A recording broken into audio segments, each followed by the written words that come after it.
and welcome to this full course on ethical hacking by Edureka. Ethical hacking is the practice of testing computer systems, networks or applications in a lawful and methodical manner in order to detect security flaws and prevent malicious attackers from exploiting these vulnerabilities. Ethical hackers, also known as white hat hackers, use the same techniques as the cyber criminals but with permissions to improve security.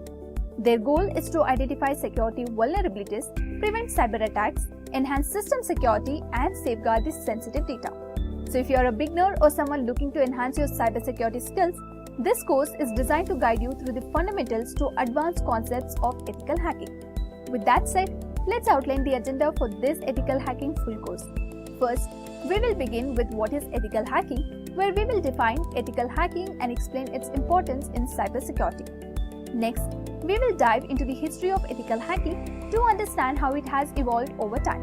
Moving forward, we will explore cyber threats, where we will analyze different types of cyber attacks and vulnerabilities. Following that, we will cover cybersecurity fundamentals, introducing essential security principles you need to know. Next, we will discuss what is 𝐂𝐝𝐿, exploring how this powerful tool is used for penetration testing. In the next section, we will focus on phases of ethical hacking, breaking down the structured process. We will then explore what is phishing, examining how attackers deceive users and how to prevent such attacks. Next, we will discuss what is cryptography, learning how encryption techniques help secure information. We will also examine what is brute force attack, analyzing how attackers attempt to crack passwords. Following that, we will discuss cross-site scripting, understanding how attackers exploit web applications. In the next phase, we will cover Python for ethical hacking, exploring how Python is used for automation and security tasks. We will then move on to penetration testing, discussing effective methodologies to assess system security. Next, we will explore Nmap, a powerful network scanning tool widely used in hacking. Following that, we will cover steganography, learning how data can be hidden within digital files. We will also dive into the top 10 hacking techniques, exploring common attack strategies and their countermeasures. Next, we will discuss the 𝐂𝐻 V13 certification, guiding you on how to become a certified ethical hacker. We will then explore the ethical hacking roadmap, providing a structured path to master ethical hacking skills. Moving on, we will discuss ethical hacker salary, giving insights into career prospects and earning potential. Finally, we will conclude with cybersecurity interview questions, helping you prepare for real-world job interviews. But before we begin, make sure to like, share and subscribe to our YouTube channel and hit the bell icon to stay updated on the latest tech content from Edureka. Also, Edureka's certified ethical hacking course is designed in partnership with 𝐸𝐶 to elevate your cybersecurity skills. This course offers a globally recognized 𝐂𝐻 V13 AI certification and features 20 comprehensive modules that cover over 500 attack techniques enhanced by AI GPT tools. You will gain hands-on experience through 221 practical labs and benefit from the round-the-clock support provided by certified professionals. With access to exclusive e-courseware and an exam voucher from the 𝐸𝐶, this course is your gateway to mastering ethical hacking and securing a rewarding career in cyber defense. So check out the course link in the description box below. Now, let's get started with our first topic, that is, what is ethical hacking? Ethical hacking is a practice where experts intentionally test computer systems to find and fix security vulnerabilities. The objective is to improve cybersecurity and stop unwanted access, data breaches, and other cyber threats as compared to malicious hacking. Ethical hacking is a proactive strategy used by organizations to protect their digital assets. Maintaining a safe and powerful digital environment, safeguarding important data, and staying one step ahead of hackers all depend on ethical hacking. Now let's explore several reasons why ethical hacking is important. And the first reason is it prevents attacks. It identifies and fixes security weaknesses before a hacker can take advantage of them. Next, strengthens security. Improving overall cybersecurity helps organizations stay ahead of constantly changing cyber threats. The next reason is ensures compliance with industry standards and regularizations related to cybersecurity. And the next reason is protects information. It protects private information while gaining and maintaining the trust of stakeholders and clients. Then, manage risk proactively. It facilitates the early identification and reductions of possible cyber threats and encourages a proactive strategy for cybersecurity. Let us now discuss on the different types of ethical hackers. Basically, there are three types of hackers, and they are white hat hacker, black hat hacker, and grey hat hacker. So let's explore a bit deeper into these different types of ethical hackers. So the white hat hackers, also known as ethical hacker, are cybersecurity experts who conduct authorized assessments of systems, networks, and applications. Their primary goal is to identify vulnerabilities and improve security defenses. White hat hackers use their expertise to conduct penetration tests, vulnerability assessments, and security audits. They collaborate closely with organizations to identify and address vulnerabilities before malicious hackers can exploit them. Example, a white hat hacker hired by a financial institution conducts routine security assessments on online banking systems. They identify potential vulnerabilities such as flaws in the website code or configurations and work with the bank's IT team to implement security measures to safeguard customer financial information. The white hat hackers play an important role in the proactive defense against cyber threats, assisting organizations in maintaining the integrity and security of their digital assets. The next type of hacker is black hat hacker. Black hat hackers are people who engage in malicious behavior using vulnerabilities for personal gain, financial gain, or malicious intent. They operate outside the bounds of law and ethical standards. Black hat hackers may steal sensitive data, gain unauthorized access to systems, and launch cyber attacks for financial gain or use ransomware attacks to extort money from victims. For example, an advanced hacker penetrates a company's network, steals customer data, and sells it on the dark web for a profit. In addition, a black hat hacker could launch a distributed denial of service attack on a competitor's website, disrupting their online services. It is important to note that black hat hacking is both illegal and unethical. Black hat hackers' activities represent serious threats to individuals, organizations, and society as a whole. Ethical hacking, as practiced by white hat hackers, seeks to reduce these threats by identifying and addressing vulnerabilities before they are used by malicious actors. The next type of hacker is grey hat hackers. Grey hat hacker falls somewhere between ethical and potentially questionable behavior. They may discover and disclose vulnerabilities without explicit permission, raising ethical concern about responsible disclosure.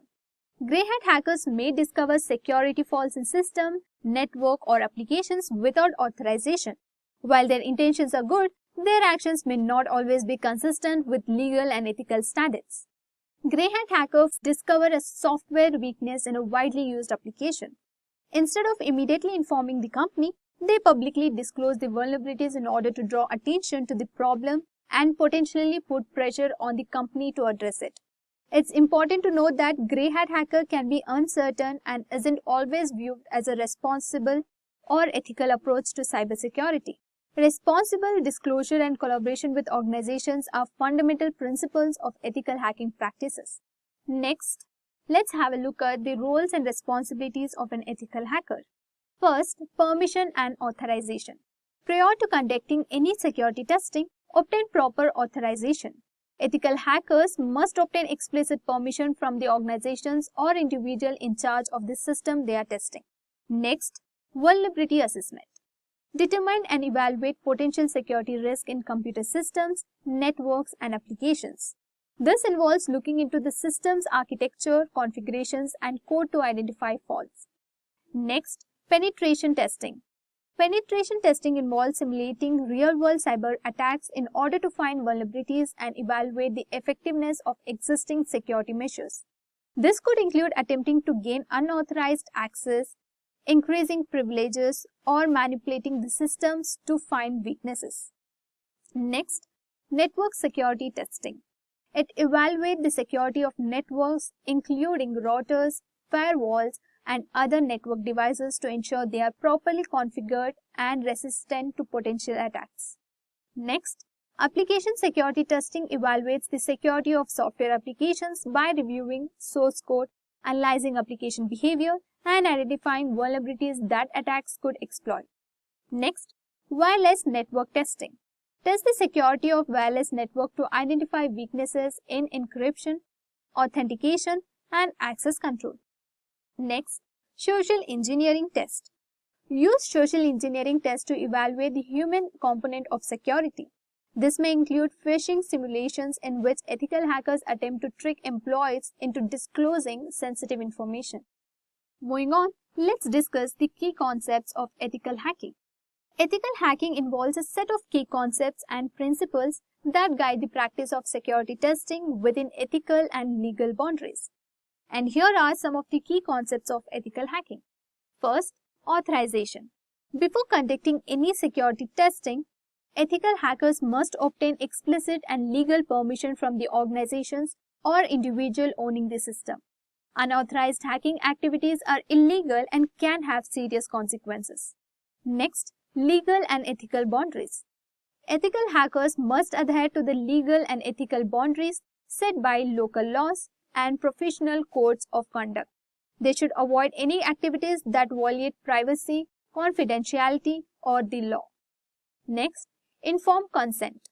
Obtain informed consent from stakeholders before conducting any security assessments. This ensures that the organizations or individual being tested is aware of and agrees to the testing activities. Next, purpose of testing. The primary goal of ethical hacking is to identify and address security vulnerabilities, weaknesses, and potential risk within a system. The goal is to improve security, not cause harm or damage. Then we have confidentiality. Ethical hackers must keep all information obtained during security testing strictly confidential. This includes information about vulnerabilities, sensitive data, and anything else relevant to the organization's security posture. Next, what skills and certifications should an ethical hacker obtain? So, the skills are networking knowledge, understanding of networking protocols, architectures, and services. This includes TCP/IP, routing, switching, firewalls, and VPNs. Next, operating system proficiency. Familiarity with various operating systems including Windows, Linux, and Unix is important. Knowledge of system administration tasks is crucial. Next, programming and scripting. Proficiency in programming languages such as Python, C, C++, or scripting languages like Bash. This is important for writing custom scripts and understanding code vulnerabilities. Then, web application knowledge. Understanding of web technologies, web application architecture, and common vulnerabilities such as SQL injection, cross-site scripting, and cross-site request forgery. Next, wireless technologies. Knowledge of wireless networking protocols and security measures, having familiarity with tools used for wireless network penetration testing is very important. Then we have cryptography. Understanding of cryptographic concepts and protocols, as well as the ability to identify and assess cryptographic vulnerabilities. Then, security tools proficiency. Experience with a variety of security tools including vulnerability scanners, network sniffers, and penetration testing frameworks. Now that we have covered the skills required to be an ethical hacker, let's look at the top cybersecurity certifications that can help you become a certified ethical hacker. About the certified ethical hacker. Start your career with the most popular ethical hacking certification in the world, that is, the Certified Ethical Hacker (CEH). This top-notch program offers structured training for aspiring cyber professionals, globally acknowledged and enabling work flexibility. Master the 5 phases of ethical hacking through a comprehensive curriculum, including hands-on experience in 𝐓𝐵𝐾 labs. Also, you can choose between live online or hybrid learning options for a flexible educational journey. Check out the CEH V12 Certified Ethical Hacking course by Edureka in collaboration with EC Council and offers the chance to obtain the CEH V12 certification. This training, which focuses on fundamental cybersecurity skills, certifies knowledge of network security, cryptography, and other areas, transforming participants into certified ethical hackers prepared to tackle cybersecurity issues. The next certification is Certified Information System Security Professional.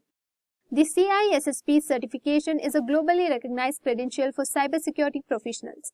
It validates expertise across various security domains and requires passing an exam, showcasing a high level of competencies in cybersecurity. Check out the highly regarded CISSP certification training course in information security as well. To achieve leadership roles, upskill and obtain this certification, Edureka offers the best training available. The CISSP certification points to a high level of managerial and technical proficiency for effectively overseeing security frameworks in businesses. The next certification is 𝐂𝐞𝐻 Security Plus. The 𝐂𝐞𝐻 Security Plus certification is recognized worldwide and confirms fundamental skills needed for essential security tasks and for starting a career in IT security. 𝐂𝐞𝐻 Security Plus is your gateway to a cybersecurity career, equipping you with the foundational skills, assessing practical abilities for real-world challenges, and keeping you updated on the latest trends in cybersecurity technology and techniques. Edureka's collaboration with 𝐂𝐞𝐻 Security Plus provides an opportunity to obtain the globally recognized 𝐂𝐞𝐻 Security Plus certification training course. The training, which focuses on critical cybersecurity skills for administrators, validates knowledge of risk management, threat handling, and intrusion detection. This certification enables you to manage security incidents effectively. Now let's talk about how much an ethical hacker typically earns. In India, the average base pay varies from 24,000 rupees to 1 lakh per month. Meanwhile, the average annual salary for an ethical hacker in the United States is $134,000. Salaries for highly skilled professionals with advanced certifications and years of experience may be higher than this range.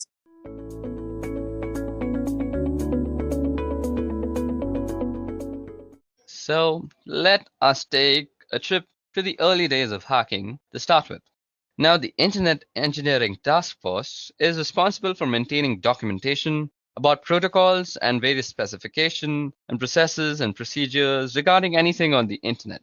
They have a series of documents called the Request for Comments, or the RFCs, and according to RFC 1389, it says, a hacker is a person who delights in having an intimate understanding of the internal workings of a system, computers, and computer networks in particular. While the expression hackers may go back a long time and have many different connotations or definitions, as far as computers go, some of the earliest hackers were members of the Tech Model Railroad Club at the Massachusetts Institute of Technology. And what those people did and the various things that they did and were involved in are detailed in Stephen Levy's book called Hackers for Our Purposes.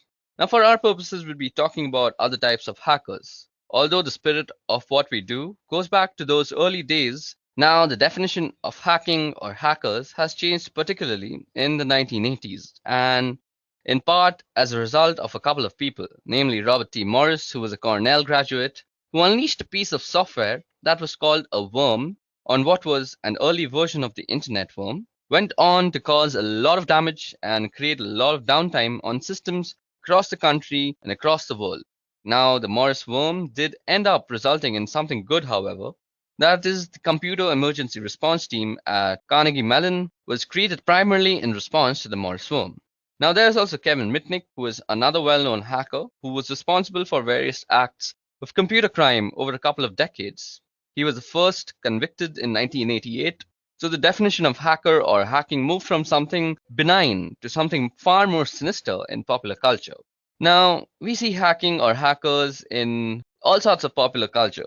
We've seen them in hacker movies called war games, also the movie Hackers. Of course, you also see it in the Matrix movies, where you can see, if you look really closely, that they are using a tool called Nmap, which we will get into the use of in great detail later on as we go on.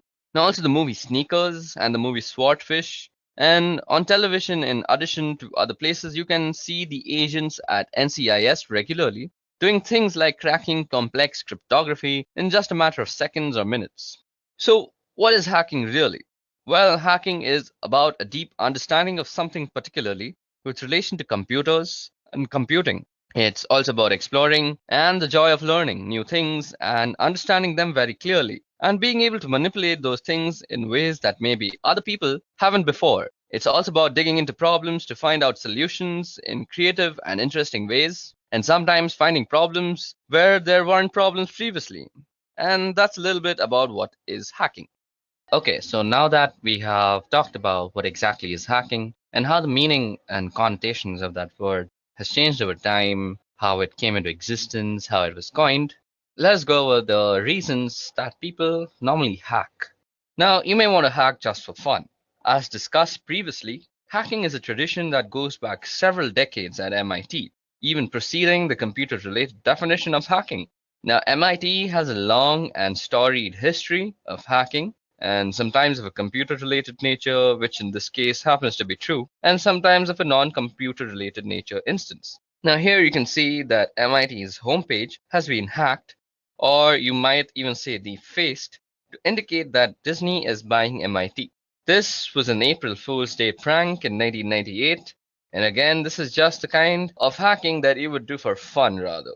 Now, sometimes you might want to hack just to prove a political point, or any point for that matter. In this case, again, Bill Gates had donated some money to the MIT, which allowed them to have a new building. And he was coming to MIT to visit and give a talk about Microsoft Windows and its systems. And as you can see, the Windows systems that were installed in the entryway at the building were hacked to be running Linux instead. And you can see here that Tux the Penguin is saying, "Welcome to the William H. Gates building." Again, that's some students who decided that they wanted to make a point about Linux and Microsoft and Windows to Bill Gates, and they thought hacking was the best way to go about it. Sometimes you hack just for the challenge. Here's an example again at MIT, where some students turned the facade of a building into a Tetris game board. Now, this was a reasonably difficult hack, and the students went after it just for the challenge of completing it. And it just so they could have some pride of ownership and to be able to say that they were able to pull this off. You know, the things that teenagers do to show off to other teenagers, it just increases with increase in scale. Now, in spite of its difficulties and its challenges and all the obstacles and planning that had to go into it, they were able to pull it off, and now they have those bragging rights. So that was one of them, and one of the instances where somebody would hack just for the challenge and for the fun in it. Now, sometimes you want to hack to prevent theft, and this is where we get more specifically into computer related hackings. You see a lot of articles and stories in the news over the last few years about cybercrime, and here's an example of data theft compromised.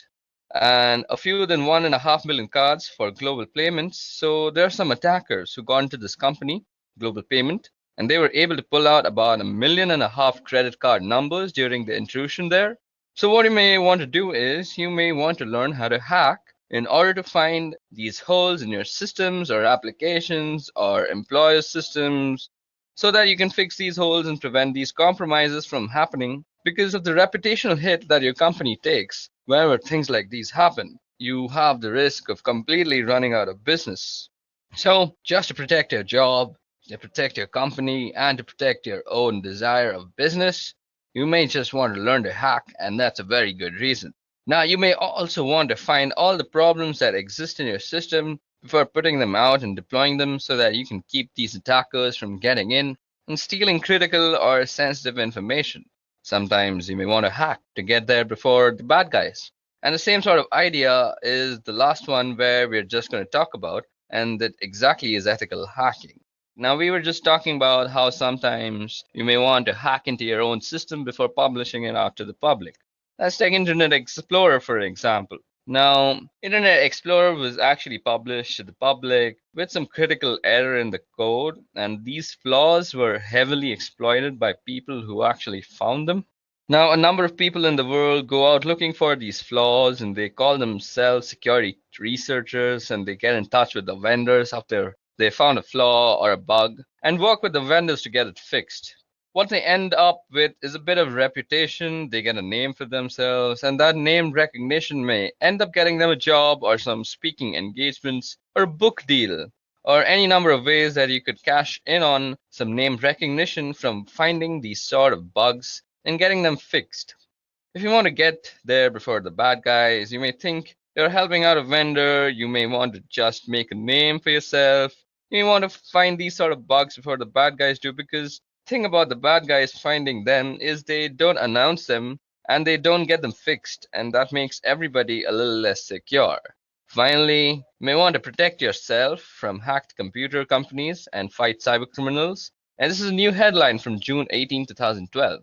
And we're starting to see these sort of news headlines show up as companies are starting to retaliate against attackers in order to retaliate against attackers. Now, in order to retaliate against attackers, you need to be able to have the same sort of skills and techniques and knowledge and experience that those attackers have, and where your company may want you to learn to hack, or the company may want to bring in people who are skilled at these sort of activities so that they can attack the attackers, and hopefully you end up with more steely exterior and you get a reputation for not being a company that people want to go after. Those are several reasons, and there we go. I gave you around a bunch of reasons as to why you may want to hack: for fun, to prove a point, to protect yourself, to protect the company, to not run out of business, and along with another bunch of reasons.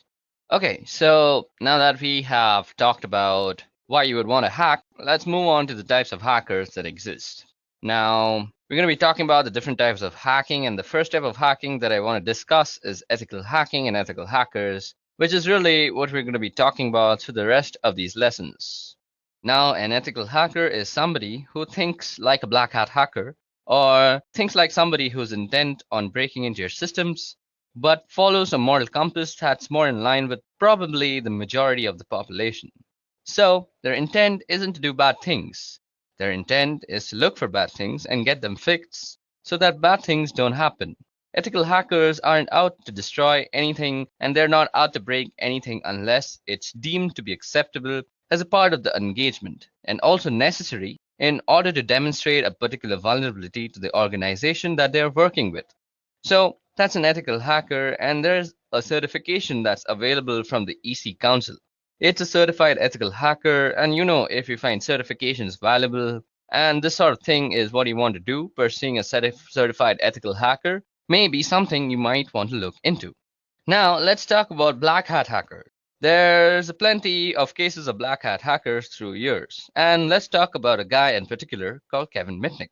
This guy right here is a particularly good example, probably because he was a black hat hacker for a lot of his years. His goal was to cause mischief, to steal where necessary, and just to be engaged in the lifestyle of being a hacker and doing whatever was necessary to continue doing whatever he was doing. It crossed moral boundaries or ethical boundaries. And so Kevin Mitnick here was involved for well over a decade in computer crime and was finally picked up by the FBI, and he was charged and prosecuted, and he was eventually convicted of some of the activities that he was involved with. Now, you may be able to argue that Kevin is a grey hat hacker, and a grey hat hacker is somebody who kind of skirts the line between black and white hat hacking. And white hat hacking is really what an ethical hacker is. So instead of saying ethical hacker, you could say white hat hacker. It's the same idea. A white hat hacker is somebody who hacks for good. If you want to think of it like that, if you want to think of it as a good versus evil, and what they're really doing is they're in it for the technical challenge. They're looking to make things better, make things more efficient, improve them in some way. On the other hand, a black hat hacker is out for the money, for the thrill. It's really a criminal activity. And a grey hat hacker is somebody who may employ the tactics and technique of a black hat hacker, but have sort of a white hat focus. In other words, they're going to do things that may be malicious and destructive in nature, but the reason they're doing it is to improve the security posture of an organization that they are working with. So you can see there's actually a book called Grey Hat Hacking. It's a pretty good book, and it details a lot of the tactics and strategies and techniques we'll be going over in subsequent lessons in this video. Now, one other type of hacking that I want to talk about is a thing called hacktivism, and you'll find hacktivism all over the place. And one example in the last year or so, and certainly in recent memory, is called lulz security. Yeah, you heard that right. It's called lulz security. And you can argue that lulz is actually a response to another type of hacktivism. An organization called Anonymous started hacking companies like Sony to protest their involvement in a lawsuit regarding a PlayStation 3 hacker. Now, Lul Security was supposedly protesting the treatment of Anonymous or was hacking in support of this group, Anonymous. So they hacked a number of companies and did things like pulled information, usernames, and password from the databases at these companies. And they said that the reason was to shine a light on the security of these companies and also theoretically to embarrass the companies with their weak or poor security postures. And the problem with that they were doing this through were posting information that they had found online, and that information often included details about customers for these particular corporations. And for an ethical hacker, a white hat hacker, that would cross the boundary of causing harm. So there's no reason for me as an ethical hacker to post information in a public forum about somebody because I could be doing damage to them. But in this case, Lul Security and Anonymous, specifically Lul Security, were engaged in a form of hacktivism, and what they were doing was not only damaging to the corporation, that certainly was detrimental to those people. So different types of hackers and different types of hacking.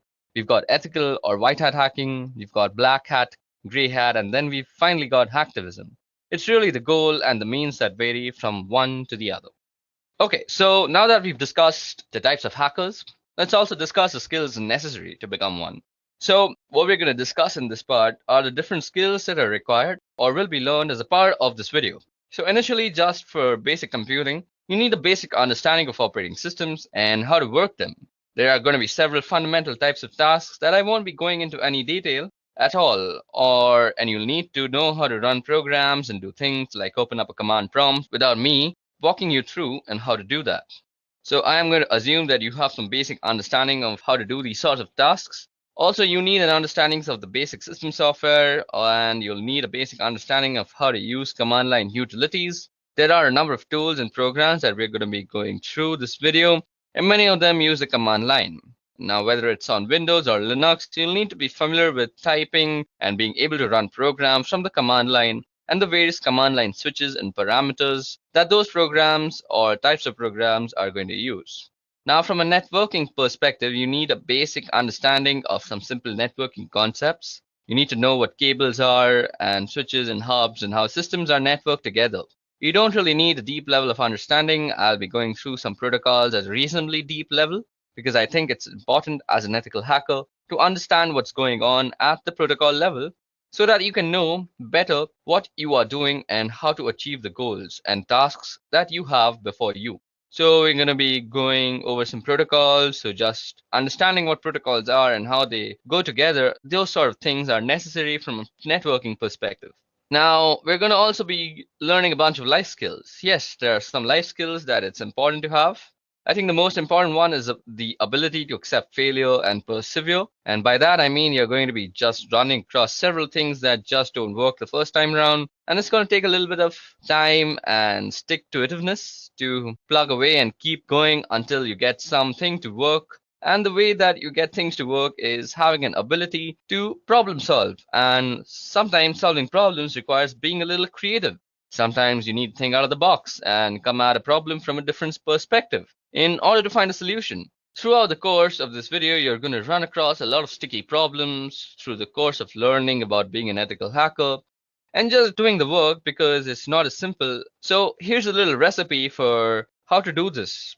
Now go follow this recipe every time and you're going to be successful. Every situation is different. Every system is different. You're going to run across some pretty sticky problems.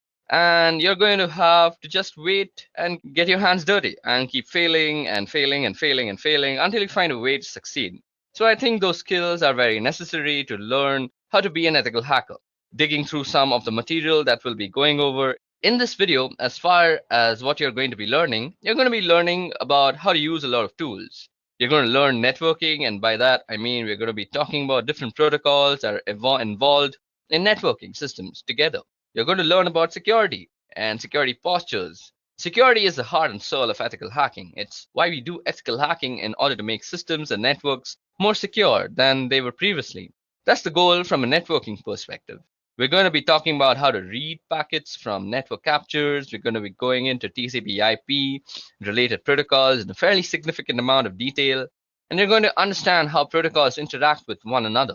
So we're going to do all that, and the reading packets is going to be really important, and we're going to do a fair amount of that in addition to just a fundamental approach to learning how to read packets in several lessons. We're going to read packets as a way of understanding the different tools that we're using and how they're going to learn tactics and methodologies. And you get to learn to use the information you've gathered in order to get more information. And information is really what is this all about. You can't do much anything without information. And sometimes it takes a fair bit of digging in order to find that information. And what you're going to learn is the entry points and the stepping stones to get the information that you need. And then once you have that information, you're going to be learning about ways to exploit it in order to get deeper into the target. You're going to learn security awareness. We're going to talk about risk and understanding risks and vulnerabilities. Primarily recognize the difference between a vulnerability and an exploit, and there's a significant difference. There's security awareness and understanding what a risk is and how that impacts your target, and it's going to be key to a lot of things that we talked about. So it sounds like a lot. We're going to cover a fair bit of ground, not all of it at a deep level. Sometimes we're going to skim the surface, but there's an awful lot of material to be covered. So let's get started into talking about the different skills that are required or will be learned as a part of the series of video. So initially, just for basic computing, you need a basic understanding of operating systems. So it sounds like a lot that we're going to cover, and a fair bit of it is going to be at a very deep level, and sometimes we're just going to skip the surface. But there's an awful lot of material to cover, so let's get started. Okay, so that was all about the skills that we're going to develop throughout this video, and that might be necessary for you to become an ethical hacker. Now let's talk about the types of attacks that you might be dealing with as ethical hacker yourself. So now we're going to be talking about the types of attacks. Now, one type of attack that you'll find common, particularly in cases of hacktivism, for example, or cases where people are trying to make a particular point or just be a general pain, is this idea of defacing. Now, defacing goes back for quite a while. It's the idea of sort of digital graffiti, where you've left your mark or your imprint behind so that everybody knows you were there. Primarily a website thing, and it's really just making alterations to something that used to be pretty common a long time ago. Now, it's very particular for businesses or people or just organizations in general to have their homepages be replaced by this other thing that was along the lines of, hey, I was here and I took over your web page. We also have a pretty common one, or certainly has been common over the years, and it's a pretty good path towards quality exploits and high-profile vulnerabilities, and that's buffer overflow. Now, a buffer overflow is a result of the way programs are stored in memory. When programs are running, they make use of a chunk of memory called a stack. And it's just like a stack of plates. When you put a bunch of plates down, when you pull a plate off, you're going to pull the top plate. You're not going to pull the oldest plate. You're going to pull the one that was on top. So the same thing with the stack here. We're accessing memory, and this has to do with the way functions are called in memory. When you call a function, a chunk of memory gets thrown on top of the stack, and that's the chunk of memory that gets accessed. And you've got a piece of data in memory within that stack, and that's called a buffer. And when too much data is sent and tried to put into the buffer, it can overflow. Now, the bounds of the configured area for that particular buffer, it can overflow the bounds of the configured area for that particular buffer. Now, the way stacks are put together, we end up with a part of the stack where the return address from the function is stored. So when you overflow the buffer, you have the ability to potentially override that return, at which point you can control the flow of execution of programs. And if you can control the flow of execution of the program, you can insert code into that memory that could be executed. And that's where we get buffer overflow. That turns into exploits that creates the ability to get like a command shell or some other useful thing from the system where the buffer overflow is running. So that's a buffer overflow in short. Sometimes we also have format string attacks, and sometimes these can be precursors to buffer overflow formats. Now, format strings come about because the C programming language makes use of these format strings that determines how data is going to be input or output. So you have a string of characters that define whether the subsequent input or output is going to be an integer, or whether it's going to be a character, or whether it's going to be a string or a floating point, that sort of thing. So you have a format string that defines the input or the output. Now, if a programmer leaves off the format string and just gets lazy and provides only the variable that's going to be output, for example, you have the ability to provide that format string. If you provide that format string, what then happens is the program starts picking the next piece of data off the stack and displays them, because that way we can start looking at data that's on the stack of the running program just by providing a format string. And if I can look at the data, I may be able to find information like a return address or some other useful piece of information. There is also a possibility of being able to inject data into the stack. I may be able to find some information like a return address or some other useful piece of information. There is also a possibility of being able to inject data into the stack. I may be able to find some information like a return address or some other useful piece of information. There is also a possibility of being able to inject data into the stack using this particular type of attack. Now, moving on to our next type of attack is a denial of service. A denial of service, this is a pretty common one and you'll hear about this a lot. This is not to be confused though with the one that I'll be talking about after this, and that is a distributed denial of service. So this one that you see is a denial of service attack. And a denial of service is any attack or action that prevents a service from being available to its legitimate or authorized users. So you hear about a ping flood or a SYN flood, that is basically a SYN packet being sent to your machine constantly, or a Smurf attack. And Smurf attack has to do something with ICMP echo requests and responses using broadcast addresses. That one's been pretty well shut down over the last several years. You can also get a denial of service simply from a malformed packet or a piece of data, where a piece of data is malformed and sent into a program. Now, if the program doesn't handle it correctly, if it crashes, suddenly you're not able to use that program anymore. So therefore, you are denied the service of the program and thus the denial of service. Now, as I said, a denial of service is not to be confused with a distributed denial of service. And I know it's pretty trendy, particularly in the media, to call it any denial of service a DDoS or any denial of service a DDoS. Now, it's important to note that any denial of service is not a DDoS.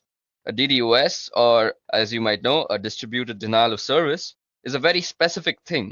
A distributed denial of service is a coordinated denial of service making use of several hosts in several locations. So, if you think about a botnet as an example, a botnet could be used to trigger a distributed denial of service, where I've got a lot of bots that I'm controlling from a remote location, and I'm using all these bots to do something like sending a lot of data to a particular server. When I've got a lot of systems sending even small amounts of data, all of that data can overwhelm the server that I'm sending it to. So the idea behind a distributed denial of service attack is to overwhelm resources on a particular server in order to cause that server not to be able to respond. Now, the first known DDoS attack used a tool called Stockholm-Rot, which is German for barbed wire. Now, Stockholm-Rot came out of some work that a guy by the name of Mixter was doing in 1999. He wrote a proof of concept piece of code called TFN, which was the Tribe Flood Network. Let me just show that for you.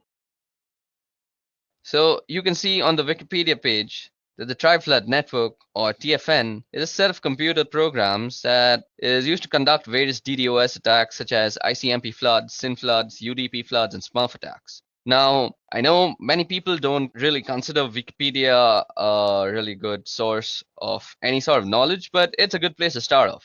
So if you want to read about all these types of attacks like ICMP floods and what exactly is a SYN flood, you can always do that from Wikipedia. It's not that bad a place. Of course, you shouldn't use Wikipedia as your final Rosetta Stone. Moving on. So this program called OldRod, it was used to attack servers like eBay and Yahoo back in February of 2000. So that attack in February of 2000 was really the first known distributed denial of service attack, which is not to say that there weren't denial of service attacks previously. So to that, there were certainly plenty of them, but they were not distributed. Now, this means there weren't a lot of systems used to coordinate and create a denial of service condition, and therefore we get the distributed denial of service attack. So that's a handful of type of attacks and some pretty common attacks that you're going to see as an ethical hacker when you become an ethical hacker, or if you're trying to become an ethical hacker, you should always know about these types of attacks. Now it's time to go over footprinting. So what is footprinting? Well, footprinting is getting an idea of the entire scope of your target. That means not just the scope that you were given, which may be an address block, or it may be a domain name, that even may be a set of address blocks. Now what you want to do is you want to figure out all the information that's associated with that in great detail as you can possibly get. So you want a list of domain names. As you're going to go through this, you probably want some sort of database or Excel spreadsheet or something to keep track of all the information, because you're going to have a lot of it at the end. You want to be able to find the information quickly, so having some sort of either notepad going with your notes, or as I said, a spreadsheet or a database. So if you can get organized in that way, you want to keep all those sorts of things down. So in this case, I want to do some sort of search on, suppose, let's say edureka.co. Now I need network blocks. So far we found out that just made up IP addresses, because I'm just putting information down. But I need network blocks. So you may have one IP address that you can find externally, or you're going to want a whole range of internal blocks, and you can do a little bit of digging if you aren't provided those. You want specific IP addresses for critical systems, web servers, email servers, databases, if you can find any of these things of those sorts.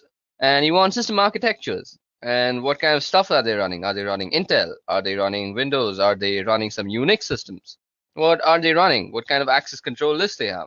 These are going to be hard to get, but you may be able to guess them. And you can guess these by doing port scans. So what sort of responses you get back from the port scans with the filters, and or what you don't get back will tell you about if there's an IDS around, or you want to do a system enumeration, or you can get access to a system somehow. You want to know usernames, group names, so on. So the basic idea of footprinting is gathering information. Now, if you can get access to systems somehow, you want to know usernames, group names. So you want system banners, routine tables, SNMP information if you can get it, DNS host names if you can get those. So now this is for both internal and external on the side. If you're doing an internal penetration test or ethical hacking engagement, you want to know the networking protocols that are there. Are they using TCP/IP, or are they using some UDP, or are they on IPX or SPX? Are they using DECnet or AppleTalk? Or are they using some sort of split DNS? In other words, do they have internal DNS servers that give different form for their external? And will it give different information if you want to check for remote access possibilities? Now, in the footprinting process, you want to be very exhaustive. You might want to try and take out email addresses, server, domain name services, IP addresses, or even contact numbers. And you want to be very exhaustive with your approach. You don't want to miss anything out. Because if you do that, you can continue and also provide some launching points for additional attacks or tests that you may be able to do. But this is definitely a starting point of the types of information that you need to have as you go about footprinting your target. Now, next thing that we are going to see is very interesting. This is one of the many common tools that are out there on the internet, and that is the Wayback Machine, or also known as archive.org. Now, while it might not give you all the information that you need, but it certainly gives you a starting point. And what we're talking about out here is the Wayback Machine, or archive.org. So let me just give you a quick look at what archive.org looks like. Okay, I already have it open out here. So out here, what you can see is how a website looked like around some time ago. So for example, if you want to look at what Google looked like, so you just have to search for Google out here and wait for results to come back. Okay, so we see that Google goes way back to 1998. So that was the last capture, or the first capture rather. It was the first capture by the Wayback Machine, and we can see that it has a screenshot of November 11th and how Google looked. So let's see what Google looked like in November 11th of 1998. So this is what Google looked like. There was actually nothing to it. It just said, "Welcome to Google search engine prototypes," and it has some link. So yeah, this is what the Google search engine looked like. It had a Stanford search, it had a Linux search, and you could do all sorts of stuff. You could just put the results. Now, what I'm trying to tell y'all is you can see the evolution of a website through time through the Wayback Machine. And this gives you rather informative look into how website has actually evolved. Okay, now that we know what footprinting is and how it falls into the whole reconnaissance process, so let's go over a couple of websites to do a little bit of historical digging about companies and the types of infrastructure that they may be using. And this information, of course, is useful so that we can narrow down our focus in terms of what we want to target against them for attacks. Now, over time, we've improved our awareness about what sorts of information we may want to divulge. So, several years ago, you may have gone to a company's website and discovered that you could get email addresses and names of people in positions that you may find relevant. And there were all sorts of bits of information that could be used against the company. And over time, we have discovered that those sorts of pieces of information probably don't belong on a website where they can be used against a company, and so they've been pulled off. Now, it used to be also that Google had the ability to pull up information that it had cached so far. For example, if a website was no longer available, or if it was temporarily down and offline, there was a little cache button that you could click when you did, and the Google search, and you could pull up that cached information. So even though the website wasn't available, you could still get information from Google's servers. Now, Google's removed that, so we don't have that ability any longer. However, there is an internet archive that we can use. So this thing is called the Wayback Machine, and I have it open out here. So it's archive.org/web. So archive.org is a website that gives us information about other websites and how they looked like in years ago. And by so, I'm going to go to the Wayback Machine, which you can see is at the archive.org, and I'm going to go and try and search for edureka.co. So now we're going to take a historical look at edureka.co's website. And you can see we've got some years, and they've got information going back up to 2013. So let's look at what this website looked like when it was just 2013. Okay, there don't seem to be any snapshots out here. I wonder what's going on. Okay, so let's go to 2014. And the first snapshot seems to be on the September 12th of 2014. Actually, it's on May 17th too. So let's see what that looked like. Okay, so this is what Edureka looked like back in 2013, or rather 2014, September 12th, 2014 to be actually exact. Now, you can see that we have some live classes and all these pictures are there, and they've got this weird picture of this guy out here. I don't know why that was a thing back in 2014. Now we can browse more advanced screenshots, or rather the screenshots that were taken later on, and see how this company has evolved with its infrastructure and the way it actually lays out its content. Okay, so it still hasn't evolved, but I can go a couple of years ahead and see what this has actually evolved into. So if I were to go to December 2016, so this is what it looked like in 2016, and we can see that they've added this weird box out here about browsing courses. They have added a search bar that kind of looks weird, but it's mostly because my internet is slow and it's not loading all the elements. They've also changed how they've actually laid out the courses. We can also see a change in the prices, I guess. So yeah, this tells us about how it evolves as a complete website. Now, this other website that I want to talk about is called Netcraft. Now, Netcraft does internet research, including the types of web servers that companies run.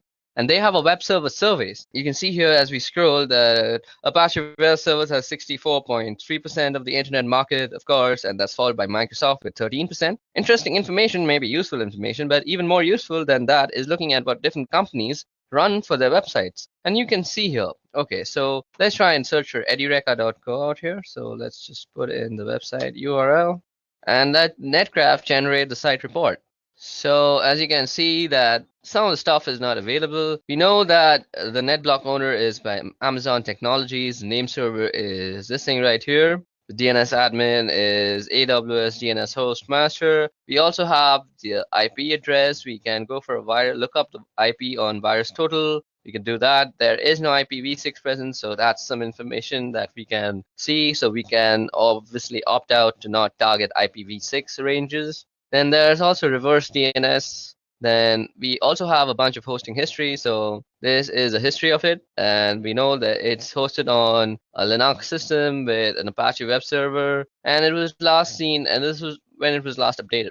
So this is some very useful information. You can also get information on stuff like Netflix. So if you just type, okay, I just spelled that wrong. So let me just change it from the URL out here. So if you go and type for netflix.com, and you'll see that it'll show you all sorts of information. So as you see that it's on an AWS server, it's an Amazon Data Services Ireland, and this is all the hosting history that it goes along with. It has some sender policy frameworks, domain-based message authentication and reporting confirmations, and there's all sorts of information that you can get about websites and their web servers from Netcraft. So The Wayback Machine along with Netcraft make up for some interesting tools that are available on the internet from which you can do a little bit of your reconnaissance process. Okay, now that we have gone over Netcraft and the Wayback Machine, now it's time to actually get to know how to use the little information that this site actually provides. So what the next topic that we're going to go over is using DNS to get more information. Now we're going to be going over a tool, and this is called Whois, and it is a utility that is used to query the various regional internet registries to store information about domain names and IP addresses. And let me just show it to you about all the internet registries that are there. So I have aaron.net open out here, and these are the internet registries that provides the ISPs and looks over the internet control as a whole. So out here we have Afrinic, we have Apnic, we have Aaron, we have Lacnic, and we have RIPE NCC. So these are all the regions and all the different types of stuff that they support, all the different countries. You can look at the map that it is supporting out here by just hovering over the providers. So as you can see, all these brown region out here is Africa, Afrinic. Then we have Apnic, which is this black or grayish thing, which is India and Australia and quite a lot of Asia. Then we have Aaron, which is a lot of North America and the United States mostly. Then is Lacnic, which is mostly the Latino side, which is the South American part. Then we have the rest of Europe, which is RIPE NCC, and this is the part that RIPE NCC is providing internet to. Okay, so that was all about the internet registries. Now let's get back to the topic, and that is using DNS to get more information. Now for this, we're going to be using a Linux-based system. So I have Ubuntu running on my virtual machine out here, and let me just log into it. So firstly, we are going to be using this query called Whois that looks up these internet registries that I just showed you. Let me just quickly remove this. Okay. So for querying information from the regional internet registries that I just talked about, you can use Whois to get information about who owns a particular IP address. So for example, I could do Whois, and let's see, I could do Whois Google, or rather Netflix.com, and we can get all sorts of information about Netflix. So we can see that we have the visit mark monitor. Then let's see, let's go up and look for all sorts of information that is being given to us by this Whois query. So as you guys can see, I just went a little bit too much. Okay, so registry domain ID. We have the domain ID where it is registered. The registered URL is mark monitor. Okay, so this is for marking actually. Now the creation date is 1997. So if you haven't realized, Netflix been around for a long time and it's been updated on 2015. And the registry expiry date, as we see, is 2019. So it's going to actually go off this year. Then this is all useful information. So we can see all sorts of domain status, the name server, the URL, the DNSSEC that it says unsigned. This is very useful information that is being provided by a very simple query. Now, if you want to know who owns a particular IP address, so let's see. Did we get back the IP address out there? We should have got back the IP address, but it's kind of lost on me. So to get back the IP address also for a domain name service that you know, so you could use this command called dig. So you dig netflix.com. Now, as you guys can see, that it has returned a bunch of multiple IP addresses. These are all the IP addresses that Netflix is. So I could do something like, if I was trying to check out who owns a certain IP address, and for example, I have got one of these IP addresses, but let's just assume I don't know that it actually belongs to Netflix. So I can go Whois 54.77.108.2, and it'll give me some information. So as you guys can see, it is giving us a bunch of information as to who this is and how it is happening. So we see that it is from aaron.net, and so we can very smartly assume that it's from the North American part. Now, we can also see that it's in Seattle, so our guess was completely right.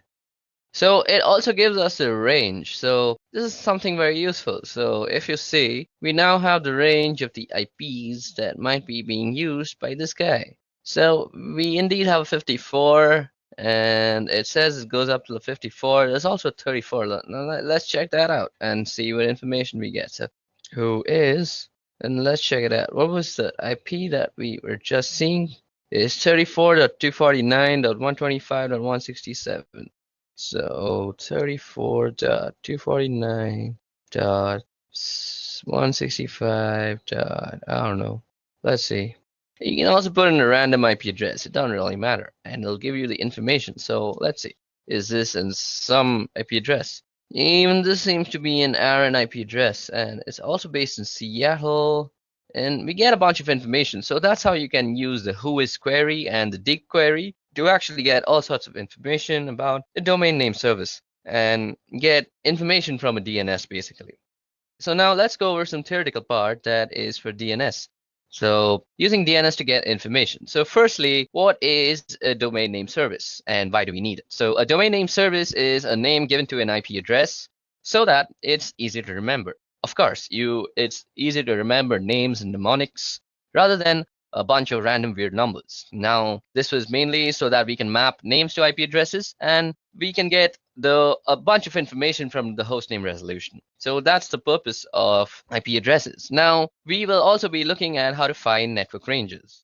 Okay, now before we get on to actually moving on to how to find out the network ranges, let me just show you how you can also use whois. So whois, suppose you want to know the domains with the word foo in it. So you could go whois foo. And this will give you a whole bunch of things about how foo exists and all the sorts of foos that there is on the internet.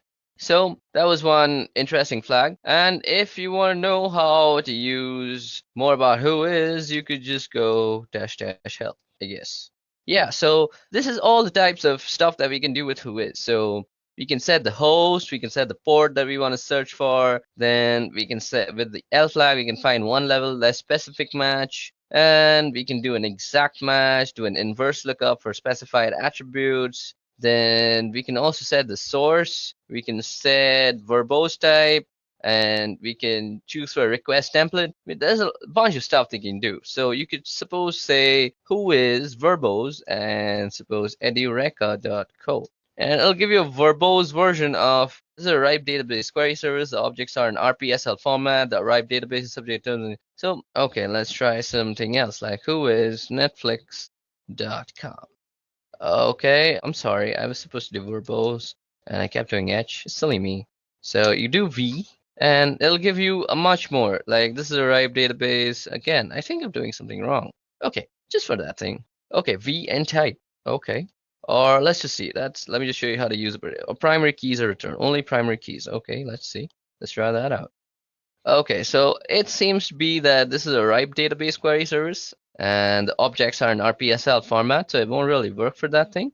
And it also says that no entries found because of this error. So this is for some later lesson. So for now, I hope I gave you a good idea of how to use whois. Like you could just go whois and some IP address like 192.168.101 or some gateway address like that. Or you could just go for a domain name service like Facebook and get all sorts of information about Facebook when the query actually returns you something.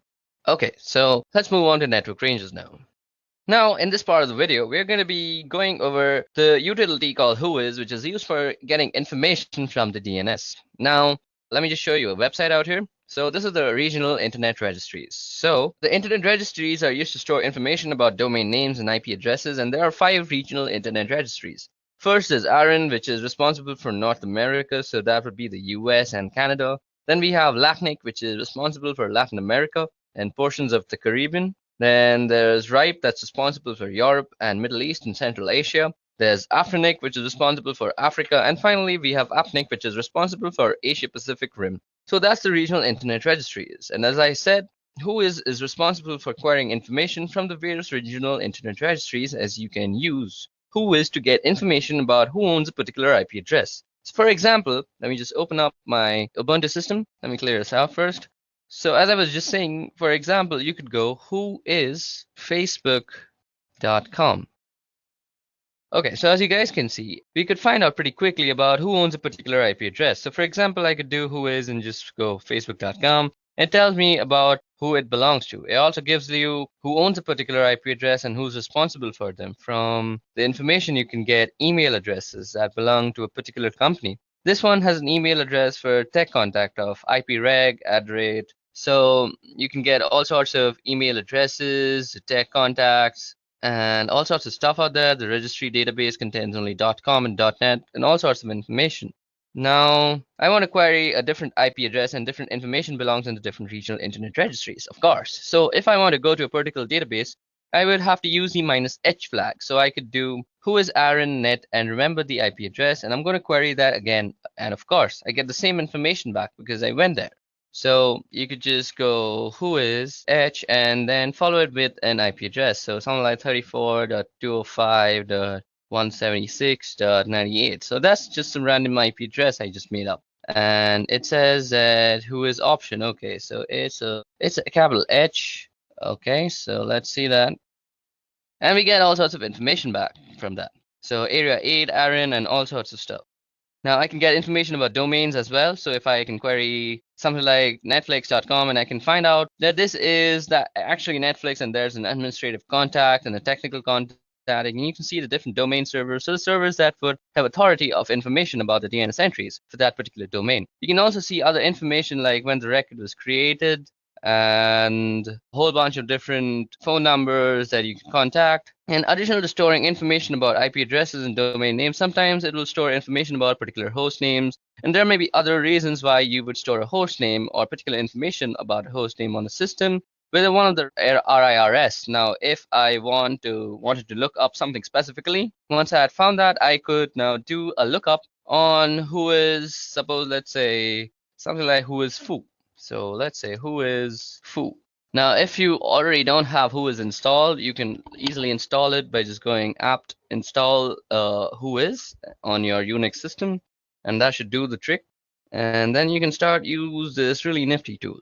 Okay, so that was all about using who is. Now let's get on to actually using how to find out network ranges for a domain.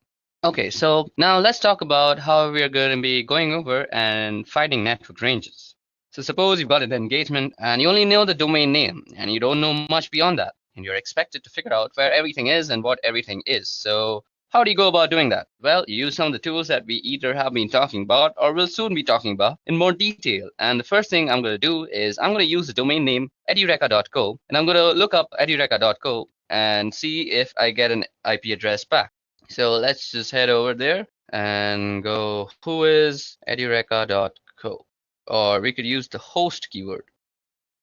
So as you see, we get an IP address back, and that is 34.210.230.35, and that is the IP address. And you see that I've got back an IP address. So here's just an IP address, and I don't know what that IP address belongs to. I also don't know how big the network range or network block is that's associated with. So what I'm going to do is who is, and I'm going to look up with Aaron who owns that IP address. So you can basically go who is 34.210.230.35. So as you guys can see, that gives us a bunch of information and who is. Now this doesn't seem to have a very big network range, but unlike something like Netflix, so suppose we were to do something like host netflix.com and see, now we have a bunch of IP addresses. So suppose we were to do who is, let's see, who is 52.19.40.147. Now I'm expecting Netflix to be a much larger company and have a better, yeah, now see, we get net range. So this is the network range that we're talking about. So we had a random IP address, and now we have found the network range. So that's how you find network ranges, and this can be very useful. So this gives me evidence that netflix.com has a presence on different addresses. The one I have also located by looking up that particular host name. So I've got one address here that I can look at, and let's take a look at the website because that may be a different address. Now, if I didn't have that, I could also go and do something like an MX flag. So let's see. I could go dig, and this will give us all the mails. So dig MX, and let's see what MX does actually. You go help. So we could do dig-h for a list of options. So these are all the options that we have, and the one that we're going to use is something like this. So dig mx, and we say something like netflix.com. So these are all the mailings and MXs that we have gotten from Netflix, and this is information regarding it's still producing information. That's a big thing to produce. Okay, so as I was just saying, you can use the MX flag, and I could get back all the mail handlers in this case, and their mail is being handled by Google. And let's see, wait, let's go on to then it's going to tell me that Google's not particularly surprising, and other things that you can do is check for different host names, since I'm assuming DNS probably doesn't allow zone transfers, since most DNS servers don't anymore. Although they used to, you may have to start guessing, so I could do something like webmails that we find out here. So this shows us a dump of all the outstanding memory stuff. Okay, so that was all about finding network ranges. Now moving on to our next topic is using Google for reconnaissance. Now some people also call this Google hacking. Now if you know how to use Google to exactly target and find what you are looking for, Google is an excellent tool for reconnaissance purposes. And today I'm going to show you how you could use Google exactly for your searches. So first of all, let's open a tab of Google. Let's open up here. So let's go to google.com. Okay, so now we're going to be talking about how we can use Google to actually gain some information or some targeted information. So this is in general called Google hacking. Now when I say Google hacking, I'm not meaning by breaking into Google to steal information. I'm talking about making use of specific keywords that Google uses to get the most out of the queries that you submit. So for example, a pretty basic one is the use of quotations.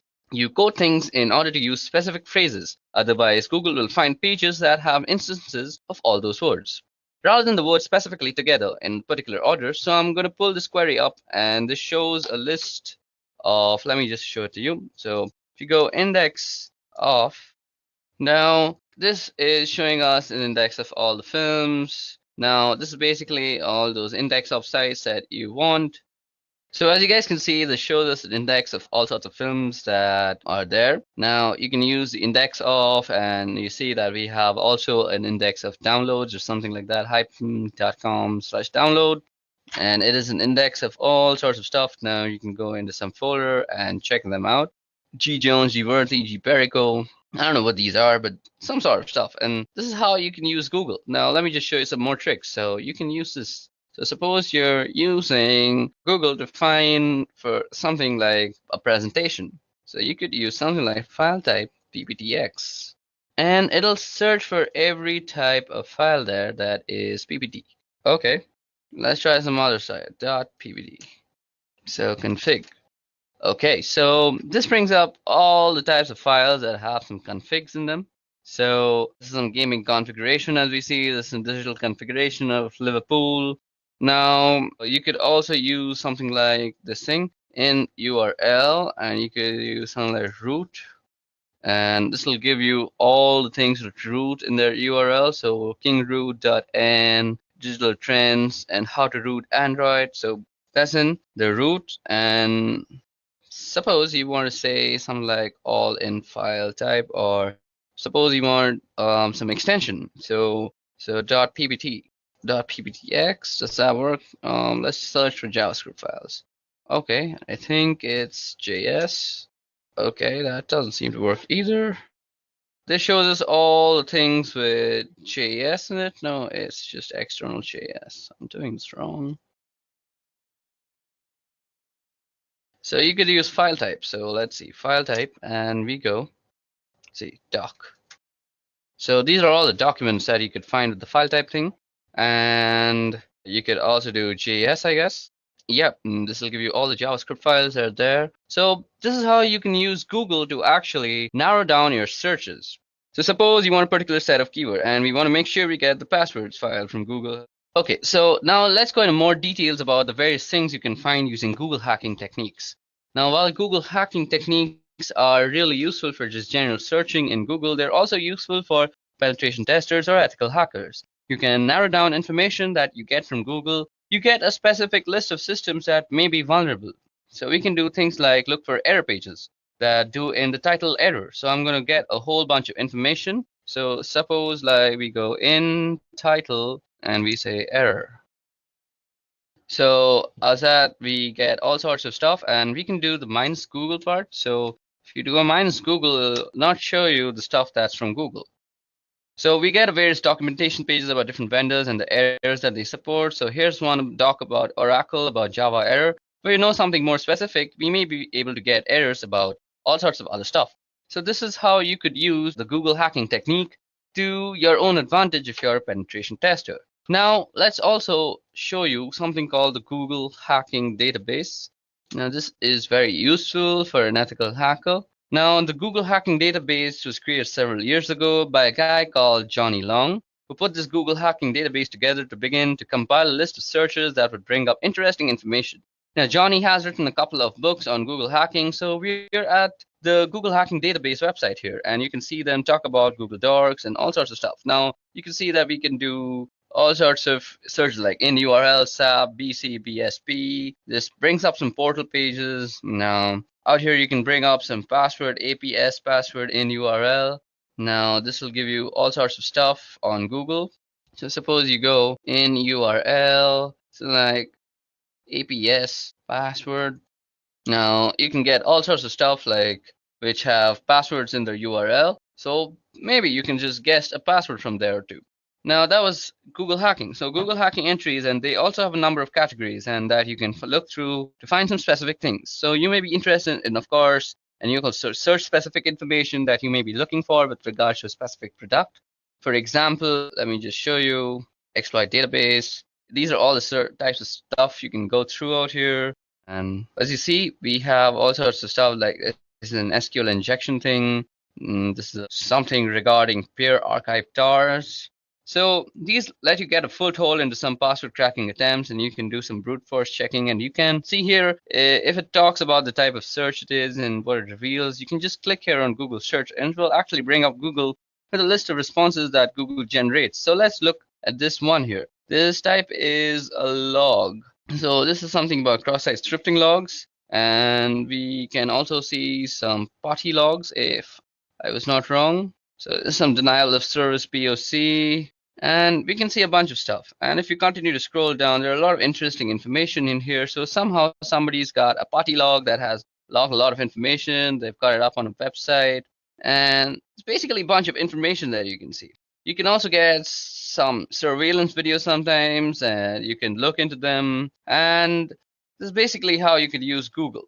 So it's basically a list of queries that you can go through, and this is a very useful site if you're a penetration tester and looking for some help with your Google hacking terminologies. So that's it for Google hacking. Now let's move on. Okay, so now it's time for some networking fundamentals, and what better place to begin with TCP/IP. Now we're going to be talking about the history of TCP/IP and the network that eventually morphed into the thing that we now call the internet. So this thing began in 1969, and it spun out of this government organization called ARPA, which Advanced Research Projects Agency, and they had an idea to create a computer network that was resilient to a certain type of military attacks. And the idea was to have this network that could survive certain types of war and warlike conditions. So ARPA sent out this request for proposals to BBN, which is Bolt, Beranek, and Newman, and they were previously an acoustical consulting company, and they won the contract to build what was called the ARPANET. The first connection was in 1969, so that's where we get the idea that the internet began in 1969, and the internet as we call it now didn't really begin, but ARPANET did. And ARPANET has a long history that goes through NSFNet in 1980s, and after ARPANET was sort of decommissioned, and a lot of other networks were folded into this thing called NSFNet that then turned into what we now call the internet. And once a lot of other networks were connected into its first protocol on the ARPANET, initially there were 18 to 22 protocols, which was very first protocol defining communication on ARPANET. And it was called 1822 protocol because BBN reported 1822, which describes how it worked shortly. And after that, there was this thing called the Network Control Program.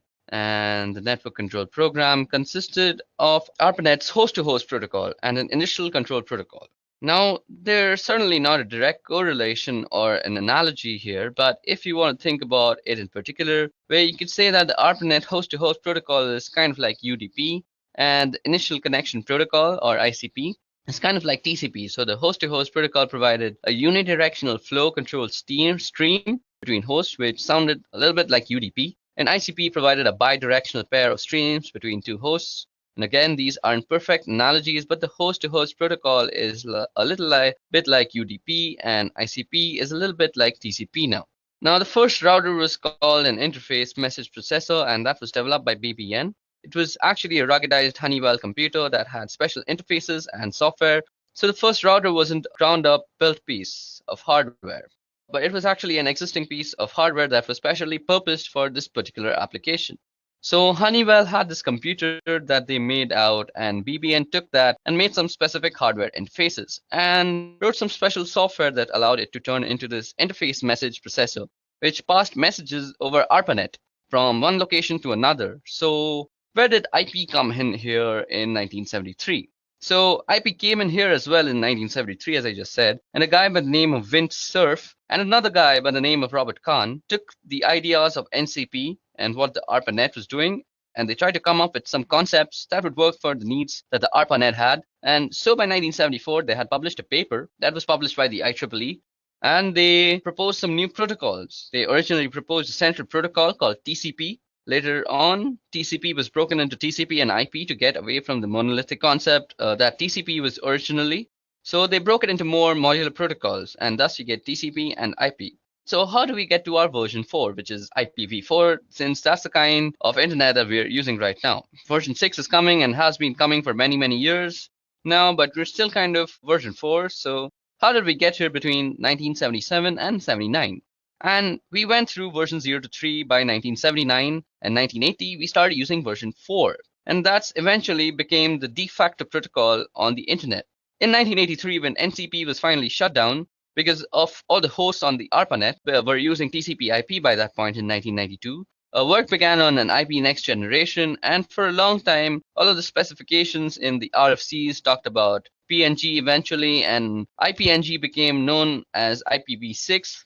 You may be wondering where IPv5 went. Well, it was a specially purposed protocol that had to do something with streaming, and certainly not a widespread thing. One of the differences between IPv4 and IPv6 is that IPv6 has a 128-bit address, which gives us the ability to have some ridiculously large numbers of devices that have their own unique IP address. IPv4, by comparison, has only 32-bit addresses, and as you've probably heard, we're well on our way to exhausting the number of IP addresses that are available, and we've done a lot of things over the years to conserve address space and reuse address space so we can continue to extending to the point till where we completely run off IPv4 addresses. Another thing about IPv6 is it attempts to fix some of the inherent issues in IP, and some of those has to do with security concerns, and there are certainly a number of flaws in IPv4. And when they started working on IP next generation or IPv6, they tried to address some of those concerns in some of those issues. And they may not have done it perfectly, but it was certainly an attempt. And IPv6 attempted to fix some of the issues that were inherently in IP. And so that's the history of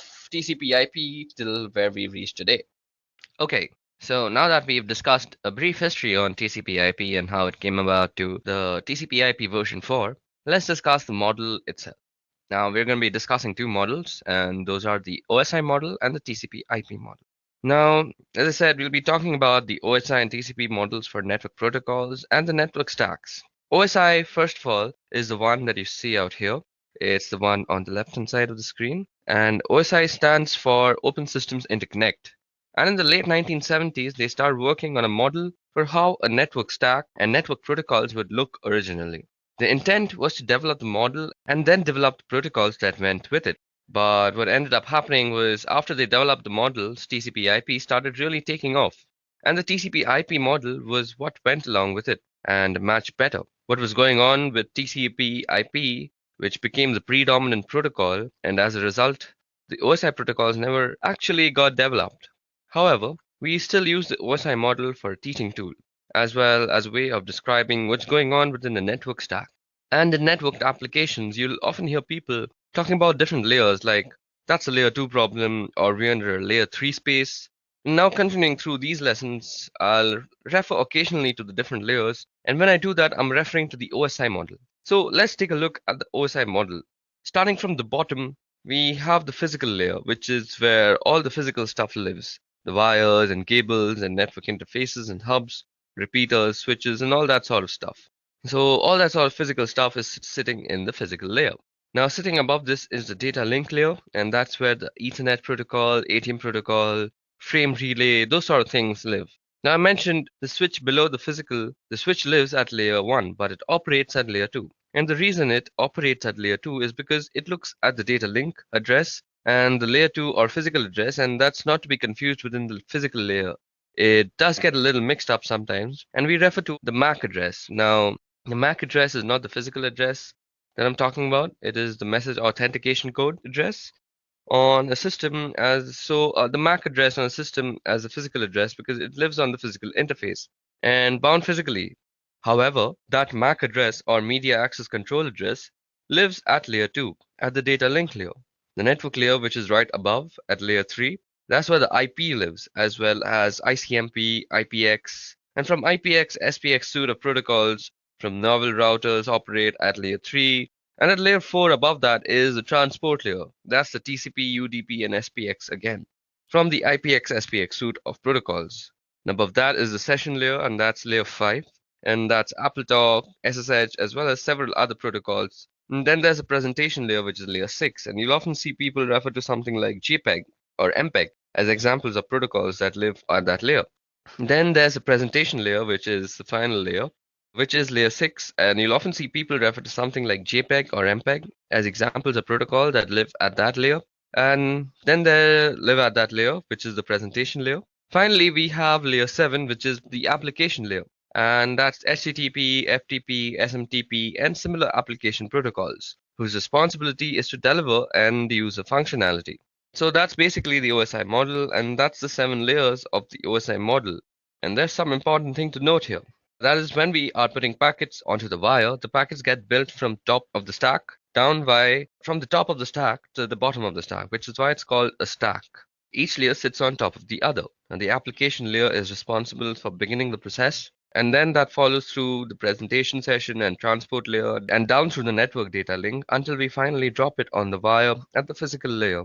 When it's received from the network, it goes from the bottom up, and we receive it on the physical, and it gets handled by the data link and then the network and till the application layer. So basically, when a packet is coming in, it comes in from the application, goes out from the physical, and then when it's going out also, it goes from the physical through the data link, then the network, transport session, presentation, and application, and finally to the target system.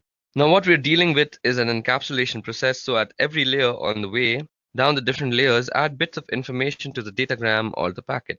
So that's when it gets to the other side. Each layer knows where its demarcation point is.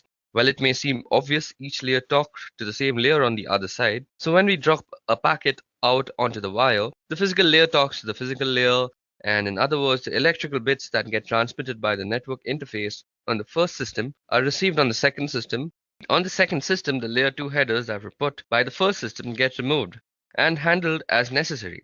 Same thing at the network layer. It's the network layer that puts the IP header, and it's the network layer that removes the IP header and determines what to do from there, and so on again. While it may seem obvious, it's an important distinction to recognize that each layer talks to each layer. While it may seem obvious, it's an important distinction to recognize that each layer talks to each layer. And when you're building a packet, you go down through the stack, and when you're receiving, you come up through the stack. And again, it's called a stack because you keep pushing things on top of the packet and they get popped off the other side. So that was detailed and brief working on how the OSI model is set up and how the OSI model works. Now let's move on to the TCP IP model, which is on the right hand side. And you'll notice that there's a really big difference here. That being that there are only 4 layers in the TCP IP model as compared with the 7 layers of the OSI model. Now we have the network access layer, the internet layer, the transport layer, and the application layer and the functionality. Now we have the access layer, the internet layer, the transport layer, and the application layer. The functionality that the stack provides is the same, and in other words, you're not going to get less functionality out of the TCP IP model. It's just that they've changed where different functionality resides and where the demarcation point between the different layers are. So there are only 4 layers in the TCP IP model, which means there are a couple of layers that have taken in functions from some of the OSI models, and we can get into that right here. The difference between the models at the network access layer in the TCP IP model that consists of the physical and the data link layer from the OSI model. So on the right here, you see the network access layer that takes into the account the physical and the data link layers from the OSI model, On the left-hand side, similarly, the application layer from the TCP/IP model encompasses all the session presentation and the application layer of the OSI model. So on the right, the very top box, the application layer, encompasses the session presentation and application layer. And on the left-hand side, that of course leaves the transport layer to be the same. And in the OSI model, they call it the network layer. And in the TCP/IP model, it's called the internet layer. Same sort of thing, that's where the IP lives. And even though it's called the internet layer as compared to the network layer, it's the same sort of functionality. So those are the really big differences between OSI and TCP/IP model. Anytime I refer to layers through the course of this video, that I'm going to be referring to the OSI model, and in part because it makes it easier to differentiate the different functionality. If I were to say layer 1 function in the TCP/IP model, you would necessarily know if I was talking about a physical thing or a data link thing. Since there's more granularity in the OSI model, it's better to talk about the functionality in terms of the layers in the OSI model, and that's the predominant model, the OSI model and the TCP/IP model for network stacks, network protocols, and applications. Okay, so now that we've discussed the TCP/IP model, let's go over another important protocol, and that is UDP. So what you see out here on your screen right now is Wireshark, and we'll be going over the uses of Wireshark and what it's useful for in the upcoming lessons. But for now, let me just show you a UDP packet. Okay, so before we get into the analysis of the packet while it's still filtering, let me just tell you a little bit about UDP. So UDP is a protocol in the TCP/IP suite of protocols. It's in the network layer. That's the network layer in the OSI. So a 7-layer reference model, the IP network layer, carries the IP address, and that has information about how to get packets to its destination. The transport layer sits on top of the network layer, and that carries information about how to differentiate network layer applications. And that information about how those network application gets differentiated is in the form of ports. So the transport layer has ports, and the network layer has, in this case, an IP address. And UDP is a transport layer protocol. And UDP stands for User Datagram Protocol, and it's often called connectionless or sometimes unreliable. Now, unreliable doesn't mean that you can't really rely on it. Unreliable means that you can't trust that what you send is reaching the other side. So what means actually that there's nothing in the protocol that says it's going to guarantee that the datagram that you send or the packet that you send is going to get where you want to send it. So the protocol has no sort of safety feature like that. So you shouldn't use this protocol, that is UDP, if you want some sort of safety net. And if you needed that type of safety net, you would have to write it into your own application. So basically UDP is a fast protocol, and that's one of the reasons why it's good. It's also one of the reasons why it's unreliable, because in order to get that speed, you don't have all of the error checking and validation that messages are getting there.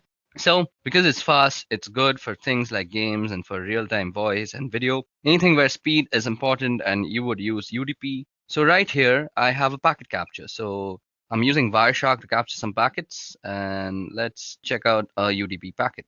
So out here, you see that there are some frames that says it's 167 bytes on wire, 167 bytes have been captured. But we're not really interested in the frame part. We're interested in the user datagram protocol part. So out here, you can see that the source port is 1853 and the destination port is 52081. Now, it has a length and it has a checksum and stuff.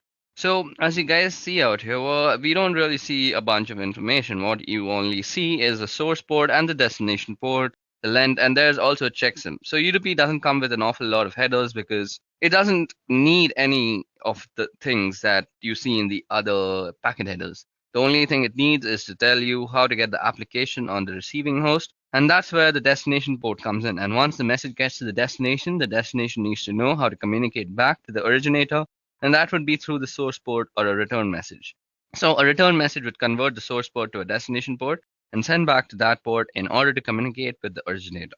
So we have a source port and destination port, and the length is a minimal amount of checking, and to make sure that if the packet that you received is different from the length that's specified in the UDP header, then there may have been something wrong. So you may want to discard the message to check for more messages. So the checksum also makes sure that nothing in the middle was tampered with, although if there's some sort of man-in-the-middle attack or something like that, a checksum is pretty easy to manufacture after you've altered the packet. So you can see here in the message that there's a number of UDP packets. Some of them just say UDP. The one look at happens to be from some Skype application, I guess. So talking to Skype servers, and we've already got the DNS. Now DNS also needs some fast response times because You don't want to spend a lot of time looking up information about servers that you're going to before, because just to go to them. So DNS servers throw out their queries onto the wire using UDP hopping to get fast sponsors.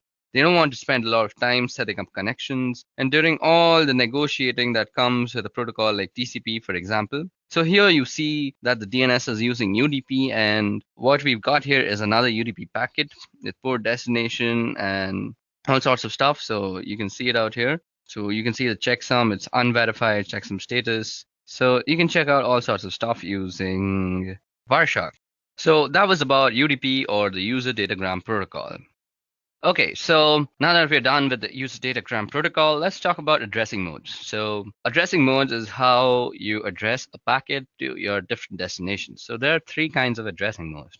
The first kind of addressing mode is unicast. This is a pretty simple one to understand. So there is one destination and one source, and the source sends the packet to the destination. And it depends on the protocol that you're using to actually address. So if it's something like TCP/IP, you're probably using a bidirectional stream, so the blue computer can talk to the red computer and the red computer can talk back to the blue computer. But you can also use a UDP stream, which is like one directional stream. So I'm not sure if I'm using the correct word. So it's a stream that's in one direction. I guess I'm driving home the point here. So if it's a UDP, only blue is talking, and when blue stops talking, then red can talk. But if it's TCP/IP, blue and red can talk simultaneously at the same time. Now moving on, there's also broadcast. Now broadcast means that you are sending your packet to everybody on the network. So broadcast messages are very common from mobile network providers. So when you get those advertisements saying something like you have a new postpaid plan from Vodafone or Airtel or something like that, those are broadcast messages. So it's one server that is sending out one single message to all the other systems. Now there's also multicast. Now multicast is like broadcast but selective. Now multicast is used for actually casting your screen to multiple people. So something like screen share, when you're doing it with multiple people, is multicast, because you have the option to not show a particular computer what you are actually sharing. So those are the three modes of addressing: unicast, broadcast, and multicast. Okay, now moving on. Let's look into the tool that we just used to understand UDP, that is Wireshark. So what exactly is Wireshark? So this utility called Wireshark is a packet capture utility, meaning that it grabs data that's either going out or coming in of a specific network. And there are a number of reasons why this may be useful or important. One of the reasons why it's really important is what's going on in the network is always accurate. In other words, you can't mess around with things once they're on the network, or you can't lie about something that's actually on the network, as compared with applications and their logs, which can be misleading or inaccurate, or if an attacker gets into an application, they may be able to alter the logging. Now, several other behaviors that make it difficult to see what's really going on. And the network, you can really see what's going on once it hits the wire. It's on the wire, and you can't change that fact. Now, once it hits the wire, so what we're going to do here is a quick packet capture. So let me just open up Wireshark for you guys. So as you guys can see, I have already Wireshark open for us. Let me just remove this UDP filter that was there. So Wireshark is recapturing. So let us go over the stuff that you can see on the screen. Some important features of Wireshark so that we can use it later. So what I'm doing here is a quick packet capture, and I'm going to show some of the important features of Wireshark so that we can use it later on. Now, when we're starting to do some more significant work, I select the interface that I'm using primarily, which is my Wi-Fi, and I'm going to go over here and we'll bring up a Google page so that we can see what's happening on the network. So let me just quickly open up a Google page. As you guys can see, it's capturing a bunch of data that's going around here. Now let me just open up a Google page, and that's going to send up some data. Let's go back. So it's grabbing a whole bunch of stuff off the network. I'm just going to stop that. I'm going to go back and take a look at some of the messages here. So some of the features of Wireshark, as you can see on the top part of the screen, here there's a window that says number, time, source, destination, protocol, length, and info. And those are all of the packets that have been captured. And their numbering starting from 1, and the time has to do with being relative to the point that we've started capturing. And you'll see the source and destination addresses, and the protocol, the length of the packet in bytes, and some information about the packet. At the bottom of the screen, you'll see detailed information about the packet that has been selected. So suppose I'm still selecting this TCP packet out here. So we can go through the frames, The frame also has some interface IDs, the encapsulation type, and all sorts of information is there about the frame. Then we can look at the source port, the destination port, the sequence number, the flag set, the checksums. We can basically check everything about a packet because this is a packet analyzer and a packet sniffer. Now you'll see some detailed information about the packet that has been selected. So I'm going to select, so as I've selected this TCP IP packet, we see that in the middle frame it says frame 290. It means that it has a 290 A flag packet, and the packet that was captured is 66 bytes. And we grab 66 bytes and it's 528 bits later. So what you see out here was the source and the destination MAC address of the layer to layer address. And then you can see the IP address of both source and destination, and it says it's a TCP packet, gives us a source port, destination port, and we can start drilling down into different bits of the packet. And you can see when I select a particular section of the packet down at the very bottom, you can see what's actually a hex dump of the packet, and on the right hand side is the ASCII. So this is the hex dump, and this is the ASCII that you're looking at.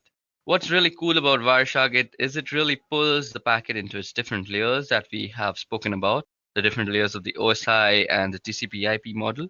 And the packets are put into different layers, and there's a couple of different models that we can talk about with that. What Wireshark does really nicely is it demonstrates those layers for us, as we can see here. It is actually 4 layers, and in this particular packet here, we can also do something. So I've got a Google web request. So what I want to do here is I want to filter based on HTTP. So I find a filter. So let's see. We can do an HTTP. And what I see here is that it gets text input and it's going to get an image. So that's a PNG image, and this is a request to get the icon that's going to be displayed in the address bar. So you also see something called ARP out here, which I'll be talking about very soon. So let just the filtering be done. Now in the web browser, it's a favicon.ico that I can do here. I can select, analyze, and follow TCP streams. You can see all the requests related to this particular request, and it breaks them down very nicely.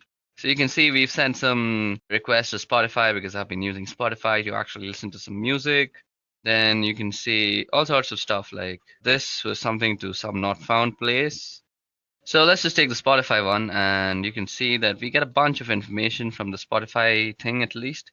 You can see the destination, the source, it's an Intel Core machine. So the first part of the MAC address, the first few digits, lets you tell if it's what is the vendor ID. So Intel has its own vendor ID. So F496 probably tells us that that's an Intel Core. So Wireshark does this very neat little thing that it also tells us from the MAC address what type of machine you're sending your packets to from the MAC address itself. So it's coming from a Sophos 4C and going to an Intel Core, and the type is IPv4. So that was all about Wireshark. You can use it extraneously for packet sniffing and packet analysis. Packet analysis comes very handy when you're trying to actually figure out how to do some stuff like IDS evasion, where you want to craft your own packets and you want to analyze the packets that are going into the IDS system to see which packets are actually getting detected as some intrusion. So you can craft your packet in a relative manner so that it doesn't get actually detected by the IDS system. So this is a very nifty little tool. We'll be talking about how you can craft your own packets just in a little while, but for now, let's move ahead. Okay, so now that we are done with our small little introduction and a brief use and history of Wireshark, now let's move on to our next topic for the video, that is DHCP. Okay, so DHCP is a protocol and it stands for Dynamic Host Configuration Protocol. So DHCP is a network management protocol used to dynamically assign an internet protocol address to any device on a network so they can communicate using IP. Now DHCP automates and centrally manages these configurations rather than requiring some network administrator to manually assign the IP addresses to all the network devices. So DHCP can be implemented on small local networks as well as large enterprises. Now, DHCP will assign new IP addresses in each location when devices are moved from place to place, which means network administrators do not have to manually initially configure each device with a valid IP address. So if a device with a new IP address is moved to a new location of the network, it doesn't need any sort of reconfiguration. So versions of DHCP are available for use in the Internet Protocol version 4 and Internet Protocol version 6. Now, as you see on your screen is a very simplistic diagram on how DHCP works. So let me just run you down. DHCP runs at the application layer of the TCP/IP protocol stack to dynamically assign IP addresses to DHCP clients and to allocate TCP/IP configuration information to DHCP clients. This includes subnet mask information, default gateways, IP addresses, domain name systems, and addresses. So DHCP is a client-server protocol in which servers manage a pool of unique IP addresses as well as information about client configuration parameters and assign addresses out of those address pools. Now, DHCP-enabled clients send a request to the DHCP server whenever they connect to a network. The clients configured with DHCP broadcasts a request to the DHCP server and the request network configuration information for a local network to which they're attached. A client typically broadcasts a query for this information immediately after booting up. The DHCP server responds to the client request by providing IP configuration information previously specified by a network administrator. Now, this includes a specific IP address as well as for the time period, also called a lease, for which the allocation is valid. When refreshing an assignment, a DHCP client requests the same parameters, but the DHCP server may assign a new IP address based on the policy set by the administrator. Now, a DHCP server manages a record of all the IP addresses. It allocates to networks, nodes. If a node is reallocated in the network, the server identifies it using its media access control address, now which prevents accidental configuring multiple devices with the same IP address. Now, DHCP is not a routable protocol, nor is it a secure one. DHCP is limited to a specific local area network, which means a single DHCP server per LAN is adequate. Now, larger networks may have a wide area network containing multiple individual locations depending on the connections between these points and the number of clients in each location. Multiple DHCP servers can be set up to handle the distribution of addresses. Now, if network administrators want a DHCP server to provide addressing to multiple subnets on a given network, they must configure DHCP relay services located on interconnecting routers that DHCP requests to have to cross. Now, these agents relay messages between DHCP client and servers. DHCP also lacks any built-in mechanism that would allow clients and servers to authenticate each other. Both are vulnerable to deception and to attack, where rogue clients can exhaust a DHCP server's pool. Okay, so let's move on to our next topic, and that is why use DHCP. So I just told you that DHCP doesn't really have any sort of authentication, so it can be fooled really easily. So what are the advantages of using DHCP? So DHCP offers quite a lot of advantages. Firstly is IP address management. A primary advantage of DHCP is easier management of IP addresses. In a network without DHCP, you must manually assign IP address. You must be careful to assign unique IP addresses to each client and to configure each client individually. If a client moves to a different network, you must make manual modifications for that client. Now, when DHCP is enabled, the DHCP server manages the assigning of IP addresses without the administrator's intervention. Clients can move to other subnets without manual reconfiguration because they obtain from a DHCP server new client information appropriate for the new network. Now, apart from that, you can say that DHCP also provides a centralized network client configuration. It has support for boot TP clients. It supports the local clients and remote clients. It supports network booting. And also, it has a support for a large network, and not only for short, like small scale networks, but for larger networks as well. So that way, you see DHCP has a wide array of advantages, even though it doesn't really have some authentication. So because of these advantages, DHCP finds widespread use in a lot of organizations. Okay, so that winds up DHCP for us. So now let's move on to our next topic for this video, and that is Address Resolution Protocol. Now, Address Resolution Protocol is a protocol that is used in the local area network.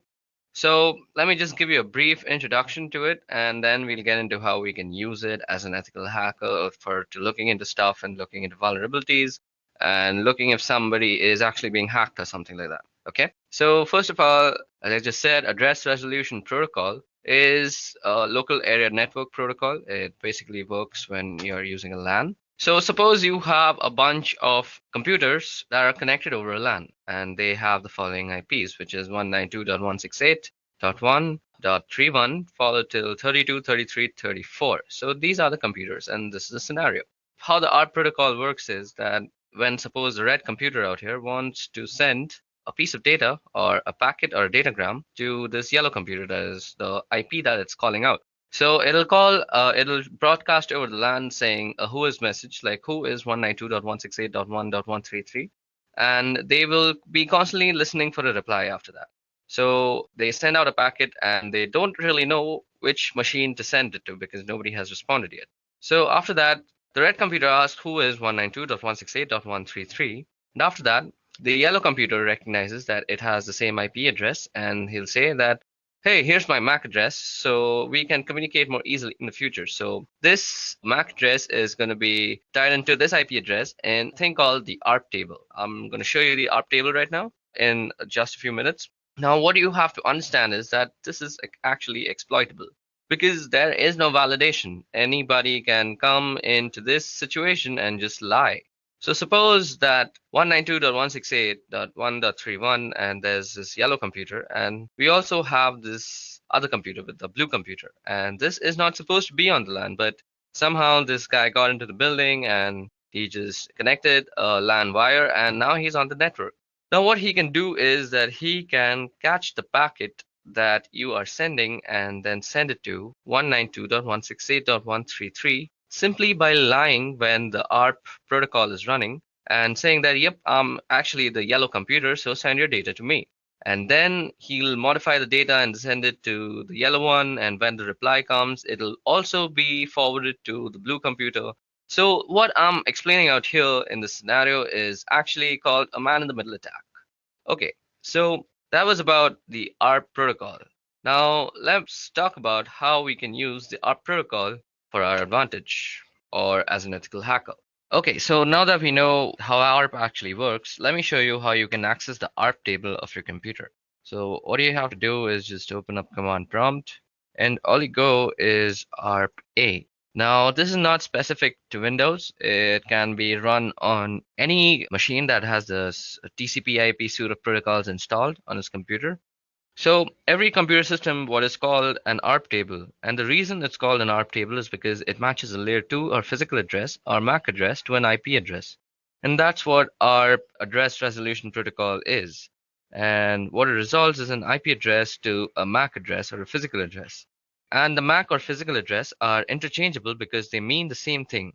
The reason it's called a physical address is because it is a physically on a network interface, which is of course a physical device. So it's sometimes called a physical address, that's sometimes called a MAC address for media access control. So I might use MAC address and I might use physical address to make a particular point, but it means the same thing. So you can see here that the IP address and there are the MAC addresses.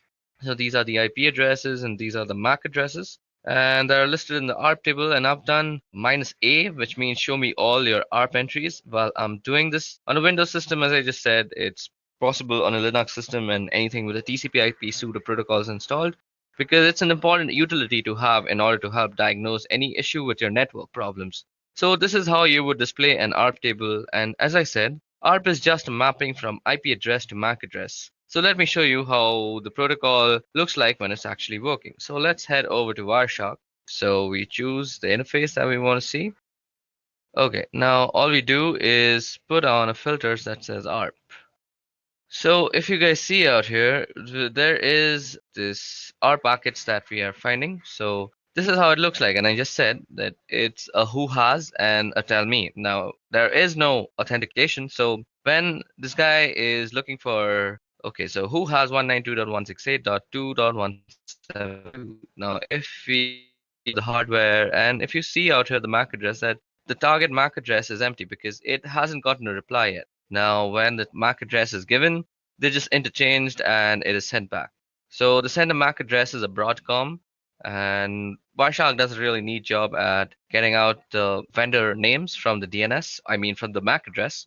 So there's this Astrock thing, then there's Google, as I just saw out here, some Google phone, I guess, maybe an Android, I'm not really sure. This is how ARP looks like, and this is how ARP works. And if you're trying to do a man-in-the-middle attack, and you shouldn't be trying to do that because that's completely unethical, but just in case you were trying to force a man-in-the-middle attack, you could just try to forward the IP to your own address and just spoof your name while ARPing it. So you can use other tools like Edureka for that. Now, that was all about ARP. Okay, so moving on, we are going to be talking about cryptographic hashing. Now, while the word cryptographic is in the term cryptographic hashing, and it does lead you to believe that there is encryption involved, there is no encryption involved in a cryptographic hash. There is a significant difference between hashing and any sort of encryption, and that is primarily that encryption is a two-way process. When I encrypt a piece of data or a file or anything else, what I'm doing is putting it into a state where I expect it to be able to get it back out again. In other words, when I encrypt a file, I expect it to be able to decrypt the file and get the original contents. Hashing is a one-way function on the other hand. Once I've hashed a piece of data or a file, there is no expectation and ability to get the original piece of data back. Hashing generates a fixed length value, and different types of hashing will generate different length values. For example, MD5 will generate a different length value than SHA-1, and they're both hashing algorithms, but they generate different length values. And the resulting value from a hash function should be in no relation at all to the original piece of data. As a matter of fact, if two inputs generate the same hash value, it's called a collision. And if you can generate collisions, you may be able to get a point where you can generate a piece of data that are going to generate the same hash values, and that leads you to the potential ability to break the particular hashing algorithm that you're using. So what we can use hash is for, well, one thing we can use hash is for file integrity. We can run a hash on a file and get a value back, and later we can check that the value to make sure if it's the same. If it's the same, I can be sure that the same file was hashed in both instances. So let me just show you an example of what I just said, that if we hash a file, we'll get the same hash every time. So remember the certificate that we just created? Let me just log in again. So we are going to hash this certificate, and it will create a certain hash. And we are going to see that every time we hash it, we are getting the same hash. So we can use this command called md5sum, and we can do edureka.crt. So this is the hash produced after you've hashed edureka.crt. So if I do an md5 again, so md5 is a hashing algorithm that you should know of. So edureka.crt, and it will produce very similar hash. Let's see if SHA-1 works like this. So SHA-1 edureka.crt. Okay, SHA-1 is the SHA from the SHA-utils package. Okay, so I've proved my point that with MD5, which is a cryptographic hashing algorithm, we are getting the same hash back. So if you are able to produce the same hash, that means you have broken the algorithm in itself.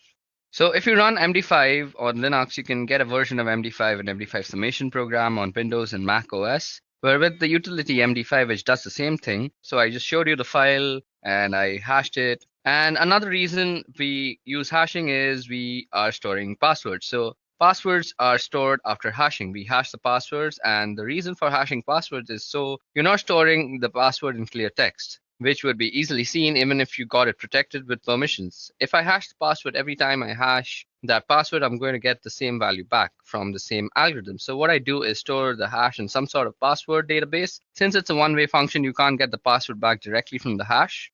Now, what you can do with most password cracking programs, do some variation of this, and you just generate hashes against a list of words, and you'll get a hash value that matches the one in the password. Once you get the hash that matches the one in the password, you know what password is there and here, and we come back to the idea of collisions. If I can take two different strings of characters and get the same values back, then it's easier to crack the password, because I may not necessarily get the password, but if the hash that I get back from a particular string of data is the same as that I get from the original password, then it doesn't matter whether I know the password, because the string of data that I put in is going to generate the same hash value that you're going to compare when you log in. And this hash value will just give you that it's valid, and you'll be able to log in. So suppose the password that you chose while making your account is dog, and the dog word produces this hash value. And if I were to hash cat with the same algorithm, and if the algorithm was prone to collisions, it might produce the same hash value as dog. So with the password cat, I could open up your password.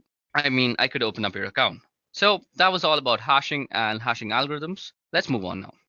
Okay, so in this part of the video, we're going to go over SSL and TLS. Now, SSL and TLS are ways of doing encryption, and they were developed in order to do encryption between websites, web servers, and clients or browsers. SSL was originally developed by a company called Netscape. And if you don't remember, Netscape eventually spun off their source code and became Mozilla Project, where we get Firefox from. So back in 1995, Netscape released a version 2 of SSL, and there was a version 1, but nothing was ever done with it. So we got to version 2 of SSL, and that was used for encryption of web transmission between the server and the browser to do a whole number of flaws between the server and the browser. Now, SSL version 2 had a whole number of flaws, and SSL 2 has the type of flaws that can lead to decryption of messages without actually having the correct keys and not being the right endpoints. And so Netscape released SSL version 3 in 1996. And so we get SSL 3.0, which is better than 2.0, but it still had some issues. And so in 1999, we ended up with TLS. Now, SSL is secure socket layer and TLS is transport layer security. They both accomplish the same sort of thing, and they're designed for primarily doing encryption between web server and web browsers because we want to be able to encrypt the type of traffic. So let me show you what kind of traffic looks like. So first of all, let me open Wireshark.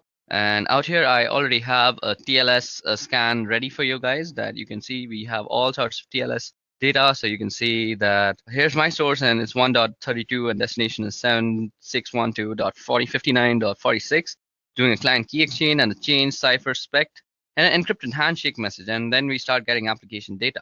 So there are some other steps involved here, and you're not seeing all of it with this particular Wireshark capture because, again, we get fragmented packets, and at some point it starts getting encrypted. And you can't see it anyways because Wireshark, without having the key, can't decrypt those messages. But what ends up happening is the client sends a hello, and the server responds with a hello, and they end up exchanging information as a part of that. Now, including version numbers supported, and you get random number, and the client's going to send out a number of cipher suits that may want to support an order, and it can support the server, and it's going to pick from those suite of ciphers.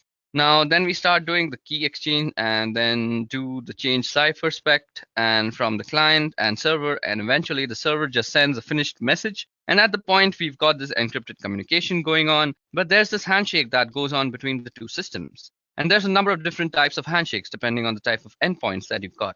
But that's the type of communication that goes on between servers and the client one. Important thing about using SSL and TLS is, as I mentioned, some of the earlier versions had vulnerabilities in them, and you want to make sure that the servers aren't actually running those. So you want to run some scans to figure out the type of calls and ciphers that different systems use. So for this, we can use something called SSL scan. So this is available for Unix. I'm not really sure if there is something that is similar for Windows or Mac, but on a Unix-based system that is Linux, we can use SSL scan. So let me just show you how to use that. Clear this part out. So what we can do is run SSL scan again, suppose www.edureka.co. So I'm going to do an SSL scan here against the website, and you can see it's going out and probing all the different types of ciphers that we know on this system. Start with SSL v3 and are going to TLS version 1. And we could force SSL scan to try to do an SSL v2. If I scroll back up, here I get the surface ciphers, which is SSL version 3. It's using RSA, and it's using RSA for the asymmetric. Now, in order to do the key exchange, and once we get the session key up, we're going to use AES 256, and then we're going to use the secure hash algorithm to do the message authentication, or the MAC. It's sometimes called the HMAC for the hashed message authentication code. And what it does is simply hashes the MAC address that you would check one side against the other to make sure that the message hasn't been fiddled with in transmission. You can see here all the different types of cipher suits that are available. Here's TLS running RC4 at 40 bits using MD5. So that would be a pretty vulnerable type of communication to use. And between the server and the client, a 40-bit cipher using our C4 is a low-strength cipher. And we would definitely recommend that clients remove those from the supported ciphers that they have on their server. All that configuration would be done at the web server as well as when you generated your key and your certificates. Normally, certificates would be handled by a certificate authority. Now, you can also self-sign certificates and have those installed in your web server in order to do communications with your clients. The challenge with that is browsers today warn when they see a certificate against a certificate authority that is entrusted of it, and it doesn't have any certificate authority at all. So you'll get a warning in your browser indicating there may be a problem with your certificate. If your clients are savvy enough, and if the users are savvy enough, you may be able to make use of these self-signed certificates and save yourself some money. But generally, it's not recommended simply because clients are starting to get these bad certificates. And when they run across one that's really a problem, a real rogue certificate, they're going to ignore the certificate message in their browser and just go to these sites that could have malicious purposes in mind and may end up compromising the clients or your customers or users. So that's SSL and TLS and how they work and negotiate between servers and endpoints. Okay, so now that we've talked about TLS and SSL, let's talk about disk encryption.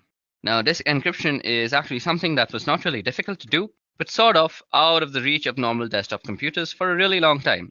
Although there have long been ways to do encryption of files, and to a lesser degree, maybe entire disks, as we get faster processors, certainly encrypting the entire disks and being able to encrypt and decrypt on the fly without affecting performance is something that certainly comes within reach. And it's a feature that shows up in most modern operating systems to one degree or another. Now, these days, we are going to look at a couple of ways here of doing disk encryption. I'm going to tell you about one of them first, and it's not the one I can show. I can't really show the other one either. So with Microsoft, their Windows system have this program called BitLocker.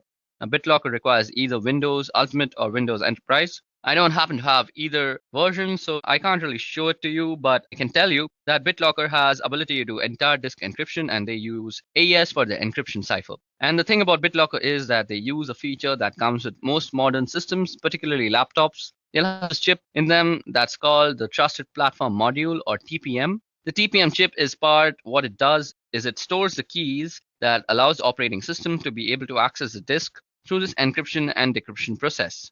And they use a pretty strong encryption cipher, which is AES, but you have to have one of the couple of different versions of Windows in order to be able to use BitLocker. And it's one of those things you would normally run in an enterprise, and so that's why they included it on its enterprise version. Now, on the macOS side, they have this thing called File Vault, and you'll see in the system preferences, on the security and privacy, if you go to File Vault, you can turn on File Vault.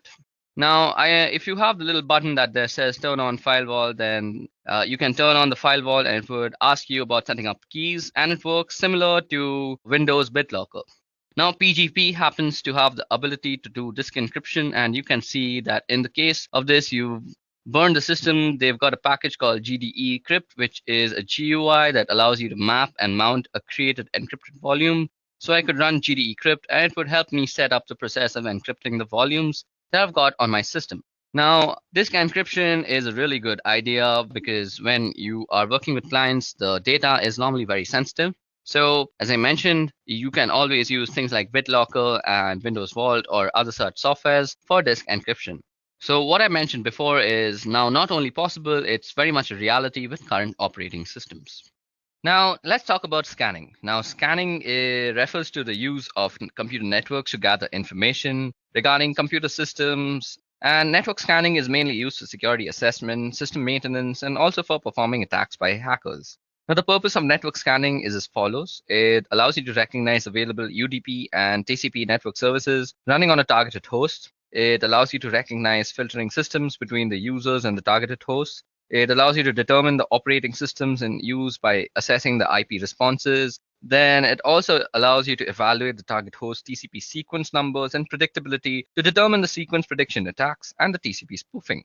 Now, network scanning consists of network port scanning as well as vulnerability scanning. Network port scanning refers to the method of sending data packets via the network to a computer system specified service port. This is to identify the available network services on that particular system. This procedure is effective for troubleshooting systems issues or for tightening the system security. Vulnerability scanning is a method used to discover known vulnerabilities of computing systems available on a network. It helps to detect a specific weak spot in an application software or the operating system, which could be used to crash the system or compromise it for undesired purposes.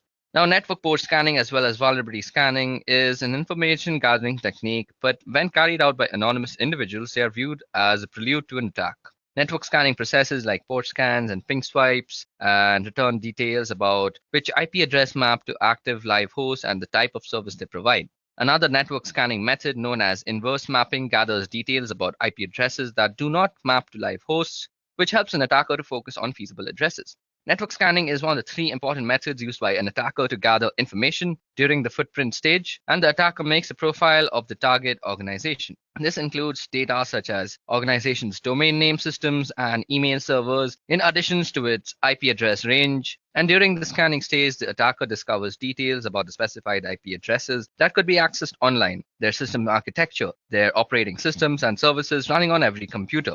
Now, during the enumeration stage, the attacker collects data, including routing tables, network user and group names, simple network management protocol data, and so on. So now let's talk about intrusion detection evasion. So before we get into IDS evasion, let's talk about what exactly is an IDS. Now, an intrusion detection system, or IDS, is a system that monitors network traffic for suspicious activity and issues alerts when such activity is discovered. While anomaly detection and reporting is primary function, some intrusion detection systems are capable of taking actions when malicious activity or anomalous traffic is detected, including blocking traffic sent from suspicious IP addresses.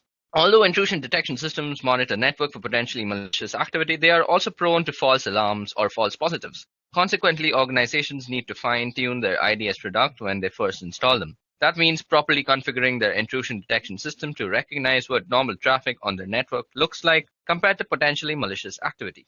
An intrusion prevention system also monitors network packets for potentially damaging network traffic, but where an intrusion detection system responds to potentially malicious traffic by logging the traffic and issuing warning notification, intrusion prevention systems respond to such traffic by rejecting the potentially malicious packets. So there are different types of intrusion detection systems. So intrusion detection systems come in different flavors and detect suspicious activities using different methods. So kind of intrusion detection is a network intrusion detection system. So that is NIDS is deployed at a strategic point or points within the network where it can monitor inbound and outbound traffic to and from all the devices on the network. Then there is host intrusion detection system, that is HIDS, which runs on all computers or devices in the network with direct access to both the internet and the enterprise internal network. HIDS have an advantage over NIDS in that they may be able to detect anomalous network packets that originate from inside the organizations or malicious traffic that NIDS has failed to detect. HIDS may also be able to identify malicious traffic that originates from the host itself, as when the host has been infected with malware and is attempting to spread to other systems. Signature-based intrusion detection system monitors all packets traversing the network and compares them against a database of signatures or attributes of known malicious threats, much like antivirus softwares. So now let's talk about IDS evasion. Okay, so now let's talk about IDS evasion. Now, IDS is an intrusion detection system, as we just spoke about, and is there to detect exactly the types of activities that we are engaged in sometimes. And sometimes you may be called in to work on a target where activities are known and should be known by the operators or the operations people involved in monitoring and managing the network. And the idea being not only do they want to assess the technical controls that are in place, but they also want to assess the operational procedures and ensure that the systems and processes are working the way that they are supposed to be working. Now, when you are engaged with a target that you are in full cooperation with, you don't need to do these types of evasion tactics. All these techniques may be actually avoided. But if you're asked to perform an assessment or a penetration on a target where they are not supposed to see your activities, then you need to know some different techniques to evade detection from an IDS. So we're going to talk about a couple of different things that you can do. So one thing that you can do is manipulate packets to look a particular way. Now, for this, there is a tool called 𝐸𝐸. So 𝐸𝐸 is a really good way to actually manipulate traffic, and by actually manipulating the contents of a packet, like you can specify the destination and source. So it's a really useful tool to set up packets, look a particular way. One thing it can do is allow you to spoof IP addresses. So I could set a source IP address here that was something completely different from mine. Now, if I'm using TCP or UDP, I'm not going to see the response back. And in this case, TCP, I'm not even going to get the three-way connection made because the responses are going to go back to the source IP. But what you can do is, in addition to spoofing, you can set up particular ways that a packet may look, like changing the type of service or by changing the fragmentation offset or by different flag settings that may allow you through an IDS without maybe getting flagged. And it may also allow you through a firewall. Now, it's a slim possibility, but it's a possibility. Now, another thing you can do is use 𝐸𝐸 to generate a lot of really bogus data. And what you might do is hide in the noise generated by 𝐸𝐸. So you could create some really bogus packets that are sure to set off IDS alarms, and then you can run some legitimate scans underneath and hopefully be able to get some responses. Back without being detected. So if you were to look at Nmap, let me just open Nmap up for you and go Nmap help. You can see a throttle response out here. Yeah, the timing and performance. On the manual pages here, one of the things that you can see is the throttle. In other words, the timing template to go really slow. So if I do a -T0 with an Nmap scan, it's going to really slow it down, and it goes really slow. So there's a possibility it may not rise to the threshold that would trigger an IDS. And this is what we would call a low and slow scan. Now, of course, this is only Nmap, and that would be a port scan. And there are still a lot of other works that you would have to do. And you may have to find other ways to get around that. And you can see also here on this page, there's some firewall IDS evasion and spoofing. And you can do things like fragment packets, And we're really fragmented packets sometimes will avoid IDS because an IDS is going to look what's in front of it and may not have the ability to actually gather the entire packet and put it back together to take a look at what's going on. So sometimes fragmented packets can get through, and you can also add decoys into a scan. And again, this is a kind of cover-friendly file sort of approach where Nmap will throw a bunch of decoys into the mix of the scan that you're doing, and hopefully you'll get lost amongst the decoys that are going on. I can also spoof the source address and do some other things around data lengths and TTL. And I can also spoof MAC addresses and send packets with bogus checksums. So all of those have the possibility of getting around firewalls and IDS and doing evasion.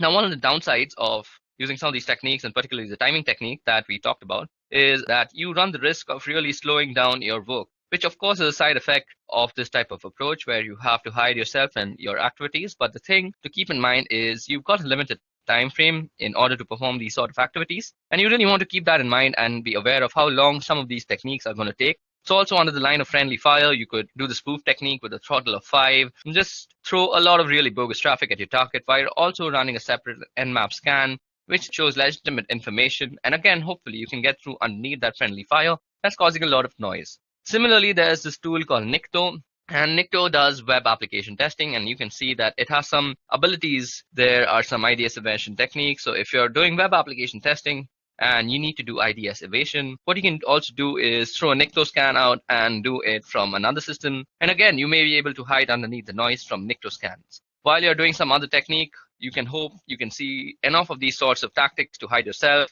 well enough to be able to get what you need from your target without being detected by the target and the operations people there.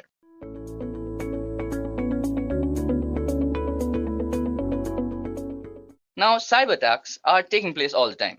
Even as we speak, the security of some organization, big or small, is being compromised. For example, if you visit this site out here, that is ThreatCloud, you can actually view all the cyber attacks that are actually happening right now. Let me just give you a quick demonstration of how that looks like. Okay, so as you guys can see out here, these are all the places that are being compromised right now. The red parts actually show us the part that is being compromised, and the yellow places actually show us from where it's being compromised from. Okay, as you guys can see now that someone from the Netherlands is actually attacking this place and someone from USA was attacking Mexico. It's a pretty interesting site and actually gives you a scale of how many cyber attacks are actually happening all the time in the world. Okay, now getting back, I think looking at all these types of cyber attacks, it's only necessary that we educate ourselves about all the types of cyber threats that we have. So these are the 8 cyber threats that we're going to be discussing today. Firstly, we're going to start with malware. So malware is an all-encompassing term for a variety of cyber attacks, including Trojans, viruses, and worms. Malware is simply defined as code with malicious intent that typically steals data or destroys something on the computer. The way malware goes about doing its damage can be helpful in categorizing what kind of malware you're dealing with. So let's discuss it. So first of all, viruses. Like their biological namesakes, viruses attach themselves to clean files and infect other clean files, and they can spread uncontrollably, damaging a system's core functionality and deleting or corrupting files. They usually appear as executable files that you might have downloaded from the internet. Then there are also Trojans. Now, this kind of malware disguises itself as legitimate software or is included in legitimate software that can be tampered with. It tends to act discreetly and creates backdoors in your security to let other malwares in. Then we have worms. Worms infect entire networks of devices, either local or across the internet, by using the network's interfaces. It uses each consecutive infected machine to infect more. And then we have botnets and such, where botnets are networks of infected computers that are made to work together under the controller of an attacker. So basically, you can encounter malware if you have some OS vulnerabilities, or if you download some illegitimate software from somewhere, or you have some other email attachment that was compromised with. Okay, so how exactly do you remove malware, or how exactly do you fight against it? Well, each form of malware has its own way of infecting and damaging computers and data, and so each one requires a different malware removal method.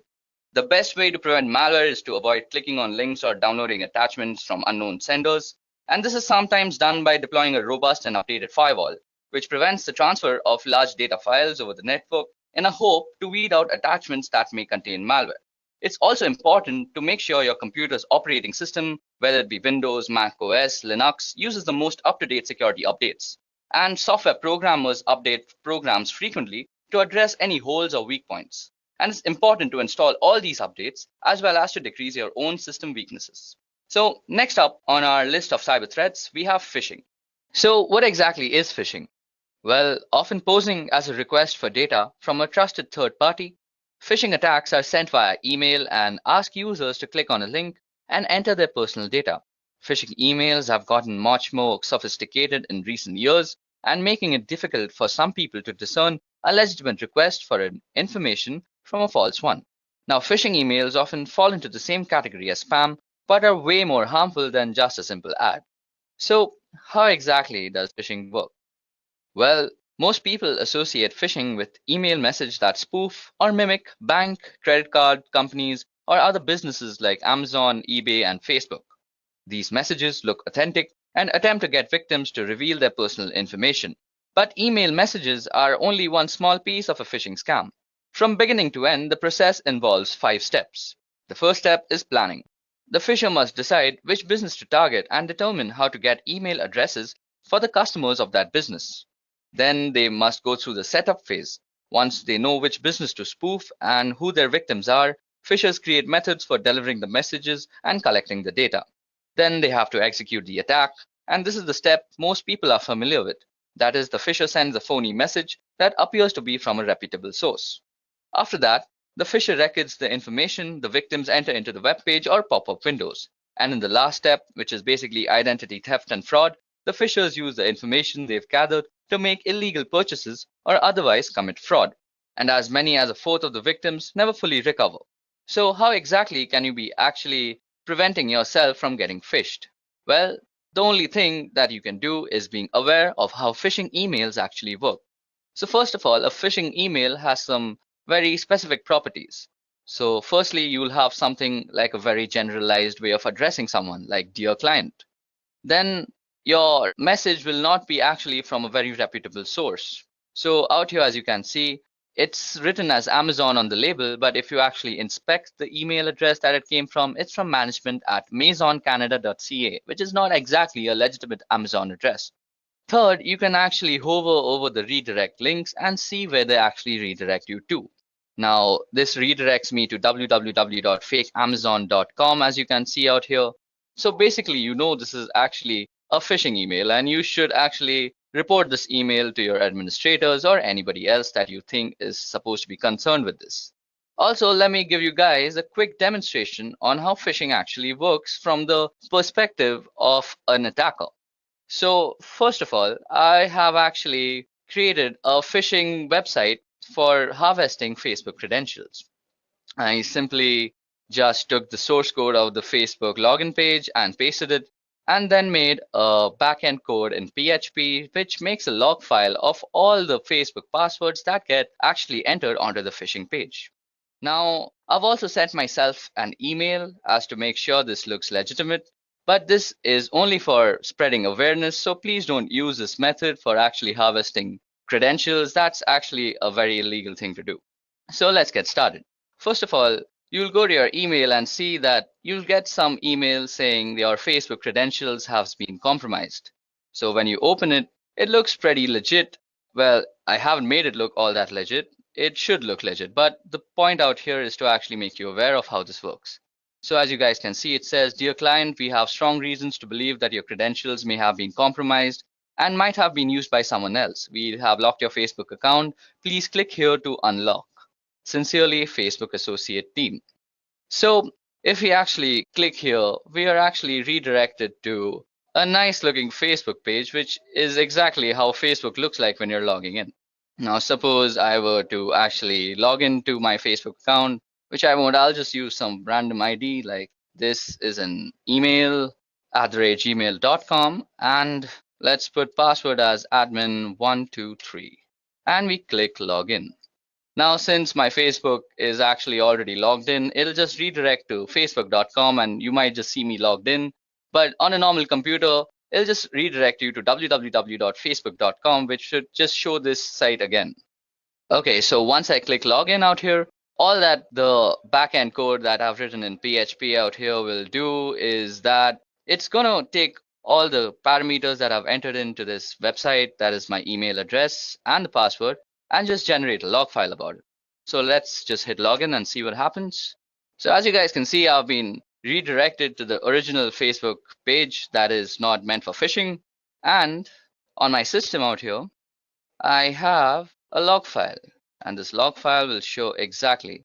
As you can see, I've fished out the email address. This is an email @gmail.com, and it's also showed the password that is admin123.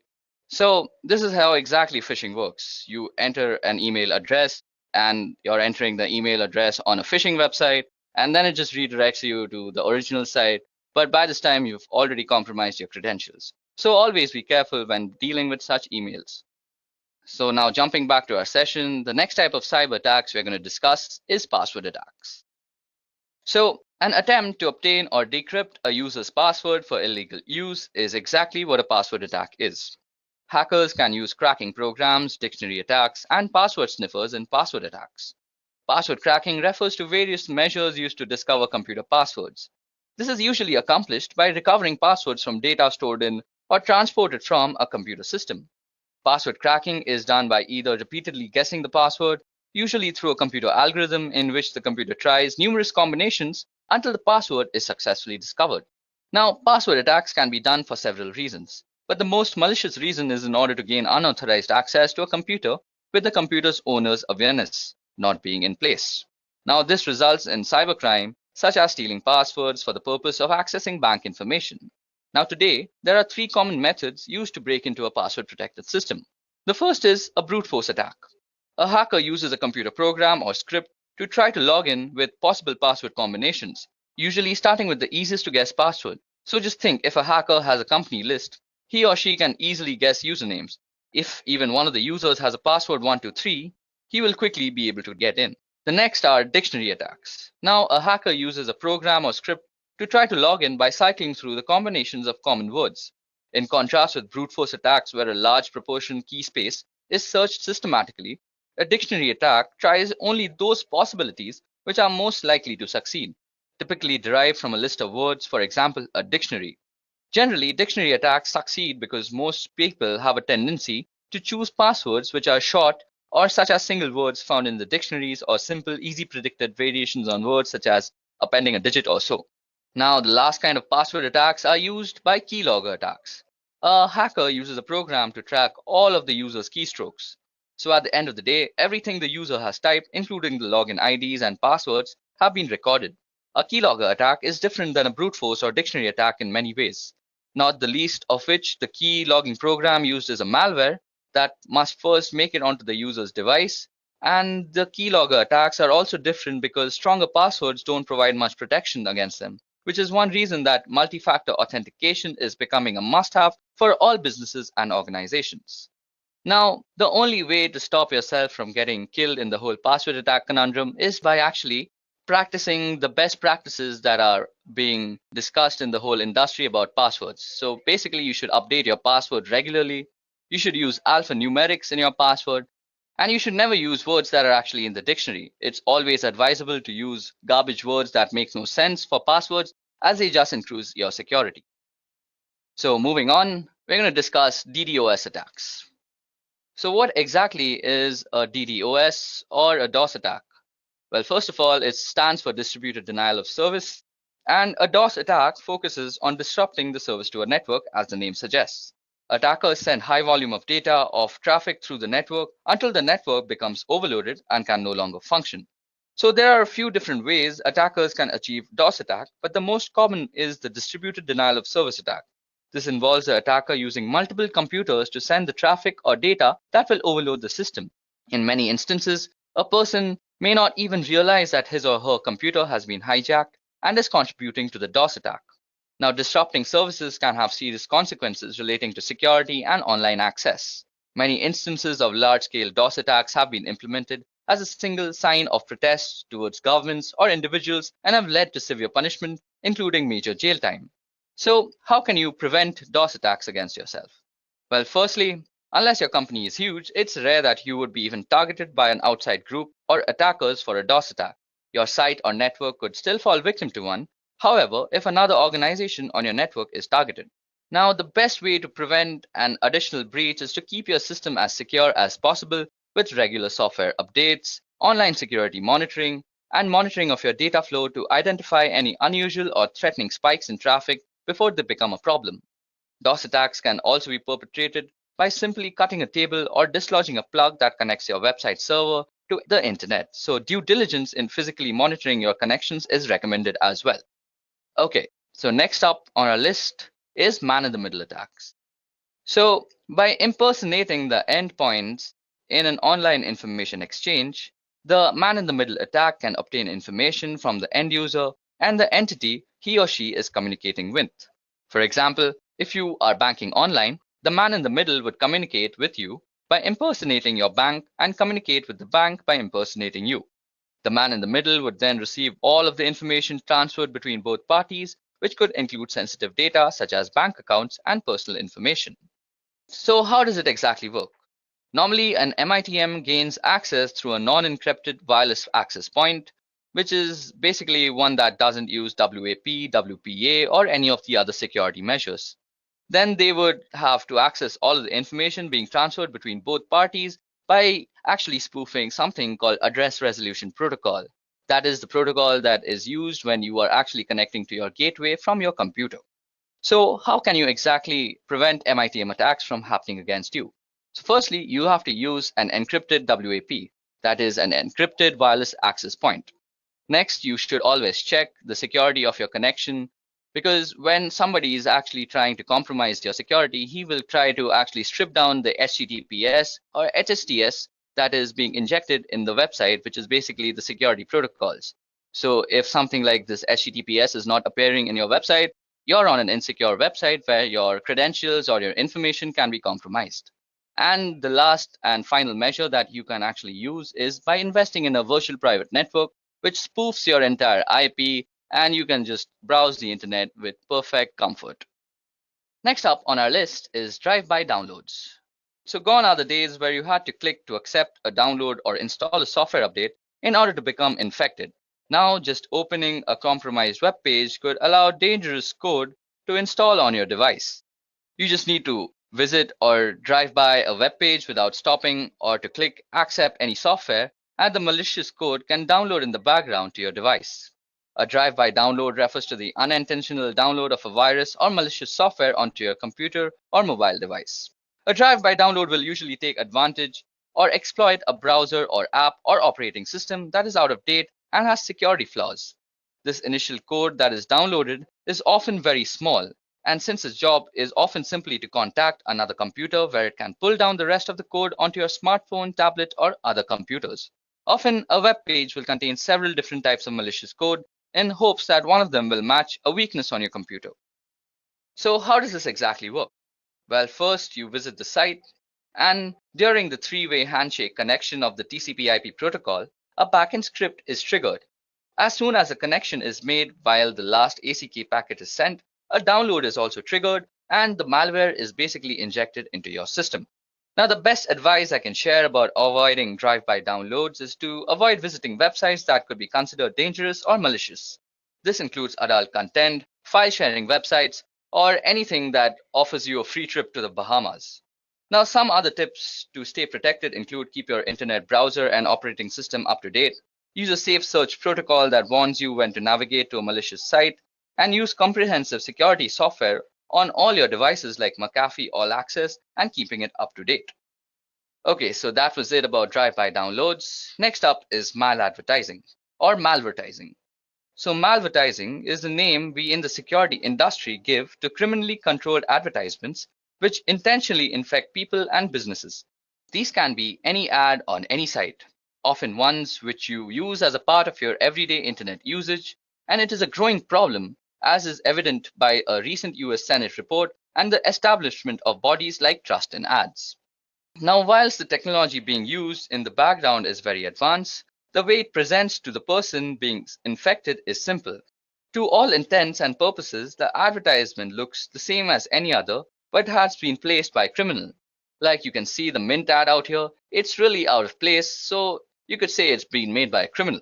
Now, without your knowledge, a tiny piece of code hidden deep in the advertisement is making your computer go to the criminal servers. These then catalog details about your computer and its location before choosing which piece of malware to send you. And this doesn't need a new browser window and you won't know about it.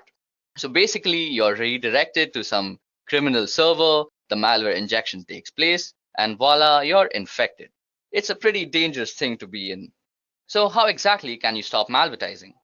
Well, first of all, you need to use an ad blocker, which is a very must in this day and age. You can have ad blocker extensions installed on your browser, whether it be Chrome, Safari, or Mozilla. Also, regular software updates of your browser and other softwares that work peripheral to your browser always help. And next is some common sense. Any advertisement that is about a lottery that's offering you free money is probably going to scam you and inject a malware too. So never click on those ads. So the last kind of cyber attacks we are going to discover today and discuss about is rogue software. So rogue security software is a form of malicious software and internet fraud that misleads users into believing that there is a virus on their computer and manipulates them into paying money for a fake malware removal tool. It is a form of scareware that manipulates users through fear and a form of ransomware. Rogue security software has been a serious security threat in desktop computing since 2008. So now, how does a rogue security software work? These scams manipulating users into download the program through a variety of techniques. Some of these methods include ads offering free or trial versions of security programs, often pricey upgrades, or encouraging the purchase of the deluxe versions. Then also pop-ups warning that your computer is infected with a virus, which encourages you to clean it by clicking on the program. And then manipulated SEO rankings that put infected website as the top hits when you search.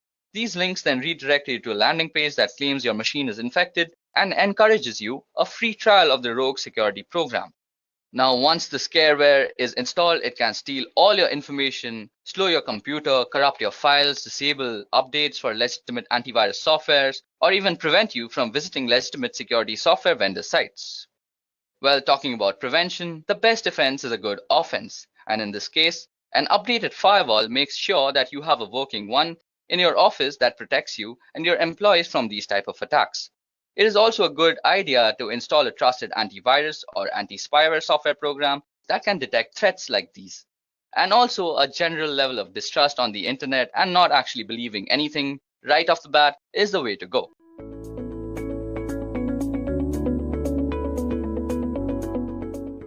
Cybersecurity is a set of techniques and practices employed to protect data. But what are we actually protecting data here from? We are protecting data from unauthorized access, unauthorized modification, and unauthorized deletion. These three terms are similar to what we know as CIA triad in cybersecurity. CIA basically stands for confidentiality, integrity, and availability. Now let's explore the CIA triad. So confidentiality is exactly what it sounds like, keeping your information secret. It is the protection of information from unauthorized people and processes. Let's consider a simple example. Would you like the thought of your private health information or financial information falling into some stranger's hands? Whoa, definitely not, right? Similarly, no business owner likes the thought of her business information being disclosed to competitors. Information is a valuable asset. Integrity is when the information that is stored in a system is very accurate and highly reliable. Integrity is protection of information from intentional or accidental unauthorized modification. For example, if a hacker were to break into a banking website and change its balance from $1 to $1 million, integrity of site is now lost. The final component of CIA triad is availability. Availability is assurance that systems and data are accessible by authorized users whenever they need it. So if we cannot access the data whenever we need it, we are definitely not secure. So guys, now you know what CIA triad basically means. Now let's take a look at what kind of attacks can be made on the CIA triad in real world and how we can defend them. Let's begin with confidentiality. Attacks and confidentiality include cracking poorly encrypted data, an employee knowingly or unknowingly putting sensitive data on removable media such as SD cards, pen drives, and giving it to unauthorized parties. And then there is doxing, which is basically leaking private information about an individual or an organization in order to do harm. Now, the best way to keep your information secret is to make sure that there is strict access control. That is, only people who are allowed to access data can access it. And another way is to encrypt any data that's being transmitted from one position or one place to another.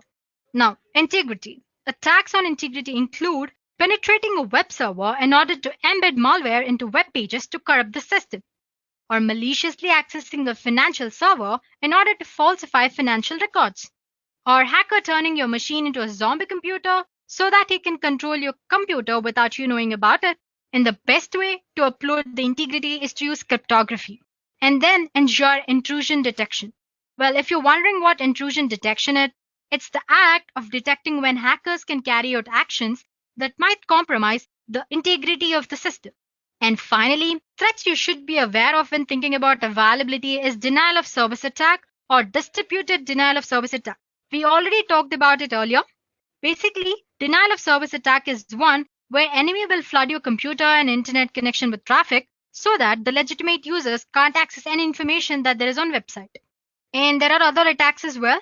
For example, ransomware attack, which encrypt data on targeted computers so that the authorized parties cannot use it.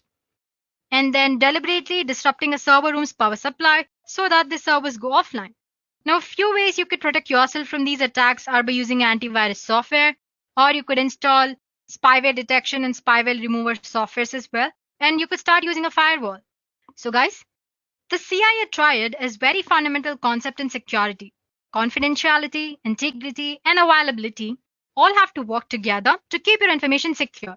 But don't think for 1 minute that these are the only factors to be considered while talking about security. Now, let's talk about other 3 pillars of security. To begin with, the most important concept, people. An individual, it could be me or it could be you, play a very important role when it comes to security. Every employee needs to be aware of their role in preventing and reducing this ever-ending cyber attacks. The specialized technical cybersecurity staff need to stay fully updated with latest skills and qualifications to mitigate and respond to cyber attacks easily. So guys, people play a very important role when it comes to security. Moving on, we have processes. Processes are crucial in defining how the organization's activities, roles, and documentation can be used to mitigate the risk of organization's information and data. Cyber threats keep changing quickly, so processes need to be continually reviewed and updated to be able to adapt with them. And finally, technology. Technology plays a very important role. Technology can be deployed to prevent or reduce the impact of cyber risk, depending on your risk assessment and what you deem an acceptable level of risk.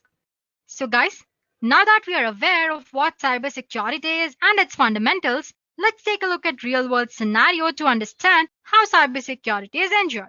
Meet Wendy. She owns a successful hotel and spa because everyone needs an escape from the stressful life once in a while, right? Now, being the owner of successful spa means that her clients are trusting her with their personal information, and she uses different kind of technical systems to book appointments, make payments, and keep track of her financial accounts. On top of that, to keep it all safe, she has an elaborate IT security system protecting everything. But unfortunately, it's not secure enough. Wendy's business is targeted by hackers who are determined to break and hold her business information hostage. Because of this, Wendy's business has come to a halt. She can't make appointments, can't process payments, and her client's personal information is exposed. And on top of that, hackers are asking her for a heavy ransom. So what would you do if you are in Wendy's place? Well, Wendy doesn't want to pay hackers. So she decides to hire incident response team from a very popular security company. This incident response team mission basically is to prevent serious loss of profits, ensure public confidence, and protect information assets for business like Wendy's. But how does this IRP team actually achieve it? So as first step, IRP team will identify the source of security breach. Then IRP team orchestrates chain of events that ultimately prevents from encountering a serious security disaster. They detect logs and access control and contain the threat path so that Wendy's company can avoid further damage. After the attack is contained, the team identifies the data that has been stolen or compromised during the incident. After that, the team prioritizes recovery to protect Wendy's business from further attacks. Now, Wendy's customers can continue their spa day without any hassles. In the past, security breach of this nature would have required Wendy to contact several agencies and third parties to solve the problem. In the worst case, Wendy might have had to pay hackers the amount they demanded for. But IRP platform organized all of these people, processes, and technology to identify and contain the problem in very limited amount of time. So guys, today we have reached the position in which cybercrime is so sophisticated it seems almost impossible to prevent. The emphasis is now on how an organization responds once it has been breached. While we can't prevent every incident that there is, we can easily control how we manage the aftermath so that we are prepared and practiced in the process of response.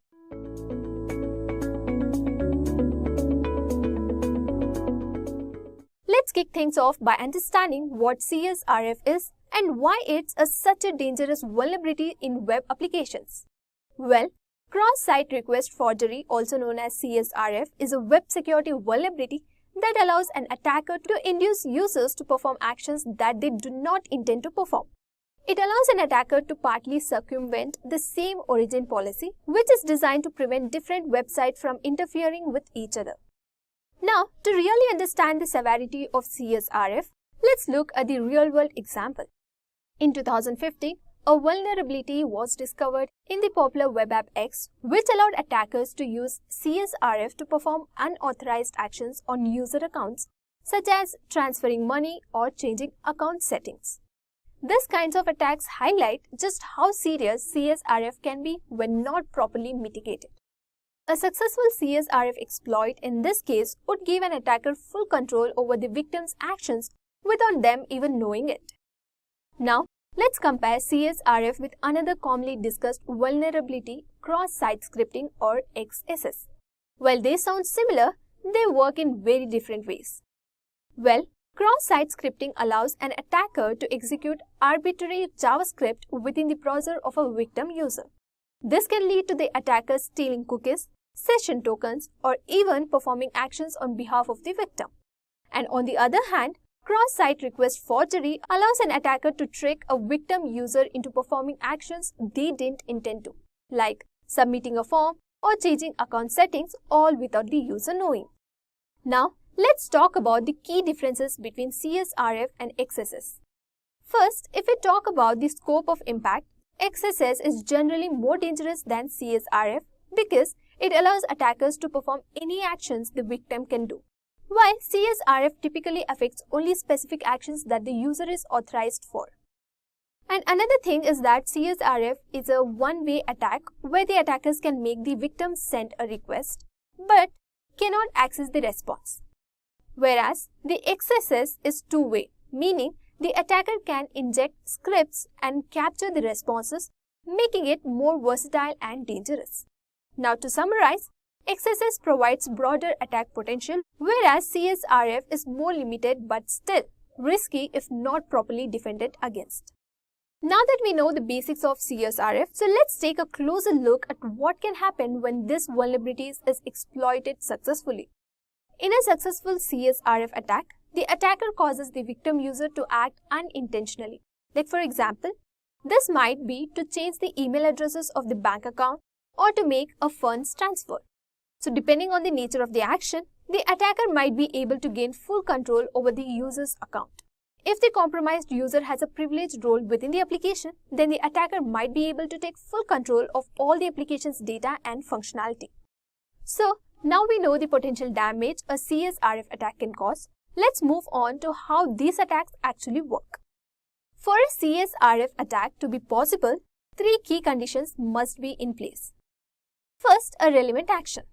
There is an action within the application that the attacker has a reason to induce. This might be a privileged action such as modifying permissions for other users or any action on a user-specific data such as changing the user's own password. Next comes the cookies-based session handling. Here, performing the action involves issuing one or more HTTP requests, and the application relies mainly on session cookies to identify the user who has made the request. There is no other mechanism in place for tracking sessions or validating user requests. Next comes the no unpredictable request parameters. The requests that perform the action do not contain any parameters whose values the attackers cannot determine or guess. For example, when causing a user to change their password, the function is not vulnerable if an attacker needs to know the value of the existing password. Alright, let's take a look at how a CSRF attacks works with an example. So imagine there's an application that lets user change their email address. Here's the request that the app might send when the user tries to update their email. Now, this request meets all the conditions for a CSRF attack. Here, the action, changing the email address, is something an attacker would want to perform.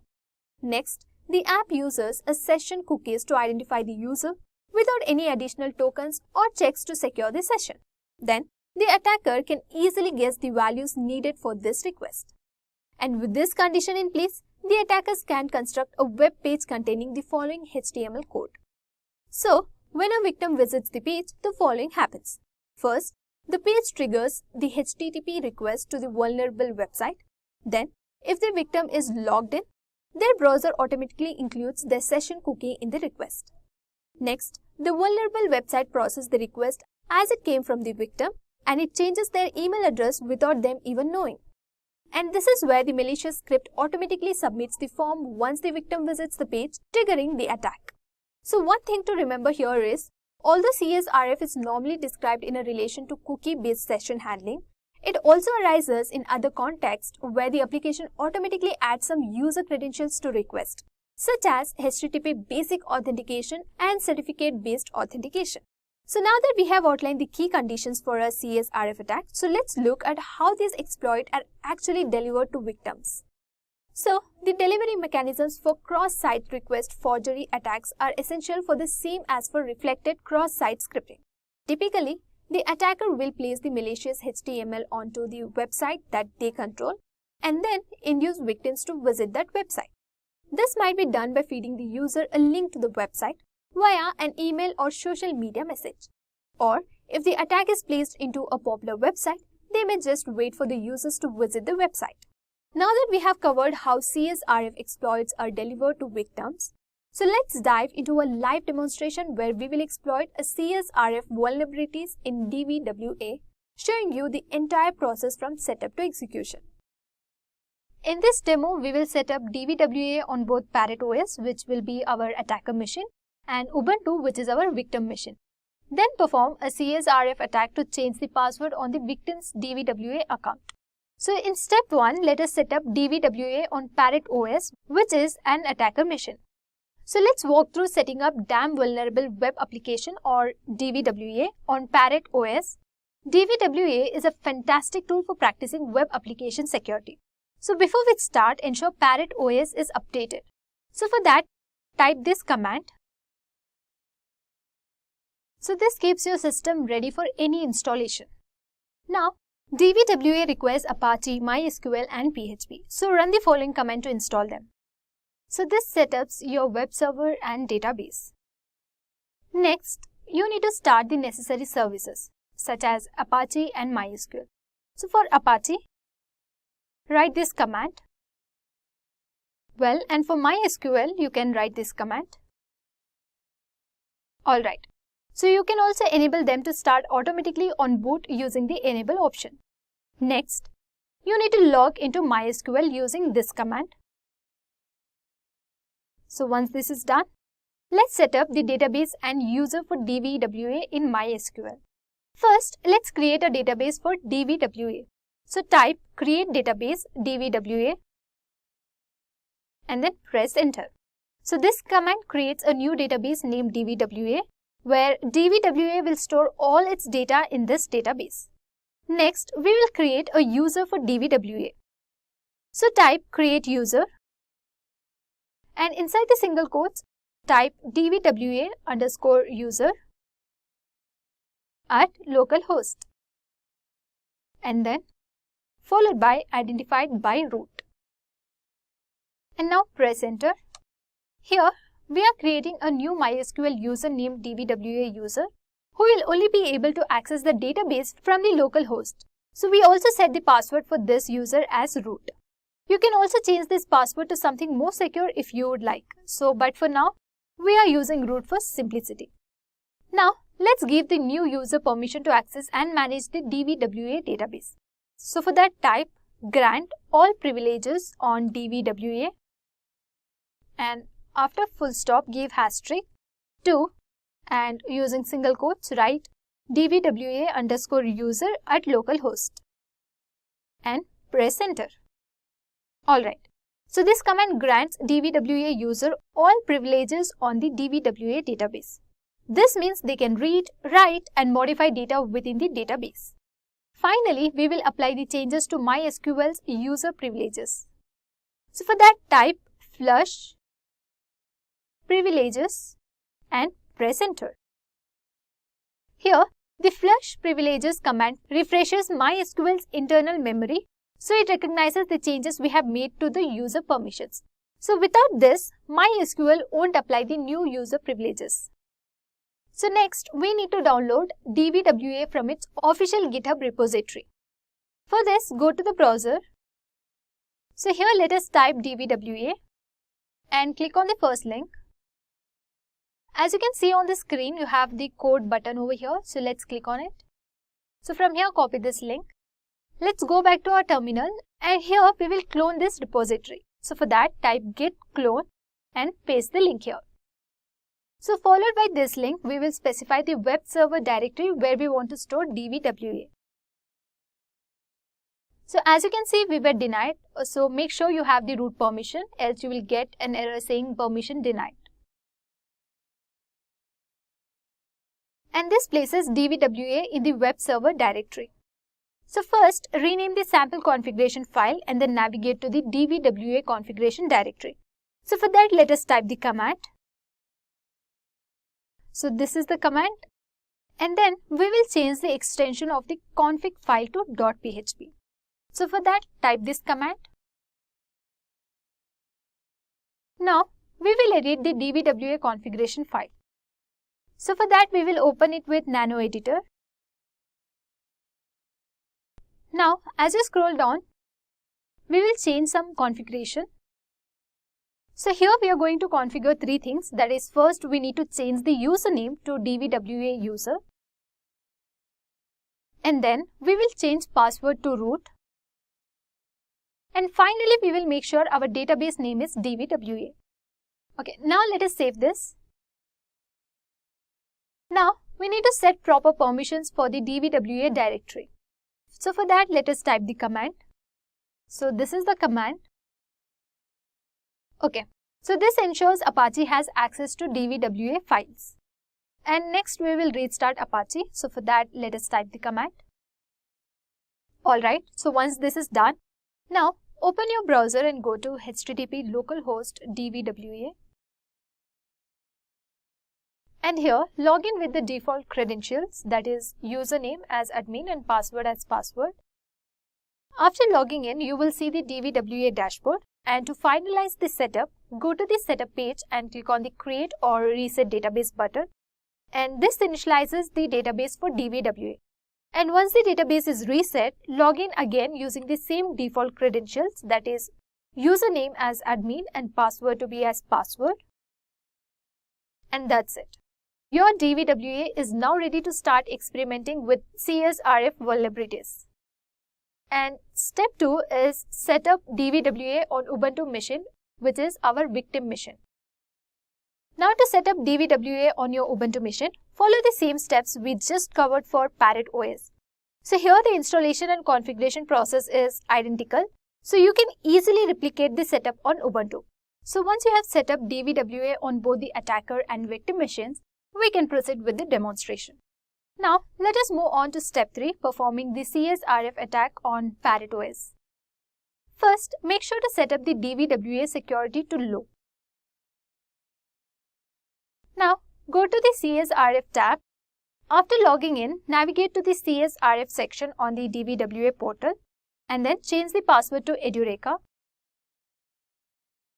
And in the CSRF section, change the password to Edureka and submit the form.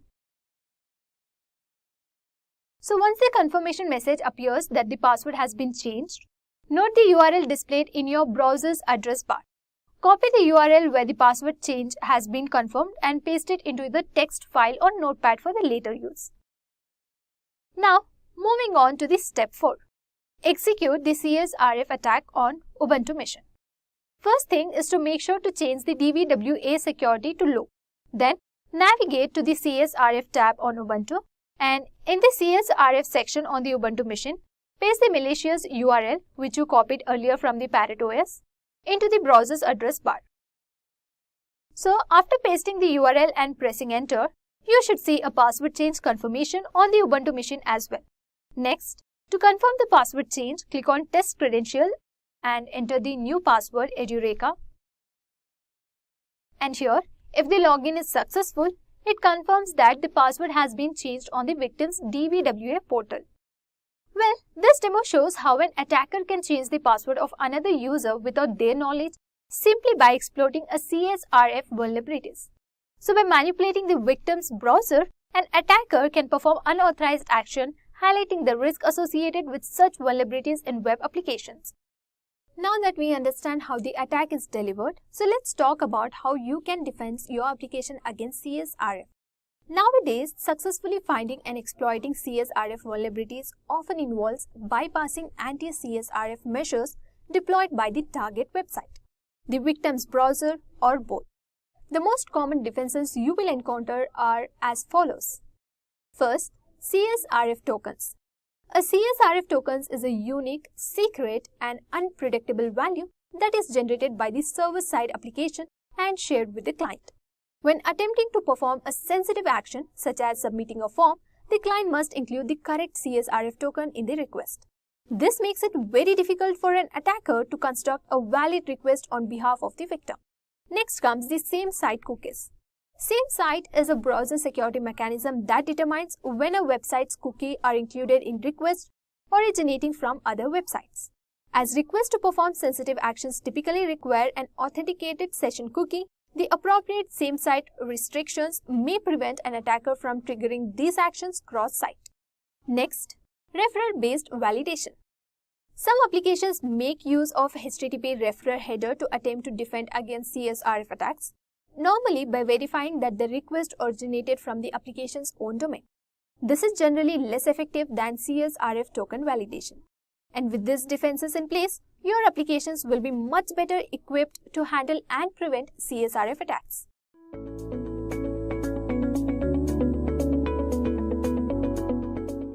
Kali Linux is the industry's leading Linux distribution in penetration testing and ethical hacking.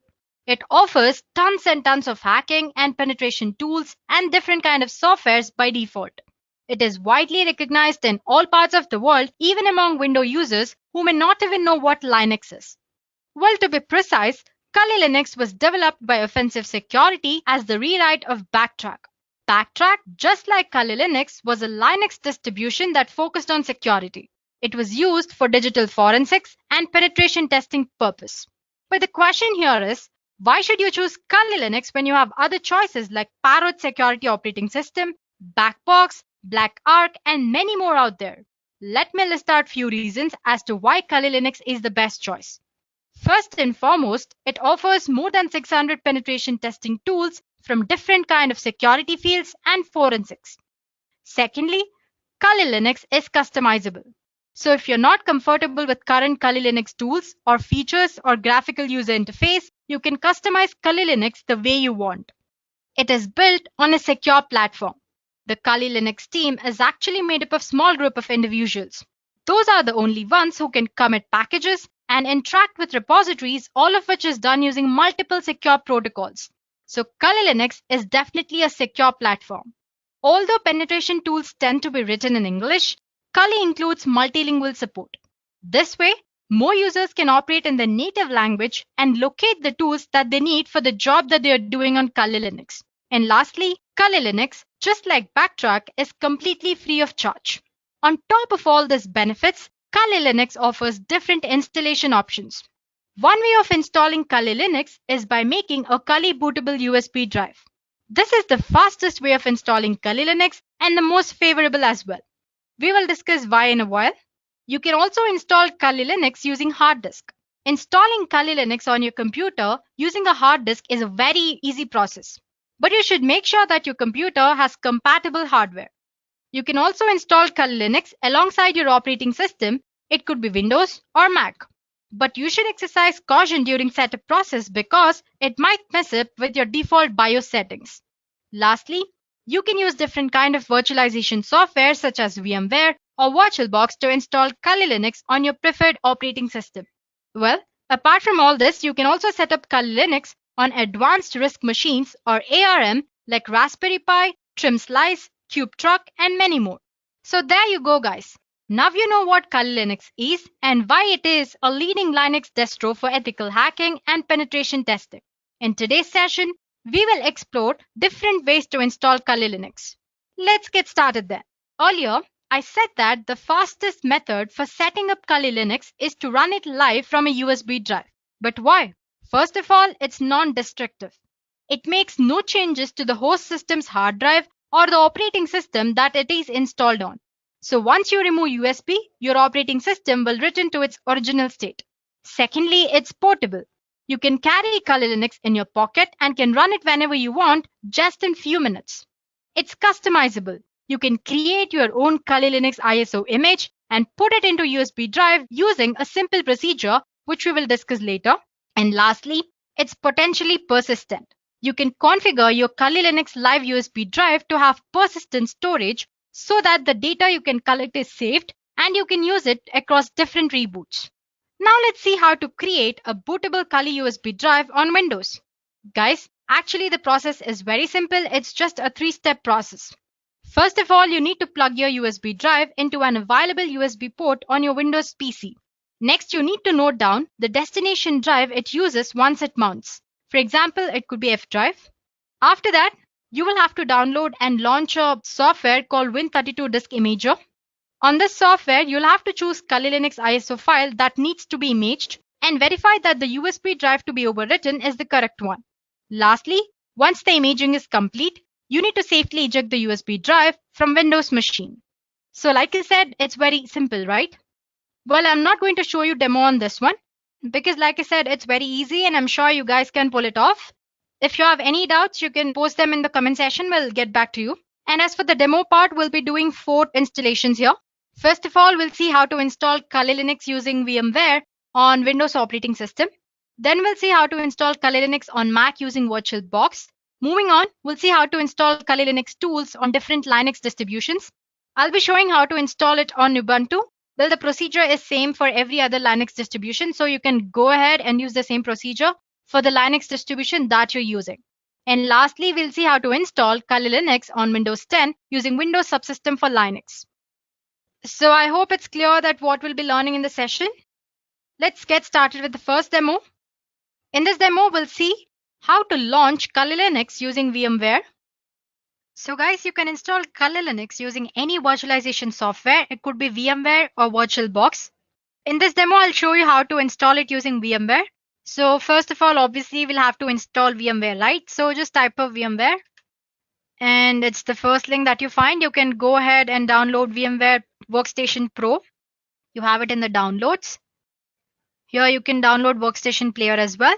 Or you can download VMware Workstation Pro. Now, once that is downloaded, you'll have to download a Kali Linux ISO image. For that, you'll have to go for official Kali Linux website. Just type for Kali Linux and it's the first link. You can see downloads option here. Click on download.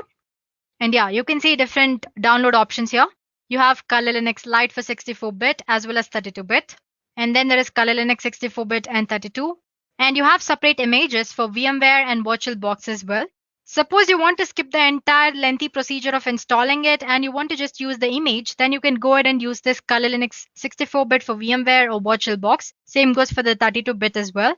But since we are focusing on installing right now, let's just go ahead and download our ISO file and install it from the beginning until last step. I've already downloaded it, so I have an ISO file downloaded on my computer. So all you have to do is just click on the torrent link, it'll be downloaded. Let's open VMware then. So as you can see, I have VMware Workstation Pro installed here.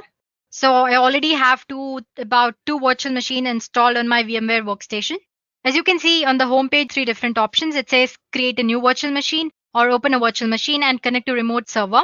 So if you want to create a Kali Linux or any other virtual machine from step 1, you can use this create a new virtual machine option. Well, if you have an image of a virtual machine already, and if you want to just use it and avoid installation procedure, then you can go ahead and use this open a virtual machine option. Well, just click on this create a new virtual machine and click on next.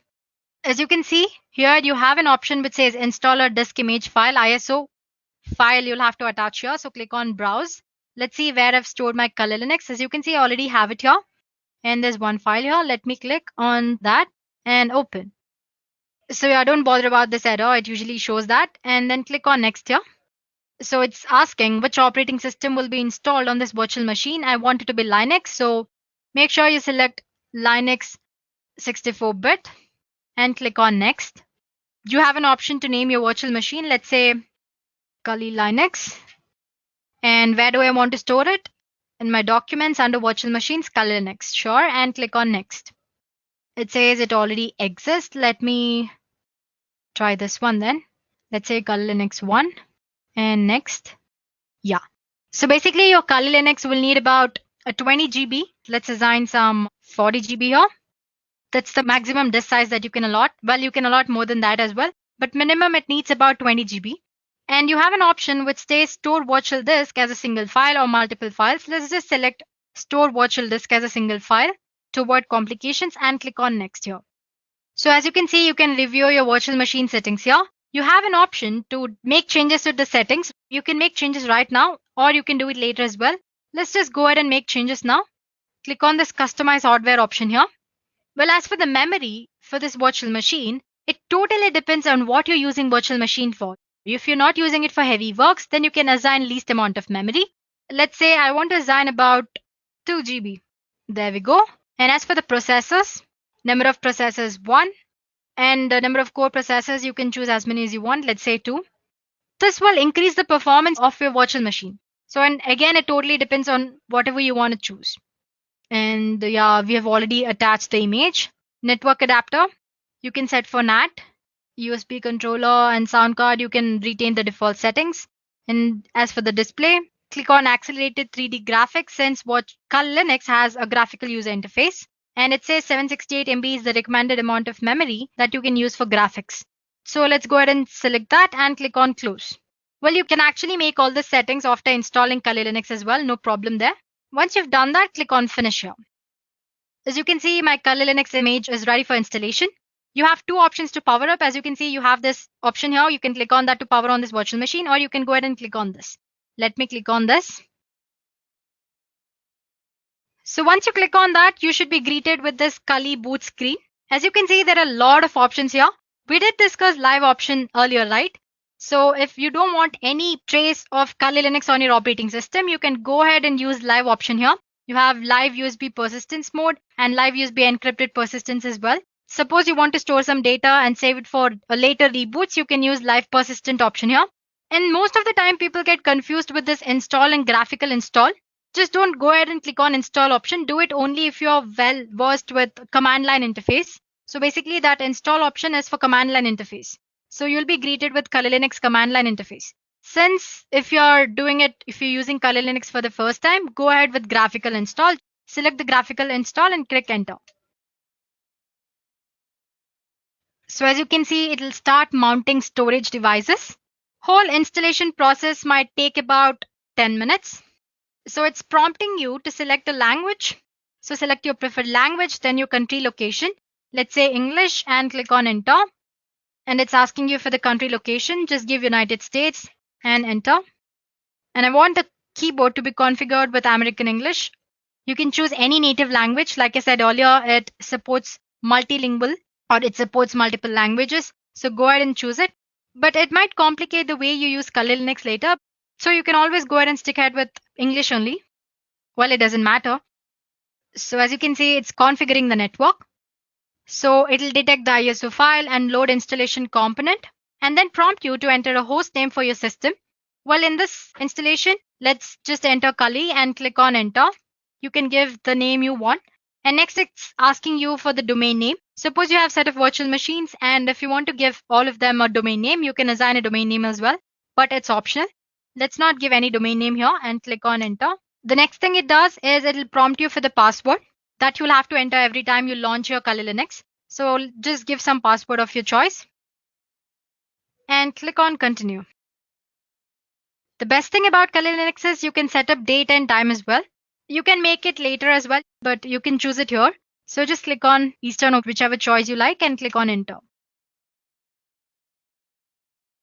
So the installer will now probe your disk and offers you 4 different choices. As you can see, it says guided use entire disk. Guided use entire disk and set up LVM, which is logical volume manager. Same thing, which is encrypted, and manual. So if you're an expert, if you've already used this Kali Linux before, you can go ahead and select any of these 3 options from the bottom. That's LVM or manual or encrypted LVM. Otherwise, you can always go ahead and choose guided use entire disk option here if you're a beginner and click on enter. So this is the disk partition where all the data will be stored, and click on continue.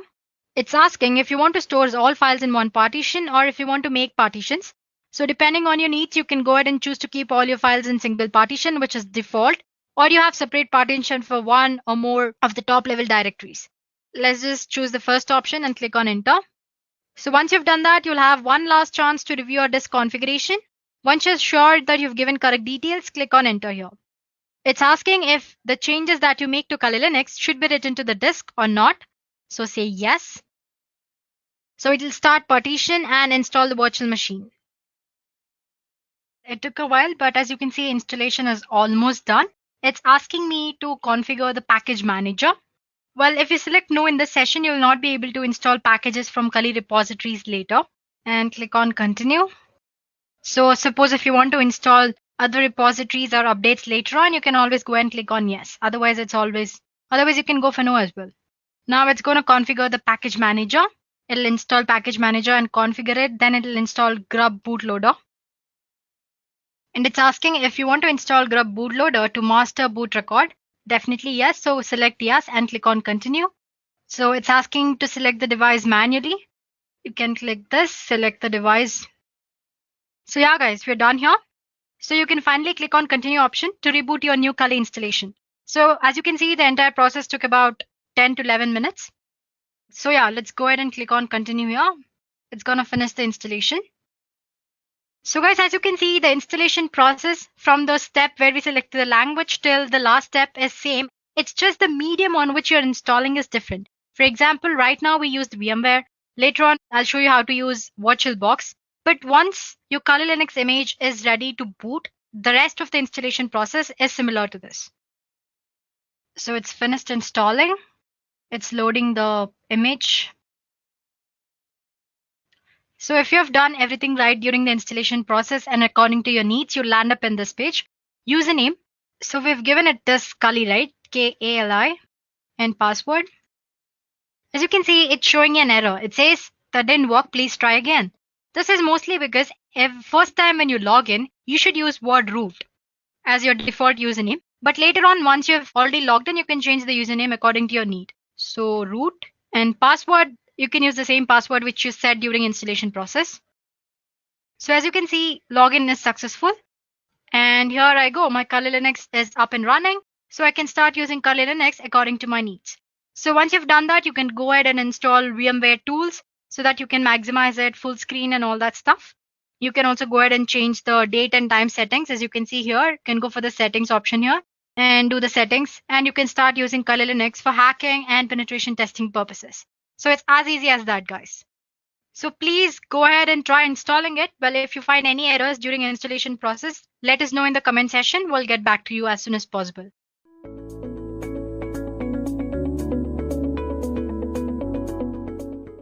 Okay, so now it's time that we go through the command line basics of any Linux terminal. Now, the Linux terminal is a very powerful tool. It allows you to move around the whole operating system through the files and folders. It allows you to create files, change their permissions, change how they behave, and a bunch of other things. You can do filtering, you can grab stuff, the specific stuff from a specific file, and there's a bunch of interesting things that you can do. And as an ethical hacker, you will be working with a Linux distribution most of the time, whether it may be Kali Linux or some other thing like Parrot OS. But you will be working on Linux most of the time because it's a powerful tool for networking analysis and scanning and all sorts of stuff that you want to do as an ethical hacker. So the first essential step is to actually know how to use the tool that is available to you. And that is out here, which is the terminal. Now, as I'm running this on a virtual machine, you might find it that my execution times are much slower. And that is because I have a very, very slow laptop because my virtual machine is actually eating up a lot of my RAM. And I have a bunch of other processes that are also rendering. I do this on my free time. So let's go ahead and go through the commands that we are going to actually go through. Now, let me actually make a list of commands that I want to teach you guys. So let me see if LeafPad is available. Firstly, LeafPad is basically a text editor. So the first command that we are going to start off with is cd. Now, cd stands for change directory. Now, at this moment, we are in the root directory, as you guys can see. We can print the current working directory with this thing called pwd, and that is a current working directory, as you see. It's called root. And suppose we want to change our directory to the home directory. So all we have to do is cd, which stands for change directory, as I just said, and specify the path. Now cd/home. Okay, so once we're in home, I want to make a list of commands that are used on the CLI that I want to teach to you guys. So what would I do? I would firstly see if any files are available that I can edit. Okay, so these files are available, but let's create a new file for ourselves. So firstly, let's do nano list.txt. Now what nano does is nano will open up a small command line text editor. Now command line text editors are very much used by ethical hackers because they save a bunch of time. If you're always switching between GUI and command line because you'll be doing a bunch of stuff on the command line, and suppose you want to write something, you're always switching to GUI, it's a waste of time, and you want to save time as an ethical hacker. So you can use this thing called a command line editor, and it can basically do most of the stuff a GUI editor would do. Now you say nano and the name of this file. So nano basically has created this file now, and it has opened up this new fresh window which overrides the command line that we were in, the bash. And this is the place where you can actually edit what goes into the file. Now let's see the list of commands that I'm going to teach you. I'm going to teach you ls. ls will be the list of files. We did cd. We saw a pwd. So that was the print working directory. We'll be looking at how you can copy stuff with the cp command. Then we'll be looking at mv, which is basically move. Then we'll be looking at cat, and that's an interesting one. And also less, which is another interesting thing. Then we'll be looking at grep, which is actually used for grepping or grabbing things from files that you might want to see. You'll see what I mean in a short while. We'll see echo, which probably does what you think if you have any experience with Linux. Then we'll be doing touch, and we'll be doing make dir, which is make directory. And then we'll do in chown, chmod. Then one of the most dangerous commands is rm. And then you can do man plus help. Okay, so these are the list of commands that we are going to go through in this part of the video.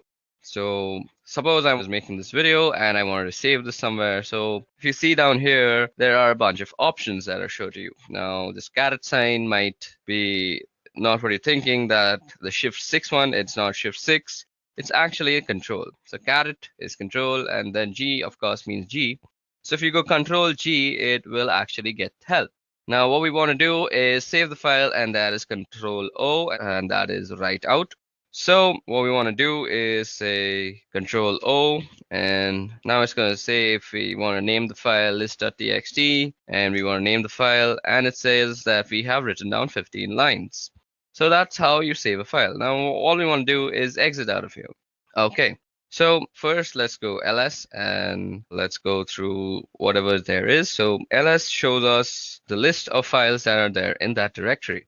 Now ls can also show you the list of files in a directory with the paths that you specify. Like if I say ls var, it'll show me everything that is in var. Okay, there are a lot of interesting things in var, so let's head over to var. So cd/var, and you hit enter, and now we are in the folder var. So now to actually demonstrate how powerful ls is, we have a few flags. Now to see the flags of any command, you can just do -- help universally throughout the Unix command line.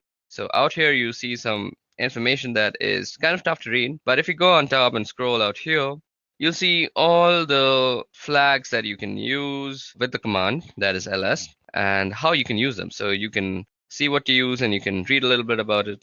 So if you use all, it ignores entries starting with dot. So suppose we were to do ls in var, let's see.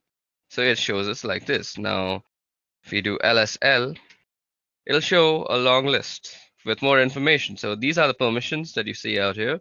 We'll be seeing how we can change the permissions of files soon enough. And this is who owns the file, the user and the user group. This is the file number, I guess. I'm not sure. This is when they were created. This is the name of the file. This is the time when the file was created, I guess. Okay, so that's how you get very detailed information about all the files. Now, there's another thing you might want to use with ls, and that is the a tag. So you can go lsa, and it will show you all the hidden files also. So now you see some 2 files that were not shown out here. Our file list begins from backup, but when we do -la, we see 2 more files, that is dot and dot dot. So let's see if we can move into that, cd dot. So we can't even move into that. So that's interesting. So these are hidden files. So these are not seen to random users, and we can actually do stuff with them. We'll see how we can use hidden files later on. So if you want to show hidden files through ls, all you have to do is ls and -la. So that was all about ls. So let's move back to /home, where our list of commands that I want to show you all was. So cd home, let's ls and see what was it called. It's called list. And suppose I want to see the contents of list.txt. All I have to do is say list.txt. Now it shows us whatever this file is containing. It'll read it out for you. So we've done cd, we've done ls and its various forms, we've done pwd. Now it's time to do cp. So cp is basically used for copying files from one place to another. So suppose I want to copy this address file that is there into some other directory, let's say var. So all I would have to do is cp name.txt, and then you specify which location you want to actually copy it to. So cd/var. So this is where I want to copy my file to, and you hit enter and it's copied. But that was a very small file. Now we can actually check if it was copied before I move on and pour some more knowledge into you. So let's go into var. So cd/var, hit enter, and you're in var again, and you see ls, and now you see a name.txt. So let's remove name.txt from here because I want to copy it again and show you all a difference between a flag that I'm going to use right now. So the hyphen and letters that you use are called flags technically in the Linux terminology. So let's go back to home. Now, instead of the name of the file and moving back to home just like I did, you can type out the complete name of the file out here. So you could have gone cd/home/name.txt and copy it to /var. But this time what we're going to do is we're going to use the -v, which is basically used for a verbose output of whatever you're doing. So most of the commands that we're going to using will have a -v with them. So let's see how this actually affects the output. So what we're going to do is we want to copy, so cp and verbose, and we want to copy the file name.txt, and we want to copy it to the folder called var, right? So now you'll see that it will give us what is being moved, rather, that is name.txt, and where it is being moved to. So this is a very good way of knowing what is actually happening, because if you do it without the verbose part, and suppose name.txt was just a 20 GB file, and you just don't know if it has finished or not. So if it's a 20 GB file, it'll continuously update you on where what is being copied. So basically, all you have to do is type -v if you want to know where your file is being copied on the exact path. Okay, so that was about how you can copy files from here and there. Now, what was the next command that we want to see? So cat. So let me just go and see the next command that is there. So list.txt. So after cat, I want to show less. Okay, so we've done cp. We also have to do mv. Now, as you guys can see, that cp is basically a copy. Copy is, as you would expect, it leaves a copy of the file that in the original directory while also maintaining a copy in the directory that you specified. But if you wanted to move the file completely, all you would have to do is use the command mv. So mv is for moving the file. Now let's see what all goes with mv. So you can type help, and as I said, you get the verbose option and you get suffixes. You can force things to happen. So suppose you don't have the permission, do not prompt before overwriting. So it'll give you a prompt and you can completely overlook the prompt with the F thing. So let me just show you how that looks like. We'll be doing a verbose and we will be copying the address.txt file. And okay, so every time I've been actually typing, so you can do address.txt by just pressing tab and it'll autocomplete. So address.txt to /var. Now it'll show you that it is actually renamed address.txt to var address.txt. Now, if you go and do ls out here, you will see that address.txt is not actually here, but if we were to move to var, so cd/var. Okay, I've also been typing out commands that I've been previously using, and you can simply toggle through all the commands that you've used by the up and down keys. So ls, mv, mvb help, cat list. I did cd home, and now I have to go through all this just to prove a point. So cd var, we want to change there. Now we're in the variable folder, and we also want to see what we have out here. So address should be out here, and ls. And as you guys can see, address.txt is the first file that has come up. And it is basically the same file, and I can prove that to you by just catting the file, and there's address.txt. And you see that is some random address for some random person. Okay, now let's quickly clear out our file, our window. You can do that with the Control L, or you can just type out clear. Now, what we want to do is move back to home. So yeah, cd home. Okay, so now that we're back in home again, let's cat out our next file. So list.txt, and after move, I wanted to go through cat. Now cat, as you guys can see, is printing out the contents of a file, and there's also less, which does something very similar to cat. So let's see what it does. So if you go less and do list.txt, you actually see the contents of the file in a completely new window, which overlays on the previous window. And this is a very neat way to actually see the contents of a file, which is through less if you want to keep your main command line interface not so cluttered, which cat clutters it completely. So if you want to get out of this place, this less place, and all you have to do is press Q, and Q gets you back. And as you see, nothing was printed out on our main interface. So this is a very cool way to actually keep your command line interface neat and tidy when you're doing work. Okay, so grep. So grep is used for actually filtering out stuff from a file. So suppose we want to see whether a command has some verbose option to it or not. So now I know that mv has a verbose command, but suppose I didn't know that. So mv -- help. Then you use the pipe sign. So what the pipe sign means is you have to take this command, the first command, and then you pipeline it through the second command. And you want to see grep-v if that exists. Okay, so let's see grep verbose. Yep, so a verbose exists, and that is -v, and that's -- verbose. So explaining what is being done. So what happened out here is basically we took this first command and then we filter it, and filtering is done through the piping. So basically think about you're taking some information and pipelining it through something else, which funnels it out of this command, which is grep. So you can use mv/help in conjunction with a bunch of other commands, just not grep. And I'll leave the creativity up to you. So grep is basically used for getting what you want from a file. And grep is used very, very much throughout this course of this video, through this Kali Linux tutorial that you're going to be watching. So that is a very easy way to see if you have a particular option, or let me do something else also. So cd/var. Now we're in the var folder, and let's ls. We actually have name.txt. Now let's also go into backup. So cdb and tab, and that brings us the backup folder, and we're now in the backup folder. Let's do an ls out here. Okay, so we have a bunch of files. Okay, we have some password.back. Now, see, if you have cat and you go password.back, you can see the entire thing. Now, what if you didn't want this entirety of it? Or if you wanted something in particular? You want to be very neat. So you can do that same command. You can pipeline it, and you can say grep, and you want everything with no login. So we can see that there are a bunch of things that say no login, and we only want those. And these are all the things that say no login in them. And it's a much lesser list, and it gives us a very particular list that you are looking for. So that is how you use grep. So now let's head back to home. Okay, I typed that wrong. And again, let's see what the next command is. So now let's start txt. So we've done grep. We now have to do echo. Echo and then touch. Okay, let's go back. Q. We press Q and we get out of there. So what did I have to teach again? I'm such a dummy. We have to do echo. Okay, so what is echo used for? So suppose you were to say echo and open quote hello world.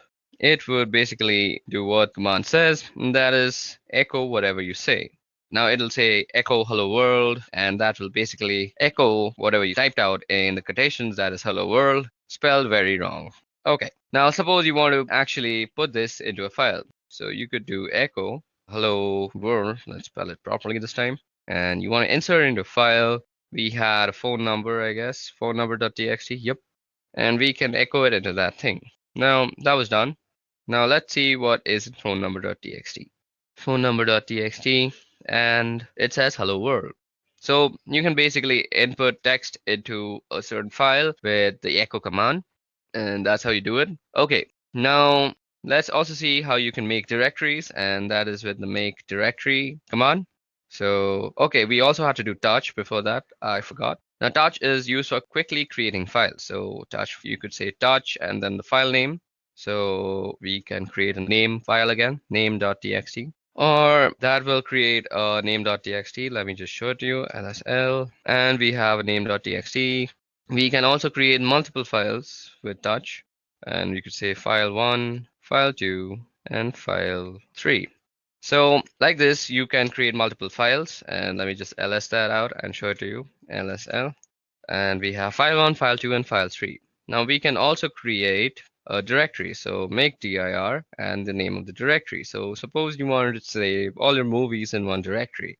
Make directory movie, and now you have a directory called movies. And you can also move into movies. So cd movie. Okay, so that's how you create directories, and you can move into them with the change directory folder. Now let's see what the next command was. So cd and dot dot. So with cd dot dot, you can move back to the previous folder if I'm already not told you that. And since we're in movies, we can just go back to home with cd dot dot after. Now let's see what else is there. So cat list.txt. And okay, now ch-own, chmod. Now ch-own will be a little tough to show because we don't have any sort of other user out here. The root user is the only user that we have on this VirtualBox that is set up. But if you want to change the ownership of a file, let's say, so you can see the ownership of a file through the lsl command, and you see that root and root. So this is the owner name and this is the owner group, and they're mostly the same thing.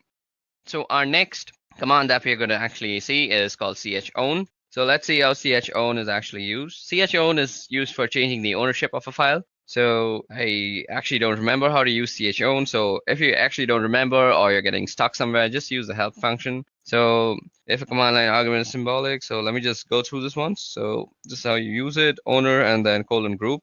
Okay, and then the file name. So you go ch-own, and then you want to say the name of the owner and the group you want it to belong to, that is root and root. And then you specify the name of the file. So suppose I want to change file 1. Now it already belongs to root and root, so it doesn't really matter because I don't have any other username to actually change the ownership to.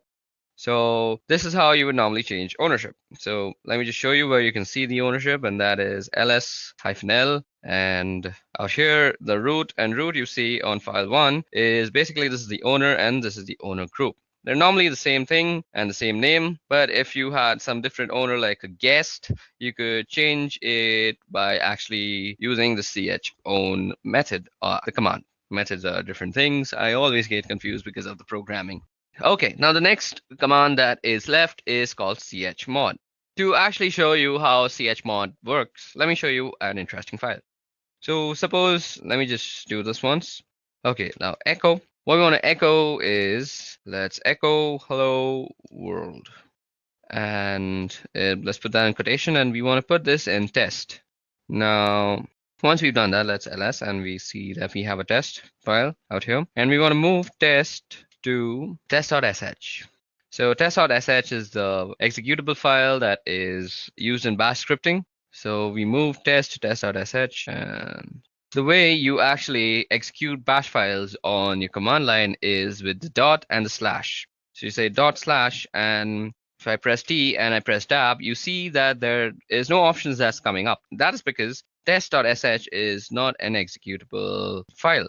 So test.sh don't have the executable permission. So let me just show that to you. ls and you see test.sh, it doesn't have the executable. Now you see movie, it is executable. I don't know why, it is a directory, so it is an executable. You can move into it. So it's blue in color. So the way you actually can make this an executable is by changing its permissions. So the way you do that is chmod, and basically you change it to an executable. So plus X, that is making an executable. If you do plus R, it'll make it readable. And if you do plus W, it'll make it writable also.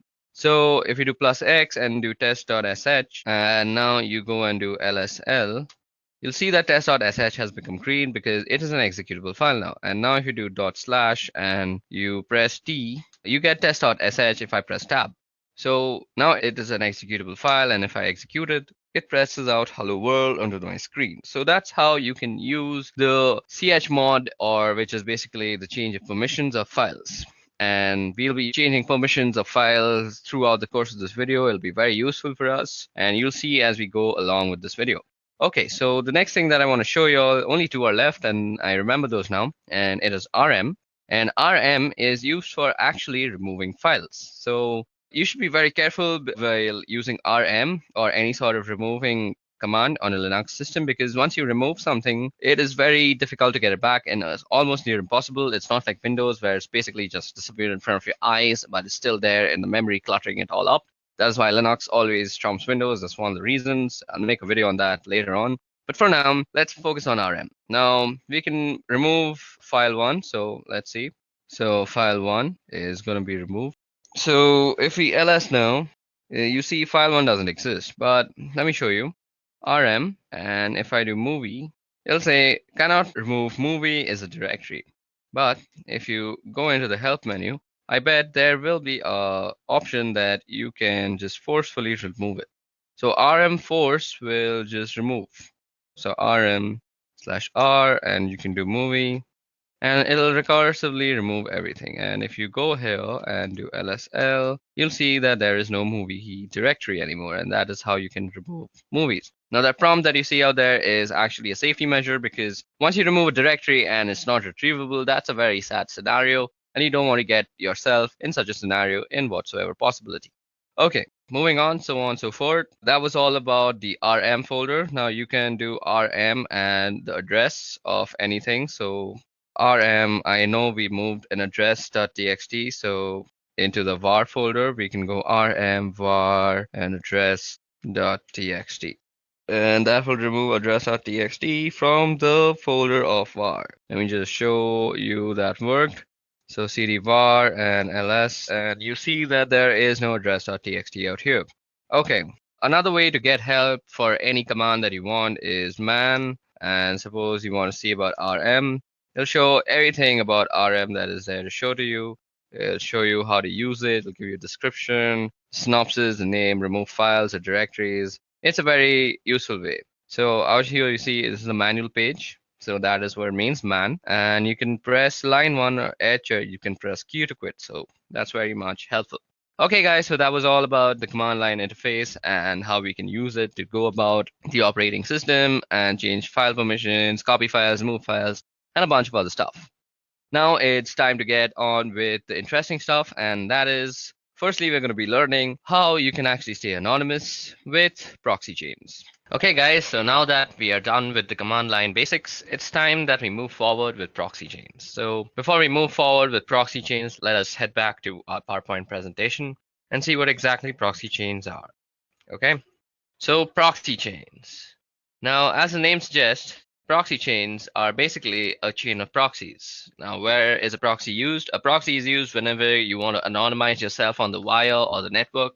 You do not want to know, or you do not want your others to know what the source IP address was for your client system. And to do this, all you have to do is send your packets through a bunch of intermediary systems, and these intermediary systems carry the packet out and they transmit it to the target system. And this is much slower, and let's see how we can use this in Kali Linux now. In combination with Tor, in order to anonymize traffic, not only on web browsing traffic, but rather instead on all networks related traffic generated by pretty much all your applications. But you can also change this in the settings. Now, what we're going to do is we're going to open up the proxy chain configuration file and we're going to understand all its options that are available. So to do that, all you have to do is say nano. You go into the etc folder and then you go for the proxy chain.conf. And what you see out here is the nano editor, and we had spoken about the nano editor when we were discussing the CLI part. I hope you haven't skipped that. Now what you see out here is a bunch of instructions and options. So let me just zoom in into this command line interface, and now you can read everything much well. So what proxy chains is, well, it gives you the ability rather to route your traffic through a series of proxy servers and stay anonymous in such a fashion by hiding behind them or by having them forward your requests, so it looks that on the other side that your requests are coming from them as opposed to you. Now, surprisingly enough, there are a large amount of these proxy servers out there that you can use, but they're not very stable. They go up and down and they're not very fast. So for specific targets, they can be useful, but not for brute forcing and not for any sort of computing attack. So suppose you're doing something to a certain target. If you're trying to log in or you're already logged in, you can definitely do it through proxy chains. And it will be reasonably fast and reasonably stable as well. But if you're doing some sort of mass scanning or you're brute forcing a password or something of a kind of a proxy chain with a list of proxies selected from the internet, especially the free proxies, it's not going to work. I mean, it's going to work out eventually in a technical sense, but it will consume more time than you can spare. And by that, I mean, it can be a very, very long time. It can take about months or two to do a simple scan. So that's not an option. And there are other ways of doing that. But for the time being, I just want you to know how you can use proxy chains and how you can configure it. And actually, because it's really useful and I use it fairly often, and a lot of people do, and it's a fantastic piece of software. So first off, we have the types of proxies. So you see HTTP, SOCKS4, and SOCKS5. Now, there are fundamental differences between these protocols, and you always want to find yourself a SOCKS5 proxy, as that's the best possible one, and that has the ability to anonymize all sorts of traffic. HTTP, well, as the name it says, it's for HTTP traffic, and SOCKS4 is very similar to SOCKS5, but it does not support IPv6 protocol and it does not support UDP protocol. So this can be SOCKS4 and it can be rather problematic, and you always want to make sure that you're using SOCKS5 wherever and however. Anyway, down below you have these other options which we will go over. So basically how you enable these options is that you don't need to type some complex lines of code or anything of any kind. Basically all you have to do is just delete the hash out here. Let me just show you. So suppose we wanted to actually activate dynamic chains option. So all we have to do is delete the hash. But let's put in the hash right now. So after you delete the hash, all you have to do is save the file and the option is enabled. This hash presents a commented outline, meaning that the system reading this will ignore if there is a hash, and if there isn't a hash, it will take it into consideration and interpret it accordingly. Anyway, what we have here are statements which allow us to specify how we want our traffic to be routed. So first off, we have dynamic chain. Now, dynamic chain is a sum and is an option which you will find people using the most. It is most commonly used option and a preferable one too at that. And honestly, I think it's the best one out there, primarily because it's the most stable one. And here's why. Now, suppose you have ABCD proxies. So those are some servers with IP addresses, with open ports. And if you have a strict chain policy, which is enabled on this computer right now, as you see, if you have a strict chain policy, we can only be able to access any site on the internet in general by going through ABCD. So you have to go through all of them, and you have to go through them in that specific order, that is ABCD. And that's not always a good thing. I mean, if you're paying for 5 proxies, that's not a problem because they will always be operational and they will always be up. And why not? That's not a bad idea or an option. But there are, however, people who use proxies for free and they don't tend to pay for them. Why would you pay for like 5 proxies for a simple scan or something of that kind? They're not free and they cost money and they're rather expensive also. But still, I mean, the act of paying itself identifies you and kind of diminishes the amount of anonymity you have on the internet. So some complex payment methods can still be used to actually anonymize yourself, but it's fairly simpler to just use a dynamic chain. So firstly, we're going to go ahead and uncomment the dynamic chain option, and we're going to comment out the strict chain option. So strict chain will no longer be used, and I will be using dynamic chains.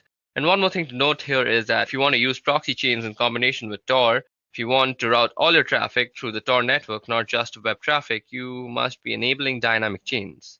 I mean, there is a chance that it will work with strict chains, but due to the instant instability of Tor nodes, it is highly unlikely you will need dynamic chains, and that is why I'm using them. Anyway, if you're using dynamic chains, just give you the ability to go from A, B, C, D to your desired destination by not having to adhere to any order. So let's say C is down and you would go a B, D, and it would work with no problems. Even if B was down, you would go to a D and you would go and still reach the destination. So as long as one single proxy is functional, it's going to work and you don't require any specific order to do it down below. Now down below you have some other options too. So first is random chains. Now random chains in effect are basically the same thing as resetting your service. I mean, if you're resetting your Tor, you will be now assigned a new IP address. I mean, Tor assigns you a new IP address every 10 minutes or so.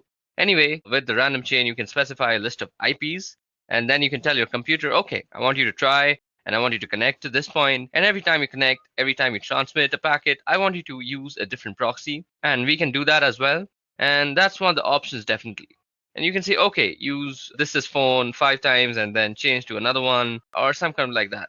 There are a lot of options to specify there, primarily the chain length. Anyway, down below there's quiet mode.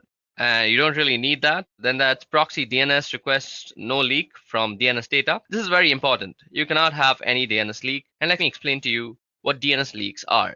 And even though somebody cannot get your particular IP address, they can get the IP address of the DNS server that you are using. And that DNS servers do is resolve the main domain to the IP address and vice versa. So for example, if you typed in youtube.com, the DNS server of your local ISP provider will resolve that into some sort of IP address that YouTube has, and it will make a request. No problem. And you do not want that happening because your local DNS server will be discovered, and that is information that can be used in order to figure out your personal IP address. And when that is done, your physical location is pretty much compromised, and that's a no-go. And you definitely need proxy DNS here. It might slow you down a bit, but without that, you're practically not anonymous, and it's just a matter of time before somebody finds you. Now, if you go down below, we have some other options here, but we're not really interested in them at the moment. What we here are for the formats for entering proxies, and I'm going to leave it at that. So what you see out here is first the type of the proxy, that is SOCKS5, then the IP address, then the port number, and then 2 words, that is Llama secret and then juice to hidden. Okay, so now what you see out here, as I just said, is how you would actually write down your proxy chains. And now, as I had already also said, you always want to be using SOCKS5 and you don't want to be using HTTP because they're not really that safe. And SOCKS5 doesn't support a lot of options anyway. And this is the IP address of the proxy server that we will enter a few of them manually later on. And this here is the port number that you see on which the proxy server is listening. And that port is open over here. These 2 words now, what some proxy servers, especially paid ones, will always have a username and password. So you can just type them here in plain text. Unfortunately, it is assumed that only you and you alone have access to this computer besides this file. And besides, this file is not everybody can read this file. Anyway, so if you can just type in the username here and password here, you will gain access to a certain proxy that you have chosen or that you have paid for. Anyway, these are just some examples, and we won't actually be using these proxies or anything of a kind.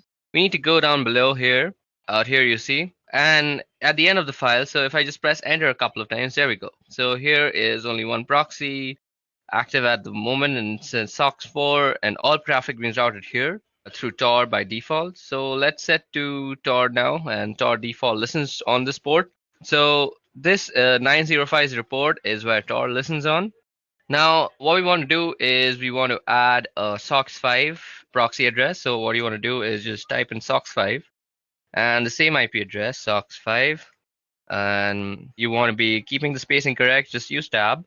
So 127.0.0.1, and then you want to specify the port number also, so 9050.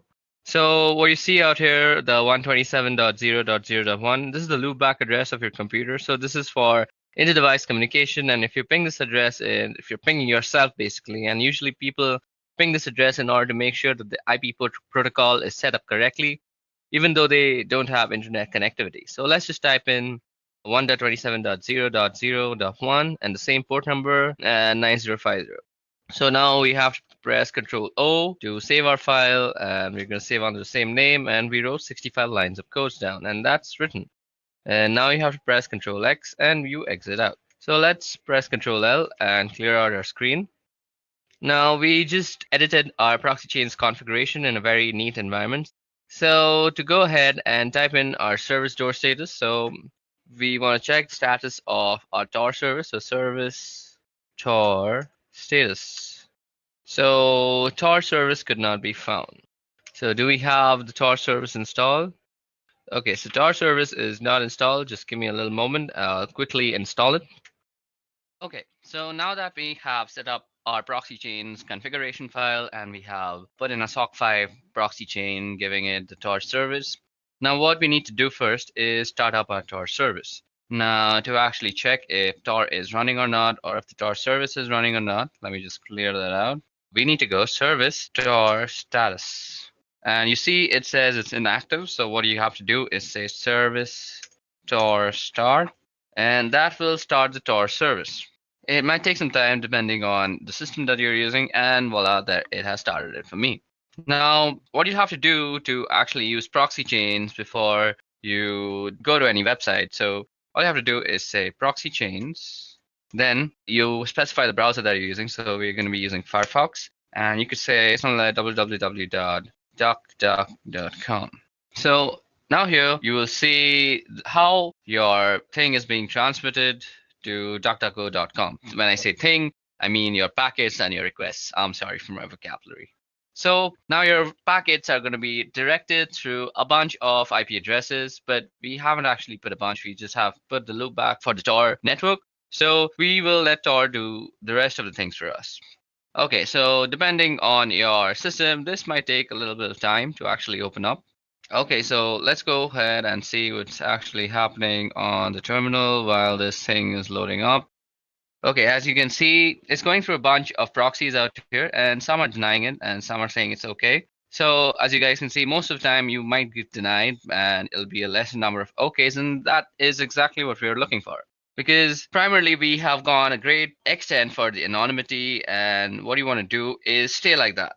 So this is basically how you use proxy chains. Now, if this computer just decides to open up DuckDuckGo.com on Mozilla, I could actually show you some interesting stuff, but it seems my computer has kind of given up on actually opening DuckDuckGo. It's still waiting for DuckDuckGo's actually confirmation, but that's about it. So this is how you can actually configure proxy chains. I'm really sorry that my computer isn't working right now so well, and nothing is actually opening on Mozilla. It's mostly because my RAM is overloaded. I think I should go ahead and get myself a new RAM. But for now, let me just also say that we can put some custom proxy lists. And instead of just saying, let me just go ahead and open up that file again. As you guys can see out here, I'm going to end this right now because my computer can't really take all this pressure. See, it's lagging so hard. Okay, let me just quit out of that and let me just open up a new one. Now, as I had said that you can put up some custom proxy lists. Not really going to do that, but let me just show you how you can do that. You go nano and you go etc. and proxy. So you basically have to go into the proxy chain. Okay, so I think I have to put this again. Yeah, now if you just go in and edit out here, all you have to do is set up dynamic chains, and you can go online and search for free proxy lists, and that'll give you everything with the port number to the IP address. Let me just show it to you. Free proxy server list. So all you have to do is search for free proxy server list, and you can see out here the proxy type is HTTPS, and you basically want to find a SOC5 proxy. To find SOC5 proxies, just add that into your keyword. And once you find those proxy addresses, all you have to do is take down this IP address and followed by the port number, and you go ahead and just put it down in this configuration file. And then you hit Control O and you just save it, and then you just go back. So that was all about proxy chains and how you can set up proxy chains to make yourself very anonymous. I'm sorry, the whole Mozilla part didn't work. That's the sad state of my computer. But moving on, let's go ahead and study about MAC changes. Okay guys, so that was all about proxy chains. Let's move ahead to MAC changer. Okay, now before we go into the tool called MAC changer, let's just see what a MAC address is. Now, MAC address actually stands for Media Access Controller Address of a device and is a unique identifier assigned to a network interface controller. for communication purposes. Now, MAC addresses are used as a network address for most IEEE 802 network technologies, including Ethernet, Wi-Fi, and Bluetooth.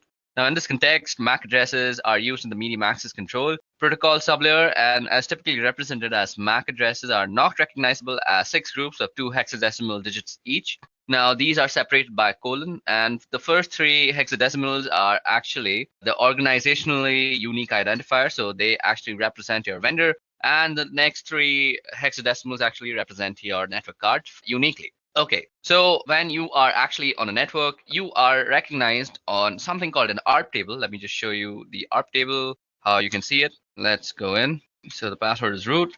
So an ARP table is basically an address resolution protocol table, and well, this is a virtual machine and it doesn't really know many machines on the local network. But if I were to go on my Windows system and show you my ARP table, let's see. Okay, so if I show you the ARP table of my Windows machine, on any machine that has a TCP/IP protocol suite installed, you will have this command that is working called ARP, and you give the -a, and now you see that your IP address or somebody else's IP address is actually mapped to a physical address. Now, the MAC address is very commonly used in the ARP protocol, and this is how you are actually identified on a network. Now, sometimes what you want to do is be unknown on this network. There are various reasons why you want to do that. Let me just give you an example of a very malicious reason that was done in my college. So we as students would actually change the MAC address of our own computer to the professor's computer. So we would somehow look up the professor's IP address and then come to know about his MAC address. And then we would spoof our MAC to be his MAC address. And then we would do some sort of malicious activity on the college internet. And then the internet administrators of our college would come to know that that MAC address is doing some sort of malicious activity, and that MAC address would get permanently banned for that session on the college network. So basically, our professor would not be able to use the wireless projectors that he would use to actually show us his presentations, and we'd end up getting a free class. Now, I am not actually promoting any sort of bad activity like this. I have just experienced this in my own college life, so that was something. But there are many other reasons that you might want to spoof your MAC. Now, MAC Changer is an amazing tool for actually spoofing your MAC. So first of all, how do you come to know your MAC address? So let's see, you go ifconfig, and this will give us our MAC address. Now, this address that you see out here is the MAC address of this machine. So you can also check out the MAC address by going MAC Changer. Then let's type in the help options, and this will show us how to get the MAC address. So if you see there's a show flag, so we can go MAC Changer, and you can put the S and then you put the interface. Now the interface is where it's working, so @0 is where we are actually getting. We don't want the loopback one. So @0, and this will give us the MAC address. So our current MAC address is 080027. Let's see if that was the same one shown. Where is that MAC address? Okay, so ether 080027. So I'm sorry, this was the MAC address. I selected the wrong thing. What I was showing you is the IPv6 address, and you can see that's very, very long. So this is our MAC address. Now, what you might want to do to change your MAC address, well, let's see. With V, we can get the version. With S, you can show. We can do the E. And as I said, if you remember that the first 3 bits is about the vendors, so you can also get the vendor list by going -L. So you go -L, and this will give you a list of MAC addresses and which vendor they belong to. So sometimes if you know the vendors that are actually being used on the network of your college, for example, and you want to just stay anonymous and not raise any flags of suspicion, so you could hide yourself as a Cisco router. So suppose your college was using all sorts of Cisco routers, and you decided that today I'm going to spoof myself as a Cisco router and I'm going to screw around with the network. So it would not raise any flags before you actually decided to do some malicious activity. In some deeper inspection of your MAC address, people would actually realize that you are actually spoofing the address. And after some investigation, they would indeed take some time to actually reach to you and how you spoofed it. But the point of changing your MAC is not raising any flags. And that is exactly what you should try to do. So MAC Changer is also very useful for getting the list of all the MAC addresses and their vendor IDs. Now let me just clear the screen out quickly. So we go clear, and let's bring back the help. So we go MAC Changer and --help. Now what we want to do is give ourselves a random MAC address. Now MAC Changer So that is done with the R flag, and we want to do it on each 0. So once you run that, you will be given a new MAC address. So our new MAC address is F6C649. Now you can verify that by running ifconfig. Now we could just do ifconfig, and you see our new MAC address is on Ether. So we could also do something like this, ifconfig, and you could grep Ether. So that is telling you the MAC address, and this is completely new. Also, you could show it through the MAC changer tool itself. Okay, so we need to give it the /0. I forgot that. Now you see that this is our current MAC address and this is our permanent MAC address, and they two are completely different. Sometimes you also might want to actually change your MAC when your laptop is or your system is booting up, because you might want to stay anonymous all the time. Who knows? And sometimes you might think, I'll actually change it when I want to change it. But let's face it, we are forgetful as human beings, and we tend to forget things that we are supposed to do. So what else is better than to actually automate the whole process yourself and forget about remembering all these stupid nitty-gritty stuff? So you can tell Linux or Kali Linux to actually change your MAC address on boot up is use this tool called crontab. Now crontab is actually used for scheduling tasks on Linux. So let me show you how to do that. Firstly, let's clear our screen and go crontab and go help. Now you see it's a pretty small menu. So first we start with the U flag, which user this file is going to work for. Then we got the E flag, which is for editing crontab users, the users crontab list. And you can see the list of users crontab. And let's see, so do we have any crontab lists? So there is no crontab at this moment, so we can set up one for ourselves by going to the E. Then there's the R, which is delete users crontab. And I want to tell you all, be very careful when deleting anything of that sort, because once you delete something from Linux, as I've already said, that it is very, very difficult to actually retrieve it back. You might get fragmented pieces of what you had actually deleted, and that will only leave you with sadness and devastation. Now, what you want to do is go through crontab and press E, and this will bring us to select an editor. To change, later run select editor. So we'll do it with nano. So what you have out here is the README file of crontab, and if you read this entire thing, you will get how to use crontab completely. But if you have any sort of doubts, even after reading it, you can leave them down in the comment section below. Now, what you want to do is actually set up a crontab so that you can change your MAC address whenever you reboot your computer. So all you have to do is say at reboot, what you want to run is MAC changer. And if you remember, we want a random MAC address and we want it on each 0. So that's done. Now all you have to do is save this thing. So you go Control O, and that will write it out to crontab. And you press enter and you have written down one line. Now you go Control X, you have exited out. So now let's us clear the screens by pressing Control L and enter. And let's go ahead and get our MAC address. So if we go ahead and run that, our MAC address is set to F6C649. So just remember the first few letters, F6, C6, and 49. Now let me just reboot my computer, and you will see after I reboot and run ifconfig again with grep ethop, we will see a different MAC address. Now, rebooting might take some time because I'm actually using a virtual machine, but till now it's given problems with the Firefox, but let's hope this won't take much time. Okay, so now that our computer has booted up and we have actually opened up our terminal, let's go in and type ifconfig and let's get in our ether that is the MAC address. So if you remember the MAC address, now you see that it has completely changed. And that's how you can spoof your MAC address on a local network. And this will basically help you in staying anonymous on our protocols and anything that actually maps your IP address to the MAC address. Okay, so that was all about MAC changers. I'll meet you in the next section now. So in this section, we'll be talking about wireless encryption protocol cracking. So that is basically Wi-Fi cracking. Now, Wi-Fi in today's day and age uses pins or passwords to normally encrypt their data usage. Basically, if you want to access the wireless access point, you need a password or a pin to actually gain authorization. Now, this authorization is done using a 4-way handshake, which we will try to capture using a tool called aircrack-ng. And then we will try to crack into the password using a wordless generator called crunch.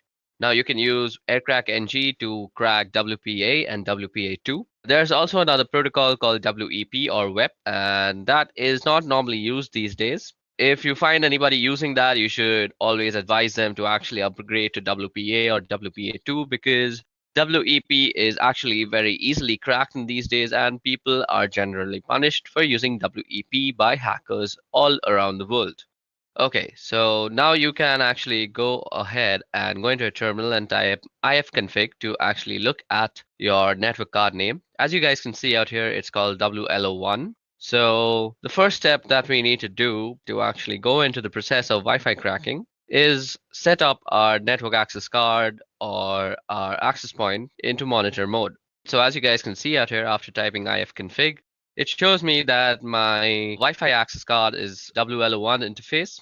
Now, our process of cracking passwords is pretty simple. What we want to do is actually monitor for all sorts of access points that are nearby to us. Once we have chosen the access point that we want to actually penetrate into and find the password, what we want to do is run an arrow dump scan on it, and then we will try and de-authenticate any device that is connected to that access point. Now, one assumption out here is that the password is saved in that device and it will automatically try to re-authenticate itself with the access point. And we want to catch and log this re-authentication process, which will actually have a four-way handshake between your device and the access point. So this is basically the procedure we are going to follow. Now, another thing that you need to know before actually using this process to gain any access to any Wi-Fi is that you need to know a little bit about what the password is. Maybe it could be the length, or it could be something like a specific character at a specific place. Maybe you know a series of characters. So you just can't really guess the password out of thin air. That is not how cracking works, unless you have some unlimited potential of processing power. In that case, you can very well brute force it and just find the password. But if you're not somebody who has unlimited processing power and you're trying to use 𝐿crackNG, you need to know a little bit about the password. Also, before we proceed with this wireless encryption protocol cracking, what I want to say is if you want to get into somebody's Wi-Fi network or you want to actually test for vulnerabilities, it's better that you test for router vulnerabilities than actually cracking a Wi-Fi password, because you're more likely than not to find more router vulnerabilities than actually successfully crack a Wi-Fi password if you don't know anything about it. If you don't know anything about the password, just go ahead and run some vulnerability tests on the router itself, and more often than not, you will just find something you can abuse. Okay, now let's talk about the two tools that I'm going to be using. Now, these two tools, one of them is already installed on Kali Linux, but if you're not using this on Kali, you can also use this on any Linux-based system. So what you have to do is download and install 𝐿crackNG, which is easily installed with the command apt-get install 𝐿crackNG. And you also have to install this word list generator called 𝐶runch. Now, 𝐶runch is easily downloadable by just Googling the name, and the first link will be a SourceForge link, and all you have to do is go inside that and install it. And once you figured out how to install 𝐶runch, you can make sure that it's installed.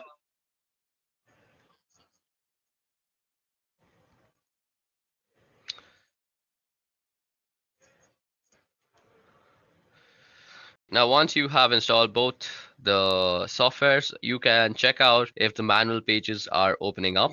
Let me just open the manual page of 𝐿crackNG and show you that it has been properly installed. Now, as you guys can see, the manual page of 𝐿crackNG opened up, and the manual page of 𝐶runch is also opening up. So that means both of our softwares have been successfully installed on our system. Now, before we go ahead, let me just show you how 𝐶runch actually works. So 𝐶runch is basically a word list generator. What you would do is you try and generate a word list with given characters. So what you can see out here is I've typed in 𝐶runch 35. So that means the minimum length is 3 and the maximum length is 5.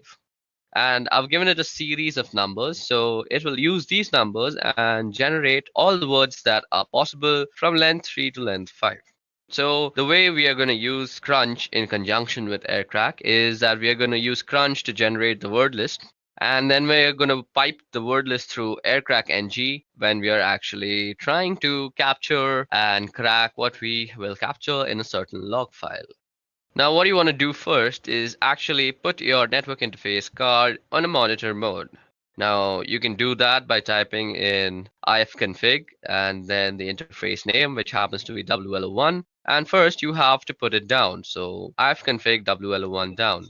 Now to put your interface card into monitor mode, you have to type in iwconfig and you go the name of the interface and then you go mode monitor. Okay, it seems I've spelled it wrong, so let me just do it once again. So that has put our network interface card into monitor mode. And what we need to do after that is we need to start up our network interface. So all we have to do is type in ifconfig WL1 up.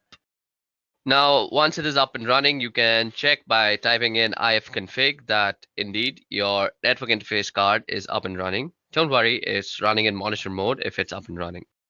What we want to do next is pretty important to the whole process. So what we want to do now is check for some services that might still be running in the background that might hamper with our whole scanning process. So we do this by actually typing in the command 𝐴𝐴RMON-ng check and then the name of the interface. So as you guys can see, nothing is exactly running right now. But if there were any process running, you would only add the command 𝐴𝐴RMON-ng check, and instead of writing the interface name, all you have to do is say kill.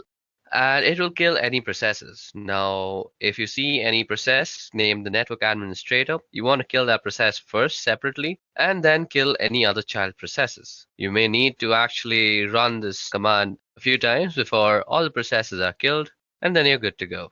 Okay, so now that we have finished killing all the subprocesses, what we want to do is run an error dump scan on the network card. So that is WLO1. So for this, we go error dump -ng and then we put in the name of the interface, and this will start up a scan that will look something like this.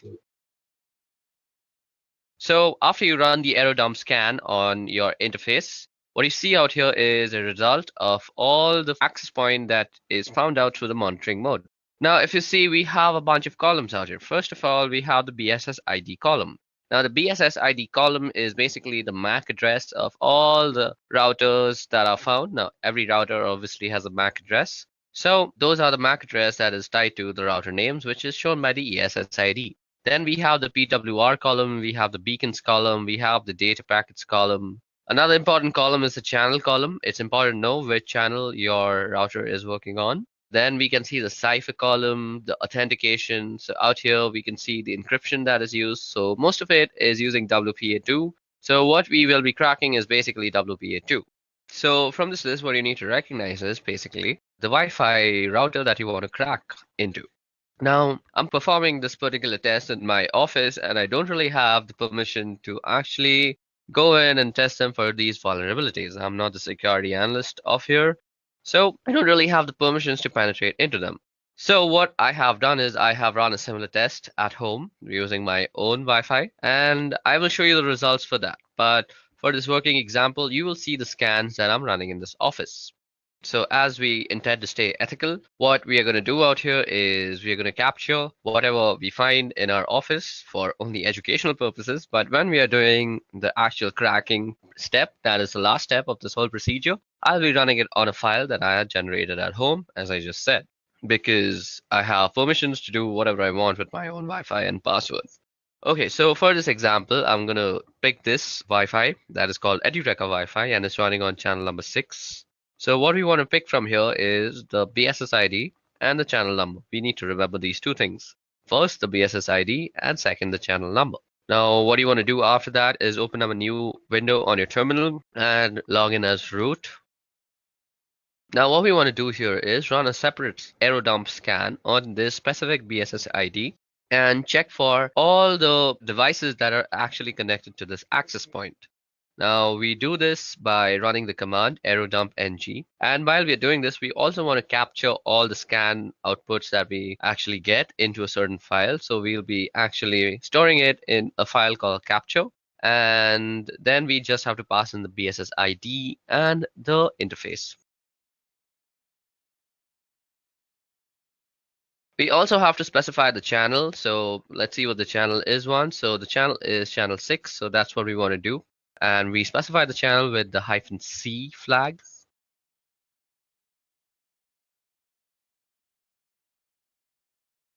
So after you have identified the MAC address, all you need to do is copy it down and place it after the BSS ID flag.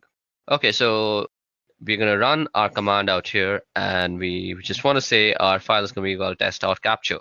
Now that our scan is up and running, all we want to do is wait till someone is actually connected to this access point. So I forgot to mention this. For this process to actually work properly, somebody needs to be connected to that access point, because what we are going to try and do is disconnect that certain device and let them reconnect and capture that log file. Okay, so it seems like nobody is actually connecting to it. So at this time, all I'm going to do is go back to our error dump scan that we had run on our network interface and look for some other MAC address or other access point to actually penetrate into. And let's see if something has actually connected to that. Okay, so, oh, voila. Now what you see out here is that somebody has actually connected to this access point, and his MAC address can be seen under the stations tab. Now, what we want to do is run a deauthentication broadcast message on that station and deauthenticate that guy. Now, to actually run the deauthentication process, all you have to do is go ahead and open up a new terminal window again and let the scan be running in the background. Don't close any scan at this moment. Okay, so the information that we need to remember is the BSS ID, or rather the MAC ID of the station. Now, you also want your monitoring to be running on the same channel, so that your deauthentication message is being already broadcast on the same channel. So we can do that easily by going airmon ng and saying WLO1, and you can say start on the specified channel. So what we want to be doing is running this on channel 6.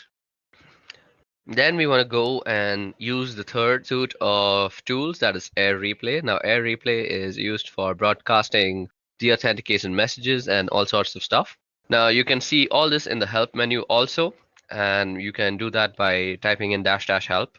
If you go down, you see that you can send a deauthentication message using the -0 flag, and that's exactly what we're going to do.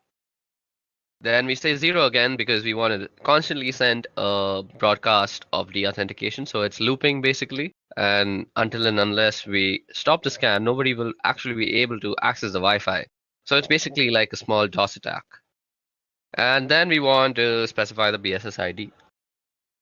Okay, so it seems like I forgot the whole A tag before the BSS ID, and that should get it working. Okay, so it seems like I have copied some wrong BSS ID, I guess. So let me just go ahead and copy that once properly. Okay, so now that we have the proper BSS ID, as you guys can see, we are running a deauthentication broadcast message on that particular network access card. And now you want to run this for around a couple of minutes so that you become sure that all the devices have disconnected. Now, while this is happening, what you're doing is basically sending a DOS attack to that small little Wi-Fi, and you want to catch the handshake that occurs between devices and the router that it is connected to while reconnecting themselves. Okay, so now that we've let the scan run for a couple of minutes, let us just stop it. Let's stop this other scan too. Now, if I go and list out the files on my desktop, you should see that there's something called the test capture. Now, the test capture is given to us in various formats. We have the capture format, which is test capture -01.cap, and then we have test capture CSV. We have a Kismet CSV. So it gives you a bunch of formats to actually run your cracking on. Now, if you remember, I had told y'all that I have already generated a similar file at home, basically, when I was trying to crack into my own home password. So I will be running the test on that file, or the cracking procedure on that file, and that is the last step of this whole procedure. So let me just go ahead and move into that folder. So I go cd scan. Now, as you guys can see out here, if I list down the files, you can see a capture1.cap, capture1.csv, there's a Kismet CSV, and there's a netxml. So I was not lying when I said that I have already done this at home. So we are going to run our cracking process on capture01.cap. Now, let me just tell you guys, the password for my home Wi-Fi is sweetship346. So you can say that I know the entire password, but I'm going to act like somebody who only has a general idea of what my password looks like. So let's say I know that my password contains sweet ship, but I don't really know the last 3 numbers or letters or whatever they may be. Okay, so we are going to use crunch once again to generate a list of words. that might include sweet chip 346. And let me just open the crunch manual for once. Now, if you go down in the crunch manual, what you'll see is the -T.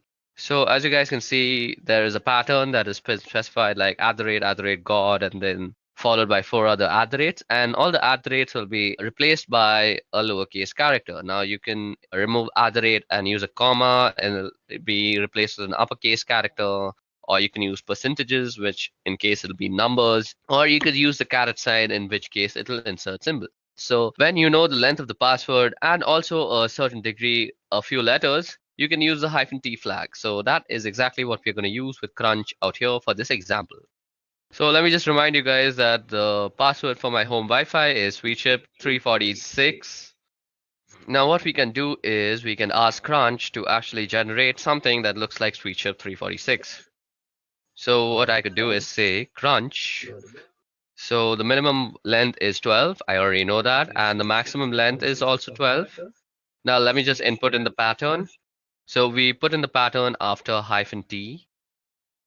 So now I'm going to just show you how long it can take. So we are just going to say sweet and then put in some @ and then also try and guess in the numbers. So after you've put in the pattern, you want to also input which letters and numbers they could be. And I'm just going to input my entire keyboard out here. Now what you want to do is pipe this command through 𝐓𝐵𝐾-𝐁𝐬𝐴's cracking procedure. Okay, so now what we want to do is pipe this command through 𝐓𝐵𝐾-𝐁𝐬, and we want to write from, or rather read from the capture file. So what we go is -w and then hyphen and then the capture file name. So capture01.cap. And then we also have to specify the ESS ID, which is given through the E flag. And the ESS ID for my home Wi-Fi is nestaway_C105. So that's exactly what I'm going to type in. And this will start up the cracking process on my Wi-Fi from the captured file. So as you guys can see, this is going to take a long time, and I'm not really actually going to complete it. So in this time, I'm actually just going to try and explain why this is not very feasible on a virtual network. So basically, this is not feasible because at this moment, my computer is using all 4 of its cores and all the memory that is possible. So what this means is, on a virtual box, this is not really possible. Your virtual box doesn't really have that much power. If you're using a 4-core processor computer, only 2 of its maximum cores can be actually allotted to your VirtualBox machine. Above that, you can't really give it the entire memory because that will make your computer crash. So if you want to do something like this, it's better that you install Kali Linux as a dual boot or as your own daily driver, and then you can do this. So this is why I have not done this on a virtual machine and instead done this on Deepin Linux, which is my daily driver operating system. Now, as you guys can see, it is constantly trying to actually guess the password by actually going through all the permutations and combinations. That is basically, it's taking in all the words generated from crunch, piping it into the current command, that is the @ng command, and it's comparing everything. So what I'm going to do is I'm actually going to end this because this will take a very long time. And what we're going to do is we're going to actually try and shorten the command of the amount of guessing that we're trying to do. So let me just try and do that. So as you guys can see out here, I have reduced the number of alphabets that might be actually tested. But even in this case, this will take a humongous amount of time. And let me just show that to you. So as you guys can see, the test is running, and there's not really much you can do. You can just let this run, go out for a cup of coffee, and then come back. And you might still see that running. It really depends on what the password is and how much time it takes to crack it. And how much processing power you have directly affects how much time this will take. So let me just show you guys that this is taking a bunch of time.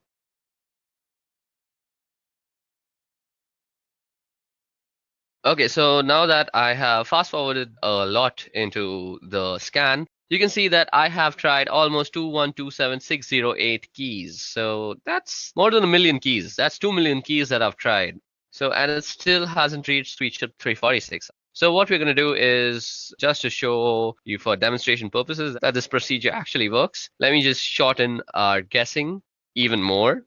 So what we want to do is this time we want to just guess the numbers. So we will modify our command accordingly. So we just put in sweet chip and let the algorithm just guess the 346 part. So we're going to remove the alphabets from the guessing scope also. And as you guys can see, the password is almost immediately guessed because only 456 keys were tested. And as you guys can see, it shows that the key was found and it's sweet chip 346. Now, let me also show you that it works with the guessing of letters, just because I don't think I've justified that letters are also guessed and not just numbers. So let me make it just guess the P part. That is sweet she, and then it should guess P and then 346. So let me just show you that. And as you guys can see, it guesses it almost immediately after just going through 15,000 keys.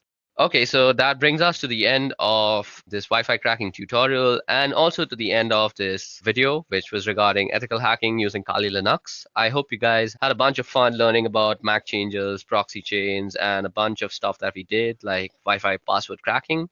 I hope you practice these procedures and methodologies that I've taught you only for your own educational purposes and not use it to harm anybody or do anything harmful with it, because let me just tell you very seriously that you can be prosecuted by the law.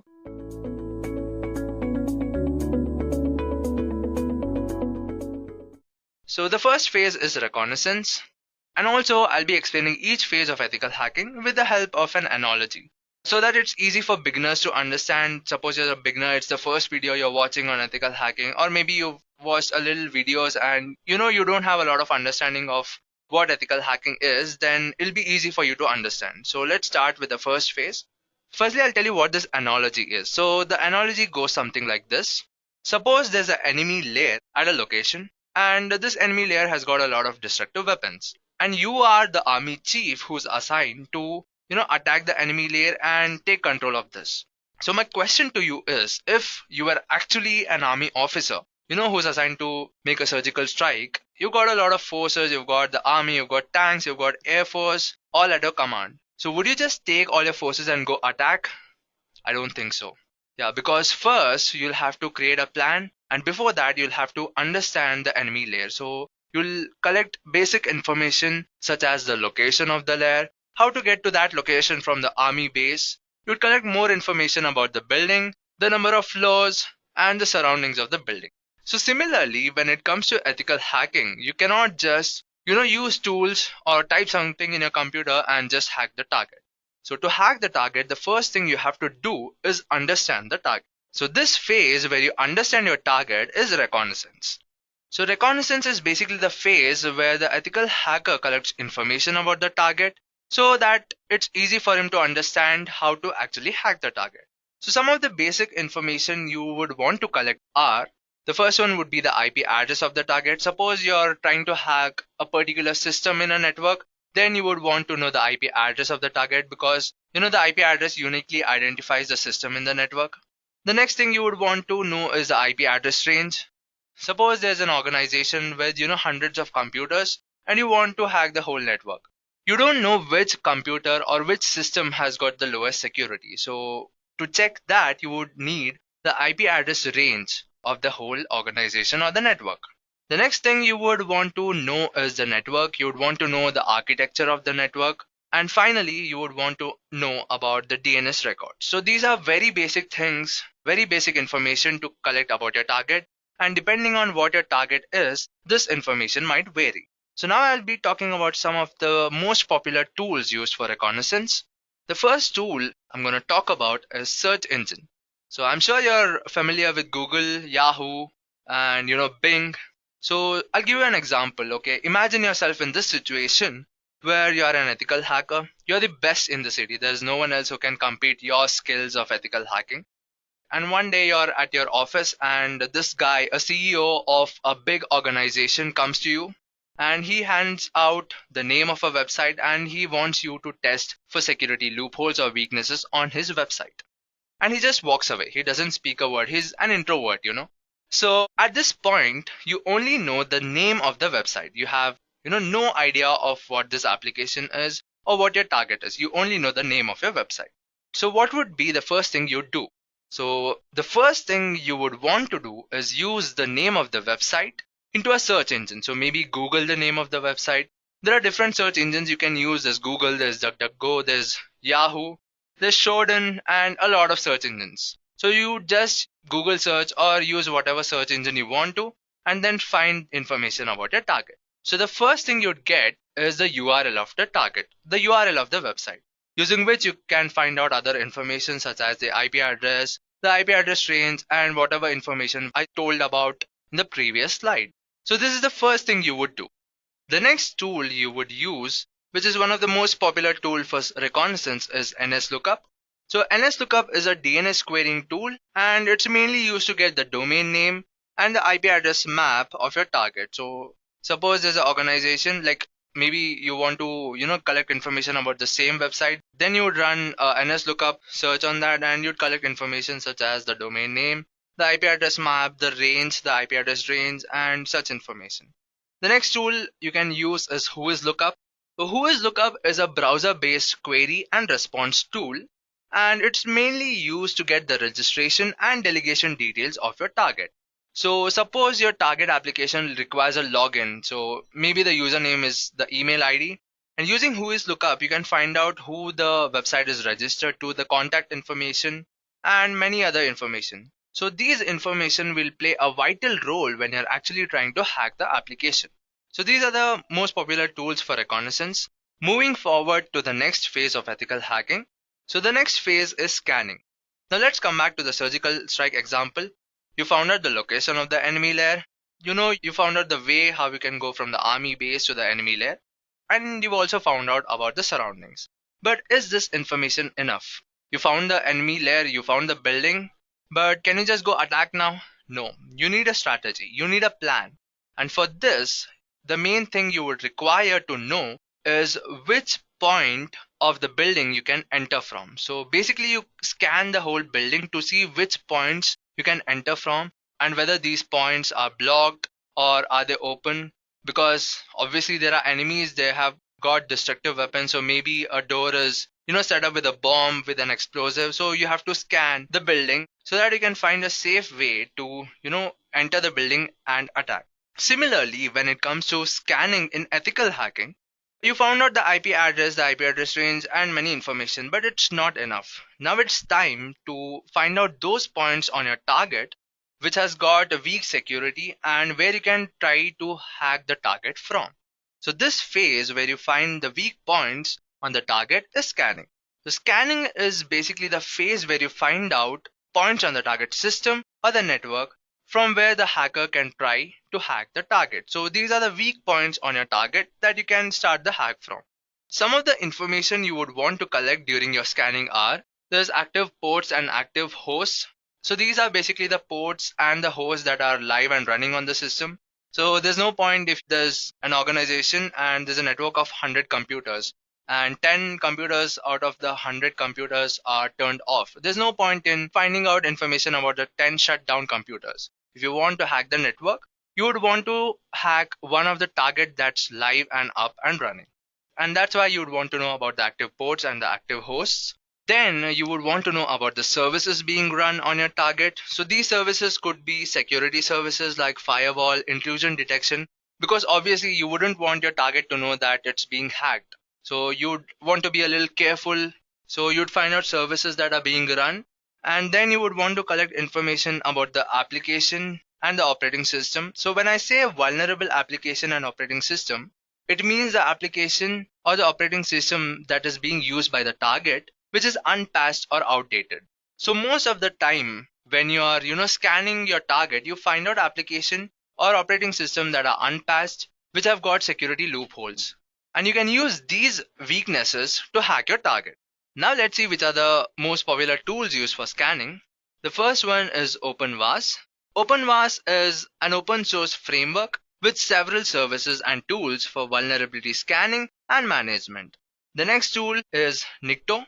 𝐸𝐸𝐞 is a command line vulnerability scanner, and this tool scans web servers for dangerous files, CGIs, and outdated services. So like I previously told while finding out information about the vulnerable application or operating system, that if you find outdated services or unpatched services, there's a high chance that you can find out weaknesses on your target.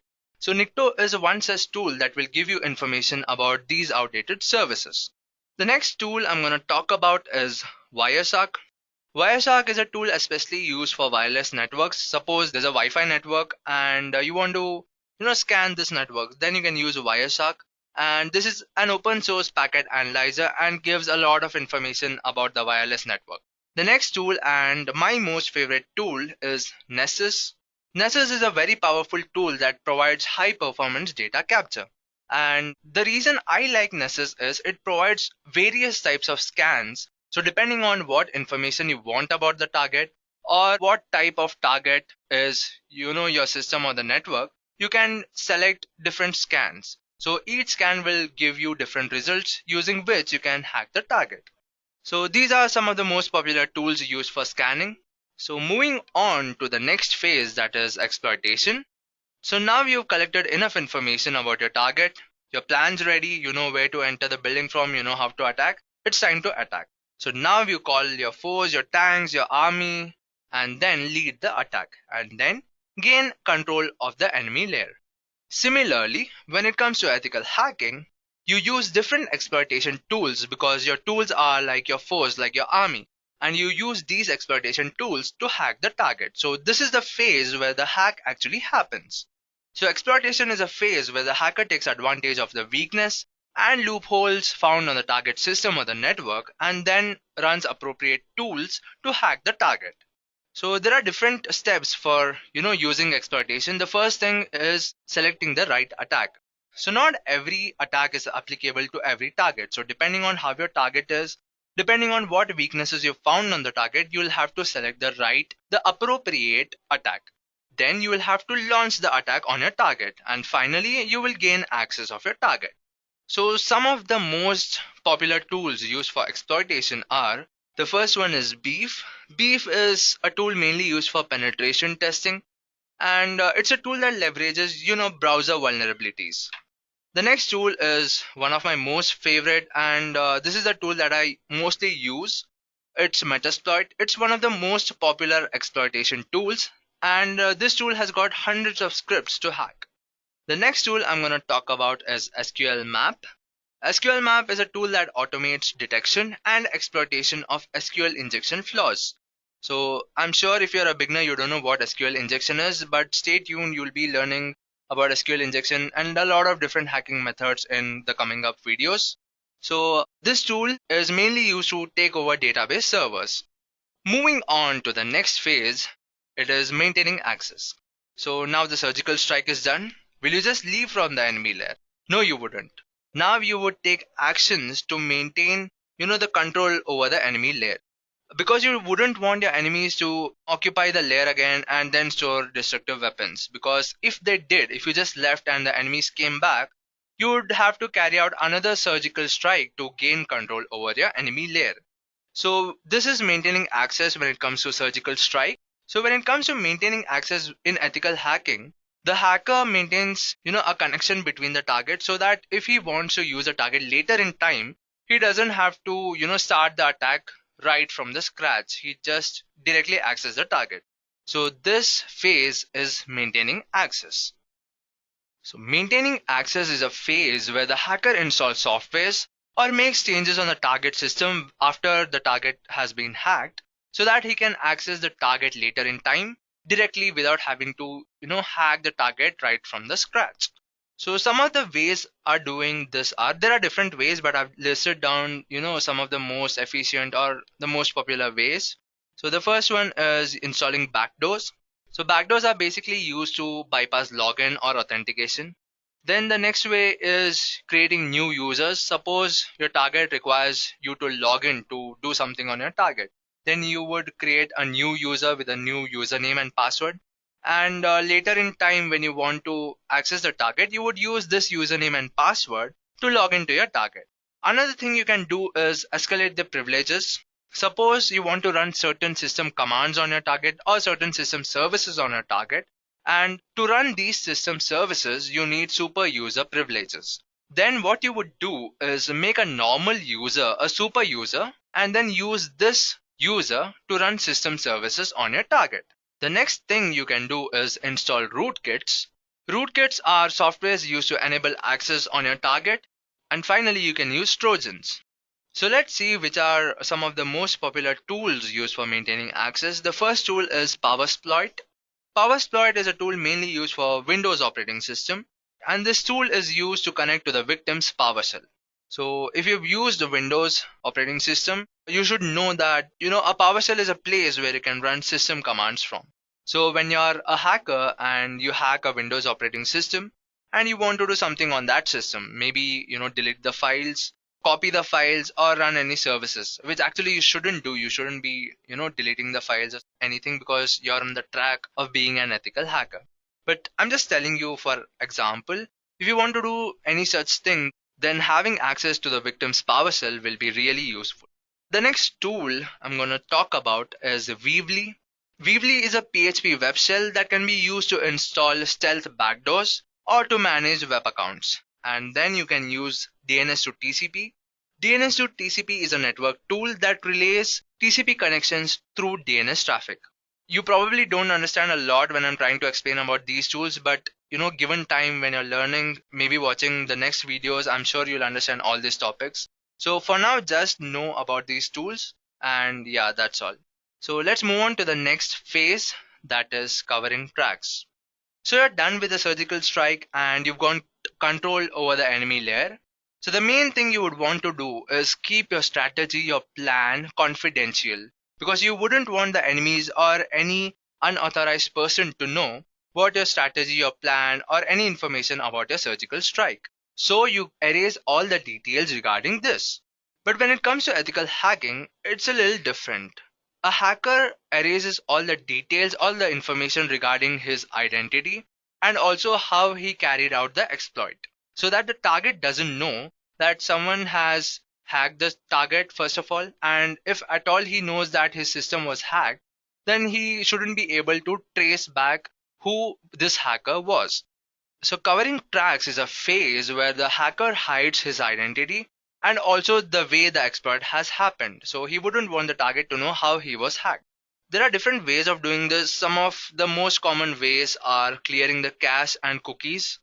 Then you would want to tamper the log files. Suppose, like I told you in one of the slides, if your target requires you to log in using a username and password, and you've done that, you've logged in using a username and password, then you would want to delete these log files so that the target doesn't know that some other user had logged into his system. Then you can close the ports that you might have started or stop the services that you might have started in order to install backdoors, rootkits, or whatever purpose you did it for. So this is covering tracks, and the final phase of ethical hacking is reporting. Now you're done with the surgical strike, you've cleared all the evidence, all the clues, all the information, and now you have to inform your higher officer on what actually happened. So you would inform him how you found the layer, what was your strategy, what was your plan, what weaknesses you found on the enemy layer, and how did you actually gain control of the enemy layer. So you create a documentation of it. Similarly, when it comes to ethical hacking, instead of reporting to your higher officer, you report to the target organization. You tell them what weaknesses you found on the target, which weaknesses the target was vulnerable for, and which attacks you used to hack the target. So reporting is basically a phase where the hacker creates documentation of the weaknesses and loopholes found on the target, the way he used these weaknesses and loopholes to hack the target, and also mentions certain precautions that the target can take to make this security better. So like I told you earlier, this is the phase that differentiates a malicious hacker from an ethical hacker. I'll tell you why now, because as an ethical hacker, you know what you should do. You should tell the target organization about the information found, the way you hack the target, and also tell them how they can make the security better. But a malicious hacker wouldn't do this. A malicious hacker would hack the target, would hide his identity, and whatever purpose he hacked the target for, he just do it and vanish. So this is the phase that differentiates a malicious hacker from an ethical hacker. So these are the 6 phases of ethical hacking. So if you want to hack a target successfully and efficiently, I suggest you follow these steps. And maybe while you're practicing, you think reporting is not really that important because you have your own target, you're trying to hack it, you hack it successfully. You might think, why should I create a report for this? But let me tell you, make a habit of creating reports right from the beginning so that when you actually are working for an organization, it's pretty simple. You know what details to include, and it'll be very helpful. So, don't take any of these phases lightly. Practice each phase, with dedication. Now, let me tell you about some of the great hacks that have happened over time. I made a list of 4 hacks. I know there are hundreds of great hacks that have happened, but I've made a list of 4 hacks just to give you the idea of how powerful a hacker can be. So, the first hack I'm going to talk about is the FBI hack. So, in 2016, the entire database of FBI was hacked, and the identities of all undercover FBI and Homeland Security agents was made public, due to which a lot of lives were in danger. The next hack is the NASA hack. A hacker hacked into NASA and downloaded the source code used to run the International Space Station. And to fix this issue, NASA had to shut down its network for 3 weeks. So just imagine how powerful you'd be if you have the source code to run the International Space Station on your system. So this is how powerful you can be as a hacker. But you can only do this when you've got enough skills. Let's move on to the next hack, that is the commercial sites hack. A student of a university launched a DOS attack with 70 plus computers on 50 plus networks, which affected a lot of commercial websites such as eBay, Amazon, etc. Due to which these commercial sites face a lot of business loss. And the final hack I'm going to talk about in this session is the noble hack. So a hacker hacked into different banks around the world and then stole money from these banks, and instead of using it for his own self, he donated this money to the countries living below the poverty line. So his intention was noble, and that's why I've named this the noble hack. Though his intention was noble, what he did was illegal. And all of these hacks, the 4 hacks I spoke about, was just to give you an idea of how powerful you can be. But all of these hacks were made for illegal purpose. As an ethical hacker, you should not be involved in any such illegal activities, because that's not what ethical hackers do. As an ethical hacker, you should always contribute to make the security of the system, the network, basically any digital, appliance or digital device, the security of these digital devices better.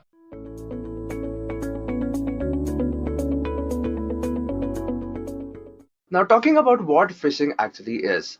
On a day-to-day basis, everyone that use internet use a web application. You can be using a web application through your apps on your smartphone, or some applications on your desktop, or you might be using a web browser. Now, consider the case where you're using a web browser and you have to shop something online. Now, you search for a product and you come across different websites, and you like the product on 2 different websites. So one of these websites is a very famous, very popular, very trustworthy e-commerce website, and there is another website which is selling your product for the same price, and or maybe for a more discounted price, but it is not popular. You've never heard of that e-commerce website before. Now you choose to pay for your product online, and for that you might have to enter your credit card or your debit card details. Now the question is, which website would you trust more with your personal details, with your sensitive details, that is your credit card details? Obviously, you would be less hesitant while you're entering the credit card details onto the e-commerce website that is trustworthy, and you would be more hesitant, you would be worried while entering these details onto the website that you are hearing the name for the first time. This is because you don't trust the new website. The other website, the popular website, you've heard of the name before, you've used it before, and you have a trust factor with that website. So this psychology is what hackers take advantage of in phishing attacks. So hackers take advantage of this trust factor, and they fake themselves as a trustworthy entity to steal your sensitive data or your personal data. So phishing is an attack of gathering sensitive information of a target, such as username, password, email ID, or other sensitive information, maybe your bank details, your credit card, your debit card details, by disguising themselves as a trustworthy entity. So as I told you previously, if you are entering any sensitive information, maybe your card details, onto a trustworthy website, you wouldn't be hesitant. So in phishing attacks, a hacker disguises himself as a trustworthy entity. Then he tricks you into entering your sensitive information into that fake web application. So this is phishing. Now let us see how phishing works. Like I told you, phishing is a web-based application and this is mainly used to steal credentials. So we need a web application that is using a web server. Now, every web application is connected to a web server. When you're using a web application, what happens is there is some data, the packets, the information that is being sent from your web application to the web server and from the web server back to your web application. Now this is how the communication between the web application and the web server happens. Now what happens in phishing attack is the hacker disguises himself as this web server. So you think that you are communicating with the actual web server, but in reality you're just communicating with the fake web server or the fake web application that the hacker has built. And when you enter sensitive information onto this web server or this web application, the hacker steals your credentials. So this is how phishing works. Now let's see what are the steps for a phishing attack. So the first thing a hacker must do is create a fake website. Because like I told you, phishing is an attack where a hacker disguises himself as a trustworthy entity. So first he has to create a fake website, a fake of a genuine website, and to trick the victim to enter the credentials. The next step is to send this fake website to the victim. Now suppose a victim is trying to access Facebook, for example. If he goes to the web application by himself, maybe he'd enter the URL of the website, or he would search for that website on a search engine and then use the link to go to that website. Now when he does that, he goes to the genuine website and not to the fake website. So the second step is that the hacker has to send this fake website to the victim where the victim enters the credentials. The third step that happens is the victim thinks that this fake website is a trustworthy website and enters credentials. And finally, the hacker gets the credentials. So this is how phishing works. Now let's see how you can use phishing to steal credentials of a victim. There are different ways of using phishing, and phishing is basically stealing credentials by disguising yourself as a trustworthy entity. Now how you use phishing depends on your victim. So there are different ways you can use phishing in. I'll be talking about two ways. The first one is using already existing tools. There are different tools that are already available. Some of these tools are already pre-installed in certain penetration testing operating system, and most of them, almost every one of them, are present online on the internet, and most of them are available on GitHub for you to download and use. So the first thing I'll be telling you, the first way is using tools. So for this demo, I'll be using SE Toolkit, which stands for Social Engineering Toolkit. And there are different tools like 𝐕𝑚𝑛, Social Fish that I'm not going to be showing because it's basically the same thing you're trying to do. And when you're using a tool, there are two things you can do. The first thing is using pre-available templates. So most of these phishing tools come with pre-available templates, and you just have to use these templates to create a fake web application. So what if you want to fake a web application or creating a phishing page of a web application that is not pre-installed? In that case, you can go for the second option, that is cloning a website. So in this method, what you do is you enter the URL of the web application that you want to fake, and then the tool creates a clone of that web application. So first, let us see how you can use SE Toolkit tool, that is Social Engineering Toolkit tool, to clone a website using pre-available templates. So to enter this tool, I'll be typing SE Toolkit. I'll be getting a lot of different options that I can choose from. I'll be using the first option, that is Social Engineering Attacks, because that's what phishing comes under. So I'll choose option 1, I'll hit enter. And there are different websites. I'll be choosing option 2, that is Website Attack Vectors. And then I'll be choosing option 3, that is Credential Harvester Attack Method, because we are trying to steal the credentials of the victim. Now I've got different options. Like I told you, you can use pre-available web templates or you can use site cloners. So first I'll be telling you how you can create a fake phishing web page using pre-available templates. So I'll choose option 1. The first thing you have to do is enter the IP address that the results of the phishing has to be returned to, because when you create a fake web application and the victim enters credentials, those credentials has to be sent back to you so that you can use them. So you have to enter your IP address. To find out your IP address, you can open the terminal, then type ifconfig. and you can see different interfaces. And because I'm using a local machine for this demo, I'll be using Ethernet 0, and the IP address for this is 192.168.111.181. So I'll copy this, and as you can see that this tool is by default taking the same IP address. I can just go ahead and hit enter. And suppose you want to change the IP address, suppose you have different interfaces and you want to use a different interface, in that case you can use the IP address of the other interface. For this demo, I'll be keeping the IP address same, and I'll just go ahead and hit enter. Now there are three options. There is Java required, there is Google, and Twitter.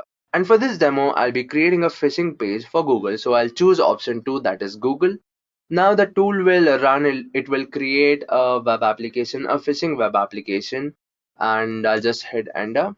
Now the phishing web application is ready. So I'll just open the browser, and because I'm running this on my local server, I'll just hit localhost and enter. Well, you can see that there is a Google login page that is asking for an email ID and a password. And as you can see in the URL that it is not the actual Google page, because the actual Google login page would have a different URL. Now, what you have to observe is what is shown on the terminal, because whatever the victim enters, those details can be seen on the terminal. Now what you have to do after creating a fake phishing page, you have to send this page to your victim. And when you send this page to your victim and the victim enters some details, maybe abcxyz.com and some random password, and then he hits the enter button, you can see on the terminal that the phishing tool shows the email ID and the password that is entered by the victim. So this is how you can use pre-available templates to create a phishing page.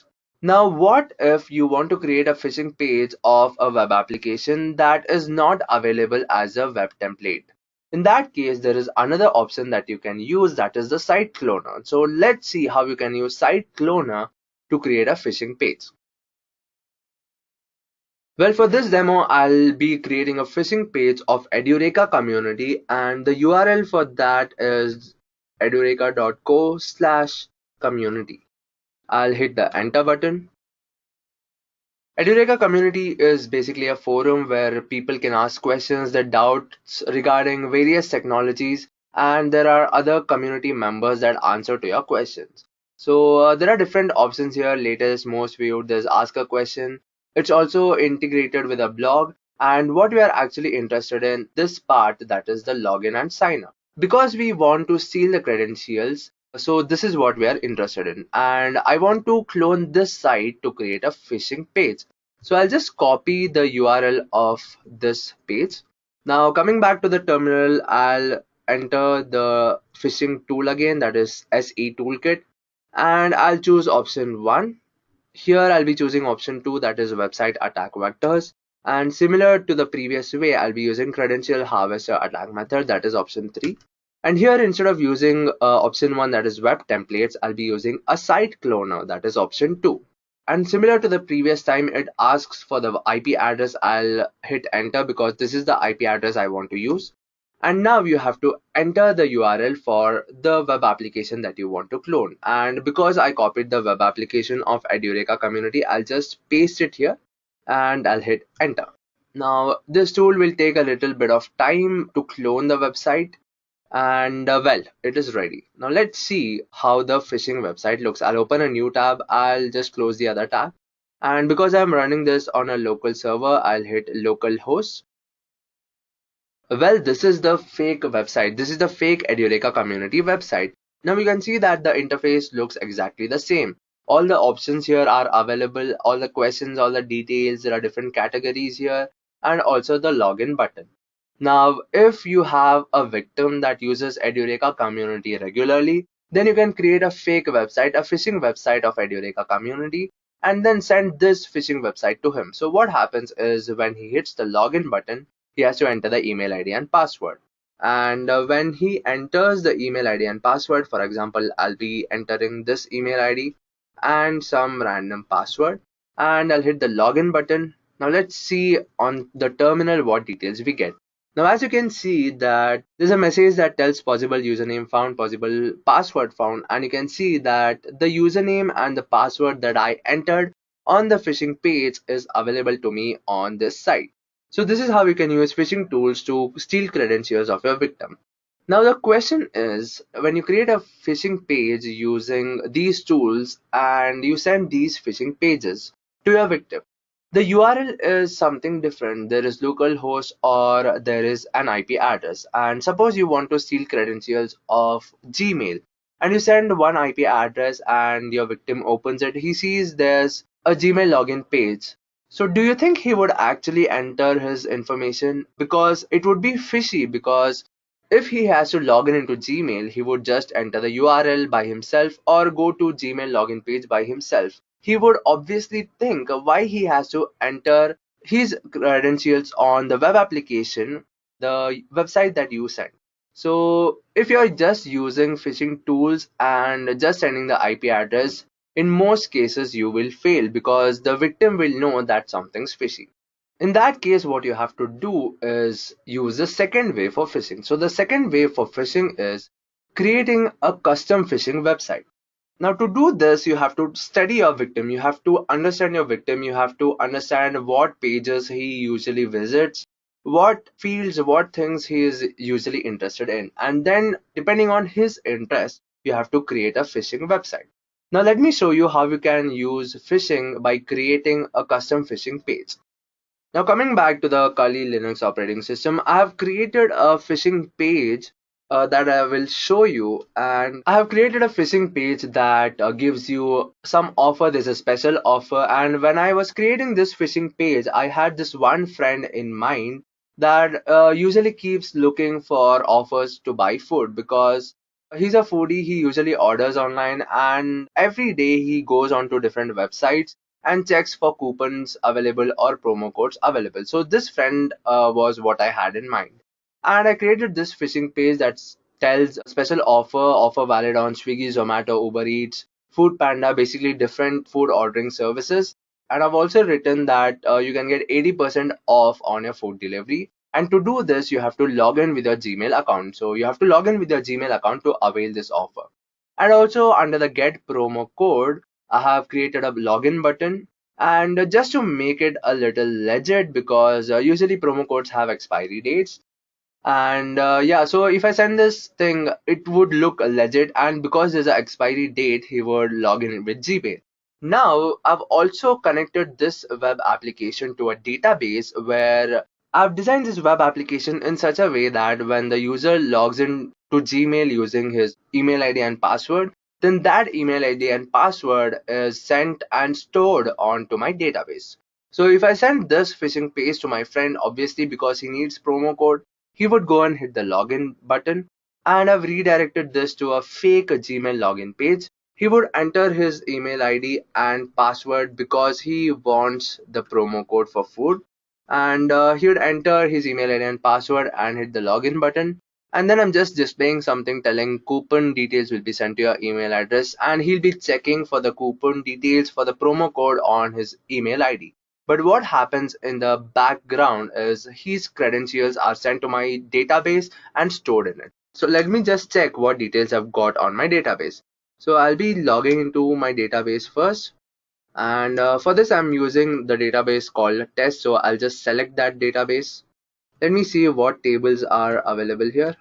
There are two tables, and there's this table called phishing details where I'm storing the data in. So I'll just I'll just display all the rows from this table. So select star from phishing details. This is the query to print all the rows of the database table. Now let me hit enter. Well, you can see that there are two rows. This was a previously entered username and password, and this is the username and password that we just entered. So this is how you can create a custom phishing page depending on the interest of your victim and then steal credentials of your victim. Now that you've seen how to use phishing to steal credentials, now what if someone is trying to execute a phishing attack on you? How can you be safe from phishing method? So you've seen how phishing works. You've seen that the main part of phishing is the URL. So the first important point that you have to keep in mind to be safe from phishing attacks is Never enter sensitive information on a web application that you don't trust, because if it's a genuine web application, if it's Gmail, if it's Facebook, and you're typing the URL and then going to the web application, then you know it is a trustworthy web application. But if there is some random web application that you've never heard of before that you don't trust, and that web application is asking for sensitive information, especially your bank details, because most of the time phishing is used to get bank credentials and also email ID and password. So always be careful not to enter sensitive information on web applications that you don't trust. The second thing is always look at the URL of the web application. Suppose you want to log in into Facebook, then the URL would be www.facebook.com. This is the homepage of Facebook. Suppose you have another URL, some other URL, and a Facebook page is displayed that is asking you for your login credentials, then you have to understand that there is something fishy. This might not be the genuine Facebook page. In that case, always be careful to look at the URL when you are entering sensitive information.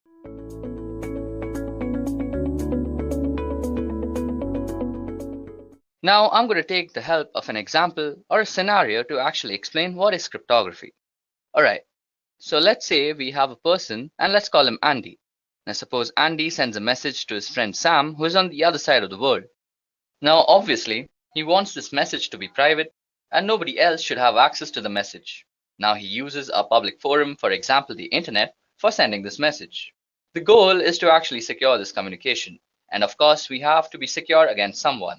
Now let's say there is a smart guy called Eve who has secretly got access to your communication channel. Since this guy has access to your communication, he can do much more than just eavesdrop. For example, he can try to change the message in itself. Now this is just a small example. What if Eve actually gets access to your private information? Well, that could actually result in a big catastrophe. So how can Andy be sure that nobody in the middle could access the message sent to Sam? The goal here is to make communication secure, and that's where cryptography comes in. So what exactly is cryptography? Well, cryptography is the practice and the study of techniques for securing communication and data in the presence of adversaries. So let me take a moment to explain how that actually happens. Well, first of all, we have a message. This message is firstly converted into a numeric form, and then this numeric form is applied with a key called an encryption key, and this encryption key is used in an encryption algorithm. So once the numeric message and the encryption key has been applied in an encryption algorithm, what we get is called a ciphertext. Now this ciphertext is sent over the network to the other side of the world, where the other person who the message is intended for will actually use a decryption key and use the ciphertext as a parameter of a decryption algorithm, and then he'll get what we actually sent as a message. And if some error had actually occurred, he'd get an error. So let's see how cryptography can help secure the connection between Andy and Sam. So to protect his message, Andy first converts his readable message to an unreadable form. Here he converts the message to some random numbers, and after that he uses a key to encrypt his message. After applying this key to the numerical form of his message, he gets a new value. In cryptography, we call this ciphertext. So now if Andy sends the ciphertext or encrypted message over communication channel, he won't have to worry about somebody in the middle of discovering the private message. Even if somebody manages to discover the message, he won't be able to decrypt the message without having a proper key to unlock this message. So suppose Eve here discovers the message and he somehow manages to tamper with the message and message finally reaches Sam. Sam would need a key to decrypt the message to recover the original plaintext. So using the key, he would convert a ciphertext to numerical value corresponding to the plaintext. Now after using the key for decryption, what will come out is the original plaintext message or an error. Now this error is very important. It is the way Sam knows that message sent by Andy is not the same as the message that he received. So the error in a sense tells us that Eve has tampered with the message. Now the important thing to note here is that in modern cryptography, the security of the system purely relies on keeping the encryption and decryption keys secret. Based on the type of keys and encryption algorithms, cryptography is classified under the following categories. Now cryptography is broadly classified under two categories, namely symmetric key cryptography and asymmetric key cryptography, popularly also known as public key cryptography. Now symmetric key cryptography is further classified as classical cryptography and modern cryptography. Further drilling down, classical cryptography is divided into two, which is transposition cipher and substitution cipher. On the other hand, modern cryptography is divided into stream cipher and block cipher. In the upcoming slides, I'll broadly explain all these types of cryptography. So let's start with symmetric key cryptography first. So symmetric key algorithms are algorithms for cryptography that use the same cryptographic keys for both encryption of plain text and decryption of ciphertext. The keys may be identical, or there may be some simple transformation to go between the two keys. The keys in practice represent a shared secret between two or more parties that can be used to maintain a private information link. This requirement that both parties have access to the secret key is one of the main drawbacks of symmetric key encryption in comparison to public key encryption, also known as asymmetric key encryption. Now, symmetric key cryptography is sometimes also called secret key cryptography, and the most popular symmetric key system is the Data Encryption Standards, which also stands for DES. Next up, we're going to discuss transposition cipher. So, in cryptography, a transposition cipher is a method of encryption by which the positions held by units of plain text, which are commonly characters or groups of characters, are shifted according to a regular system, so that the ciphertext constitutes a permutation of the plain text. That is, the order of units is changed, the plain text is reordered. Now, mathematically speaking, a bijective function is used on the character's position to encrypt and an inverse function to decrypt. So as you can see that there is an example on the slide. So on the plain text side, we have a message which says, "Meet me after the party." Now this has been carefully arranged in the encryption matrix, which has been divided into 6 rows and the columns. So next we have a key, which is basically 421635, and then we rearrange by looking at the plain text matrix, and then we get the ciphertext, which basically is some unreadable gibberish at this moment. So that's how this whole algorithm works. On the other hand, when the ciphertext is being converted into the plain text matrix is going to be referred, and it can be done very easily. Moving on, we are going to discuss substitution cipher. So substitution of single letters separately, simple substitution can be demonstrated by writing out the alphabets in some order to represent the substitution. This is termed as substitution alphabet. The cipher alphabet may be shifted or reversed, creating the Caesar and upstash cipher respectively, or scrambled in a more complex fashion, in which case it is called a mixed alphabet or deranged alphabet. Traditionally, mixed alphabets may be created by first writing out keyword, removing repeated letters in it, then writing all the remaining letters in the alphabet in the usual order. Now consider this example shown on the slide. Using the system we just discussed, the keyword zebras gives us the following alphabets from the plain text alphabet, which is A to Z. So the ciphertext alphabet is basically zebras, then followed by all the alphabets we have missed out in the zebra word. So as you guys can see, it's zebras followed by S, C, D, F, G, H, and so on. Now suppose we were to actually encrypt a message using this code. So as you guys can see on the screen, I've shown you an example, which is a message, "Flee at once, we are discovered," is being actually encrypted using this code. So if you guys can see out here, the F letter actually corresponds to S, and then the L letter actually corresponds to I out here. Then we actually get the ciphertext, which is SIAAZQ, using the code and the process that I just discussed. Now traditionally, the ciphertext is written out in blocks of fixed length, omitting punctuations and spaces. This is done to help avoid transmission errors to disguise the word boundaries from the plain text. Now these blocks are called groups, and sometimes a group count, that is the number of groups, is given as an additional check. Now 5-letter groups are traditional. As you guys can see that we have also divided our ciphertext into groups of 5, and this dates back to when messages were actually used to be transmitted by telegraph. Now if the length of the message happens not to be divisible by 5, it may be padded at the end with nulls, and these can be any characters that can be decrypted to obvious nonsense, so the receiver can easily spot them and discard them. Next on our list is stream cipher. So a stream cipher is a method of encrypting text to produce ciphertext in which a cryptographic key and algorithm are applied to each binary digit in a data stream 1 bit at a time. This method is not much used in modern cryptography. The main alternative method is block cipher, in which a key and algorithm are applied to block of data rather than individual bits in a stream.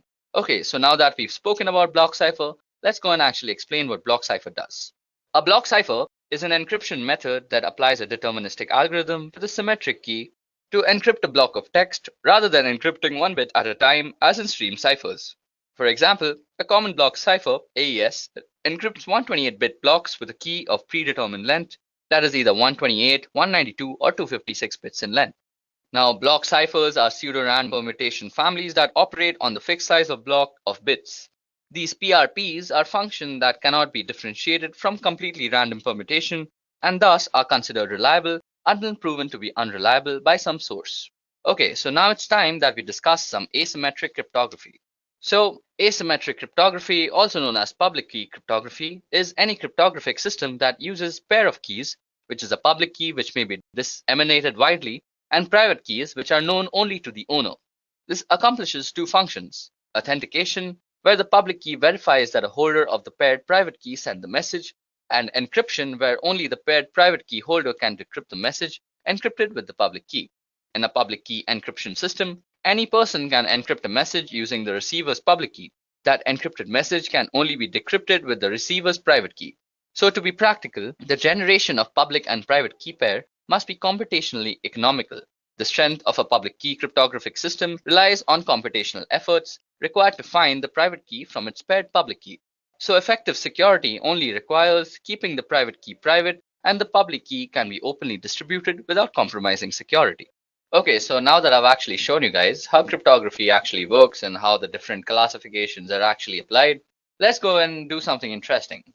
So you guys are actually watching this video on YouTube right now. So if you guys actually go and click on the secure part besides the URL, you can actually go and view the digital certificates that are actually used out here.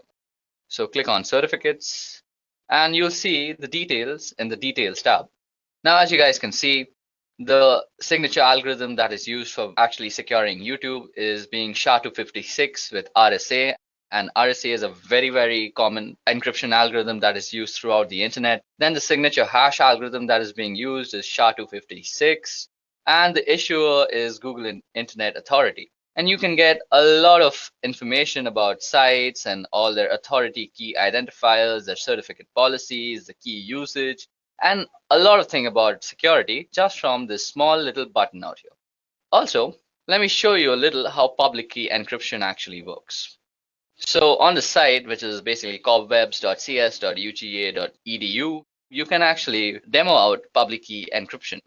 So suppose we had to send a message. First, we would need to generate keys. So as you can see, I just click generate keys and it got me two keys, which is one is the public key, which I will distribute throughout the network, and one the private key, which I will actually keep secret to myself. Now I want to send a message saying, hi there, when is the exam tomorrow?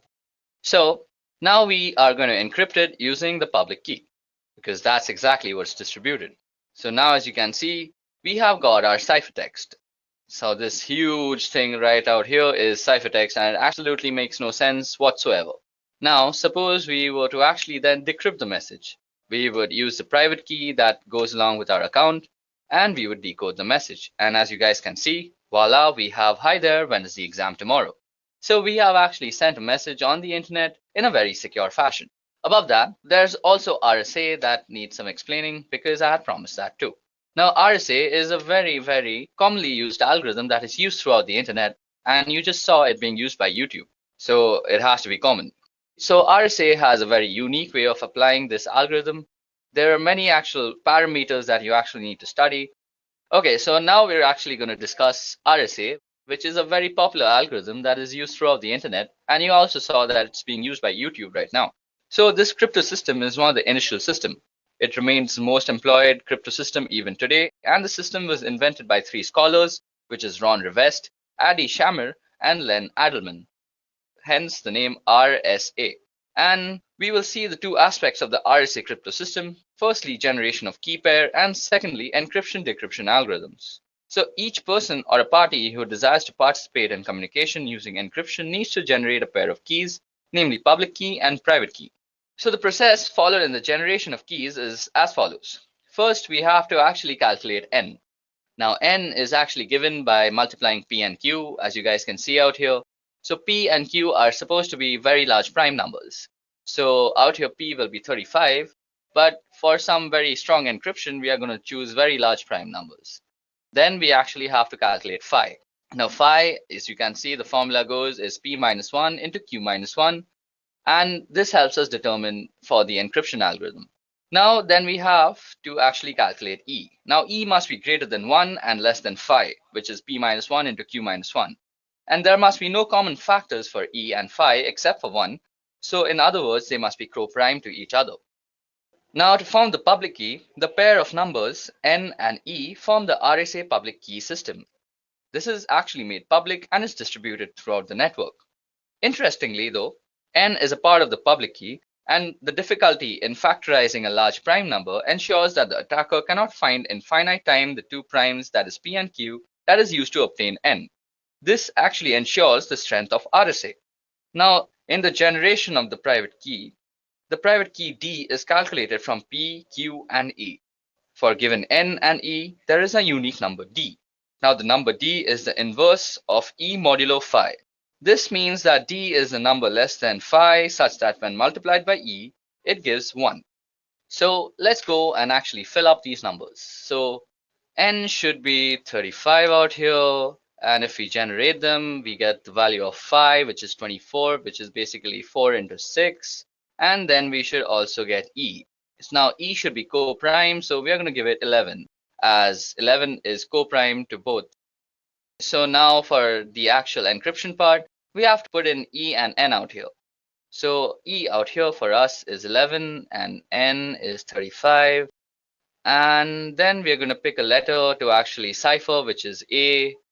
And then we're going to encode it as a number. So as you guys can see, we've encoded it as 1. And out here, now after we've given the message its numerical form, we click on encryption and we get it.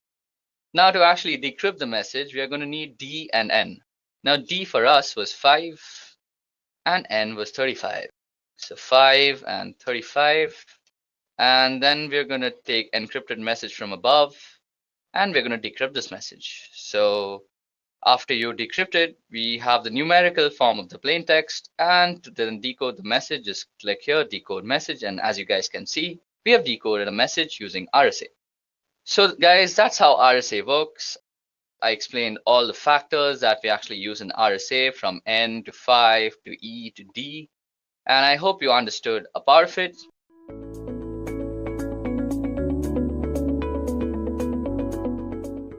So let's understand what brute force attack is. By definition, brute force is a hacking technique used to find out the user's credentials by trying various possible credentials. So what happens in brute force attack is you are not exploiting any vulnerability in the web application. You're basically trying all the possible combinations and permutations of passwords and usernames of your victim and trying to see if you can get any of those right. So brute force is a hacking technique where you are guessing the credentials. You're not basically exploiting any vulnerability of the web application. It is a trial and error method because you have a large list of usernames and a large list of passwords. And in some cases, if you know what the username is, then the username is single, but the password is a large list of possible passwords.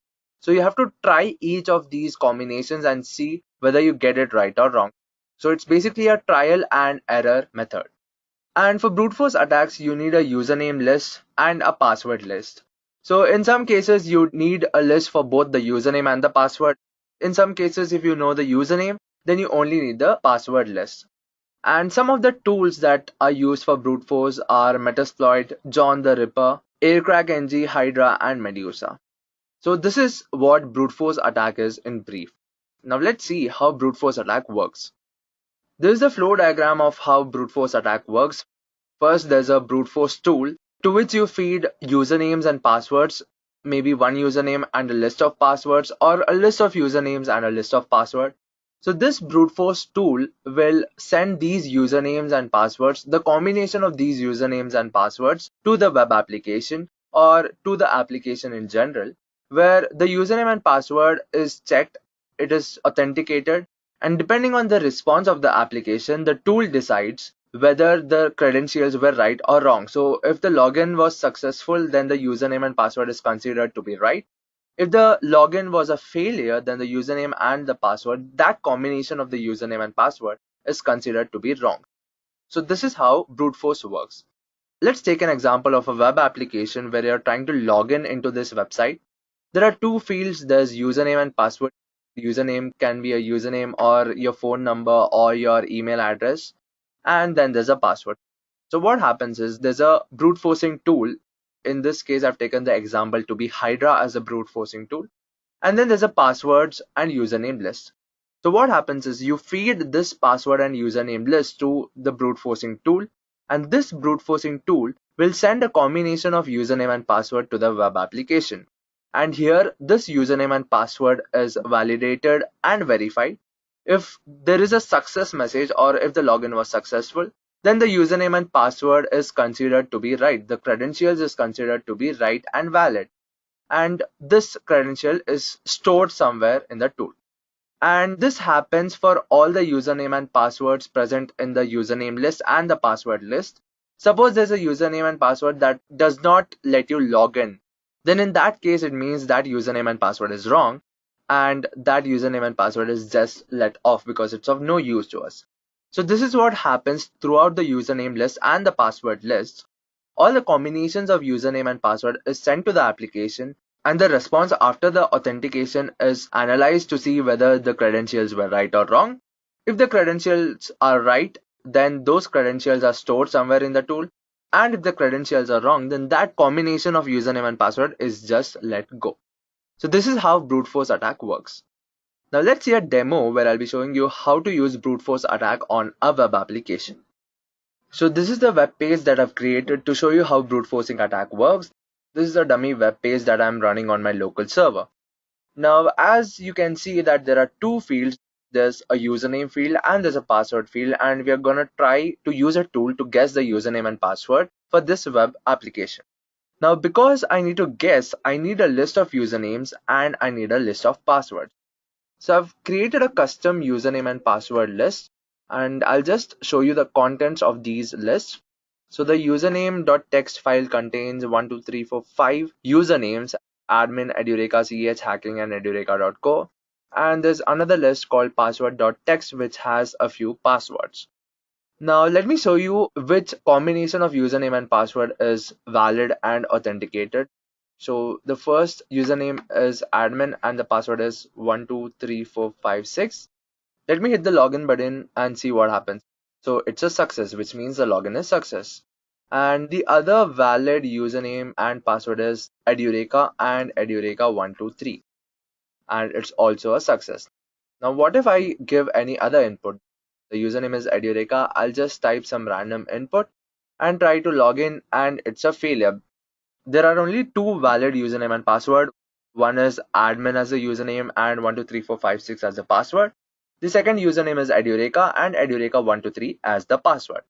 Now these lists that I've displayed, it has got both the right username and password. So it's got admin and it's also got Edureka, and the password list has got the right passwords, that is Edureka123 and 1, 2, 3, 4, 5, 6 for the user admin.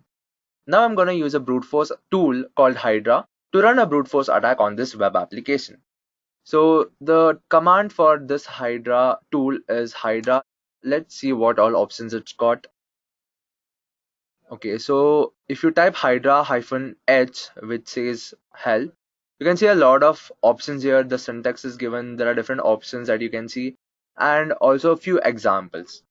Now to hack this web application, I'll be using this tool called Hydra, and I'll be giving it a username list. The option for this will be -L. If you want to give a single username, then you have to use small l or lowercase l, and because I have a list, I'll be using the uppercase L. And the path for that particular list. So the path for this list that I'm going to be using is root username.txt. Now I have to give the option for the password list. So the option will be -uppercase P. If you have a single password, then you have to use smaller case p. And then I'll be giving the path for the password file, which is password.txt. Now I have to give the IP address of the web application. Now, because I'm running this web application on my local host, the IP address will be 127.0.0.1. And the next option I'll be giving is the way the data is being passed. So there are mainly two ways. There is post method and there is get method. If you don't know what these methods are, go back to the SQL injection video that I've made in the playlist where I've explained what the get and the post method is. So when you enter the username and password and you hit the login button, you don't see anything on the URL, which is a clear indication that this web application uses a post method. So I'll be mentioning that in the command, and the option for that is http form post. And next I'll be using the URL for this. So there's the IP address or the domain of the web application, and then there are directories. So I'll just be typing /brute force because that's where the web application is. And then after I enter the username and password, this takes me to a new page called login.php. So this means that my credentials are being checked by this particular file called login.php. And that is actually the web page where I have to run my brute force attack on. So I'll be mentioning that. I'll be mentioning login.php. Next, I have to tell the tool where to enter the username and where to enter the password. For this, I'll just right click on the text box and I'll hit inspect element.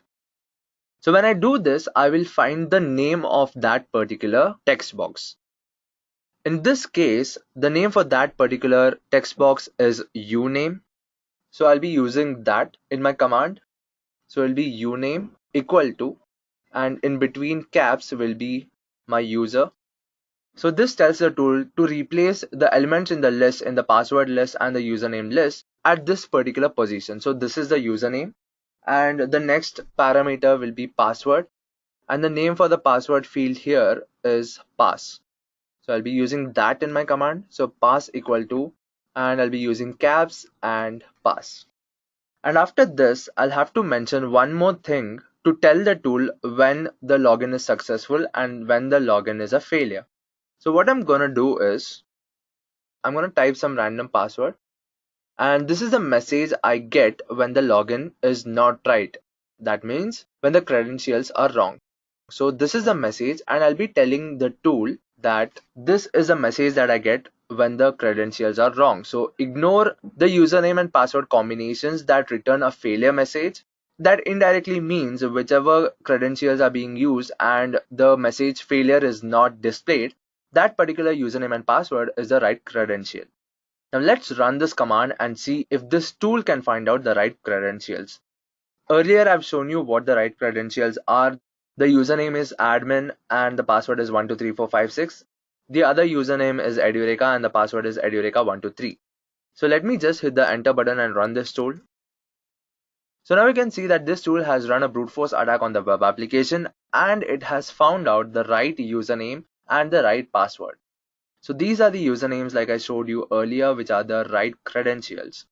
And all the other combinations of username and password are wrong and that's not displayed. So this is how you can use a brute force attack on a web application. Now one more thing I'm going to mention here is how to create a username and password list. In my case, because I knew what the username and password was, I created a custom list. I typed it by hand and created a username and password list.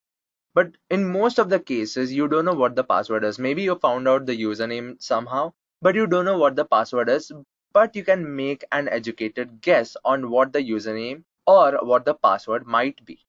In this case, you can use a tool called 𝐶runch, which is a list generator, to generate the list of passwords automatically. So I'll be showing you how you can do that.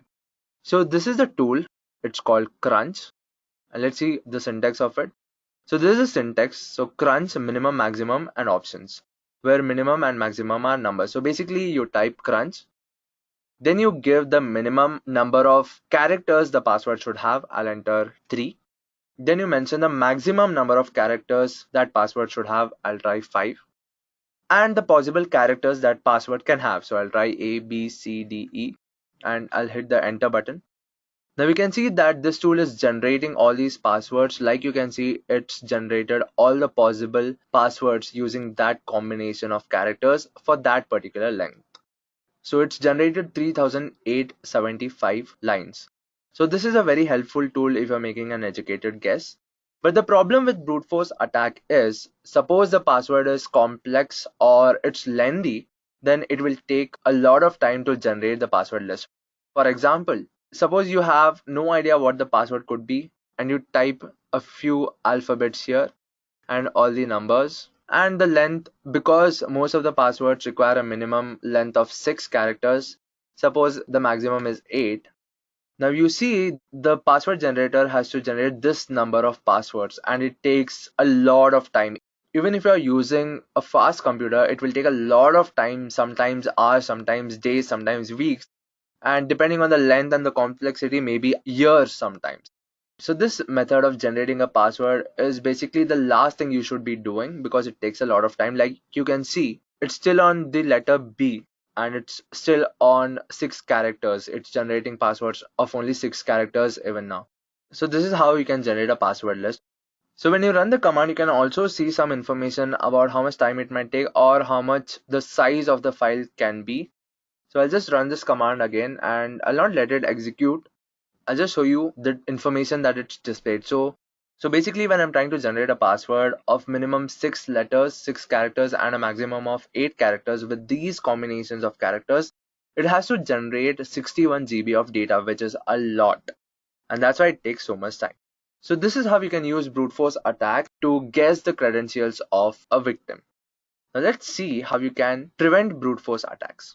So while you're creating a password, it's very important for you to create a strong password. And also when you're building a web application, you have to take measures so that you can prevent brute force attacks on your web application. So here's a list of some of the most common prevention methods. The first thing is to increase a password length. Now, like I showed you while using the crunch password generator, it takes a lot of time when the length of the password is more. So basically, if you create a password with a greater length, it will take more time, making it more difficult for the hacker to hack your password. The next prevention method is to use password complexity. Suppose you use only numbers as your password, it's easy to guess because the password generator can generate your password pretty quick. And suppose you're using a combination of letters and numbers, the complexity increases.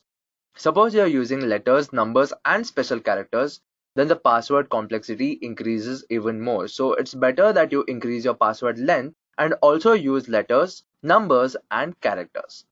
The next way to prevent brute force attack as a web developer would be limiting login attempts. So what you can do is you have to limit the login attempt. Suppose you have a web application and I am trying to log into that, and I give a lot of wrong attempts because basically brute force is trying and guessing. So before the hacker gets the right password, there can be a lot of times where he's trying with invalid or wrong username and password. So what you have to do is limit the login attempts. Maybe do something like let the user attempt for login 3 times, and if the first 3 times if the attempt is wrong, then freeze that account or freeze that login for that particular user for some time, maybe 10 minutes or 15 minutes. This will increase the time the hacker takes to hack your password, making it difficult for him. The next thing you can do is implement OTPs.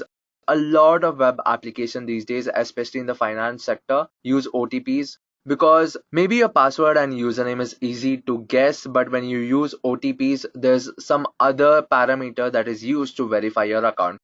So this will make it almost impossible for a brute force attack to successfully work because it's not just the username and password that's required to log in, it's also another parameter, the OTP. The next thing you can do is using CAPTCHAs. This is a very powerful way and a lot of web applications use this because brute forcing tools mainly guess the username and password. When you use different CAPTCHAs, it makes it almost impossible for a brute force attack to bypass the login or to guess the right password and username. And then you can use two-factor authentication. Two-factor authentication is basically 2 steps where the user has to authenticate his account. So one can be the username and password. The next can be a secret question and you have to give an answer to that. So these are few methods that you can use to prevent brute force attacks.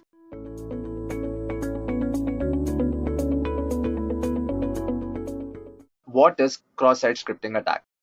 Cross-site scripting attack is basically a code injection attack executed on the client side of the web application. The client side of a web application is usually the software that is used to interact with the web application, and in most cases, it is a browser that is used to interact with the web application. So in cross-site scripting attack, we inject a malicious code onto the web browser to make the web application do something that is ideally not supposed to do. So in this case, in this attack, the attacker injects the malicious script through the web browser. And what happens is this malicious script executes on the web application after it's injected on the web browser. The malicious script is executed either when the victim visits the web page or the web server. Now, like I told you, there are different types of cross-site scripting. Depending on what kind of cross-site scripting is being used, the malicious script executes when the victim visits the web page, a single web page, or maybe the web browser. This attack is mainly used to steal sensitive information like cookies, session tokens, and maybe other sensitive information, maybe if you're passing your username or password, and using this malicious script, using cross-site scripting, those information can be stolen from the web browser or the web server. Cross-site scripting can also be used to modify the contents of the website. Because cross-site scripting attack is a code injection attack, you can modify the contents of the website by injecting malicious code onto the web server or the web browser. Now this is a brief about cross-site scripting. Now let's see how cross-site scripting actually works. Let's see what's the logic behind this attack. Cross-site scripting is basically a web application hacking technique. So you need a website, you need a web server, and a victim. So what happens when you ideally access a website? So you have your laptop and then you use the internet connection to access a web page, and maybe you interacted, maybe you send data to the web application, maybe you enter your data in the text box, or even if you don't, there is some transaction of data that's happening between you and the web server through the website. So what happens is you send a request to the web server through the website, and then the response from the web server is sent back to you through the web page or the website. Now what happens in cross-site scripting attack is a hacker can inject a malicious code on the website, which is then sent either to the victim or to the web server depending on what kind of cross-site scripting you're using.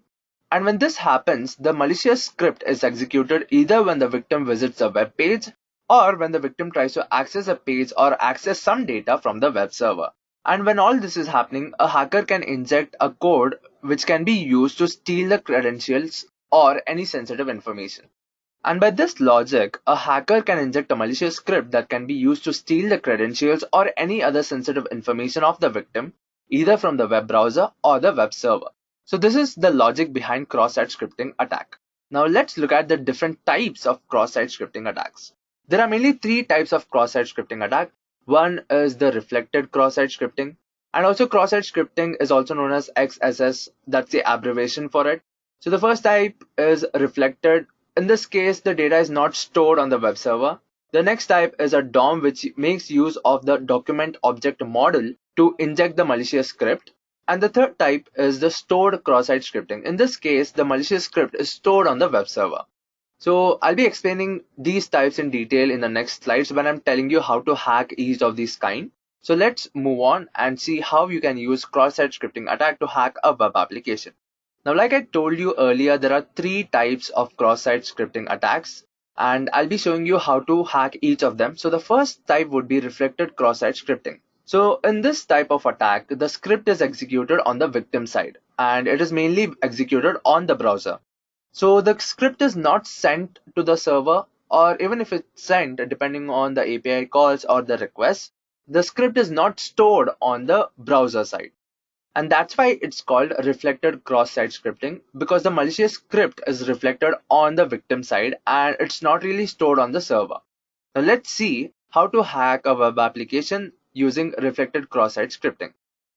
I'm using damn vulnerable web application to show you these demos. So if you don't know what this is or how to install and configure it, I have a video on how to install damn vulnerable web application. Go through it, install it on your system, and then you can practice different hacking techniques on this. So here I've chosen a reflected cross-site scripting attack. Now let's see how this works. Here's a text box where I have to enter my name and then hit a submit button. So let me just enter some value and see how this web application is designed to work. I'll be entering my name and I'll hit the submit button. So I can see that this web application or this website is designed to echo my name on the website. So what happens is when I enter a name, and the web page takes the input and prints hello and the input that was given by me. Now, as you can see, I cannot really modify a lot, but I have total control over what input I can give in the text box. So this is the place where I'll be injecting my code. So what I'm gonna do is, I'm gonna type a HTML code. I'll use a h1 tag first, which is used to mention the headers, and I'll type something and I'll close the tag. So this is the code used to display something in h1 tag. So let me just submit. And if this web application is vulnerable to reflected cross-site scripting, you should see a different output. So let me just hit the submit button. So here you can see that the output is modified. Because I've used the h1 tag, the way that my input is displayed on the web application is different. And this clearly indicates that this web application is vulnerable to cross-site scripting attacks.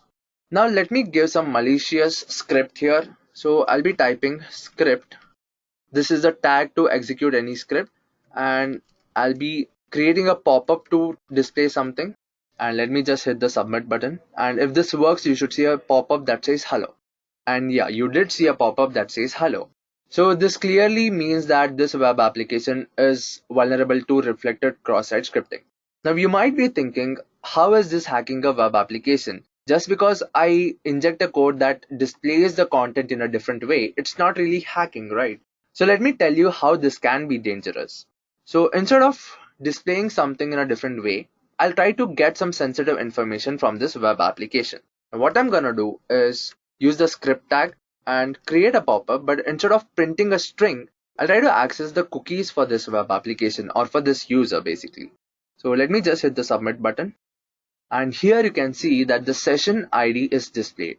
And using this session ID, I can log into a different account even if I don't know the username and password for that account. Now, what is a session ID? Basically, a session ID is a unique string assigned to a particular user when the session is going on by the web server to identify that particular user. So suppose you log into your account, your Gmail account, your Facebook account, or your banking account, and I can get hold of your session ID. I can use this session ID, and using a tool like burp-suite, I can log into your account without even knowing the password. So this is how dangerous a cross-site scripting attack can be. Now, I was just using the low security level. Let me just increase the security level and see what changes has to be done in this attack. So I'll just increase the level to medium. I'll click the reflected cross-site scripting attack again. Now let me give the same input. Let me give script, alert, and some string. And I'll just close the script tag. I'll hit the submit button. Now you can see that previously when the security was low, you saw a pop-up that said hello, but in this case, I don't see a pop-up. That means that this web application under medium security is doing something to avoid cross-site scripting. Now, how would you know what it's actually doing? Now look at the output. The input I gave was script, alert, hello, and I closed the script tag. So this was the input that I gave to the web application, and the output was only this. So this means that the web application is doing something to eliminate this script tag and the end script tag. So I'll just change my input to something like this. So I'll be using the same input, but I'll modify it a little. Because the web application is designed to remove the script tag, I'll just modify it a little. I'll just modify this code to look something like this. I'll add a nested script tag. First, let me give this as an input. Let's see if it works, and if it works, I'll tell you how this actually works and what's the logic behind this. So just copy paste this and let me hit the submit button. Now, like you can see, this actually worked. So when I use the nested script tag, it actually worked. Now let me explain how this actually worked. So like I told you, this web application is designed to eliminate the script tag. And when I gave this as the input, what the web application did is it looked at the input. It found the script tag here and it eliminated the script tag. And because I had nested a script tag, even when it eliminated the main script tag, there was another script tag that was formed. And this is how you could see the pop-up. So basically, when you nest a script tag, the script tag is eliminated. And when the script tag is eliminated, the divided part of the script tag is concatenated as a string like you can see here. And then this code is executed. So this is how we can use cross-site scripting if the web application is designed to eliminate the script tag. Now let me just increase the security. I'll just increase it to high and hit the submit button. Then let me go to cross-site scripting reflected. Let me give the first input, that is the direct approach, and you don't see a pop-up. So it means that the web application is handling the cross-site scripting attack. Let me try the previous input. And even now you see the same output. Now let me just show you the code that is used to sanitize the input on this web application.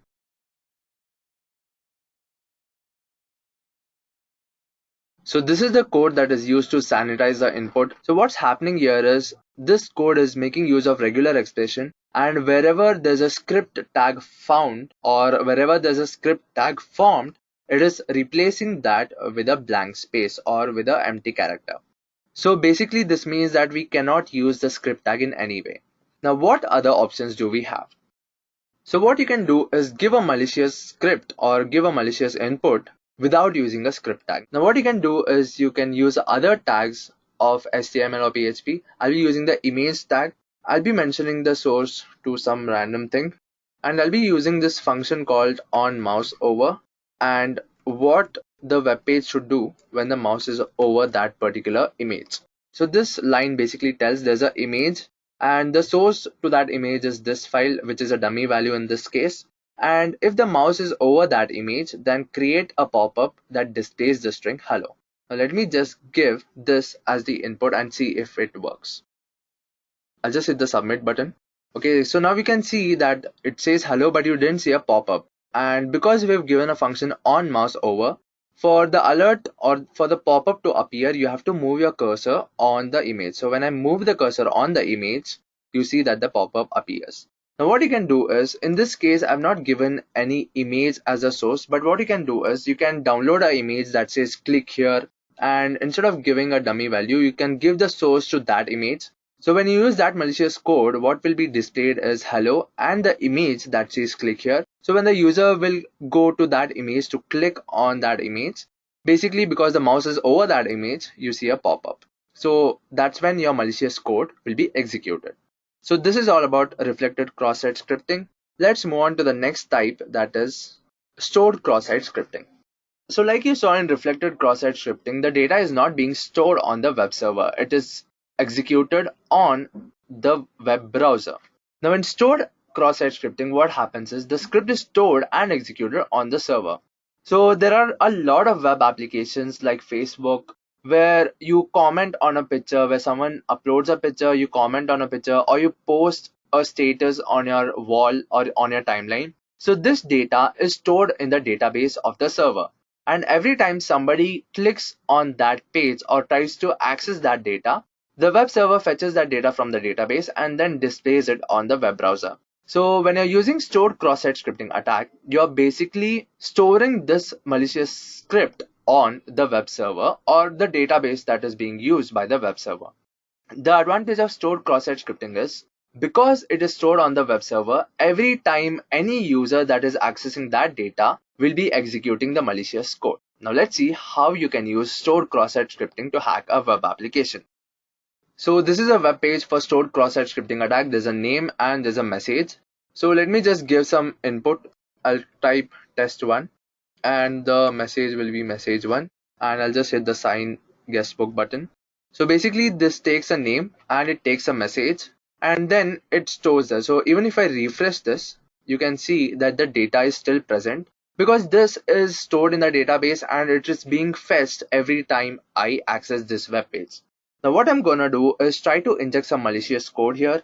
So I'll give the name as test2 and then I'll try the first input, the direct approach, and I'll hit the sign guestbook button. So you can see that there's a pop-up that appears. So this means that this web application is vulnerable to cross-site scripting attack. So even if I refresh this, you can see that it executes. The malicious script executes. So every time a user visits this web page, the malicious script executes. So it's the same in the case of applications that store data from the user. For example, like I told you about Facebook, when you post something, there's a comment, or when you post something on your timeline, you post a status on your timeline, and any other user or any other profile accesses that page to view your photos or to look at your status or the comments on any of the posts, they basically ask the web server to fetch that data, and that data is basically stored in a database. So in that case, any user who accesses that data executes that malicious script. Now let me just increase the security and see what changes we have to make or what security features have been implemented. And before trying the next injection, I'll just clear this guest book, or else every time I refresh, the malicious code will be executed and I'll see the outputs, I'll see the pop-ups. So let me just clear the guest book. Alright, so what I'm gonna do is gonna type the same input that I gave earlier. So that'll be test1 and the malicious script. Hit the guest book button and see that it's not working. I don't see a pop-up here. So there's some way that this web application on a medium level is handling the malicious input. Now I'm gonna try to give the malicious input in the name field, but I'm not able to type a lot of characters. Let me see the message field. I'll just type message1 and I'm not able to type more characters. So this is because the text box is limited to take a limited number of characters. I'm gonna manipulate this by changing that restriction. So what I'm gonna do, I'm gonna inspect the web page, and here I can see that there's a line that says max length equal to 10, which means that this text box is designed to take only 10 characters as input. So what I'm gonna do is I'm gonna change this value to 100, and I'll just hit the enter button and close this window, and now try to give the input. So because I've manipulated it, I've changed the max length of the input. I can give more characters as the input, and let's see if it works. It still didn't work. That means even the name field is designed to sanitize the input. Now let me just modify the input. So I'm gonna nest the script tag, because here I can see that the script tags are being eliminated or they're being cut off. So if I find a way to manipulate the script tag like I showed you in reflected cross-site scripting, maybe I can execute this code. So what I'm gonna do is paste the script. I'll again have to change the max length.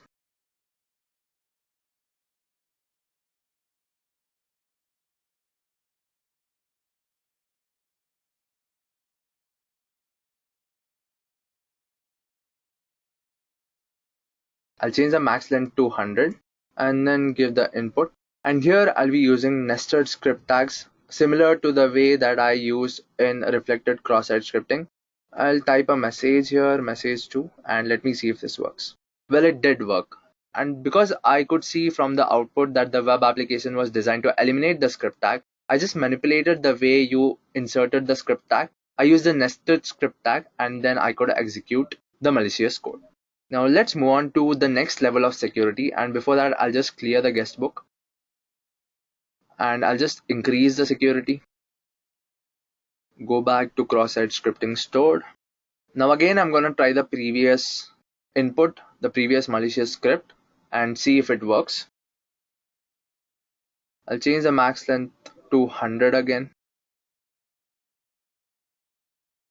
Give the nested script tag as the input, and the message would be message1. Let's see if it works. Okay, it didn't work. And similar to how it was used in reflected cross-site scripting, I think this code is also using regular expressions to eliminate any script tags. But just to confirm, I'll just open the code for you and see if it's actually true.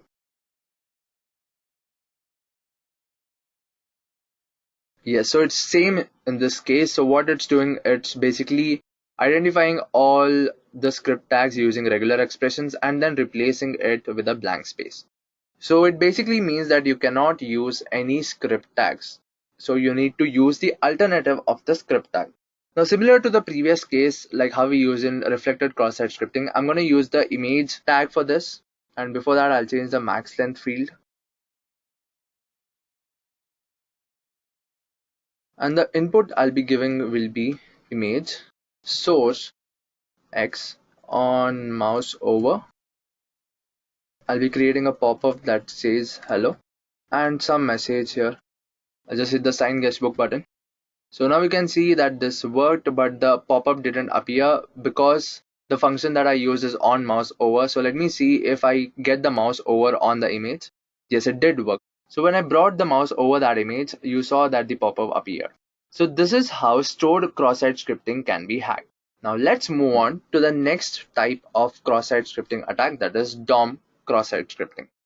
So DOM basically stands for Document Object Model, and it is basically the way the website is designed. So when you use DOM cross-site scripting, it is a client-side attack. The script is not sent to the server, or it is not stored on the server. It stays on the client side. And the way this works is the web page sends a request to the server sends a response, the server script is executed first, and this is the genuine script that the server has to execute. So that is executed first, and then the malicious script is executed. So let's see how to use DOM cross-site scripting. So this is the web page that is vulnerable to DOM cross-site scripting. So there are different options here, there are different languages, and when I select one and hit the select button, nothing is seen on the web page, but you can see the URL is changed. So you can see that the default is set to English. Now let me change the value. I'll hit the select button. Let me change the language and hit the select button. So you can see that the language is being changed. So basically in this web page, I don't have a text box where I can give the input. Every manipulation that I have to do, or every script that I have to inject here, should be done in the URL. So what I'm going to do is I'm going to manipulate this. So instead of giving French, I'll use my malicious script here. So the script will be script alert hello, and I'll close the script tag. So when I executed it, you can see that the pop-up appeared. That means in DOM based cross-site scripting, you mainly manipulate the URL that is being used, or the URL that is being generated. So this is the low level. Let me increase the security. I'll change it to high. Let me give the same input again, script alert, the string is hello, and I'll close the script tag. Let me hit the enter button. Well, it didn't work. It actually went back to default as English. So let's see what's the code behind this, what's the logic behind this. So what's happening here is it's finding the script tag and it's just stripping the script tag and it's setting the default to English. So it means I cannot use the script tag. Now what if I use the nested script tag? Let me try that also. Let me nest the script tag like I did in the previous stages. Let me nest the script tag. Well, this also didn't work.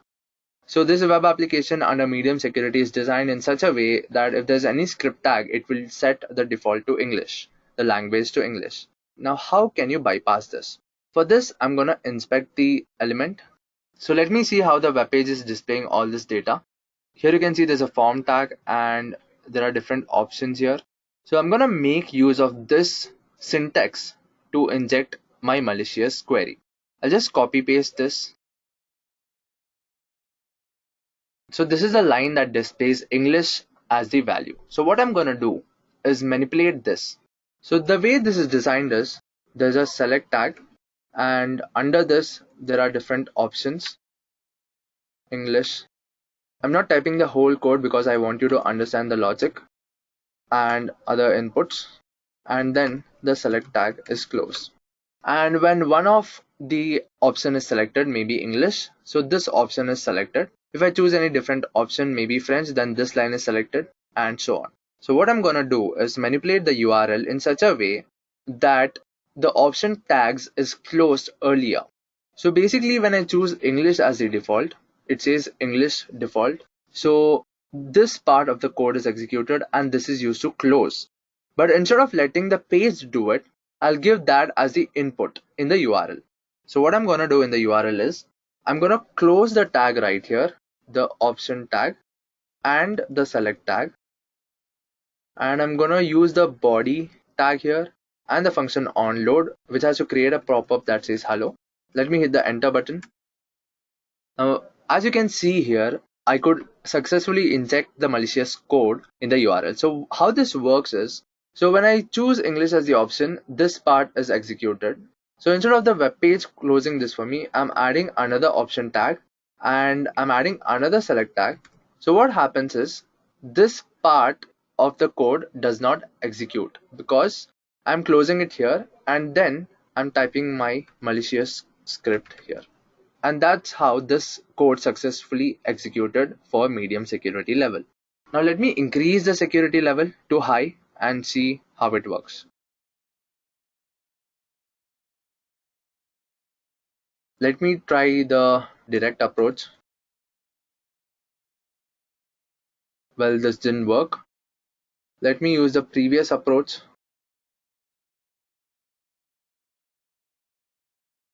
Well, this also didn't work. So the web page is designed to sanitize the URL. So let me see the code for this. So this code is designed in such a way that it only takes these languages as the input, and if there's anything else apart from these languages, it will set the default to English. Now, how to approach this? So to hack this, you need a little idea about how web pages are designed. There's something called an anchor tag. So anchor tags are basically used to index a particular part of the web page. Let me show you an example. So I'll open a blog that uses the anchor tag and then explain you how this works. So here you can see the URL that says edureka.co blog and the URL of the blog. And if you scroll down a little, as usual, there are different contents on the web page. And what I want you to see is the index part. So there are different topics that are covered in this blog, and here's a list of it. So what happens when I click on one of this is the web page takes me to that particular part of the web page. So in case I click this, it takes me to how to use network scanning tool. And in case I click on types of network scanning, it'll take me to that part of the web page. Now what I want you to observe is whenever I click on one of the anchor tags, the URL is regenerated to point me to that particular section of the web page. I'm going to make use of this feature of web design or web development to hack our web application. So what I'm going to do is I'm going to use a pound symbol or the hash symbol and then use my malicious script after that. So because the pound symbol is used to index or to point to a certain page on the same website, this web page will not consider it as the input. It will just think that we are trying to point to a particular part in the web page. So let me type hello and then close the script tag. Let me hit the enter button and see if this actually works. Well, it did work. So you can see that there's a pop-up that says hello, and this is how you can use a pound sign or the internal anchor feature of the blogs to inject the malicious code. So this is all about cross-site scripting attack. We saw 3 types of cross-site scripting, that is reflected, stored and DOM. And what type of cross-site scripting attack you use depends on how the web page is designed. You cannot use DOM cross-site scripting on a web page that is vulnerable to stored cross-site scripting. So first you have to understand how the web page works, how the web application works, and then decide which type of cross-site scripting attack to use. Now let's move on to the next topic, that is how to prevent cross-site scripting attacks. So the first thing you can do is escape the user input. So there are special characters like greater than symbol, smaller than symbol, which are generally used in tags or in malicious script, or maybe the percentage symbol. So the first thing you can do is escaping these characters, which means that you take off the special feature of this character and make it just another text character. The next thing you can do is consider all input as a threat. Because the user has complete control on what input he gives, you have to assume that every input is a thread and sanitize and handle every input with care. The next thing you can do is data validation. Suppose you have a field of login where you can enter username and password. What you can do is use data validation, especially in case of email IDs, because you know the generic format for an email ID. There should be a username, there should be a @ symbol, then something, then .com or .something. So you can use data validation to avoid cross-site scripting attacks. Next thing you have to do is sanitize the data. Like you saw in the demo that some of the web pages were sanitizing data. They were eliminating the script tags, or they were eliminating any script tag found, and they were also using regular expressions to eliminate all the script tags that can be generated. So this is how you can sanitize data, the input data. Next thing you can do is encode the output. So what happens is when I gave the script tag and alert as the input as the malicious script, the arrow symbols were being treated as the arrow symbols. What you can do is you can URL encode them. So the arrow symbol will be something like %25. So when you encode it, it's no longer a malicious script. So you can use encoding, URL encoding for the input or for the output. Next thing you can do is use the right response headers. You can decide what the response headers should be You can decide what data can be sent or what data can be received through the response headers. And finally, what you can do is use content security policies. So this is a standard. It is also known as CSP standard. So you can use a content security policy to avoid cross-site scripting. To know more about this, you can just Google it. You can just Google content security policy to know what standards are this.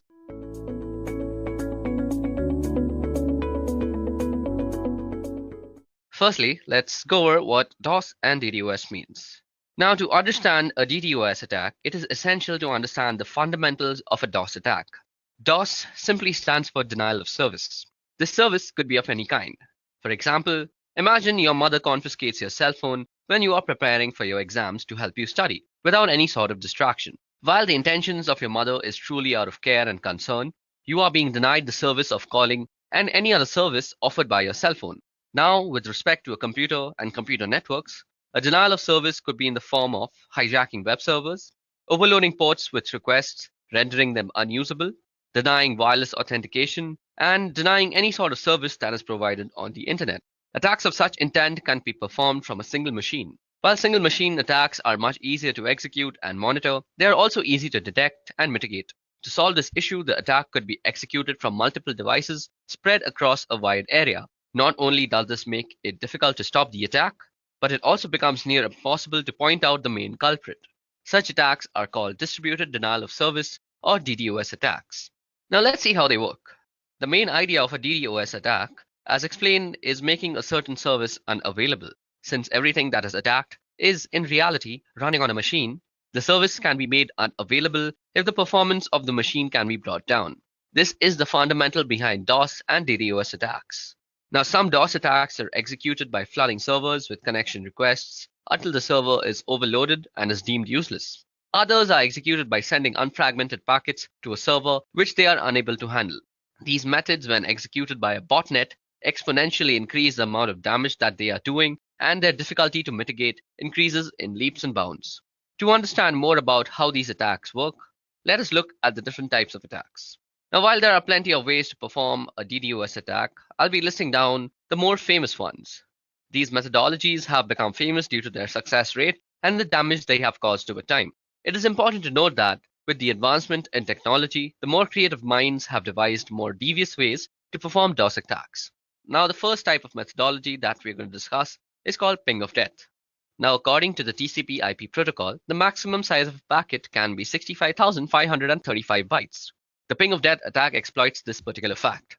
In this type of attack, the attacker sends packets that are more than the max packet size when the packet fragments are added up. Computers generally do not know what to do with such packets and end up freezing or sometimes crashing entirely. Then we come to reflected attacks. This particular attack is more often than not used with the help of a botnet. The attacker sends a host of innocent computers a connection request using a botnet, which are also called reflectors. Now, this connection that comes from the botnet looks like it comes from the victim, and this is done by spoofing the source part in the packet header. This makes the host of computers send an acknowledgement to the victim computer. Since there are multiple such requests from the different computers to the same machine, this overloads the computer and crashes it. This type of attack is also known as a Smurf attack. Another type of attack is called mail bomb. Now, mail bomb attacks generally attack email servers. In this type of attack, instead of packets, oversized emails filled with random garbage values are sent to the targeted email server. This generally crashes the email server due to a sudden spike in load and renders them useless until fixed. Last but not the least, we have the teardrop attack. So in this type of attack, the fragmentation offset field of a packet is abused.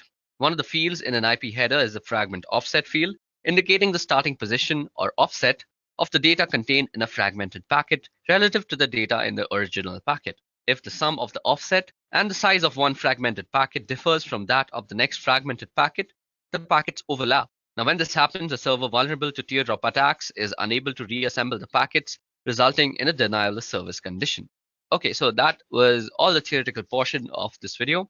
Now it's time to actually perform our very own DDoS attack. Okay, so now that we finished the theoretical part of how DDoS actually works and what it actually is with its different types, let me just give you guys a quick demonstration on how you could apply a denial of service attack on a wireless network anywhere around you. Like this could be somewhere like Starbucks where you're sitting, or this could be a library also, or your college institution. No matter where you're sitting, this procedure will work. So the first thing we want to do is actually open up a terminal, as because we will be doing most of our work on a command line basis. Now for this particular demonstration, we will be actually using two tools. First is 𝐴𝐴Rcrack-NG, which is a suite of tools which contains 𝐴Rcrack-NG, 𝐴RMON-NG, 𝐴Replay-NG, and 𝐴RODump-NG. So these are the four tools that come along with it. And the second one that we'll be using is called 𝐸𝐴𝐶-changer. Okay, so let me just put my terminal on maximum so you guys can see what I'm actually writing out. So first thing we want to do is actually log in as a root. So let me just do that quickly.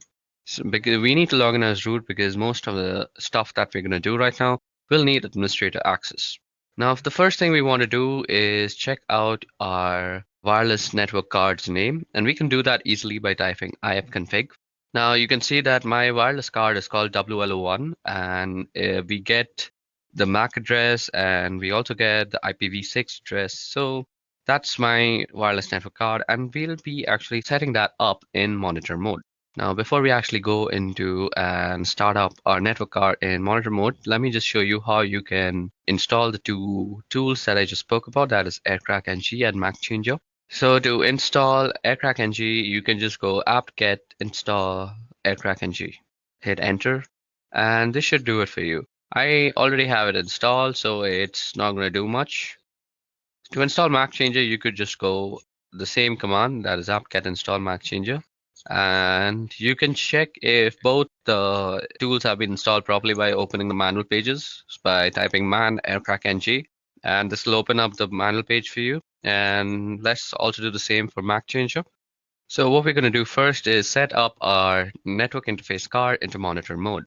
So to do that, all we have to do is type ifconfig, and we need to put our network interface card down. So we go WLO1 down, and with the command iwconfig, we go mode monitor. Don't forget to specify the interface that you're working on. So iwconfig WLO1 mode monitor. And all you have to do now is put it back up. So what we are going to type is ifconfig WLO1 up. You can check the mode. It'll say managed if it's in monitoring mode. So as you guys can see, it says mode managed. So that's how we're going to go ahead. So you can check that just for your own purposes. So we can also check for only WLO1 by specifying the interface. Or you could also check the mode only by passing it through a pipe function, and that is using grep mode. So iwconfig WLO1 grep and mode. Well, mode begins with a capital M, so that's how you would probably return it. So as you guys can see, that has returned the mode for us, along with the access point and the frequency. Okay, so that was a little fun trivia on how you could fetch the mode from a certain command, that like iwconfig, by passing it through a pipe and grabbing it with mode. Grep basically means grab. Okay, so now moving on, we'll get to the more important stuff now. So firstly, we need to check for some sub-processes that might still be running and that might actually interfere with our scanning process. So to do that, what we do is 𝐴RMON-NG check and then the name of the interface. Now, as you guys can see, I have the network manager that is running out here, and we need to kill that first, and that can be easily done by going kill with the PID. After that, you can run a general command called 𝐴RMON-NG check and kill. So whatever it finds, it will kill it accordingly. And when it produces no results like this, that means you're ready to go, as there are no sub-processes running that might actually interfere with our scan. Now what we want to do is we want to run a dump scan on the network interface card and check out all the possible access points that are available to us. So as you guys can see, this produces a bunch of access points, and they come with their BSS IDs. They also have the power, which is the PWR, that is the power of the signal. And let me go down back again. So yeah, you can see the beacons, you can see the data, you can see the channels available. And what the BSS ID is, it's the MAC ID that is actually tied in with the ESS ID, which basically represents the name of the router. Now what we want to do from here is we want to choose which router we want to actually DOS. Now the whole process of DOSing is actually we will continuously de-authenticate all the devices that are connected to it. So for now, I have chosen Edureka Wi-Fi to actually DOS out. And once I send a de-authentication broadcast, it will actually de-authenticate all the devices that are connected to it. Now, this de-authentication is done with a tool called 𝐴Replay, which is a part of the 𝐴Rcrack-NG suite of tools. Now let us just see how we can use air replay by opening up the help command. So we go --help, and this opens up the help command for us. Now as you guys can see, it shows us that we can send a deauthentication message by typing in the -0, and then we need to type in the count. So what we are going to do is type in -0, which will send a deauthentication message, and now we can type 1 or 0. So 1 will send only one deauthentication message, while 0 will continuously loop it and send a bunch of deauthentication messages. We are going to say 0 because we want to be sure that we are deauthenticating everybody. And we can also generally specify the person we also want to specifically deauthenticate. But for this demonstration, I'm just going to try and deauthenticate everybody that is there. So what we are going to do is we are going to copy down the MAC address, or the BSS ID as you would know it. And then we are going to run the authentication message. Now, as you guys can see, our deauthentication message is beginning to hunt on channel 9. Now, as you guys know, and as I already know, that our BSS ID or the MAC address is working on channel 6. Now, we can easily change the channel that our interface is working on by just going iwconfig w1 and then channel and then specifying the channel. Now, as you guys can see, our chosen router is working on channel 6, so that's exactly what we're going to do. Now, as you guys can see, it immediately starts sending deauthentication codes to the specified router, and this will actually make any device that is connected to that router almost unusable. You might see that you are still connected to the Wi-Fi, but try browsing the internet with them. You will never be able to actually reach any site, as I'm constantly deauthenticating your service. You will need that 4-way handshake all the time, and even if it completes, you are suddenly deauthenticated again because I'm running this thing on a loop.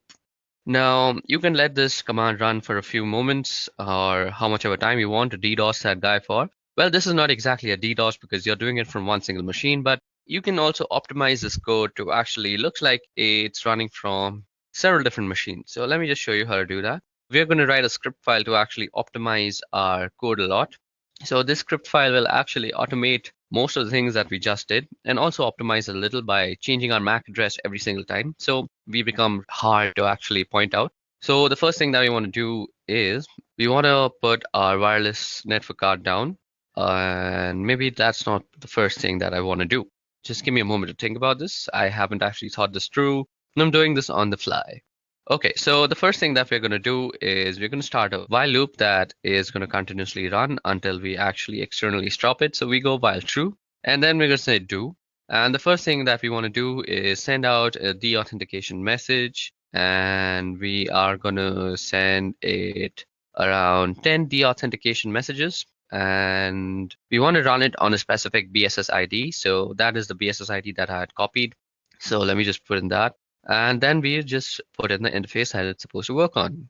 Now, what we want to do after that is we want to change the MAC address after we have sent all these 10 packets. So what we will need to do is put down our wireless network. And as I already discussed, we can do that with ifconfig w1 down. And now what we want to do is change our MAC address. So we can do that with the simple tool that we had installed and saying MAC changer -r. So let me just open up a quick tab and show you guys how MAC changer actually works.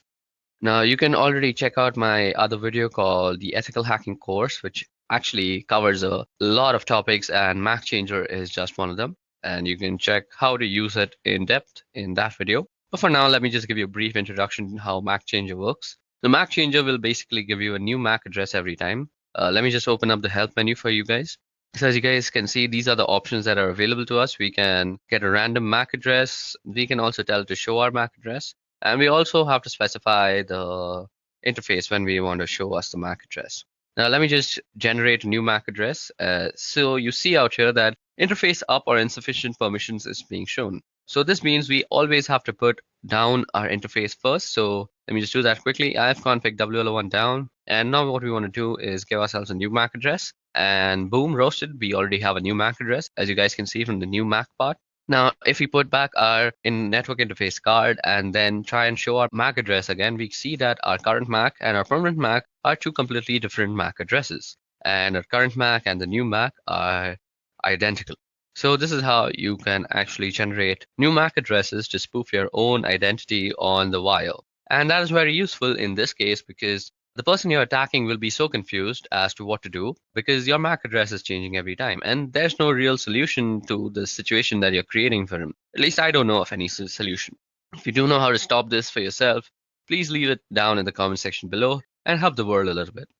Now we want to also get to know what our MAC address is every time. So let me just pipe my function through the whole thing and let me just try and grab the new MAC address. So MAC changer are 001 and grep MAC, and then we want to put our network card in the monitor mode, and then we also want to put up our network interface card. Now what we want to do out here is optimize it. So we can't be attacking constantly. So let us put a sleep timer. So this will make our program sleep for a particular amount of time. I'm going to make it sleep for 5 seconds. So after every 5 seconds, it's gonna send that particular BSS ID 10 deauthentication messages. Then it's gonna bring down my interface card. It's gonna change my MAC address. It's gonna put back the interface card into monitor mode and sleep for 5 seconds and then repeat the entire process. And to end the script, let's just say done. So that will denote when the loop is done. Now let me just save it. Control O, Control X to exit. And there we go. Okay, so first of all, to actually run this, need to give it some more permissions. So as you guys can see, we already have it. Let me just put it in a much more readable format. Okay, so as you guys can see, our /sh doesn't really have executability. So we can do that with the command chmod. So I'm going to give it some executable permissions. So chmod +x and then the name of the file. So this will actually change our /sh into a executable bash script. Okay, so it seems that we have done some error. So let's just go back into our bash script and check for the error that we have probably done. So nano dos.sh. Okay, so the thing that I am missing is that I forgot the -a that I'm supposed to put before putting the BSS ID in the air replay ng part of the code. So let me just go ahead and quickly do that. Okay, so now that that is done, let me just save it and quickly exit and see if this thing is working. Okay, so now we are trying to work out our script. Now, you guys should know that this Edureka Wi-Fi is my company's Wi-Fi and I have complete permission to go ahead and do this to them. Also, my company's Wi-Fi is kind of secure, so every time it senses that a deauthentication message is being sent like that, it kind of changes the channel that it is working on. So these guys are really smarter than me most of the time. And this time, I'm just going to try and force them to work on channel 6. So let me just go ahead and run my script once. Okay, so let me just check that they're still working on channel 6. Yep, they're still working on channel 6. Let me just check my script once if it's correctly done, if I have the perfect MAC ID. Let me just copy in the MAC ID just to be sure once again. So there you go, we've copied it. Let's go into the script and let's paste it out. Okay, so now that that is done and we have the MAC IDs and everything set up properly, let me just show you how to run the script. So you go dot and // and then you said /sh. Now you see that our thing is working on channel 8. So this will definitely not work and will say that BSS ID is not there. So what we need to do, as I had showed to you guys earlier, we can go iwconfig w01 and change the channel to channel 6. Oops, I changed it to channel 8 again. This will not work. I'm sorry, that was my bad. So now that we have changed it to channel 6, you can see that it is sending everything immediately. Okay, so that is actually running our script very well. And as you guys can see, the security measures that are taken by my company, it will not always work on channel 6.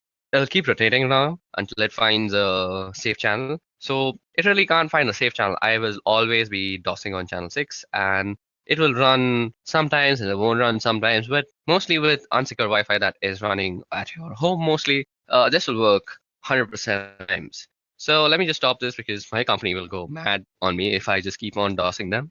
So this brings us to the end of our demonstration. This is how you can always DOS your neighbors if they're annoying you. But remember, if you're caught, you could be prosecuted. So this was about how DDoS works, what DDoS actually is, and the different types, and how you can do one on your own with your own system.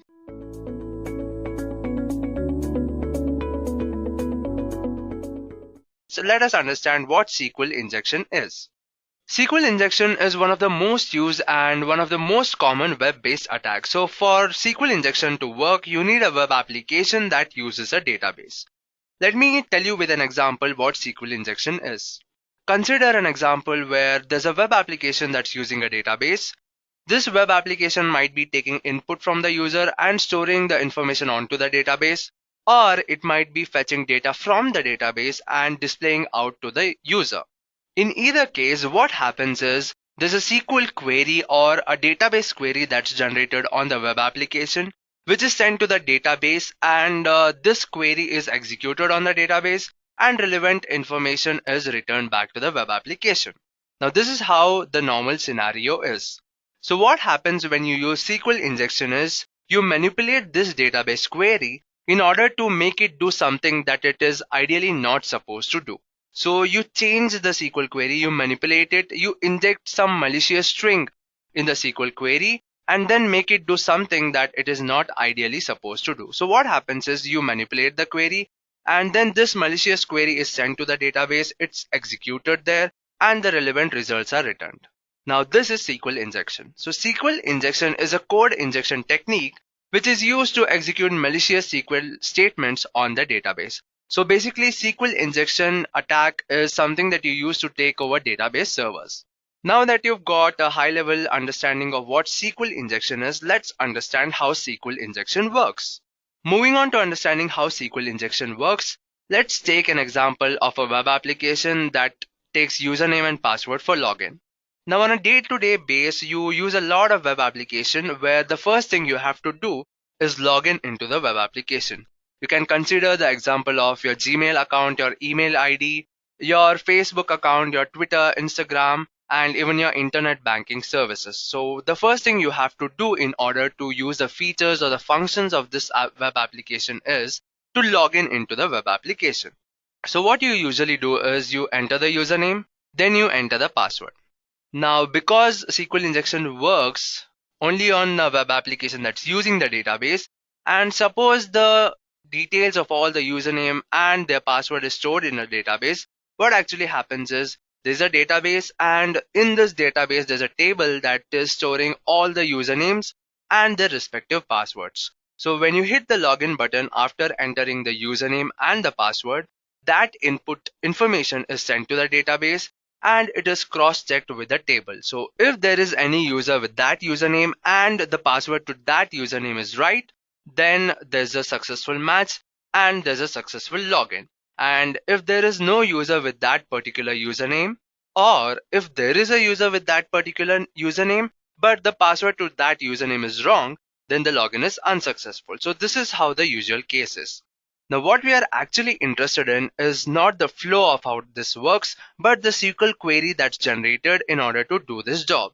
So for this example, the simple query that would be generated would look something like this. So there is select star, where star means fetch any number of rows that matches some condition from users, where users is the name of the database table. Then there's a condition to check the username equal to abc@xyz.com and the password should be 123456.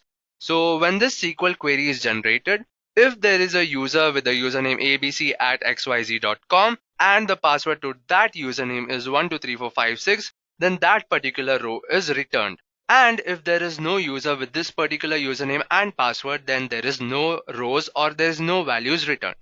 So basically, if this SQL query returns some value or returns a true value, then the login is successful. And if this SQL query returns a false value, then the login is unsuccessful. So this is how it actually works. Now, like I told you, we are not interested in the flow of how this works. We are only interested in the SQL query that's generated. Let me just highlight the SQL query for you. So this is the same SQL query that I showed in the previous slide. Now what I've done is I've highlighted some part of this SQL query. Now why have I done that? I've highlighted the part that is the input to this SQL query. Now when you're using a web application, the SQL query is pre-generated by the web application and the only control the user has is over the input. So the part I've highlighted is the user input, and that's the only part in the whole SQL query that the user has control over. So whatever changes we have to make or whatever we have to do in order to execute a SQL injection attack should be done by giving the right inputs. Now, like I told you that if this SQL query returns true, then the login is successful. And if this SQL query returns false, then the login is unsuccessful.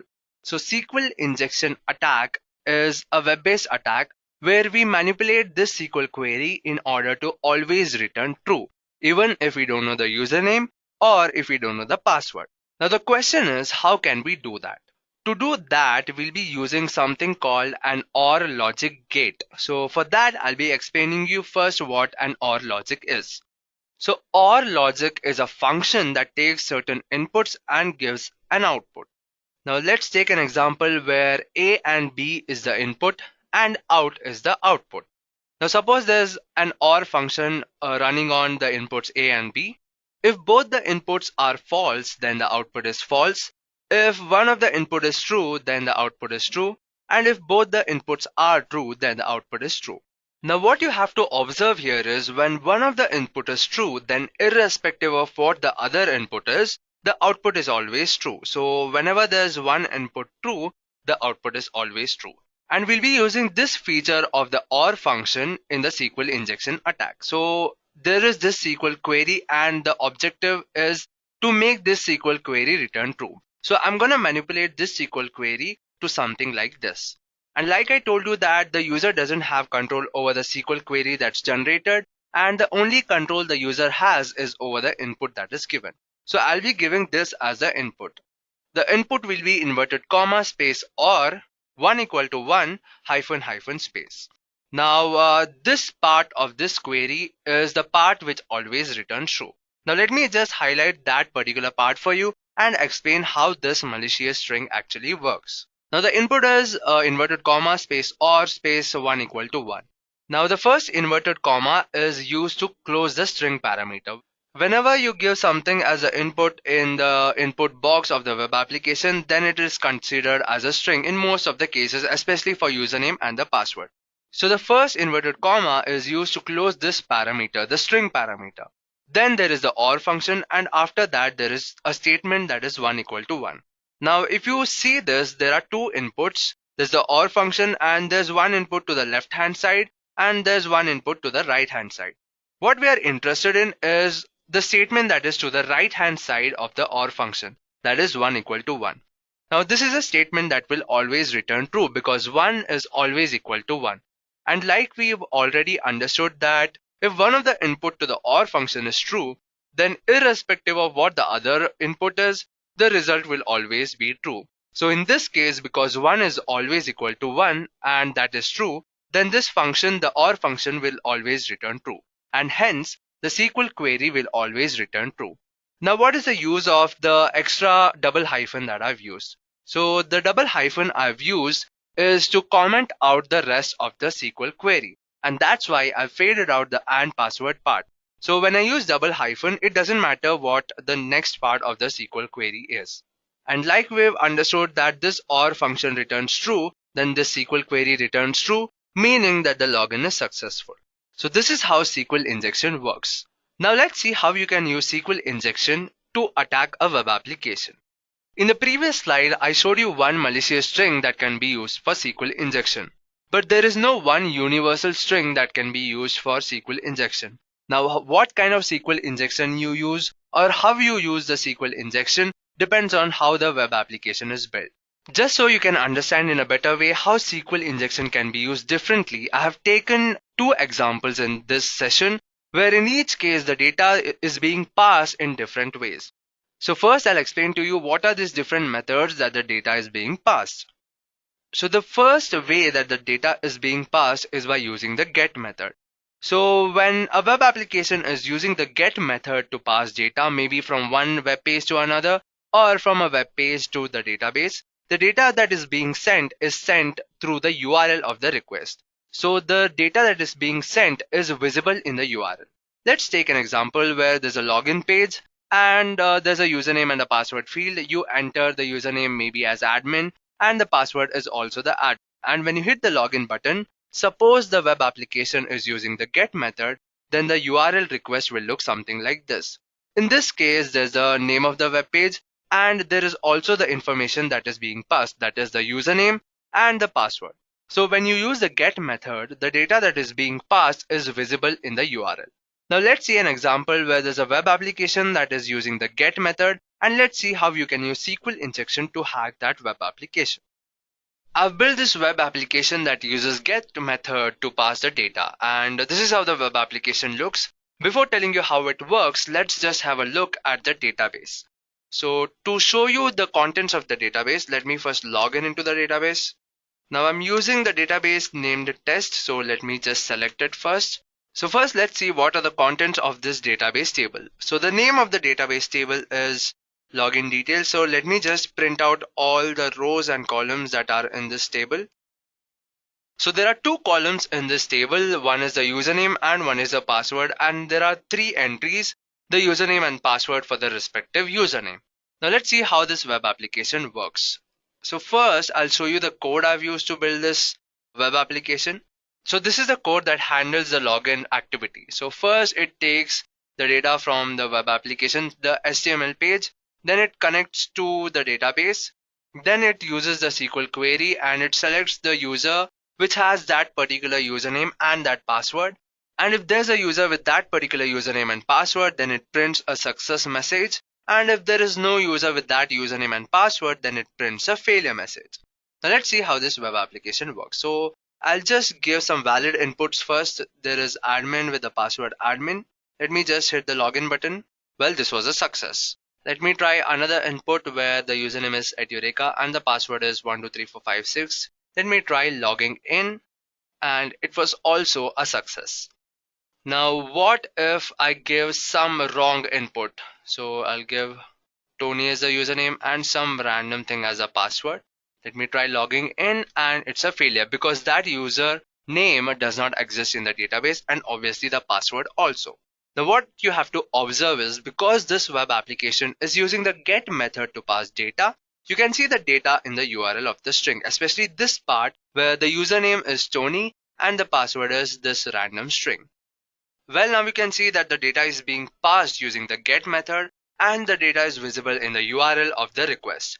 Now what we'll do to use SQL injection attack on this is we'll use that malicious string I showed you during the slides to bypass this login. So what I'm gonna do is erase the username and use the malicious string. So the string is inverted comma space or 1 equal to 1 hyphen hyphen space.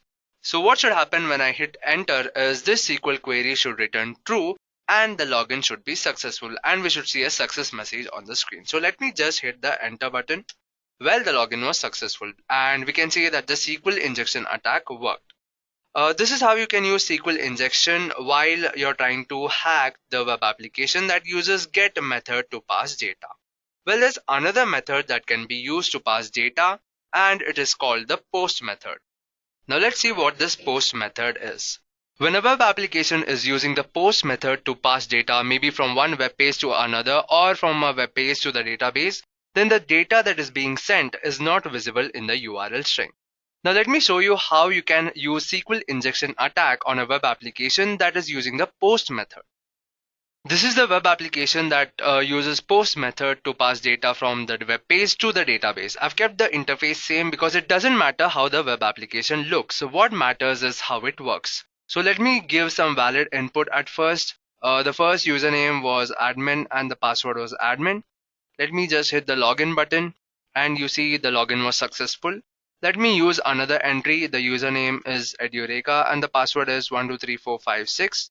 And let me hit the login button and the login was successful.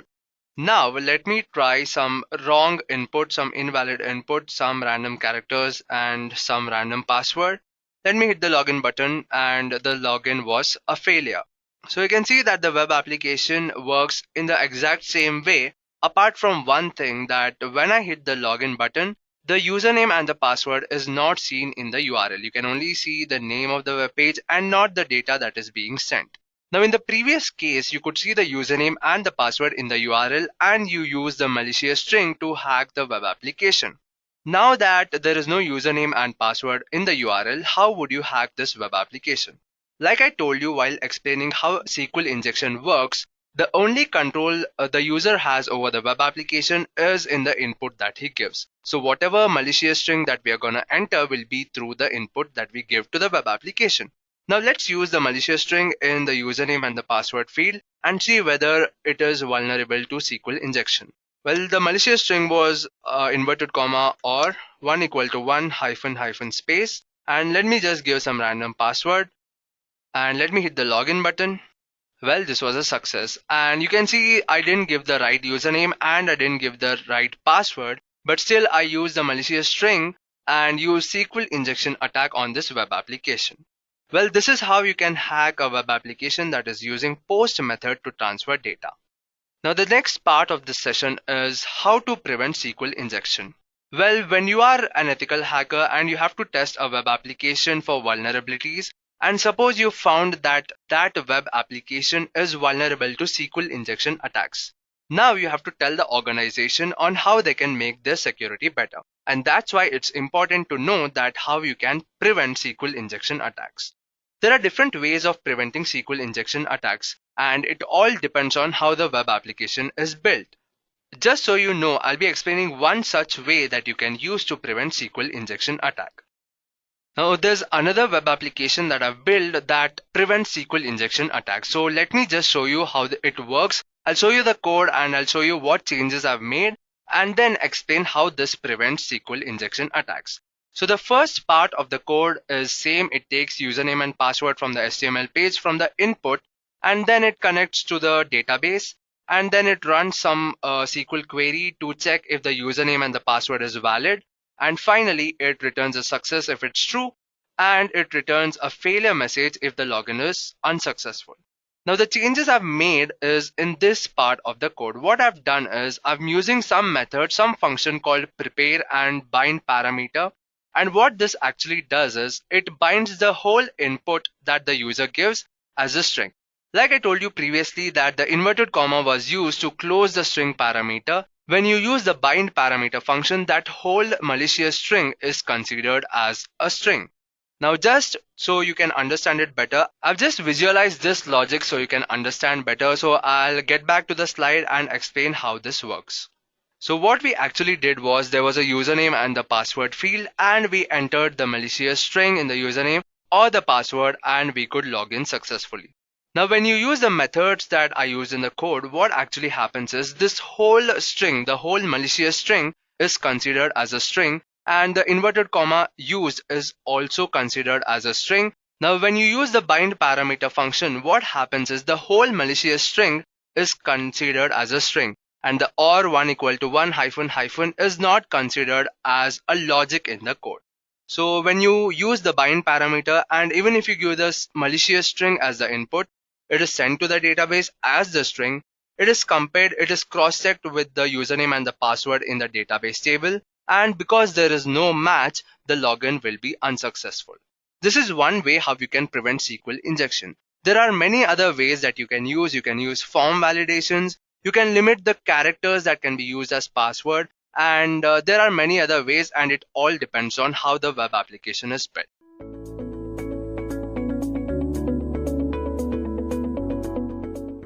So first, let us understand what is cyber-kill-chain. Well, the cyber-kill-chain is a concept borrowed from the military's key chain, adapted to cybersecurity by Lockheed Martin in 2011. And it's a step-by-step framework that helps organizations identify and stop cyber attacks at different stages. And this model is particularly useful for defending against advanced persistent threats, which are sophisticated attacks that involve reconnaissance, malware, social engineering, and more. The cyber-kill-chain is all about understanding the attacker's process so that you can detect, prevent, and respond to threats effectively. Now that we know what the cyber-kill-chain is, so let's break it down into 7 stages that make up this framework. Here, each stage plays a critical role in an attack. So let's take a closer look. Now, let's break down the 7 stages of the cyber-kill-chain and see what happens at each stage. Stage 1 is reconnaissance. Attackers gather information about the target, and this includes collecting publicly available data, scanning for vulnerabilities with tools, and identifying potential entry points. Stage 2 is weaponization. Here, attackers create malicious payloads tailored to the target's vulnerabilities, and they may develop new malware, modify existing tools to bypass defenses. Stage 3 is delivery. This is when the malicious payload reaches the target through methods like phishing emails, exploiting hardware or software vulnerabilities. Stage 4 is exploitation. The payload is activated and then the attacker exploits vulnerabilities to gain access. This often includes lateral movement across the network. Stage 5 is installation. Here, attackers install malware or backdoors to establish persistent access. Examples include Trojan horses, command line interfaces. Stage 6 is command and control. Attackers establish a remote connection to monitor and guide their attack, and often using obfuscation techniques to evade detection. Stage 7 is actions on objectives, and this is the final stage where attackers achieve their goal, such as data theft, encrypting files for ransom, and compromising supply chains. While the cyberkill chain provides a strong foundation, it's not only the framework out there. One of the most popular comparison is with the MITRE ATT&CK framework. So, how do they stack up? So let's compare. So here we are going to compare the cyberkill chain versus MITRE ATT&CK. The cyberkill chain is often compared to the MITRE ATT&CK framework, but there are some key differences. First, in terms of structure. The cyberkill chain has the linear structure with 7 stages, while the MITRE ATT&CK is more flexible and focuses on tactics and techniques in no specific order. Next, in terms of focus, the cyberkill chain provides a high-level overview, whereas MITRE ATT&CK examines the granular details of attack execution. Now, both are valuable, but the choice depends on your organization's need and threat landscape. As cyber threats have grown more sophisticated, the cyberkill chain has evolved to stay relevant. But what changes have been made, and how has it adapted to modern challenges? Let's explore its evolution. Since its introduction in 2011, the cyberkill chain has evolved to address modern threats. However, attackers have become more sophisticated, often skipping or combining stages. For example, fileless malware and AI-driven attacks don't always follow traditional patterns. Here, attackers exploit newer technologies like IoT, cloud computing, and cryptocurrency. This evolution has challenged defenders to adapt and integrate more dynamic frameworks like MITRE ATT&CK. Even with its strength, the cyberkill chain isn't perfect. It has some limitations that cybersecurity professionals need to consider. So what are these weaknesses and how do they impact its effectiveness? So let us see the weaknesses in cyberkill chain.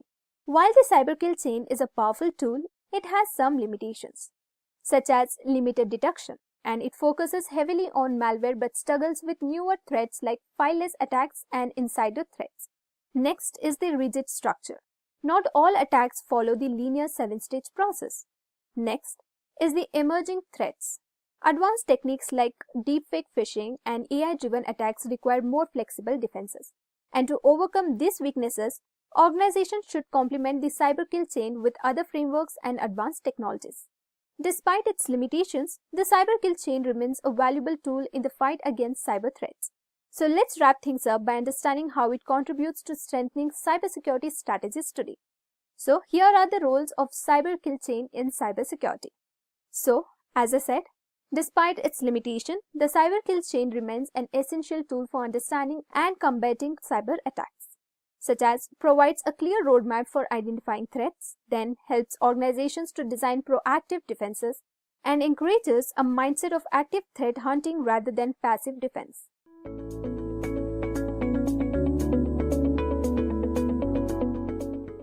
As we all know that Python is a very popular language and known for its readability and scalability. So, let's understand why Python programming for ethical hacking. For this, we must be aware of Python benefits using over ethical hacking. So first one is versatility. Python's extensive libraries and frameworks are suitable for network scanning and penetration testing. And the next one is ease of learning. Python's simplicity and readability attract ethical hackers, facilitating efficient code development for security assessment and vulnerability identifications. And then we have community support. Python's strong community provides resources, tools, and modules for ethical hacking collaborations. And finally, cross-platform compatibility. Python's cross-platform compatibility allows the deployment of tools across different systems. Now, for ethical hacking, the another main foundation is network, because if we know something about how data is transformed or the working process of network, then only we can perform hacking. Therefore, let's understand a bit more about network first. So what do you mean by network? A network is a group of interconnected devices such as computers, printers, and servers that communicate and share the resources through physically or wireless connections. Next, we will understand what are network components. Network components are physical or virtual devices and entities that are essential to computer network operations and communications.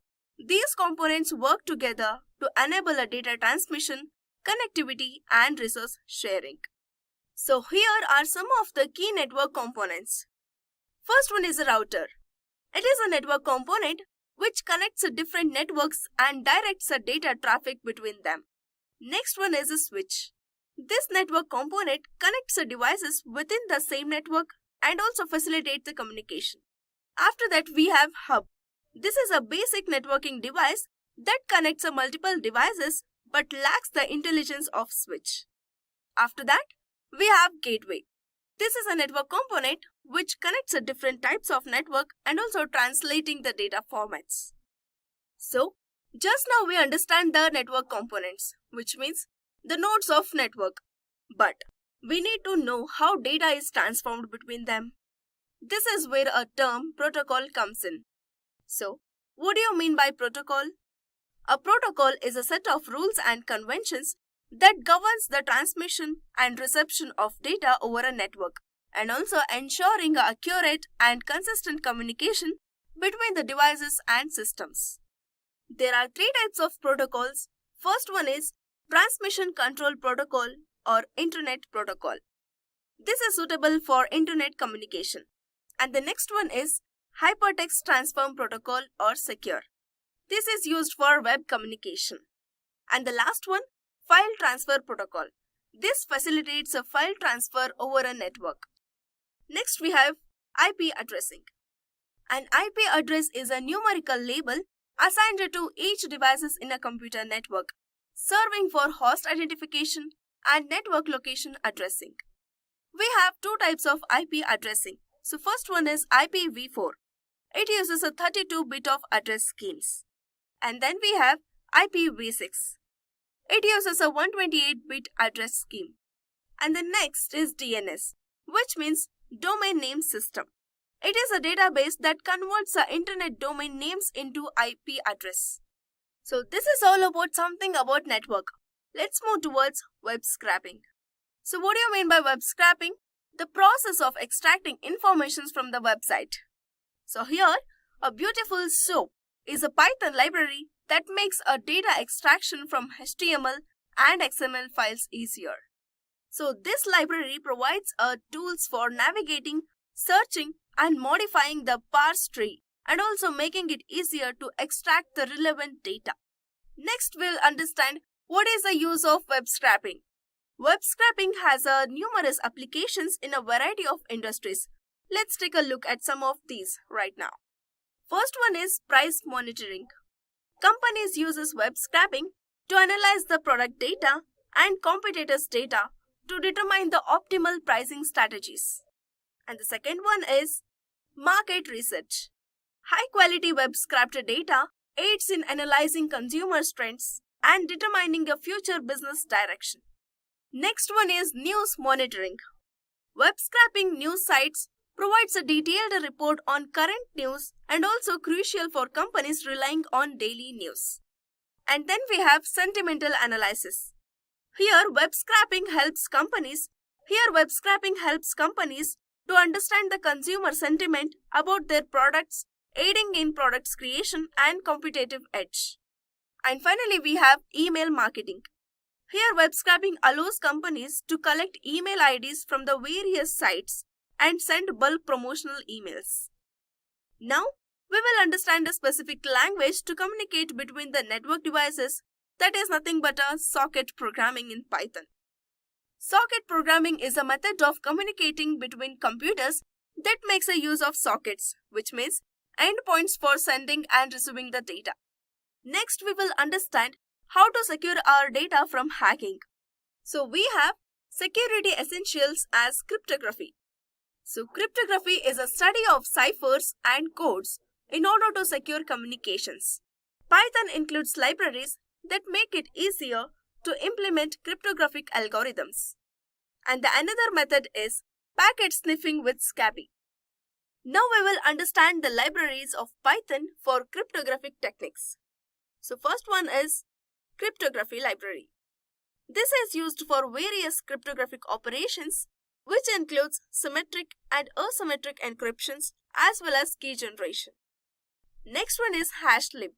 This library used for hashing functions to generate a hash values for data integrity verifications. And the third one is fernet. This library is specifically used for symmetric encryption by using fernet symmetric key. So these libraries provides a comprehensive support for implementing cryptographic techniques in Python application. And now packet sniffing with 𝐶ABI. Packet sniffing is the capture and analyze of data packets while they travel across the network. And 𝐶ABI is a powerful Python library that allows you to create, capture and analyze the network packets. Packet sniffing with the tools like 𝐶ABI is useful in modern days for various purposes. Some of them are network troubleshooting, security monitoring, performance optimization, and then protocol analysis, quality of service monitoring, and finally, development and testing. Now we will understand exploiting web vulnerabilities.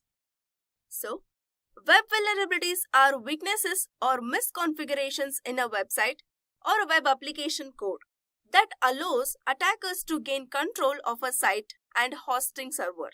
Some common web security vulnerabilities include SQL injection and cross-site scripting. First one is SQL injection. When an attacker injects malicious SQL code into input fields, they can manipulate a database and potentially gain unauthorized access to the sensitive information or a data. And the next one is cross-site scripting. This involves tricking a user's browsers into making an unintended and unauthorized request on behalf of authenticated users, and also leading to actions performed without their knowledge or consent. Now, let's briefly discuss password cracking techniques. Password cracking techniques involve attempting to discover or guess a user password using a various methods. Attackers frequently use these methods to gain unauthorized access to the systems, accounts, or sensitive information. The different types of password cracking methods are brute force attack. Here, hackers systematically trying all possible password combinations. Next one is dictionary attacks. This is a way of using a pre-compiled list of commonly used passwords. Next one we have rainbow table attacks. Here, hackers keep an eye on employing pre-computed tables of hash values for password hashes. After that, we have another technique for password cracking is credential stuffing. In this, hacker may reuse the leaked username and password across different services. Next method is by using key logging. This process records the keystrokes to capture the entered password. And the next one is shoulder surfing. Here, hackers observe a user entered their password without their knowledge. And the final method is man-in-the-middle attacks. In this technique, hackers intercepting communication between user and systems to capture passwords. And finally, we reached conclusion part. That is, according to me, ethical hacking can help in a variety of ways, including strengthening computers and network security through a penetration testing and allowing one to take a preventive measures to avoid security breaches. Finally, the list of benefits provided by ethical hackers is extensive, and also ethical hackers are in high demand.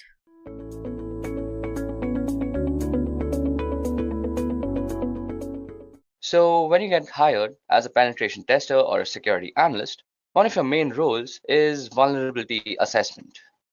So what exactly is vulnerability assessment? Well, a vulnerability assessment is the process of defining, identifying, classifying, and prioritizing vulnerabilities in a computer system, application, and network infrastructures, and providing organization doing the assessment with the necessary knowledge, awareness, and risk background to understand the threats to its environment and react appropriately to them. So vulnerability is a situation that can be taken advantage of by a hacker or a penetration tester for their own misuse or actually for fixing the issue.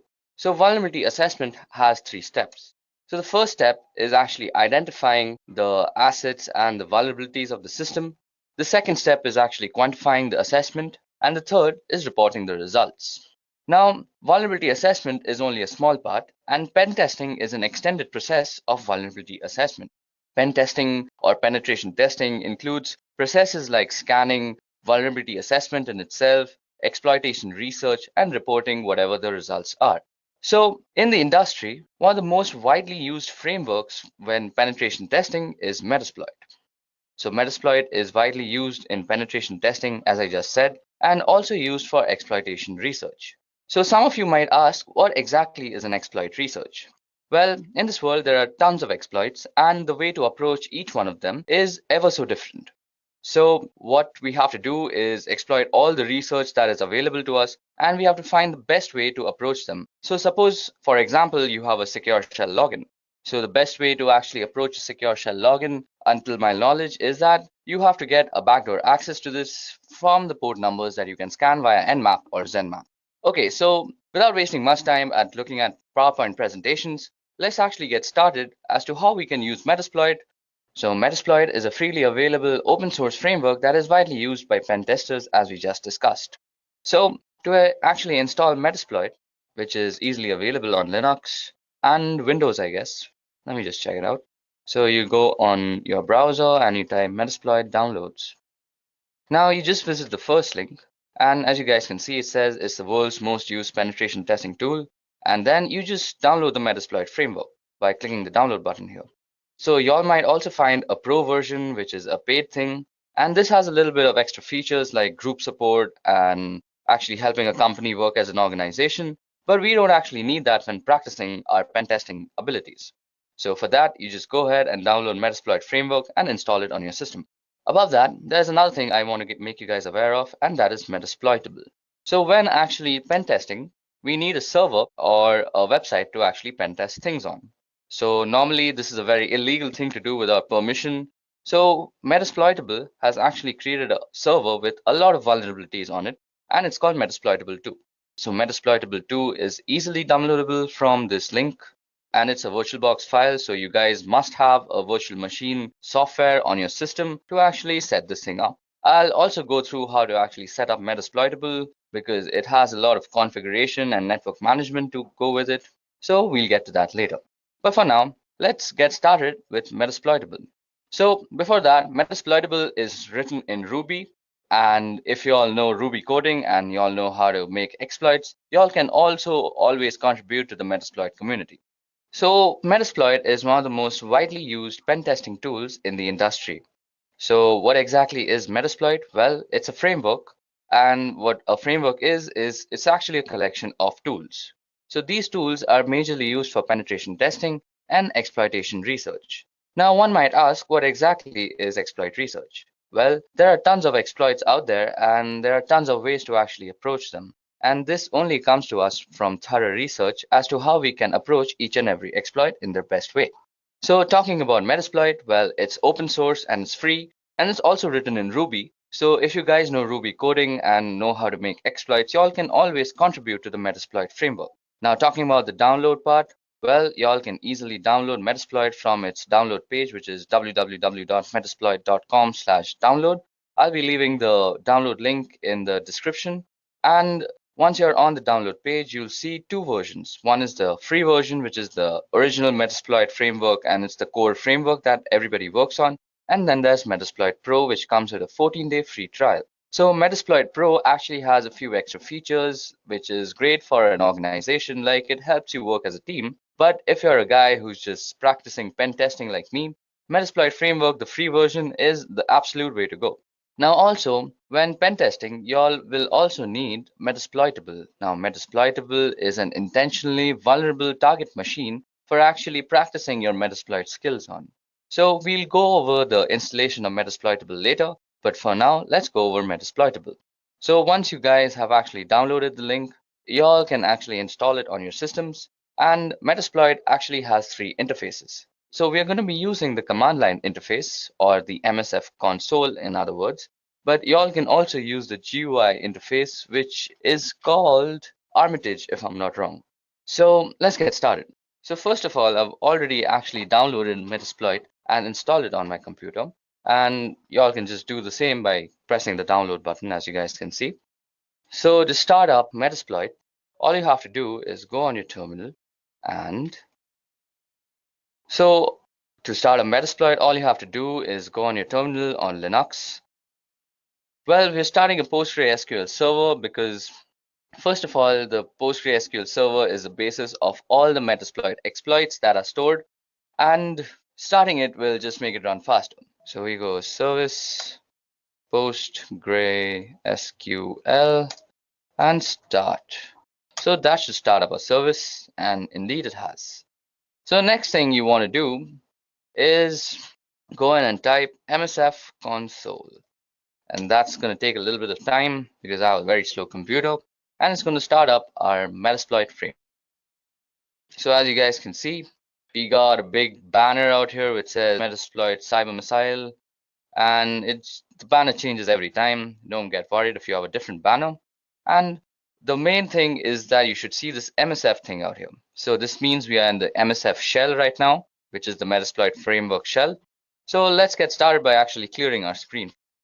So first things first, the first command that you might want to run on Metasploit is the help command. So help will tell us everything that we can do with this framework. So as you guys can see, there are a bunch of commands and their descriptions to go along with it. Y'all can give it a quick read and find the things that are interesting to you. So as you guys can see, banner is display an awesome Metasploit banner. Y'all can change the banner. As you guys can see, there are a lot of juicy commands, like there's a banner command which I just had used. So if you go and type banner, it'll give you a nice cool banner about Metasploit. And there are other commands which work very similar to Linux, like cd, which changes the current directory. You can change the color by toggling colors, and then you can connect with a host and all sorts of stuff. So Metasploit has a bunch of exploits. So before we go further, I want to make you guys aware of three important terms regarding Metasploit. So the first is a vulnerability, and we had already discussed this, that a vulnerability is a situation which can be taken advantage of by a system or a person who access.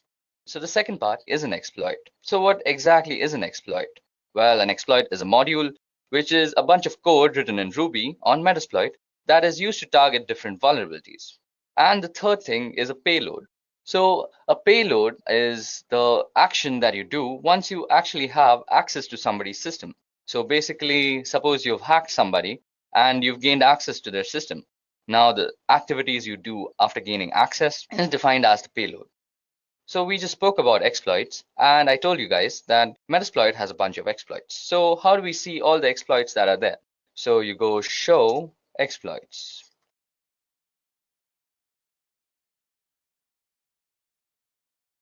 Well, as you guys can see, we've loaded up a bunch of exploits, which is basically all the exploits that Metasploit has to offer at this moment. So let me just increase the screen a bit. And let's scroll completely to the top.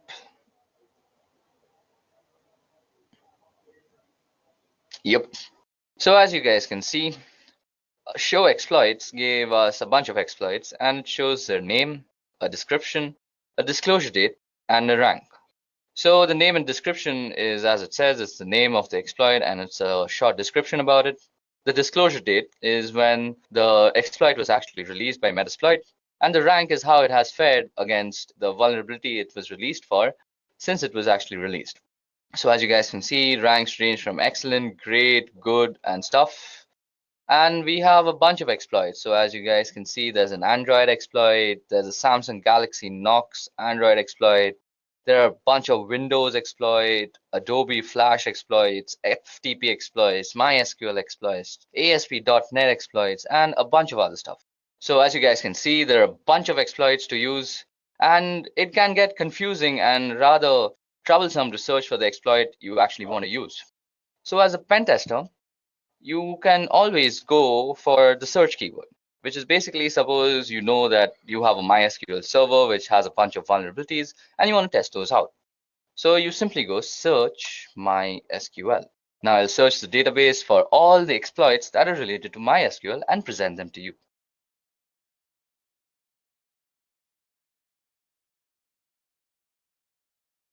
Okay, so we have our results. So as you guys can see, we have a bunch of MySQL related modules now.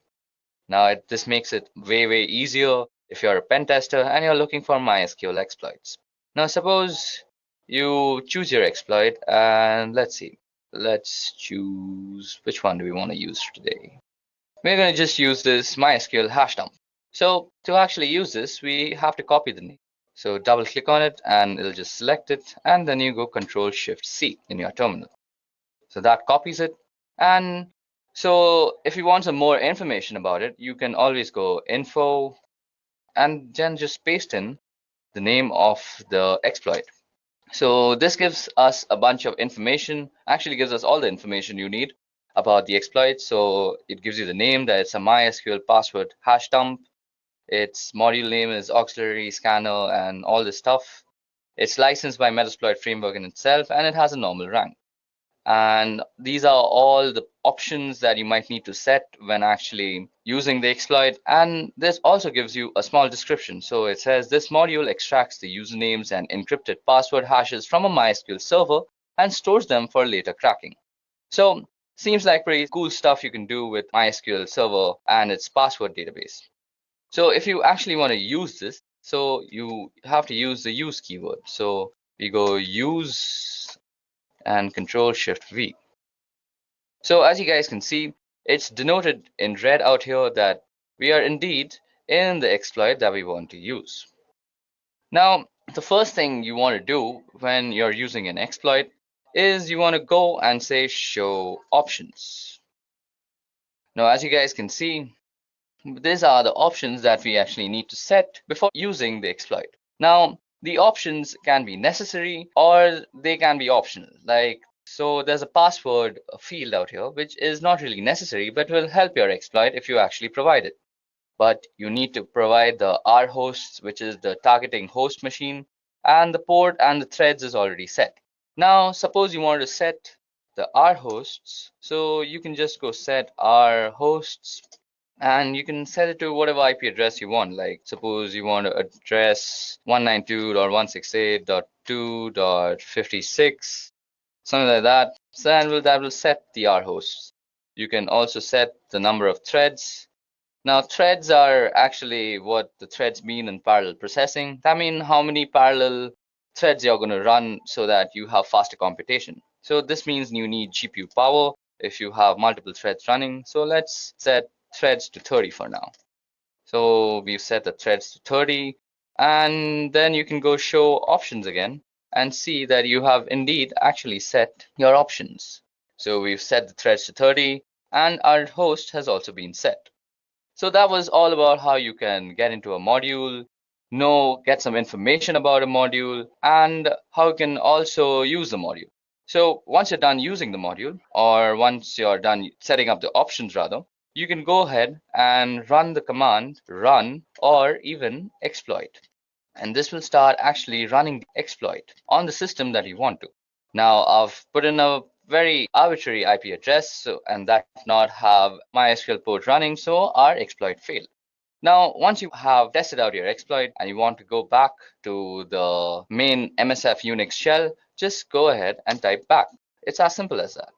So that brings us back to the MSF command line. So let's go ahead and clear our screen now. Okay, so it's time we do something interesting. So to do that, first of all, we need to go ahead and actually download Metasploitable 2. So to download Metasploitable 2, you have to go on this link. I'll leave the link in the description. So, or rather, you can just go on your browser and type in Metasploitable 2 download. So Metasploitable, as we had earlier discussed, is a Linux-based distribution, and it's mostly meant for actually practicing your pen testing skills. So basically it has a bunch of ports open on it. So it's basically just for your ease so that you don't go ahead and test it out on some valid website and then get thrown into jail, because that's a very illegal thing to do. So go ahead and download Metasploitable 2 and then also download Oracle VirtualBox Machine or Oracle VirtualBox. So you all can also easily download that from www.virtualbox.org. And this is because you should never run Metasploitable 2 on a system that is connected to a network. You should always use it on a virtual machine because it's protected that way so that nobody else can access it. So to actually set up Metasploitable, once you've downloaded it, you go ahead and open up your VirtualBox. So out here, you have to go into Global Tools and you create a host-only network manager. Now I've already created a host-only network manager, and then you go ahead and enable the DHCP server by pressing this out here, like enable. Then you go back and you just go new. You give it a name like whatever you want to name it. I have already named mine Metasploitable 2, as you guys can see. So we're going to call this demo for just demonstration purposes. Choose the type to be Linux, and it's Ubuntu 64-bit. Click next, give it a gig of RAM, and you are going to use an existing virtual hard disk. So out here, you just click on this button out here, and you browse to the place where you've actually downloaded and unzipped your Metasploitable download file. Then you'll get this virtual machine disk file, this is a VMDK file, and you just go ahead and load it up. So I'm not going to do that again because that's just going to eat up my RAM, and I've already installed it out here. So that was all about the installation and the configuration. So now let's get started and let's start playing around with Metasploitable. So once you're done downloading and installing Metasploitable on your computer, all you have to do is go ahead and start it up in your VirtualBox machine. And the login ID and the password both are MSF admin. So first of all, we need the IP address of our Metasploitable server. So we go ifconfig, and this gives us the address. So as you can see out here, our address is 192.168.56.101. So once you go ahead and started up Metasploitable, it's time that we go ahead and exploit all the vulnerabilities that is presented to us by Metasploitable 2. So to do that, let's head back to our Linux terminal again. So once we have the IP address, that was 192.168.56.101 if I am correct. So let's go and quickly get a little bit of information about that. So who is 192.168.56.101? So this will give us a who is on Metasploitable 2, and it'll give us a bunch of information as to how the server is set up, where it is set up, the ports that are open, and various other things. So as you guys can see, this gave us a complete who is. So to get some more information about our Metasploitable server, we're going to be using Nmap. Now, if you guys don't know about how to use Nmap, you can go out and check my other video on the playlist. I've made a pretty good Nmap tutorial. So we go Nmap-f-s and v, which is steel version, and we give it the name or the domain name server, 92.168.56.101. So we've got a juicy result out here, and we can see that there's a bunch of stuff open. So as you guys can see, there's the FTP port open, which has a version of VSFTPD 2.3.4. There's also OpenSSH, which is 4.7 P1 Debian. There's also Telnet, which is almost miserable to have Telnet running on your computer. Then there's SMTP, there's HTTP, and there's a bunch of ports open, as you guys can just see on your screen. So it's time we actually use Metasploit like a pen tester to go ahead and test out these vulnerabilities. So let's choose these FTP things. So we have this FTP out here. So from the version number, which is given to us by the steel version flag on Nmap, we know that it's using VSFTPD 2.3.4. So we can easily search for an exploit of the same version. So as a pen tester, you would go search VSFTPD 2.3.4. So this should give us all the exploits that are available for this particular vulnerability. So as you guys can see, after a long search from the search VSFTPD, we found a vulnerability or an exploit that can take advantage of the vulnerability. So it's time we actually use this. So first of all, let's get some info about this. So info, let's copy down this thing, and then let's get some info about this. So as this module description says, this module exploits a malicious backdoor that was added to VSF TPD download archive. This backdoor was introduced in the VSF TPD 2.3.4 tar.gz archive between June 30th and Walla Walla. So we have the options of setting an R host. It has an available target. It's provided by these guys, and it's a pretty good exploit in my opinion. So let's go ahead and use it. So we go use and the name of the exploit. So it's visible to us that we've again entered the exploit module, which is unix/ftp/vsftpd234 backdoor. So what we're going to do is we are going to actually gain a backdoor access to our metasploitable system. So to actually make this more believable, so if you guys go into your metasploitable system, so you guys can see that you're in the root directory. So you can gain some root access by going sudo su and going msf admin. So we're now a root user in the msf admin, or rather the metasploitable console. So if we go ls, we can see the various files. And if we go /home, we're in the home directory now. And if we do ls out here, we can see that there are a bunch of stuff. So there's an FTP folder, there's a hacked folder, there's an MSF admin folder, and there's service and there's user. So that's 5 folders if you guys remember. So now what we're going to do is we're going to gain some backdoor access into this system, and we're going to create a bunch of folders in the home directory. So let's get on doing that. So to do that, we head back to our Metasploit terminal, and we go show options as we had already entered our exploit. So go show options. So as we see, the options that we have to provide is the R host and the port number. Now the port number has already been set because it's 21, and that's where FTP runs, or rather TCP runs, and we now just have to set the host.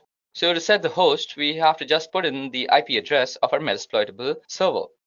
So if I remember correctly, it's set our hosts to 192.168.56.101. So that has set our R hosts. So we can again check that if we've done it correctly by going show options, and we indeed have set our hosts. Now all we have to do is run the exploit. So we go and hit run. So as you guys can see, we have actually gained a backdoor service has spawned and it's handling, and the command shell session has started. Now you might be confused as to why do I have this blinking line? Well, this blinking line actually means that you are inside the metasploitable server. That means we have already gained a backdoor access, and this blinking line denotes that we are on the terminal of metasploitable 2. Now if you guys don't believe me, let's do some experimenting. So as I had said, I'll create a bunch of folders in the home directory. So let's change to the home directory first. Or rather, first you can also do a who am I, and instead you that you're the root user. Next, you go and do cd/home, and I'll change to the home directory. Now, let's make a bunch of folders, like make directory, this is a test. So that should have made a directory. So let's go into that directory, cd, this is a test. So we're already into the directory, this is a test. Now let's make a file called targets.txt.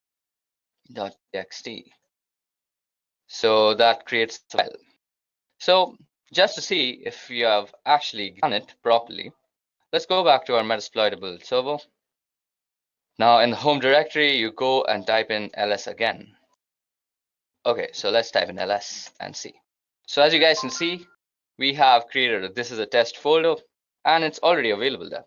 So let's go and move into that folder. So this is a test, and we are already in that folder. So, and we had also created a text file which was called targets. So that was ls, and it should give us a targets.txt. So as you guys just saw, we gained a backdoor access into a remote system through a vulnerability that was available to us on the FTP port. So we first did that by scanning the entire domain name server of Metasploitable via Nmap and gaining some intelligence as to what ports are running and what ports are actually open. Then we found out that the FTP port was open. Then we went on to Metasploit and we found out exploit that vulnerability very successfully. We found out how to use the exploit, some information about that exploit, and in the end, we actually executed our commands.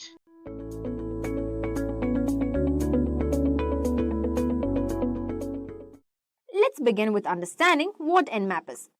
Nmap, which stands for Network Mapper, is a free and open source utility used for network discovery and security auditing.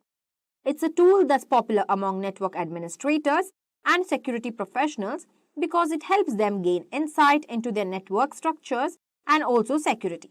In fact, Nmap is so powerful that it's not only useful for security auditing, but it also helps with tasks like network inventory, managing service upgrades, and monitoring the uptime of hosts and services. Now let's dive into the key uses of Nmap. First, it's widely used for network discovery, which means finding devices and hosts in a network.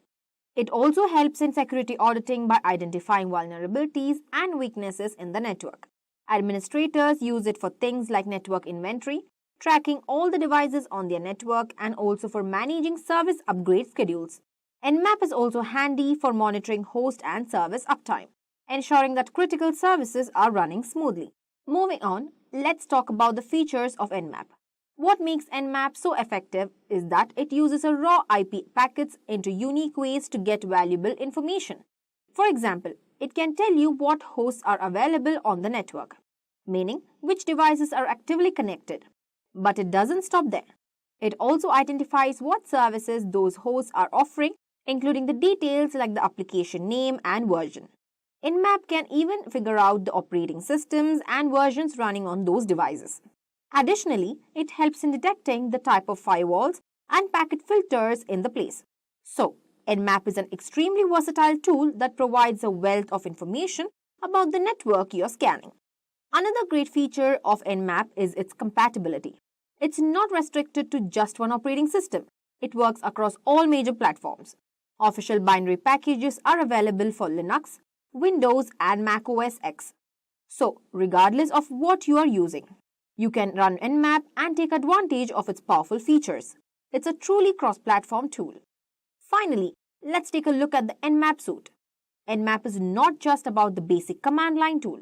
It comes with several additional tools that make it even more powerful. One of these is ZenMap, which provides a graphical user interface, making it easier for those who prefer not to use the command line. Then there's NCAT, a flexible tool for data transfer, redirection, and debugging, which is great for network tasks. NDiff is another useful tool in the suite, which helps you compare scan results over time. And finally, NPing is used for packet generation and response analysis, allowing you to analyze how your network responds to certain packets. One of the most exciting aspects of Nmap is its variety of scanning techniques, which we call modes of operations. These modes allow Nmap to explore networks in different ways, depending on the requirements of the task or the level of stealth needed. Let's break them down now. First, we have the ping sweep. This mode is used for network discovery. Nmap sends ICMP echo requests to check which hosts on the network are alive and reachable. It's like saying, "Hey, are you there?" and waiting for a reply.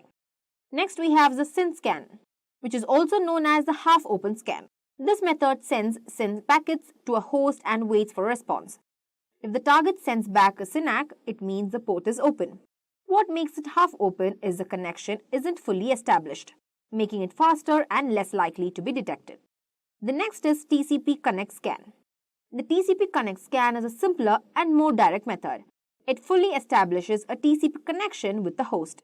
This is useful when you don't have the privileges to perform a SYN scan but can be slow or more detectable.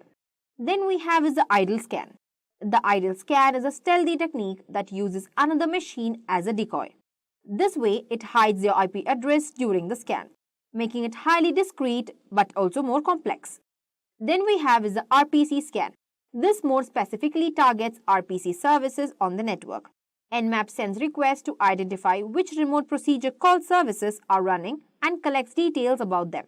Next is the Windows scan. The Windows scan is tailored to identify open TCP ports on Windows machines. It uses specific TCP flag combinations to bypass traditional detection mechanisms. Then we have the bounce scan. The bounce scan exploits FTP servers that support proxy FTP connections.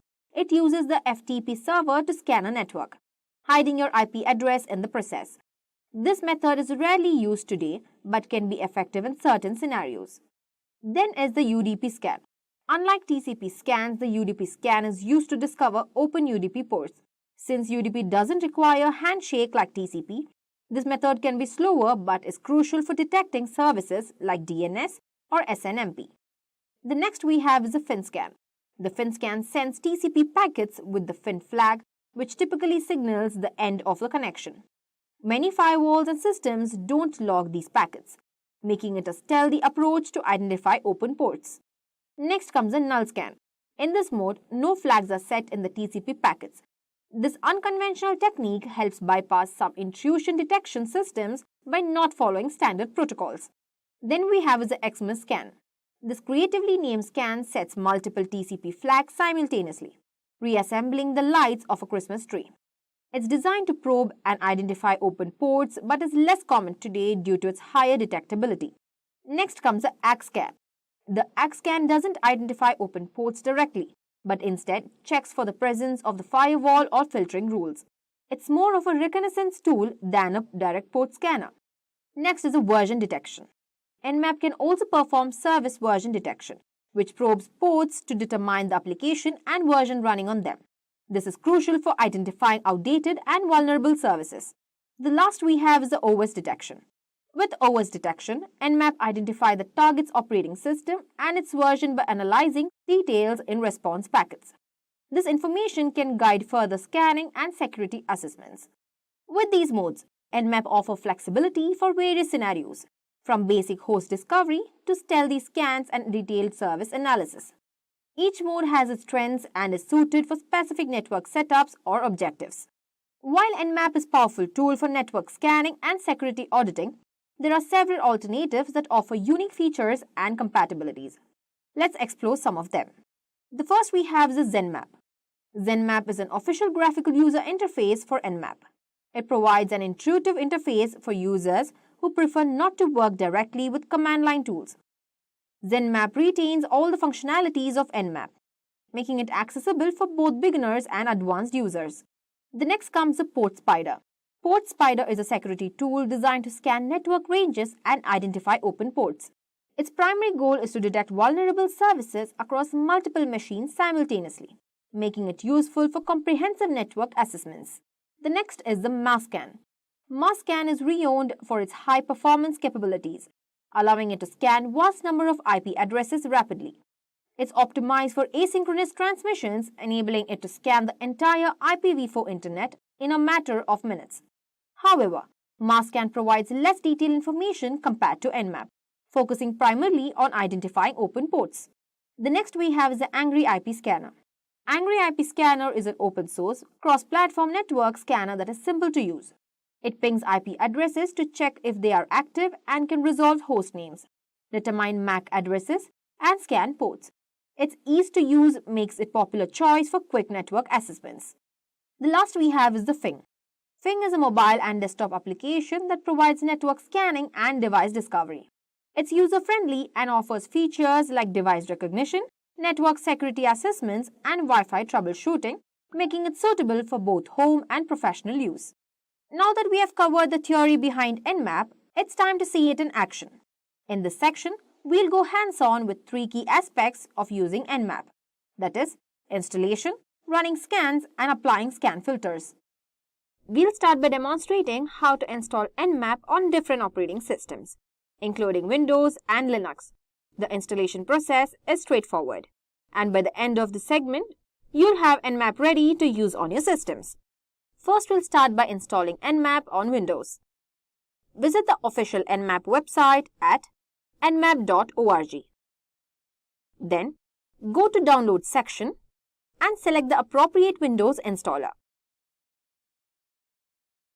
We'll wait for it to get downloaded. Next, run the installer and follow the prompts to complete the installation. Now, click on I agree, tick all the checkboxes, and click on Next. Choose the destination folder that you prefer. Click on Install. Wait for it to get installed. Click on I agree again. Install. Now click on Next. Finish. Let's minimize this. Now let's again click on Next. For me, I will be unchecking the desktop icons. Click on Next. Finish. So now we have the Nmap installed on our system. Once installed, you can open Command Prompt or PowerShell and type Nmap to verify that it's working. There you go. You can see that it's successfully working. Now let's install Nmap on Linux. Open your terminal first. To install Nmap, type the following command. So now let's type sudo apt-get install Nmap. Hit enter and enter your password. Anyways, it's already pre-installed. After the installation finishes, you can verify it by typing Nmap in the terminal to see the Nmap version and usage instructions. There you go. Next, we'll move on to running scans using Nmap. Here, we'll explore how to perform basic network discovery and more advanced scans to gather detailed information about hosts and services. Before we dive into running Nmap commands, let's understand the key components that make up a scan. Nmap scans are systematic and structured, ensuring you get precise and actionable results. Here's a step-by-step breakdown. First we have is the scan type. Nmap supports various scan types like a SYN scan, UDP scan or a full connect scan. Each type serves a different purpose and is tailored to specific scenarios. The next we have is the port number. This specifies which port you want to scan. By default, Nmap scans the most common 1000 ports, but you can customize this based on your requirements. Next is the scan timing. This determines how aggressive or stealthy your scan will be.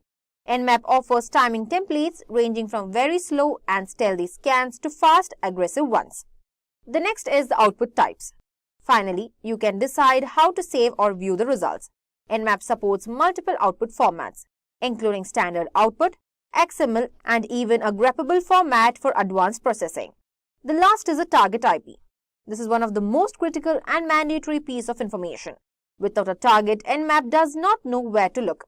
The target can be a single IP, a range of IPs, or even a host name. By understanding these elements, you'll have a complete control over your scans, tailoring them to meet your exact needs. Before getting into Nmap IP scanning, let's quickly talk about the cheat sheets available for Nmap. These cheat sheets are the great source of saving time and help you run commands efficiently. If we open a browser and type Nmap cheat sheet, in the search bar, you'll find several options. Two popular ones are StationX Nmap cheat sheet and the other one is Comparitech Nmap cheat sheet. Talking about the StationX Nmap cheat sheet, this is my go-to cheat sheet because it's interactive. It allows you to search for specific commands and copy them directly, making it super easy to use. The other one we have is a Comparitech Nmap cheat sheet. This one is available in PDF format, which is handy for offline reference. It's well organized and provides a quick overview of commonly used commands. While both are useful, I prefer the StationX cheat sheet for its simplicity and ease of navigation. These resources make learning and using Nmap much easier, so keep them in mind as we proceed. Let's start with Nmap IP scanning first. Nmap gives you multiple ways to define your targets, making it a highly flexible tool for scanning networks. Let's break it down. First, let's start with single IP. So let's type the command. This is the simplest way to target a single device by specifying its IP address. This method is great for focused scans on a specific machine. There you go. Here we have the results. Now let's see the subnet range. Here we specify an entire subnet using CIDR notation. This is ideal for scanning all devices in a network range, such as a small office network. Next, let's search for an IP range. Let's type the command for it. If you need to scan a specific range of IPs, you can use a hyphen to define the range.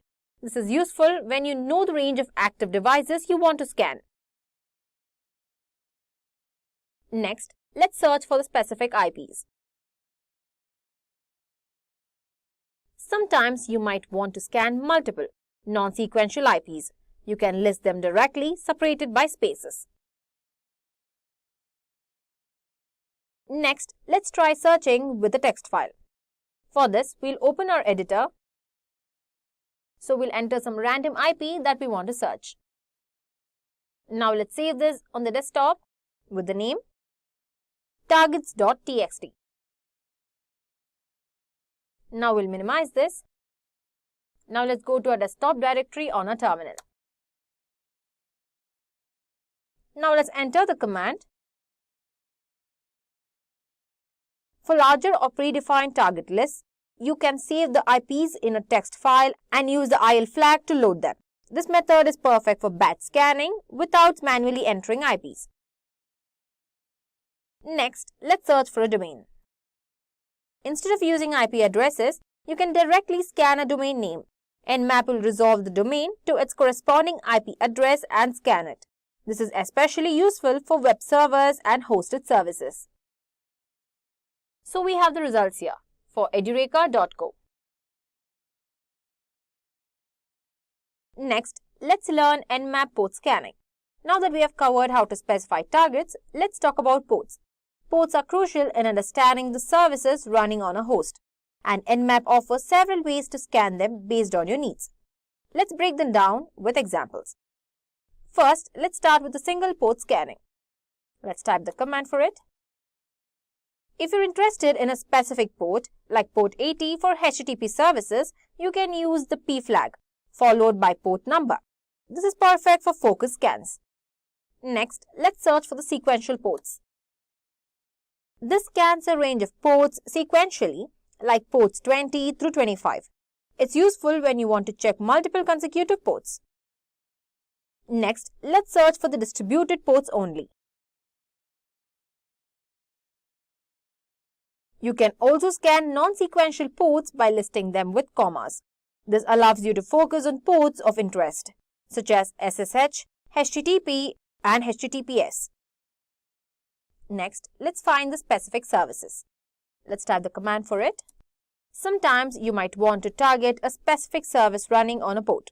Using scripts like HTTP title with the P flag focuses on identifying specific service details, such as web servers. Next, let's search for the protocol-specific ports. Nmap allows you to scan ports for specific protocols. For instance, scanning port 53 with SU flags targets UDP traffic, which is commonly used for DNS servers. Next, let's search for all the ports. If you're unsure about which port are in use, you can scan all 65,535 ports with -P flag. This provides a comprehensive view of host open ports. So if you hit enter, it will show us the status of the scan. So here you can see that the status is 39.66%. And the estimated time for the completion of the scan is 13:15. That is 1:15 p.m. We'll cancel this and move on to the next scan. Now we will scan for the top 100 ports. To save time, you can scan the most commonly used ports using the top ports option. For example, scanning the top 100 ports gives a quick snapshot of the most relevant ones. Now that we have covered how to specify targets and scan ports, let's dive into the different scan types Nmap offers. Each scan type serves a specific purpose, allowing you to choose the most appropriate method depending on your goals. Let's go through each of them. First, we will begin with a simple ping scan. Let's type the command. A ping scan is the simplest form of scanning, used to determine if a host is up or down. It doesn't scan ports but sends ICMP echo requests to see if the target responds. Next, let's move on to the SYN scan, better known as the stealth scan. The SYN scan is the most popular and stealthy scan. It sends a SYN packet to a target port and waits for a response. If the port is open, it replies with a SYN ARG. the scan doesn't complete the TCP handshake, making it stealthier and harder to detect. Next, let's talk about the TCP-Connect scan.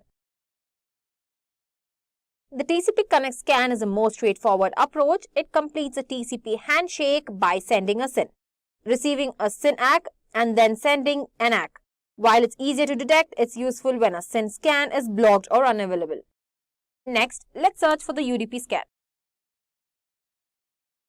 Unlike TCP, UDP doesn't have a handshake, making it more challenging to scan. The UDP scan sends a datagram to the target port and waits for a response. If there is no response, the port is open or filtered. Next, let's do a FIN scan. A FIN scan sends a FIN packet to the target port, which typically indicates that the sender has finished communicating. This scan can be useful to bypass certain firewalls and packet filters because it doesn't behave like a typical connection request. Next, let's search for the null scan. A null scan sends a packet with no flag set, essentially making it appear like an empty packet. This can sometimes bypass firewalls that only look for established connections but may be more likely to get blocked by modern firewalls. Next, let's perform an XMS scan. The XMS scan sends a packet with the FIN, PHS and also an URG flag sets. It's called the XMS scan because the flags are set like lights on a Christmas tree. It's another stealthy scan type that can bypass certain types of filtering systems. Next, let's perform an ACK scan. An ACK scan is primarily used to map out firewall rule sets rather than identifying open ports. It sends ACK packets to the target ports and analyzes the responses to determine if the ports are filtered or not. Next, let's perform a window scan. Let's type the command for it. The window scan is similar to an ACK scan but uses the TCP window size to determine the state of the ports. It's useful for mapping firewall rules and bypassing certain filtering systems. Next, let's perform an idle scan. The idle scan is one of the stealthiest scans. It uses third-party device to send packets to the target, making it difficult to trace the scan back to the attacker. This type of scan is often used to avoid detection. Next, let's perform the remote procedure call scan. The RPC scan is specifically designed to identify services that use the remote procedure call protocol. This is useful for scanning systems running services like NFS or SMB. Next, let's perform an OS detection scan. By using the O flag, Nmap tries to identify the operating system and OS version of the target host. This scan relies on TCP IP stack fingerprinting to determine the OS based on how the target responds to various network probes. Lastly, let's do a version detection scan. A version detection scan identifies the version of the services running and open ports. This is useful for discovering vulnerabilities specific to certain software versions. Next, let's talk about scan timing in Nmap. When you run a scan, the speed and intensity of the scan can be adjusted using different timing options. Nmap offers a range of timing from T0 to T5 to help you balance speed, stealth, and accuracy. Let's break down each one. First, let's start with the T0, that is also known as a paranoid scan. Let's type the command for it. T0 is the slowest timing option and is used for extremely stealthy scans. It's designed to minimize detection by firewalls and intrusion detection systems by making the scan extremely slow. This option is great for situations where you need to be as discreet as possible, but it may take a long time to complete. Now, let's cancel this and move on to our next scan type, because this might take a longer time. The next scan we have is T1, that is also known as a sneaky scan. T1 is still slow but a bit faster than T0. It's often called a sneaky scan because it is designed to avoid detection while still being faster than a T0 scan.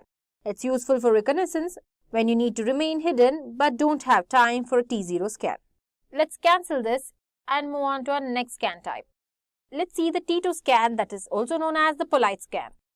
T2 is a polite scan. It's still slow but avoids overwhelming the target network or host with too many requests at once.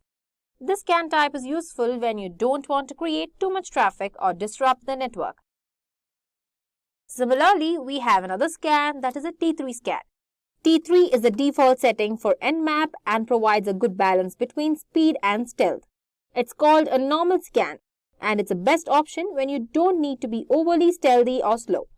It's a great option to most general use cases and should be used when speed and accuracy are more important than being undetected. Now let's move on to the T4 scan, that is the aggressive scan. T4 is an aggressive scan. It scans faster by sending more packets at once, which can lead to quicker results but also increase the chance of detection by firewalls and intrusion detection systems. This option is useful when you need quickly gather information and don't mind being noticed by the target machine. Lastly, let's move on to the T5 scan, which is the insane scan. T5 is the fastest and most aggressive scan. It's called an insane scan because it attempts to scan as quickly as possible, which makes it highly detectable. It sends a high volume of requests in a short time. So, while it may provide very fast results, it can also overwhelm the network and alert security systems. Use this only when you need fast results and when stealth is not a priority. Now, to summarize, here are the different timing options and their characteristics. First, we have the T0, which is very slow and stealthy. Then the T1, which is slow and sneaky. Next comes the T2, which is slow and polite. T3, which is normal and balanced as well. Then is the T4, which is fast and aggressive. The last is T5, which is very fast and insane. Now, let's take a look at the output types available in Nmap. Nmap offers several formats for saving the results of your scan, which can be useful for analysis, automation, and reporting. Let's go through each of them. First, we have is a normal text format output. Let's type the command for it. The normal text format is the default and simplest output format. It generates a human-readable report with basic information about the scan results such as open ports, services, and other details.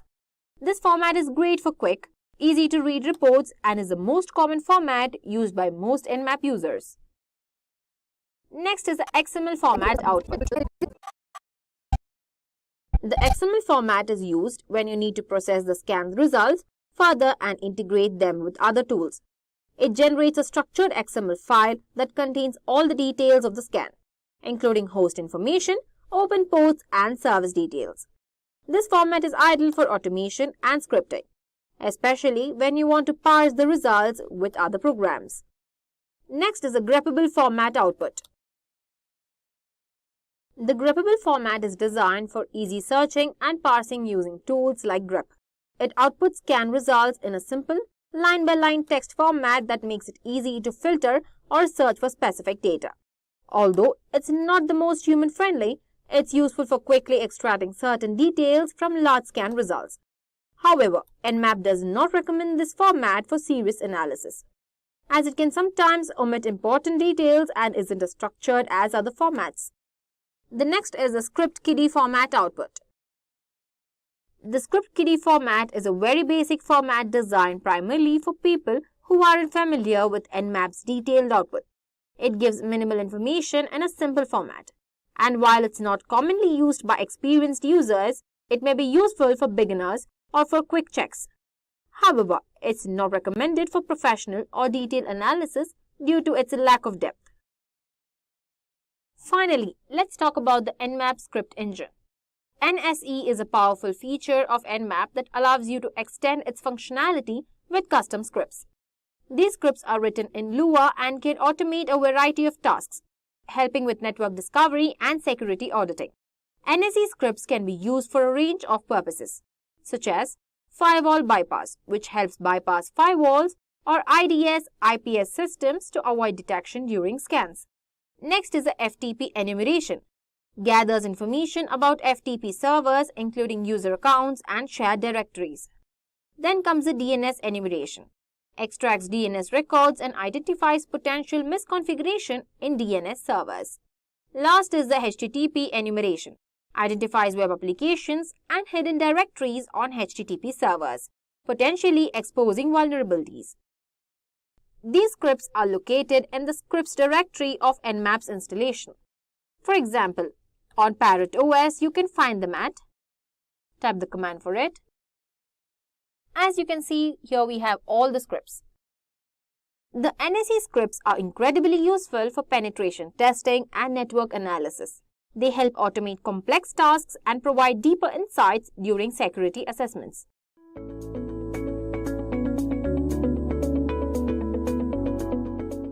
So you remember the last time you went shopping online? Remember all the pictures of clothes, books, and electronics that you looked at? What if I tell you that those images weren't really for you? What if those pants you were looking at were really detailed blueprints of military installments? You would never know, right? This is the nature of steganography. Steganography is science of hiding information from plain sight. Secret communication is very important because if your message is important and if you do not want others to know about your message, then you use different kind of techniques to hide your message from third person. And steganography is one such technique. However, criminals and terrorist organizations are using this for their own purpose. So understanding how to hide data using steganography and prevent the data from being misused will be very helpful. However, to talk about steganography, we should consider its predecessor, cryptography, which is science of writing its secret codes. Basically, cryptography makes messages meaningless to the casual reader by encrypting the data using set of rules which are known to both sender and receiver. Only the intended receiver with the decryption key can extract the actual message. Thus, when an attacker discovers the message, it is still difficult for him to get the secret message. If cryptography is a strong way to encrypt and secure a communication, then why do we need a new technique? Answer is very simple. When we are using any cryptography technique, we need to send a secret key and third person can easily judge that some secret kind of communication is going on. In simple terms, cryptography does not try to hide the fact that secret message is being sent. This is where steganography comes into picture. The main reason of using steganography is that you are hiding your secret message behind an ordinary file. No one will suspect the fact that a communication or some sort of secret message is being sent. People will generally think it is an ordinary file and your secret message will go without any suspicion. Unlike cryptography, which conceals the content of a secret message, steganography conceals the very fact that message is being communicated. So if I have to define steganography, it is an ancient art of covering messages in a secret way such that only the sender and the receiver knows the presence of the message. Well, now if you're thinking steganography is a brand new method, then you are mistaken. Steganography is an ancient practice. The word steganography is derived from Greek word steganos, meaning hidden or concealed, and graphen, which means writing or drawing. Before moving further, let's get a glimpse of how steganography evolved from past. The concept of steganography was first introduced in 1499, but the idea itself has existed since ancient times. There are stories of a method being used in Roman Empire whereby a slave choosing to convey a secret message had his scalp shaved clean and a message was tattooed onto his skin. When the messenger's hair grew back, he was dispatched on a secret mission. On the other end, the receiver shaved the messenger's scalp again and read the secret message. Well, that was one way of doing it. Demaratus, the king of Sparta, sent a secret message on tablet covered with wax. When it was received at the other end, the wax was scraped off to recover the message. Another oldest and the most fascinating and common way to hide message is to use invisible inks. The actual message can be made visible if document was heated gently. Next came the null cipher. Null cipher refers to the method of encrypting where plain text is mixed with actual message. Next was hiding data in the images. Microdots were used to conceal a message. A microdot is a simple text or an image which is reduced in size to hide its contents. And this microdot or the images or the text which are present in a microdot are then read using magnifiers. Apart from these techniques, there were others as well like spread spectrum, semograms, etc. So like I said earlier, steganography is an ancient practice. The majority of today's steganographic systems use multimedia objects like image, audio, video, etc. as cover media. Well, if you don't know what I mean when I say cover media, Don't worry about it. You will know more about it as we progress through this session. But for now, cover media is a place where you actually store your hidden information or you store your secret information. So based on the type of cover media, steganography is divided into multiple types. To begin with, we have text steganography. Text steganography is hiding information inside the text files. It involves things like changing the format of existing text, changing words within a text, generating random character sequences, or using some sort of context-free grammar to generate readable text. Well, there are different methods to hide data in text. Some of the popular ones include format-based method, random and statistical generation, linguistic method. Moving on, we have image steganography. This is nothing but hiding data in an image. It's one of the most popular way of hiding data because in image, there are huge number of bits present in digital representation. So it's easy to store or hide data in an image. There are a lot of ways to hide your information inside an image. Common approach includes LSP steganography, which we'll be discussing in detail later. And then there is masking and filtering, some sort of encryption techniques, and many others. Moving on, audio steganography. It sounds according to its name. In audio steganography, a secret message is embedded into an audio signal, which alters the binary sequence of corresponding audio file. Then there is video steganography. In video steganography, you can hide any kind of data in digital video format. The advantage of this type of steganography is that large amount of data can be hidden very easily. You can think of it as a combination of image steganography and audio steganography. Well, there are two classes of video steganography. One is embedding data in uncompressed raw video and then compressing it later. Other one is embedding data directly into compressed data stream. And next there is network steganography. Like it sounds, it's a technique of embedding information within network control protocols like TCP, UDP, ICMP, and many others. For example, you can hide information in the header of an TCP/IP packet in some fields that are either optional or not important. And finally, there's email steganography. It's not a very well-known type, but anyway, email that contains the files embedded within hidden information using steganography can be very difficult to detect as well as read. Now that we have learned of different types of steganography, let's take a look at few features that a steganographic technique must and should possess. I'm sure you can see an image of an adorable and cute kitten on the screen, right? Well, that's our cover image or the file where we store our secret data. So the first feature that any steganographic technique must possess is transparency. It's an important feature. Each cover media, it can be image or audio or video, has certain information hiding capacity. If more information or data is hidden inside the cover, then it will result in degradation of cover media. As you can see, the stego image or our final image after hiding data inside our cover image is not proper or exactly similar to our original image, right? So there's some sort of distortion. So if attacker notices this distortion, then our steganographic technique fails, and there is possibility that our original message can be extracted and damaged by attacker. Well, that's the first feature. Next feature is robustness. Robustness is the ability of hidden message to remain undamaged even if the stego media undergoes some sort of transformation like cropping or scaling and blurring or linear and non-linear filtering or some sort of hindrance. So we have to make sure that technique in any way doesn't affect our secret message. And the last property, tamper resistance. This is one of the most important feature because if attacker is successful in destroying the steganographic technique, then the tamper-resistant property makes it difficult for the attacker to alter or damage the original data. While you can think of it as a last step that as a sender you can do to protect your data from other people. Okay, so till now we have covered what steganography is, a bit about its history and its types. Now let's go through a basic steganographic model. Well, it's pretty simple concept. But before we start, we should be aware of few technical terms that I was using earlier and which I said I'll explain later. So here we go. We have something called cover object or cover file. This is the file that we will use to hide the information. It could be an image or a video or an audio or networked or the different types which we discussed earlier. And then there is our secret message. As you know, this is the secret information that we want to hide into cover object. And sometimes you also have something called stego key, and I'll explain you what that is when we encounter it. So let's get started then. So there is an steganographic encoder, which uses some sort of steganographic method or function to embed the secret message, which is represented by M, into our cover object or cover file X. So as you can see, there's a function which takes X, which is our cover file, M, that is secret message, and another input, that's K. Like I said, K is nothing but key or stego key. It is a key to embed data in a cover and extract data from the stego medium. Well, it's optional.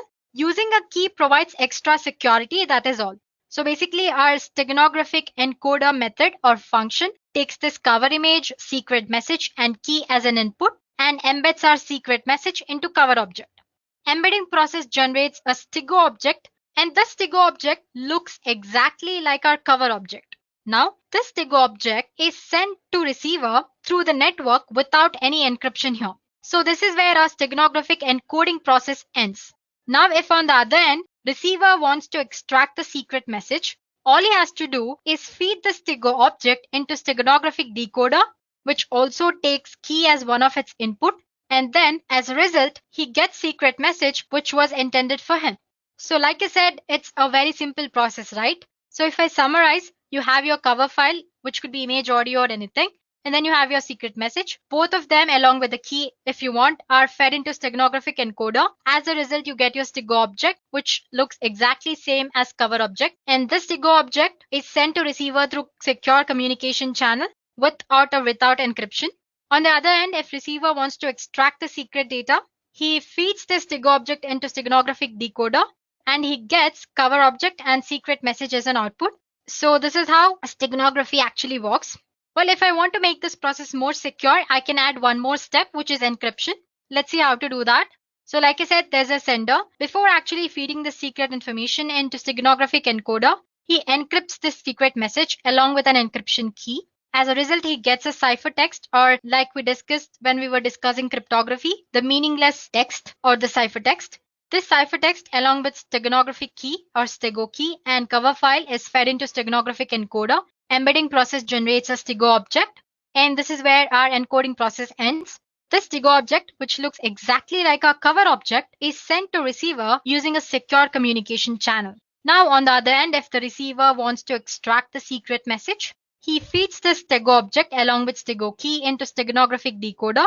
As a result, he gets a ciphertext, and to decrypt the data, he feeds this ciphertext and the key, that's decryption key, into decryption algorithm. And as a result, he gets the secret message which was intended for him through the sender. So there you go, guys. That's simple. So like I said earlier, we discussed the most simple process. If you want to make it more secure, you can include encryption as well. So basically, any type of steganographic method or technique works this way. It's just that the type of algorithm they use, or the encryption algorithm, or the technique they use to embed data into an image or an video, or it could be anything that's cover object, is different. So guys, till now we've learned about what steganography is and how a steganographic technique actually works. It's time that we should learn about one of the most popular steganographic technique, which is LSP steganography. If you remember, earlier we talked about image steganography, where we hide secret data inside an image. Well, one of the popular technique to hide secret message inside an image is LSB steganography, or least significant bit steganography. Now, before we jump into what LSB steganography is, let's take a look at a few basic concepts. On the screen, I have an image. To be more precise, let's call it a digital image. Every digital image is a finite set of digital values called pixels. You have probably heard the term before and generally know that pixels make up an image. Pixel is actually short for picture element. Well, you can think of them as dots of illumination, typically so small that you're unable to see them. Thousands or even millions of individual pixels together make up an image. So each pixel can be one color at a time. However, pixels are so small that often blend together to form new colors. In this session, we will work with RGB color model. The RGB color model is an additive color model in which red, green, and blue light are combined together in different ways to reproduce a broad array of colors. And each of these can be represented using a binary code. So like I said, I have three values, which are R, G, B, that's red, green, and blue. And each of this value is represented in a binary code.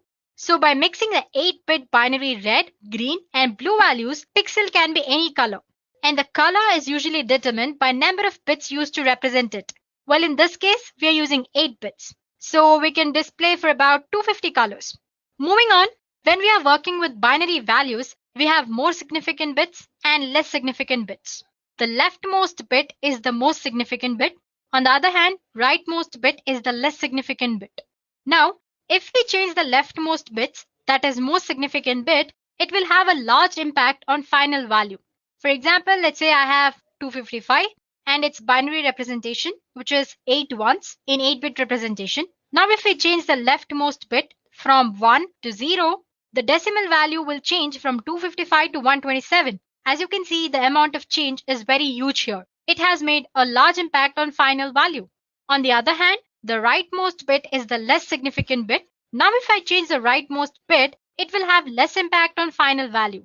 For example, if we change the leftmost bit, which is 1, to 0, it will change the decimal value from 255 to 254. And you can note that the change is about 0.002%, which is very less when compared to most significant bit. So the point I want to state here is that if we change most significant bit or MSB, it will have larger impact on final value. But if we change LSB, the impact on final value is very less.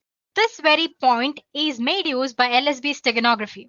So in this method, which is LSB steganography, least significant bit of an image or of a pixel in an image is replaced with a bit of a secret image. The result of this process alters the original output very slightly.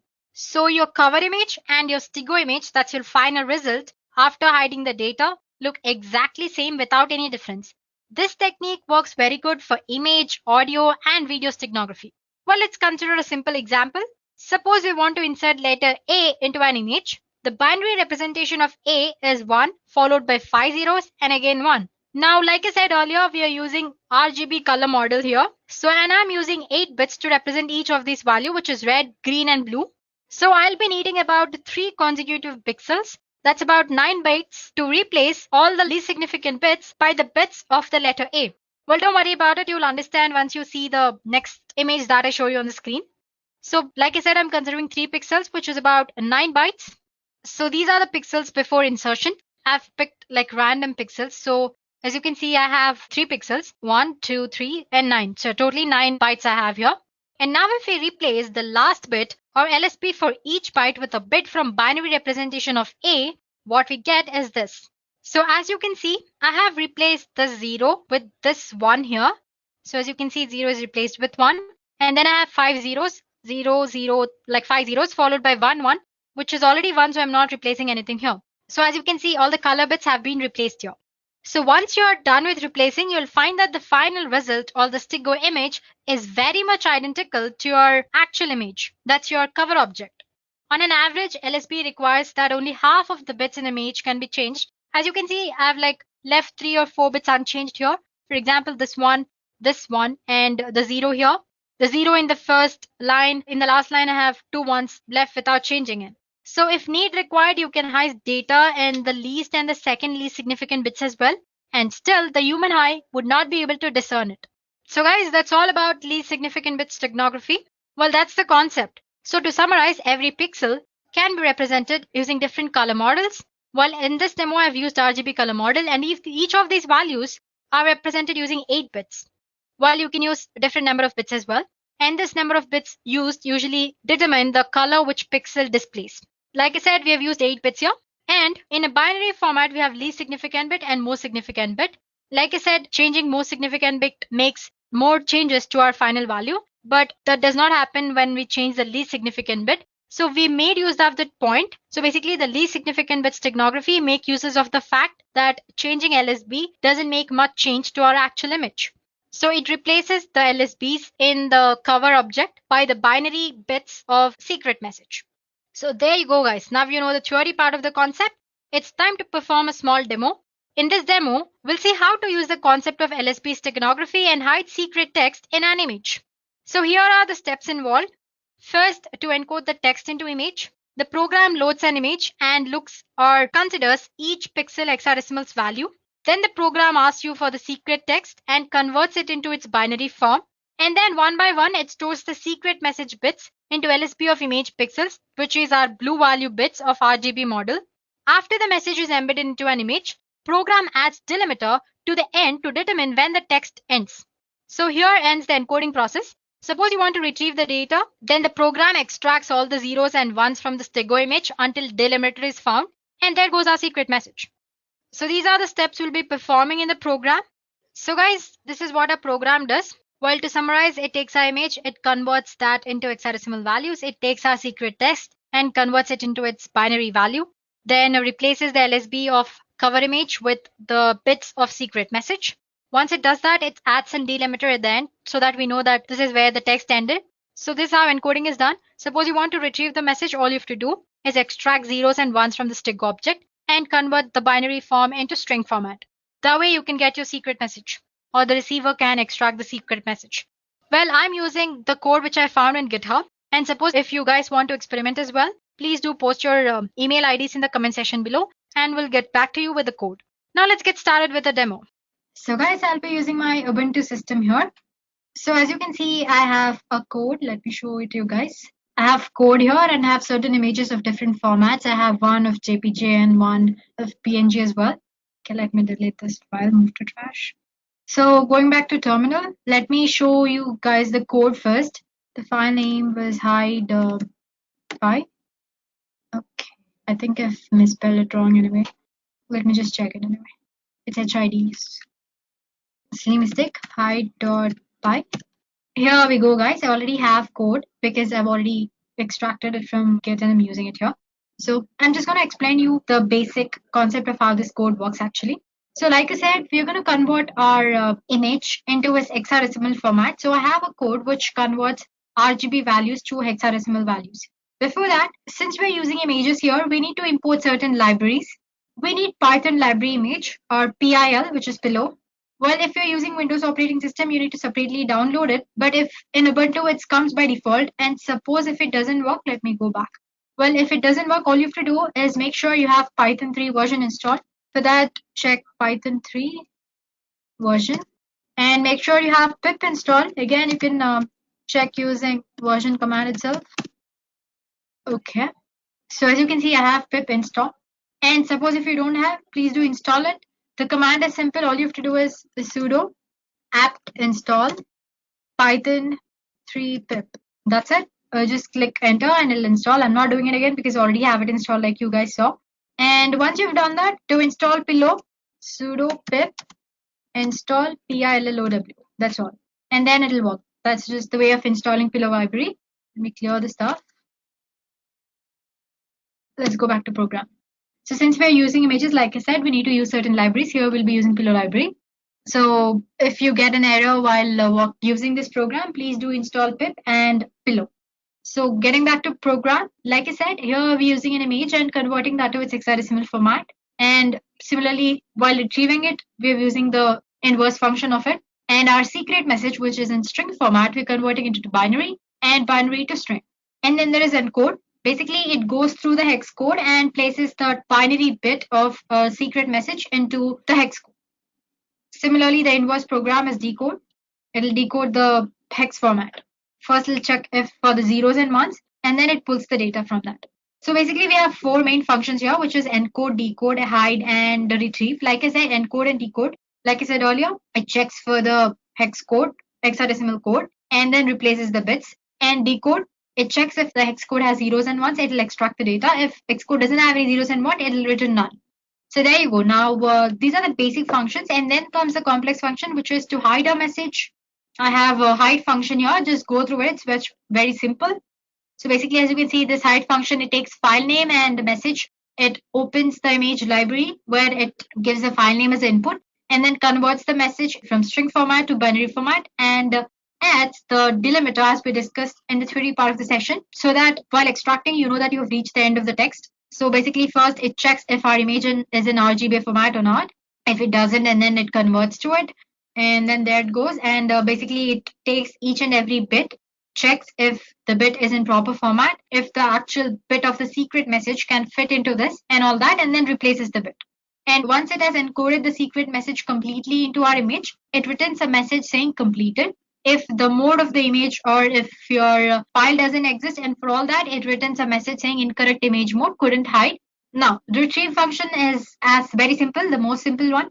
It's taking the file name from which you'll have to extract the data.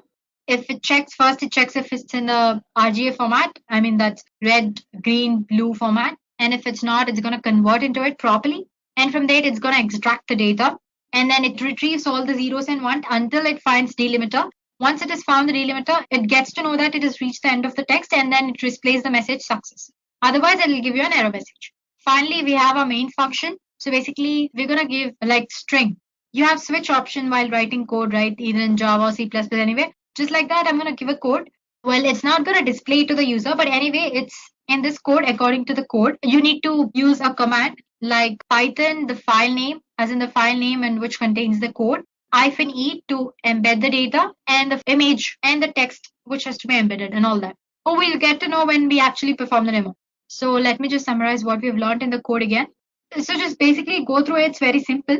So like I said, we are using Pillow, a library. For that, we need to install it properly. If not, the program doesn't work. So make sure you have Python, and after that install pip, and through pip install Pillow. And like I said, we're converting our image into its hexadecimal format using this function, and inverse using this function, and our secret message to binary and binary to string. Encode, it basically checks for each and every hexadecimal of our image and replaces that by 0 or 1 of a secret message. And then you have decode. It checks if the hexadecimal code has zeros or ones. If it does, it extracts the data. Otherwise, it returns none. And then there's our hide image, which actually embeds the data into our image. So it'll take file name and message as input. It checks if the image is actually in RBF format. Before that, it converts our message into binary format and all that. And then based on certain conditions, it embeds the data properly into the image. If there is some error regarding the mode of the image you're using, or if the text file doesn't exist, it shows an error message. Same goes for the retrieval as well. It checks for the zeros and ones, extracts until it finds a delimiter, and then it gives you a success message. So there we go, guys. The program is simple. So if you guys want a copy of the code, and please do post your email ID in the comment section below, and we'll get back to you with the code. Now that you've understood the code, let's go ahead and see if this works properly. For that, I'm going to exit. Before that, like I said, I have my few images here, dogs.jpg, then cat and cube and all that. I need a text file to hide, right? So here I go. Okay, I've just typed some random message. Board meeting is on Tuesday. Please do send weapons, lawyers, and food. So I'm going to save it in my home page itself. Let me just give it a name, msg.text, and click.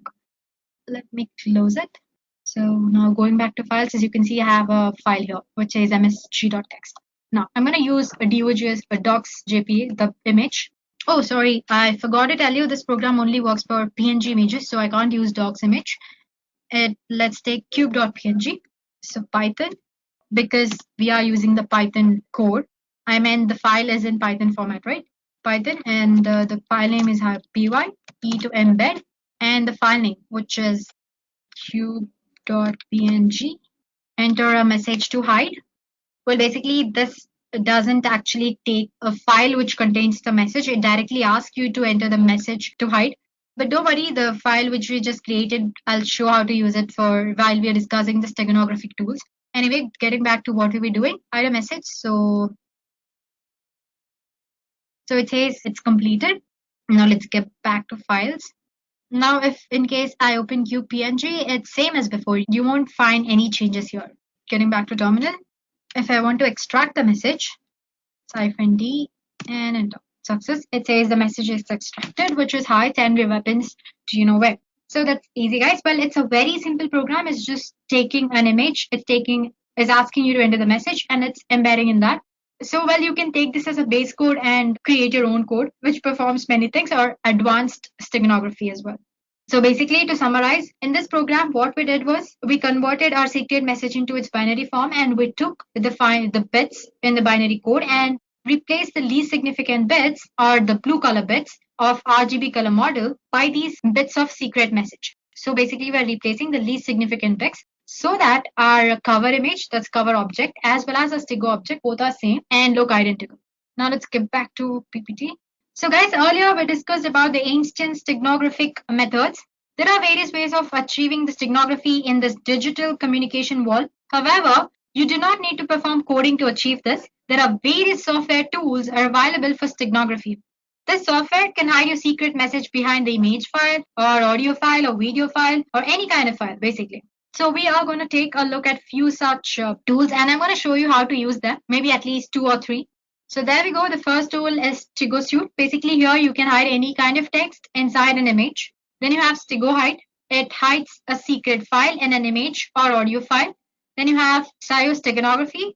It's a free software where you can hide your files inside BMP images or WAV files, that's WAV files.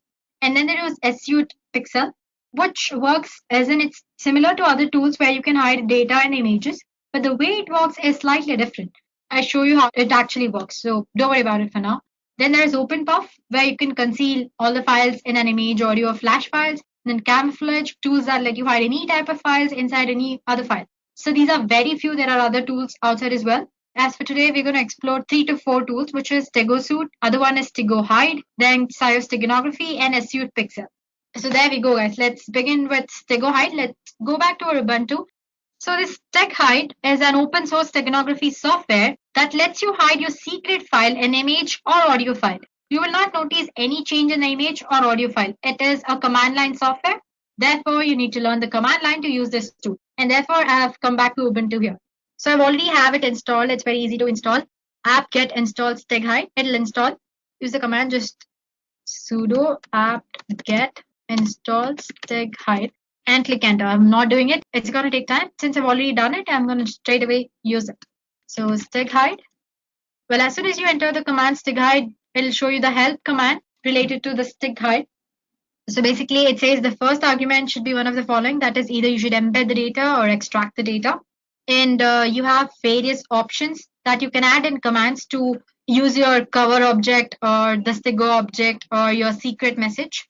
And you have options to compress and encrypt the file before actually putting it into an image for hiding it as well.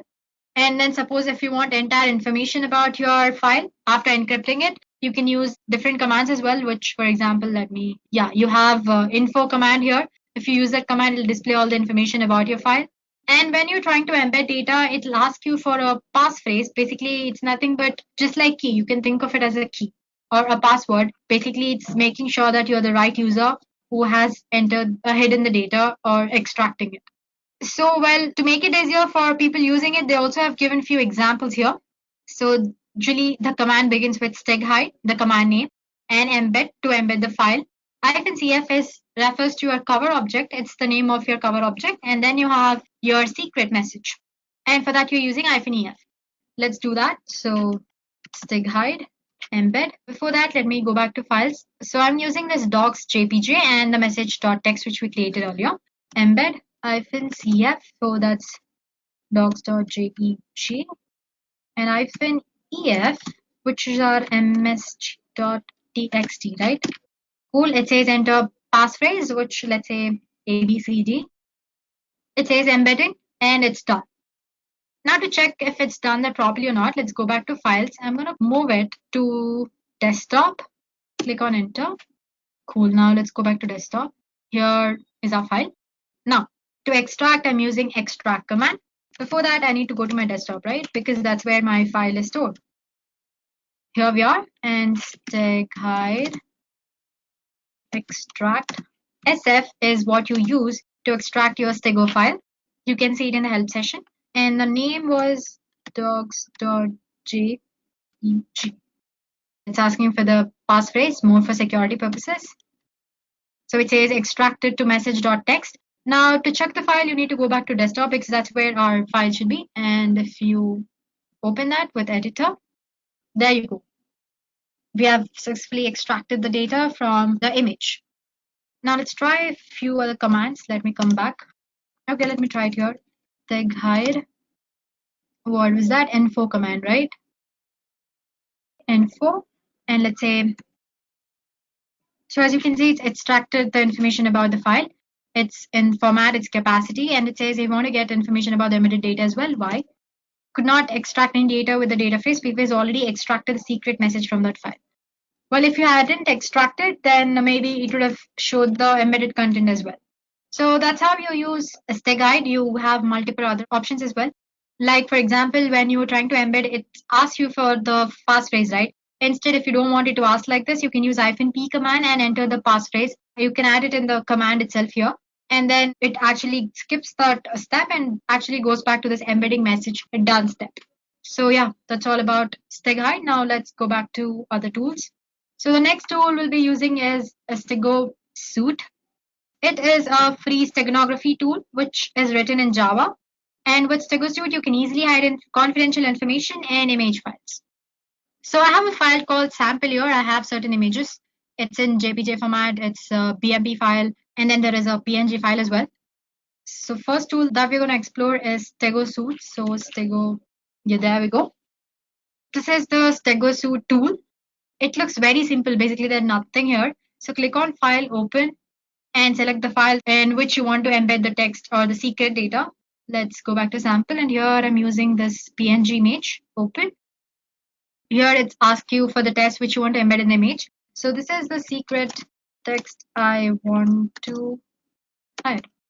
If you want, you can give the password and embed. It says embedding completed. The file is saved to desktop sample image embed.jpg. Let's go back and check sample, and here we go. You have an image. In properties, it's a JPG file. Let's try opening it. There you go, guys. It looks similar to our actual message. Well, it doesn't look different at all, but the data is actually hidden inside it, right? To know that, all you have to do is let's just rename this. Let's say image E. That's the embedded format of our image. It says the image is open. Okay, I'm gonna close 𝐷𝐸. So yeah, you can see the image here. Let's rename it image E. Now, if you want to retrieve the message, 𝐷𝐸, file, open, select the file in which the text was embedded, which is image E, and open. Enter the password, which is and extract. So as you can see, it has extracted the text message, which earlier I hid into the image. Hey, this is a secret test I want to hide. Well, go ahead and try to use it. It's fun. It doesn't have any other functionalities apart from these. It's a very basic, simple tool. Let's go to our next tool, which is cybersecurity. Well, it's a free software that can be used to hide secret files in BMP, that's bitmap images, or WAV files. Use of this tool is very easy. You can just open the software, load any BMP image or WAV file to its interface, and then add a file which you want to hide. And this also supports encryption, multiple formats. Well, instead of telling all this to you, let me just show it to you. So as you can see, I have it already installed. It's just one-step installation. And to add the file, as in to encode, you need to click on this add files option. To extract, you can use this. First, let's try to add files. So the first name, all you have to do is load your BMP or WAV file. And sample, I have one BMP image. I'm gonna load it, open. Well, as you can see, this size is slightly bigger. Click on next here. So now that you've loaded your cover image, you'll have to load the image or the file which you want to store in this cover image. For that, you click on add file option here. Let's say I want to store this image. Let's try open and next. So as I said, it shows different encryption formats here. So you can select from various algorithms like RC4. Then you have triple DS, DS, triple DS with 1112 and many other formats. It's asking for the password. Give some password. Click on next. So the embedding is done. It's asking you to name the file. Let's say bird and save. So the final file is similar to the actual BMP image. You can't make out any changes, right? But there is a secret data which is hidden inside it, which is another image. Now let me close, finish. Let's try to extract it. Click on this extract files and load the source file, which should be a bird. Then open, next. It's asking for the password, so A, B, C, D, that's what I'd give it. And extract file, image2.j, save. File extract successful, okay. Finish, let's go back to the location and see. So here we go. We had tried to store this image2 in the bird, but after that we tried to extract it. So there we go, guys. The image has been successfully extracted. This way you can store any kind of file. It can be your Excel file or Word file, document file or PowerPoint file or image or anything. So that's your cybersecurity tool. So like I said, you can add the files, but to extract the message, you'll have to start using this file from the beginning again. Then let's go back to our next tool, which is Suite Pixel. It's here. Let me just check. I have installed it. I'm gonna extract all. Let's store it in our desktop. And okay. Now if we go to desktop, This is our application, Pixel. Click on that. So guys, even this is a tool where you can store any kind of hidden information, but it has a different approach when compared to other tools. It uses image file as a key to protect your hidden text inside an image. That is, to hide and unhide text inside an image, you need to enter another image as a key. So as you can see, you have three images here: original image, that's your target image, and delta image, which acts as a key. Instead of giving some password or anything, it takes another image as a key or passphrase. So open original image, desktop, let's go to samples. Let's try fly. Now you need to enter the message, hi. This is the text I want to hide. And here I'm clicking on encrypt message. Save image. Let's try and save it somewhere else. Desktop. Let's store it in the documents. File name, my image, and save. Now let me open the thing again, or you can just say reset, exit here. Now if I open the application again, let's try to extract what we just hid. So open the original message, which is in desktop, right? Sample, that's flying, open, decrypt image. So there you go. So let me show it to you again. All you have to do is reset, click on the open original image, give the original image which you try to encrypt, that would be flying, and open, and then say decrypt image. So like I said, it uses an image as a key to extract or hide anything inside your image. And now give your actual image as in the encrypted encoded image or your stego image, and click on open. Yeah, and just say yes. So as you can see, it has extracted the data which I was trying to hide. So I'm sure you might have observed, right? The way it functions is slightly different from other steganographic tools.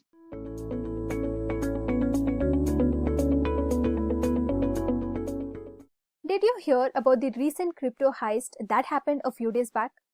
Bybit, a leading cryptocurrency exchange, experienced the largest crypto heist in history. Hackers stole approximately $1.5 billion in digital assets by compromising Bybit's cold wallet, a secure offline storage system designed to safeguard digital assets.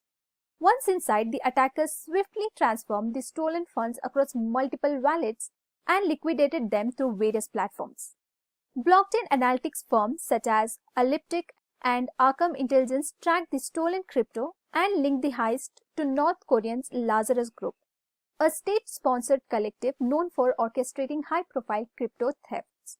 This branch not only sent shockwave through the crypto industry, but also triggered a sudden rush of withdrawals from Bybit as users feared for the security of their funds. However, Bybit's CEO, Ben Chao, reassured customers via social media that all other cold wallets remain secure and confirmed that the company had secured a bridge loan from undisclosed partners to cover any potential losses. Just like this heist, there are countless other ways attackers can compromise systems or steal sensitive information. First up on our list is phishing. Phishing involves sending fake emails or messages that appear to be from trusted sources. These messages typically contain links to counterfeit websites crafted to capture sensitive information, such as usernames, passwords, and credit card numbers. For example, you might receive an email that seems to be from your bank, asking you to verify your account details. However, clicking the link would lead you to a fraudulent site. Always verify the sender's email address, check for grammatical errors, and avoid clicking on suspicious links. Next, let's look at SQL injection. SQL injection happens when attackers insert malicious SQL code into input fields to exploit vulnerabilities in an application's database software. So these techniques can allow unauthorized access or even manipulations of databases. For example, entering something like drop table users into a login form could potentially delete an entire user table if the input isn't properly sanitized. To prevent SQL injection, always use parameterized queries, prepared statements, and thorough input validation. Moving on, we have cross-site scripting. XSS involves injecting malicious scripts into content from otherwise trusted websites. These scripts can steal cookies, session tokens, or other sensitive data from users. A common scenario is when a website allows users to post comments without proper input validation, giving attackers a chance to insert harmful scripts. Mitigate this risk by implementing robust input validation, correctly escaping data, and using content security policy headers. Our next focus is on denial of service or distributed denial of service attacks.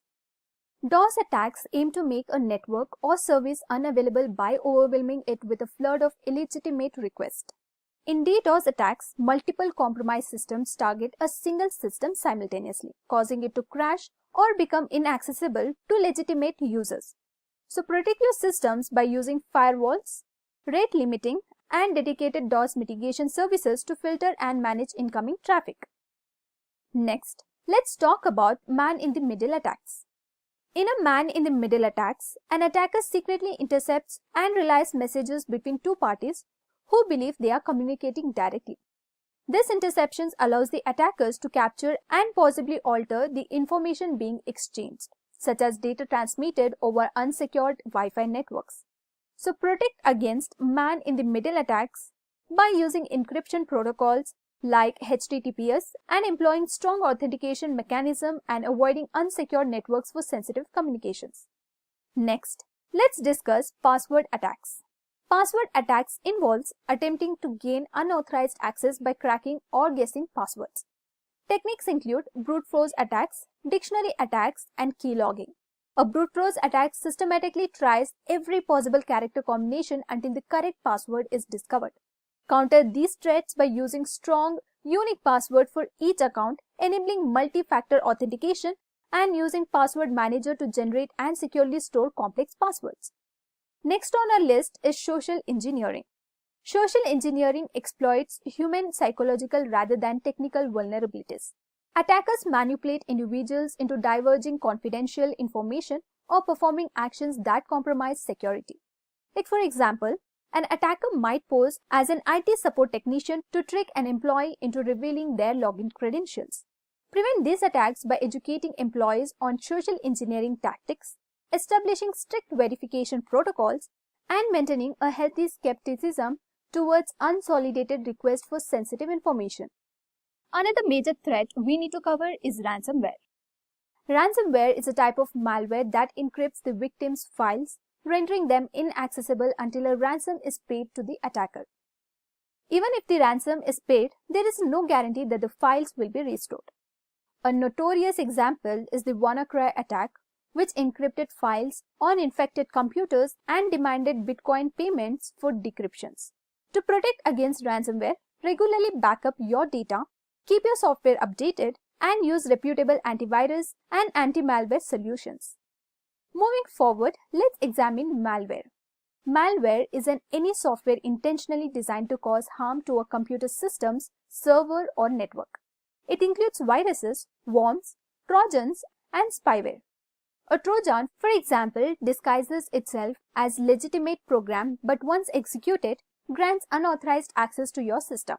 And to avoid malware infections, ensure your antivirus software is up to date, download software only from trusted sources, and be cautious with email attachments and links. Finally, let's talk about zero-day exploits. A zero-day exploit targets a previously unknown vulnerabilities in software or hardware, leaving developers with 0 days to fix it before attackers take advantage. Imagine an attacker discovering a flaw in a popular web browser that lets them execute arbitrary code on user systems before a patch is issued. Stay protected by keeping all your software updated, using security tools to detect unusual behavior, and participating in bug bounty programs that help uncover vulnerabilities.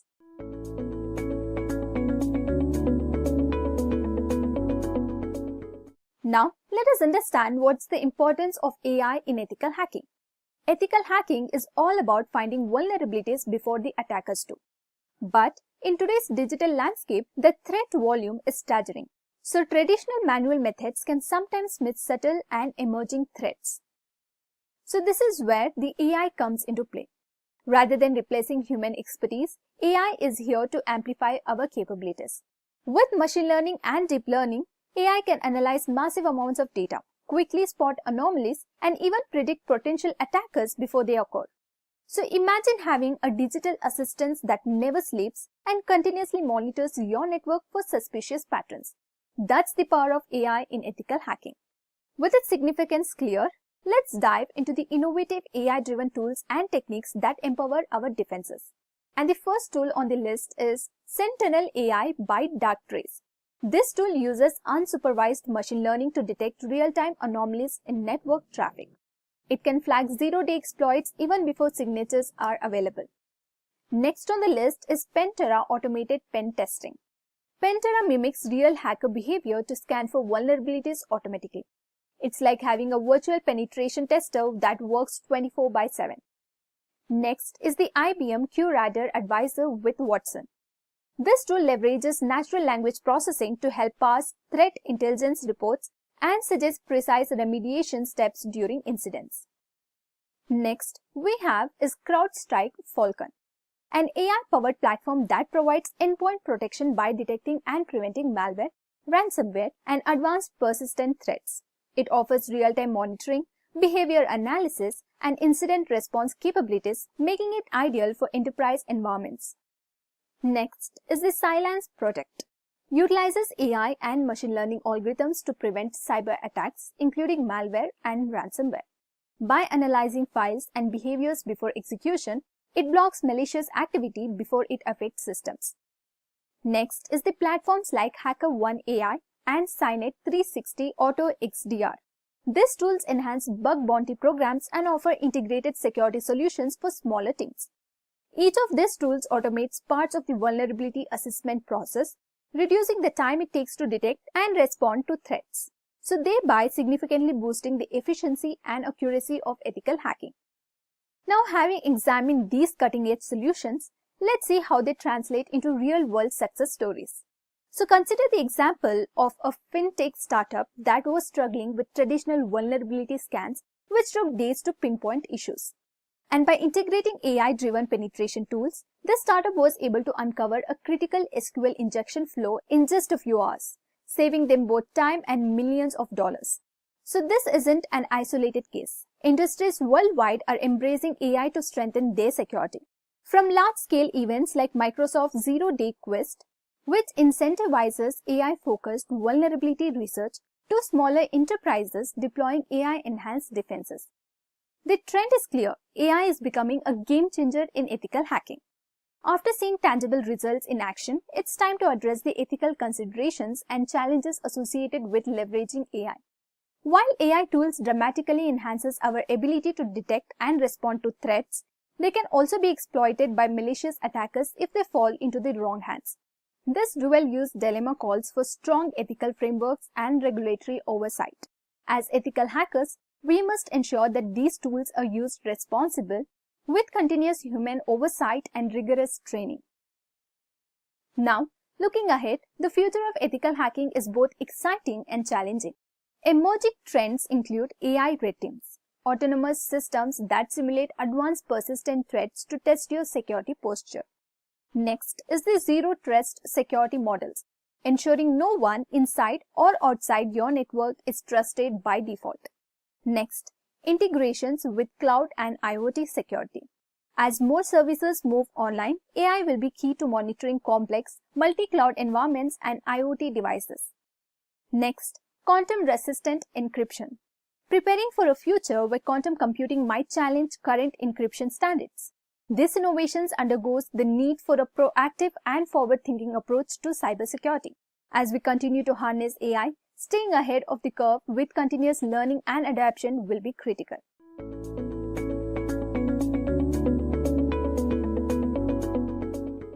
Now, focusing on application security, web application security is the process of protecting website and many other online services against different security threats.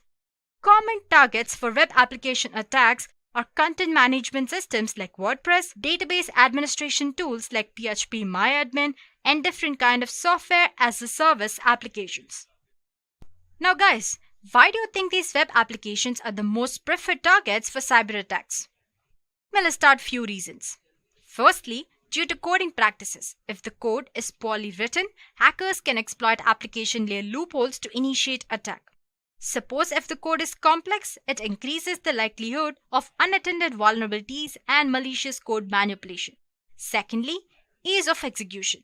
Most attacks can be easily automated and launched indiscriminately against thousands or even tens or hundreds of thousands of targets at the same time. And lastly, the most popular reason is because people get paid in bulk to launch attack on applications. Well, I guess these reasons are convincing enough, right? Organizations failing to secure their web applications run the risk of being attacked. And this is mostly due to vulnerabilities that are present in application. And this gives leeway for attackers to manipulate web applications. Let's take a look at few common type of attacks. To begin with, there is SQL injection. Here, perpetrator uses malicious SQL code to manipulate a backend database so that he can get his hands on sensitive information. And then there is cross-site scripting. This usually occurs when attacker injects malicious code directly into an application. This way, he can get access to accounts, activate trojans, or modify page content without user's consent. And then there is remote file inclusion. A hacker injects a file onto a web application server. By doing so, he can easily execute malicious scripts or code within the application as well as steal data and manipulate it without you knowing about it. And then there is cross-site request forgery. It is caused when a malicious web application makes a user's browser perform an unwanted action in a site to which is currently logged into.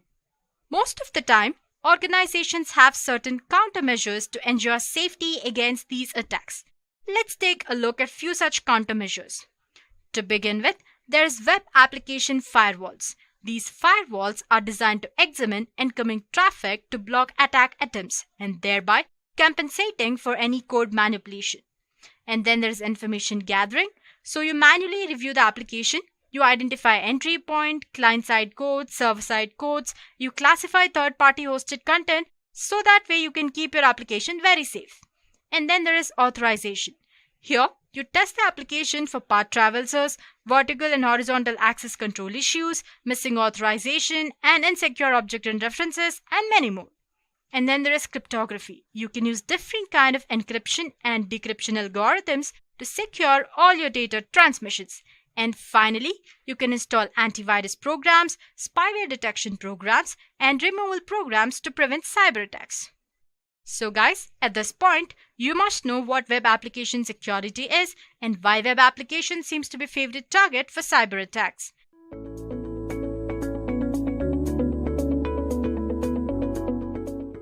�CEH is recognized as the world's #1 ethical hacking certification and offers a structured professional course designed for aspiring cybersecurity professionals. With �CEH, you will be able to work anywhere in the world as it's globally recognized. So this comprehensive program covers the 5 phases of ethical hacking with hands-on learning through CyberQ labs, and you can also choose flexible learning options such as live, online or hybrid model. So if you're ready to master the world of ethical hacking and boost your career, the �CEH certification is your gateway to success. Now, let's understand who is a certified ethical hacker.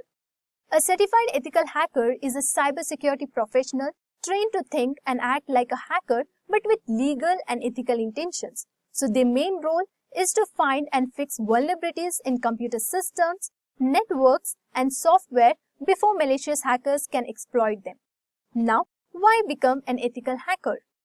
India is witnessing a huge surge in demand for ethical hackers due to the rapid digitization of services, the rise of online businesses, and increasing cyber attacks. Sectors like banking, IT, telecom, and e-commerce are investing heavily in cybersecurity, creating a growing need for skilled professionals. And reports indicate a 30% year-over-year increase in demand for cybersecurity experts, including ethical hackers. The US has one of the highest demand for ethical hackers, particularly due to its large tech industry, government agencies, and critical infrastructure sectors. And according to Cybersecurity Ventures, the US will face a shortage of around 5 lakh cybersecurity professionals by 2025. And the average salary for an entry-level ethical hackers in India is around 5,50,000 rupees per year, and with experience, it can go up to 14 lakh rupees or more. And the average salary for an ethical hacker in the United States is around $115,000 per year, with top earnings making up to $215,000 or more depending on the experience and location. Next, let's look at the career benefits of becoming a certified ethical hacker. Well, 95% of professionals choose CEH for career growth, and 1 in every 2 professionals receive promotions after obtaining their CEH certification. CEH is recognized as the world's #1 ethical hacking certification. So these statistics showcase how the CEH certification enhances career opportunities and positions professionals for promotions and career advancements in cybersecurity. Now that we have looked at the career benefits of becoming a CEH, so now let's see what's new in CEH version 13. This course uses advanced AI technologies to help you work faster and smarter, so you can improve your cybersecurity skills and be up to 40% more efficient. So first we have the AI-powered learning. CEH V13 is powered by AI, which means you will learn to use the latest technology to find and stop cyber attacks. With AI, you can quickly respond to new threats and protect systems more effectively. And next is the hands-on practice. So you will get plenty of practices in this course. With hands-on labs, you will learn how to use real hacking tools and techniques. And this experience prepares you to handle real-world cybersecurity challenges. And next is the updated content. The course content is updated with the latest hacking techniques and defenses. So you will learn about the newest trends in cybersecurity and how to stay ahead of cyber criminals. Next is the productivity boost. This course helps you work faster, so you will learn how to automate boring tasks, make better decisions, and detect threats quickly. So this will give you more time to focus on the important stuff. And lastly, we have real-world challenges. You will also have the chance to test your skills in the global hacking competition. So compete with others, see how you rank, and prove what you have learned. Alright, having discussed what's new in CEH version 13, let's now take a closer look at the key skills and knowledge you will gain from this course. The Certified Ethical Hacker certification will teach you essential skills to boost your career in cybersecurity, especially in the era of AI. So here's what you will learn in simple terms. First, find and fix security gaps. So you will learn how hackers find weak spots in system and how to fix them to keep your data safe. Next, become a security expert. So you will master the tools and techniques that professionals use to protect organizations from cyber threats. Then, protect your reputations. So you will learn how to prevent data breaches and maintain your company's trust and reputation. Next, use AI in ethical hacking. So you will learn how to use AI technologies to stay ahead of hackers and improve your cybersecurity skills. Now, let's have a look at the key features updates in the CEH V13 certification. So, the first phase is reconnaissance, next, scanning, and the third phase is gaining access. Fourth phase is maintaining access, and the fifth phase is clearing tracks. So with that in mind, let's move on to the CEH learning frameworks, which is now powered by AI. So, are you ready to revolutionize the way you learn ethical hacking? So let me walk you through the Learn, Practice, Certify, Compete framework, a powerful hands-on approach designed for the Certified Ethical Hackers certification. So step 1, we have Learn. So first, you will gain critical skills through 5 days of in-depth training across 20 modules and over 220 hands-on labs with competition flags and access to more than 3,500 commercial-grade hacking tools. Plus, you will learn how to hack multiple operating systems from Windows 11, Linux, and Ubuntu to Android. Step 2 is Certified. So you will gain experience through ANAB accredited exams. So, the CEH knowledge exam feature 125 multiple choice questions over 4 hours. And the CEH practical exam, which consists of 20 scenario-based challenges over 6 hours, proves your skills in real-world situation. And step 3 is Engage. Here's where it gets exciting. So you will have the chance to gain recognition by conducting a real-world ethical hacking assignment, and you will apply the 5 key phases, which are reconnaissance, scanning, gaining access, maintaining access, and covering your tracks. Step 4 is Compete. So finally, you can gain respect by taking on new challenges every month, including a 4-hour competition where you will compete with peers from over the world. So hack your way to the top of the leaderboard, earn recognition and show off your skills. Now, let's have a look at the course outline for the Certified Ethical Hacker program. It includes 20 modules, each designed to equip you with the essential skills in ethical hacking and cybersecurity techniques. So the first module is Introduction to Ethical Hacking. Next, Module 2 is Footprinting and Reconnaissance. Module 3 is Scanning Networks. Moving on, Module 4 is Enumeration. Module 5 covers Vulnerability Analysis. Then, Module 6 is System Hacking. The next modules are Malware Threats, Sniffing, Social Engineering, Denial of Services, Session Hijacking, and Evading IDS, Firewalls, and Honeypots. And it also covers Hacking Web Servers, Hacking Web Application, SQL Injection, Hacking Wireless Networks, Hacking Mobile Platforms, IoT and OT Hacking, Cloud Computing, and finally, Module 20 covers Cryptography. Now, let's take a look at the latest technology updates introduced in 𝐶EH v13, which includes Active Directory Attacks, next, Zero Trust Architecture, then Ransomware Attacks and Mitigation, and then we have Deepfake Threats, next, IoT Security Challenges, followed by which we have Critical Infrastructure Vulnerabilities, then we have Cloud Security, Extended Detection and Responses, Quantum Computing Risk and Threats, next we have Post-Quantum Cryptography, and finally, AI and Machine Learning in Cybersecurity. Now, let's have a look at the Certified Ethical Hacker exam eligibility criteria. So, if a candidate has completed an official EC Council training either at an accredited training center via the iClass platform or at an approved academic institution, in that case, the candidate is eligible to attempt the relevant EC Council exam. Or, the 𝐶EH program requires the candidate to have 2 years of work experience in the information security domain. The candidate should be able to provide proof of this experience as validated through the application process unless the candidate attends official training. Next, to attempt exams without training, a candidate must first be approved via the eligibility application process to be considered for the EC Council exam without attending training. So, remit, a non-refundable eligibility application fee is $100.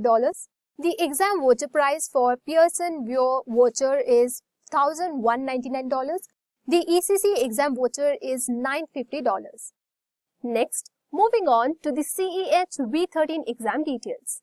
The Certified Ethical Hacker version 13 certification consists of 2 parts, a knowledge-based exam and a practical exam. So together, they lead to the ultimate proof of your skills becoming a 𝐶EH master. So the first part of the 𝐶EH exam is the knowledge-based exam. So it's a 4-hour test in which you will answer 125 multiple choice questions based on the real-world hacking scenarios. And the test is online via the ECC exam portal and the passing score is 60 to 85%. The knowledge exam will test your skills in information security threats and attack vectors, attack detection, attack prevention, procedure and methodologies. Next, in the skills exam, this is a 6-hour exam in which you will face 20 real-life hacking challenges and the passing score is 60 to 85%. The practical exam is optional but will reward you with a higher level of certification. So it will test your practical skills with port scanning tools, vulnerability detection, attacks on a system, SQL injection methodology and invention techniques, web application security tools, SQL injection detection tool, and communication protocols. So once you pass both the knowledge and practical exams, you will earn the prestigious 𝐶EH Master certification. So this dual certification proves that not only do you understand ethical hacking, but you can also apply it in the real world situation. So with the 𝐶EH v13 certification, you will have the ultimate proof of your expertise in ethical hacking and cybersecurity. Now, let's take a quick overview of the key updates between the Certified Ethical Hacker version 12 and version 13. So let's dive right into the changes. So first we have the total number of modules. So the total number of modules remains the same in both versions with 20 modules in 𝐶EH v12 and v13. So there has been no changes here. However, the total number of slides has been reduced.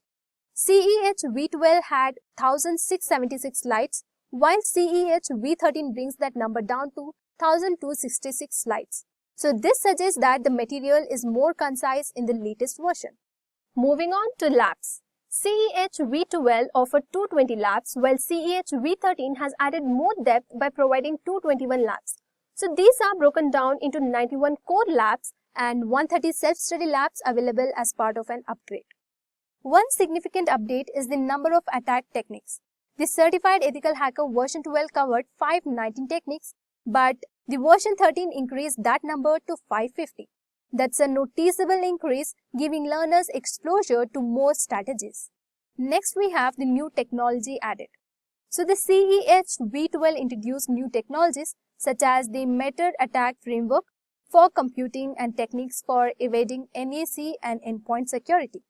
Whereas the 𝐶EHV13, however, introduced a host of cutting-edge topics, and this include AI-driven ethical hacking, zero-trust architecture, ransomware mitigation, and even quantum computing risk and post-quantum cryptography. The new syllabus also emphasizes AI and machine learning in cybersecurity, deepfake threats, and extended detection and response. While 𝐶EHV12 laid a strong foundation, 𝐶EHV13 adds even more relevance to artificial intelligence, machine learning, and advanced security models. So if you're aiming to stay ahead in the evolving world of cybersecurity, the updates in the 𝐶EHV13 certainly make it worth exploring. When choosing a CEH certification course, there are 3 options to suit different learning needs. So let me quickly walk you through them so you can decide which one is best for you. If you want the ultimate learning experience, the CEH Elite course is the best option. It gives you everything you need from study materials and lab access to unlimited exam attempts. You also get to compete with hackers worldwide in challenges. And the best part is, you can retake the exam as many times as you need, so there is no pressure to pass on the first try. So for those who are focused on learning and want some hands-on practice, the CEH Pro is the great middle option. It gives you 3 exam retakes, a solid amount of lab time, and 5 hacking tutorial videos. So it's perfect if you want a little extra support and flexibility with a couple of exam retakes, but don't need the full range of features like competitions. Next is the CEH Learn and Certify. So if you're mainly looking to get certified and don't need much beyond the basics, this option will give you access to study materials, labs, and 1 exam retake. So it's the most straightforward package and a good choice if you're confident in your skills and just need the essentials to pass the exam. So if you want the maximum support for everything, go for the CEH Elite. So if you're looking for a balanced approach with a room for retakes, CEH Pro is for you. And if you just need the basics, CEH Learn and Certify is your best option. Next, let's see who is CEH for. So, the Certified Ethical Hacker or CEH is designed to empower a range of professionals and organizations in the cybersecurity field.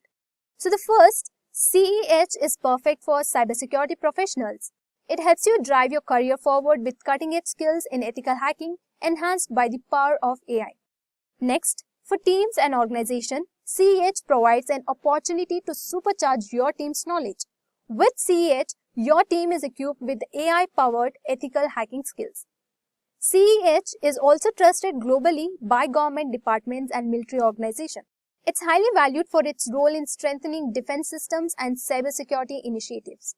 And for the educators, CEH offers a platform to create and grow your own cybersecurity courses and programs, empowering the next generation of cybersecurity experts. So whether you're a professional, an organization, part of the government or military, or an educator, CEH opens the door to new possibilities in cybersecurity.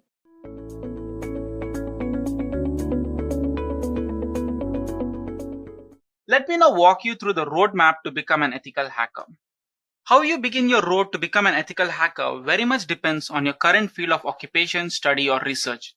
If you're not in the field that is remotely related to computer science, information technology, or cybersecurity, you might need to shift to one. For someone who is at the early stage of their career, this might be an easy task, but for others, suddenly changing their field into work is a daring task. Having a bachelor's degree certainly helps you snag the job. but you can pass most of the beginner level interview with a general knowledge of networking and operating systems. Technical knowledge aside, an ethical hacker must be a creative thinker. And a reason for this is that ethical hackers have to predict and prevent crack activities, and this requires out-of-the-box thinking. Apart from that, ethical hacker should also think like an hacker in order to beat him in its own game. Furthermore, ethical hackers need to be able to work under pressure with immaculate judgment. Last but not least, an ethical hacker must be proficient at communicating the problems he finds to the corresponding department. Those who are skeptical about going to college could pursue their career in the military. Having some experience in the military, particularly in the intelligence faction, could help your resume get noticed by necessary employers. Getting a job as an ethical hacker prior to getting industry experience is really difficult. After getting an entry-level job such as tech support engineer or a security analyst, you may try attending some of the partnered certification, which will definitely give you a certain edge over the others while you're applying for the job. Speaking about certifications, let's discuss about it. While talent and ability aren't established only by certification, but they do help when you're proving your knowledge and skills to others. Even if you don't have ample industry experience, a certification like Certified Ethical Hacker, in short 𝐶HE, unquestionably helps. 𝐶HE is an unbiased credential, and generally 𝐶HE certified ethical hackers are in high demand. According to PayScale, Certified Ethical Hacker, in short 𝐶HE, earns around $88,000 per annum. Apart from 𝐶HE, few other noteworthy certifications are SANS certification, Certified Vulnerability Assessor, Certified Professional Ethical Hacker, and then Certified Penetration Testing Engineer.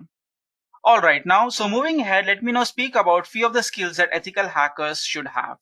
As I mentioned earlier, an ethical hacker is a computer expert who specializes in networking and penetration testing. Some of the skills that I would say important are experience in various operating systems, primarily in Linux and its various distributions. This is because a good portion of vulnerability testing includes invading the target system and shifting through their systems. This is impossible without a good grasp of an operating system. Then, in-depth knowledge of networking is also a key to a successful ethical hacking career. This involves packet tracking, packet sniffing, intrusion detection, prevention, and scanning subnets. Also, programming is an important skill. Now, programming is a very vast topic with different approach in every language. As an ethical hacker, it is not expected of you to be a master coder, but to be a jack of all trades. Whenever I have mentioned programming is an ethical hacking essential, I have been asked why. This is because most people don't have the slightest clue about the roles and responsibilities of an ethical hacker. Here are the few reasons that makes programming knowledge critical in ethical hacking career. You see, ethical hackers are problem solvers and tool builders. Learning how to program will help you implement solutions to the problem. Programming also helps in automating tasks that would generally take up precious time to complete. Writing program can also help you identify and exploit programming errors in application that will be targeted. Programming knowledge also helps you in customizing pre-existing tools in order to cater to your needs. Talking about tools used in ethical hacking, let me walk you through a few of them. Although it is impossible to go through every ethical hacking tool in this single session, hence I'll be just going through some of the really famous ones. Starting off with Nmap. Nmap, which is a shorthand term for network mapper. It is a reconnaissance tool that is widely used by ethical hackers to gain information about the target system. This information is key to decide proceeding steps to attack the target system. Nmap is a cross-platform and works on Mac, Linux, and Windows. It has gained immense popularity in hacking community due to its ease of use and powerful searching and scanning abilities. Next we have NetSpeaker. NetSpeaker is a web application security testing tool, and NetSpeaker finds and reports web application vulnerabilities such as SQL injection, cross-site scripting on all type of web applications regardless of the platform technology that they are built with. NetSpeaker's unique and dead accuracy proof building security technology does not just report vulnerabilities, it also produces a proof of concept to confirm that no false alarms have been ringing, freeing you from having to double check the identified vulnerabilities. Moving ahead to the next tool, that is Burp Suite Enterprise Edition. Burp Suite is a JavaScript based web penetration testing framework. It has become an industry standard, and this tool is used by information security professionals. Burp Suite helps you identify vulnerabilities and verify attack vectors that are affecting web applications. Burp Suite's unquestionable acceptance and fame came to an attribute to the fantastic web application crawler. It can accurately map content and functionality, thus automatically handling sessions, and handle all sort of state change, violation content, and application logins. Moving on to our next tool, that is nothing but Metasploit. Metasploit is an open source pen testing framework written in Ruby. This acts as a public resource for reaching security vulnerabilities and developing code that allows network administrator to break into his own network to identify security risks and document the vulnerabilities. It is also one of few tools used by beginning hackers to practice their skills. It allows you to replicate websites for phishing and other social engineering purposes.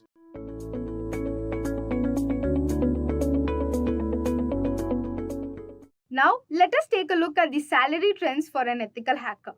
Here are some of the general insights about the salary trends for an ethical hacker. First one is experience level. Entry-level position may have lower salary than the mid-level and senior position. Some professionals gain more experiences and expertise and their salary rises. Next is salaries. Salaries depend upon the area or country. Salaries may be higher in the areas where cybersecurity talent is in more demand. Position in major tech hub or areas with a stronger cybersecurity industry, for example, may have higher starting salary. Next is industry sector. Salaries for ethical hacker may be influenced by the industry in which they work. For example, position in finance, healthcare, or government may pay more than the other industry. Next is skill set. A specific skill set can result in higher salary. Ethical hacker with expertise in specific areas such as mobile security, cloud security, or industry control system may have a distinct skill premium. Now you have a clear picture of the salary trends. Let's move on to types of ethical hacking. Ethical hacking, also known as penetration testing, is the use of hacking techniques by an authorized individual. Here are various types of ethical hacking. First one is penetration testing. This type of ethical hacking is meant to evaluate the security of the network infrastructure. Ethical hackers identify the flaws in the network device such as routers, switches, and firewalls. They check network configuration, analyze traffic patterns, and ensure that the data is transmitted safely. Next is wireless network penetration testing. This type of testing measures the security of wireless networks. Ethical hacker evaluates the security methods used in Wi-Fi network, test the strength of identification mechanism, and search for unauthorized access point. As a result, they ensure safe data communication over wireless networks. Next is social engineering. Social engineering tests the human elements of security by getting people to reveal confidential information. Ethical hacker can take advantage of human weakness through scams and threats. The goal is to evaluate employees' ability to recognize and refuse social engineering attempts. Next, we have web application penetration testing. Web application penetration testing evaluates the security of web application. Ethical hackers seek out weakness in web application such as SQL injection, cross-site scripting, and misconfiguration. They evaluate how effectively methods of authorization and section maintenance are implemented. And the last one is mobile application testing. This is an ethical hacking technique that evaluates the security of mobile apps on platforms like iOS and Android. Ethical hackers identify weakness in mobile apps such as uneasy data storage, unsure communication, and insufficient authorization mechanism. By investigating the overall security of mobile application ecosystem, they assist organizations in ensuring that mobile apps do not expose sensitive data. Now, let us take a look at the skills required for an ethical hacker. If you want to become an ethical hacker, you should have all these necessary skills. The most important skill for an ethical hacker are programming and scripting. Ethical hacker must be able to write code and scripts. This includes both understanding how they can work and be able to build them from scratch. Next is networking. Ethical hacker must understand how network operates, including how data flows through them and what happens when they encounter an error or other issues. They also need to be able to connect with others in this field, so networking skills are essential. Next is hardware knowledge. Ethical hacker must understand how all of these network hardware works together, including the routers and the switches that routes traffic and any other software running at the top of those machines. They also need to understand how wireless network works. And the last one is security knowledge. Ethical hacking necessitates a thorough understanding of computer security principles, such as encryption algorithm, which is SHA-1 versus MD5, hashing algorithm, which is MD5 versus SHA-1, and so on. Now you have a clear understanding about the skills required to become an ethical hacker. Let's move on to the pay scale based on experiences. The salary for an ethical hacking job in India and United States may depend on experiences. But the starting range is 5.2 lakhs in India and $85,000 to $100,000 in United States. The career in ethical hacking provides an exciting opportunity to create your skills and talent to help individual and business in securing their data and network. This section will go over how much salary you can make in this exciting career field based on experience.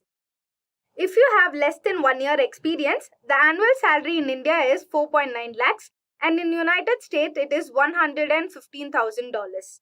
And if you have 1 to 4 years experience, the annual salary in India is 7.5 lakhs and in United States it is $135,000. And if you have 5 to 9 years experience, the annual salary in India is 27.4 lakhs and $145,000 in USA. And finally, if you have 10 to 19 years experience, the annual salary in India is 84 lakhs and $158,000 in USA. Now let us discuss about the salary based on companies. Many businesses across industry hire ethical hacker, also known as white hat hacker, to help them improve their cybersecurity defense.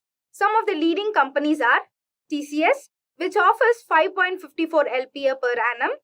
Next is Accenture, which offers 8.5 LPA. Then we have Tech Mahindra, which offers 6 LPA.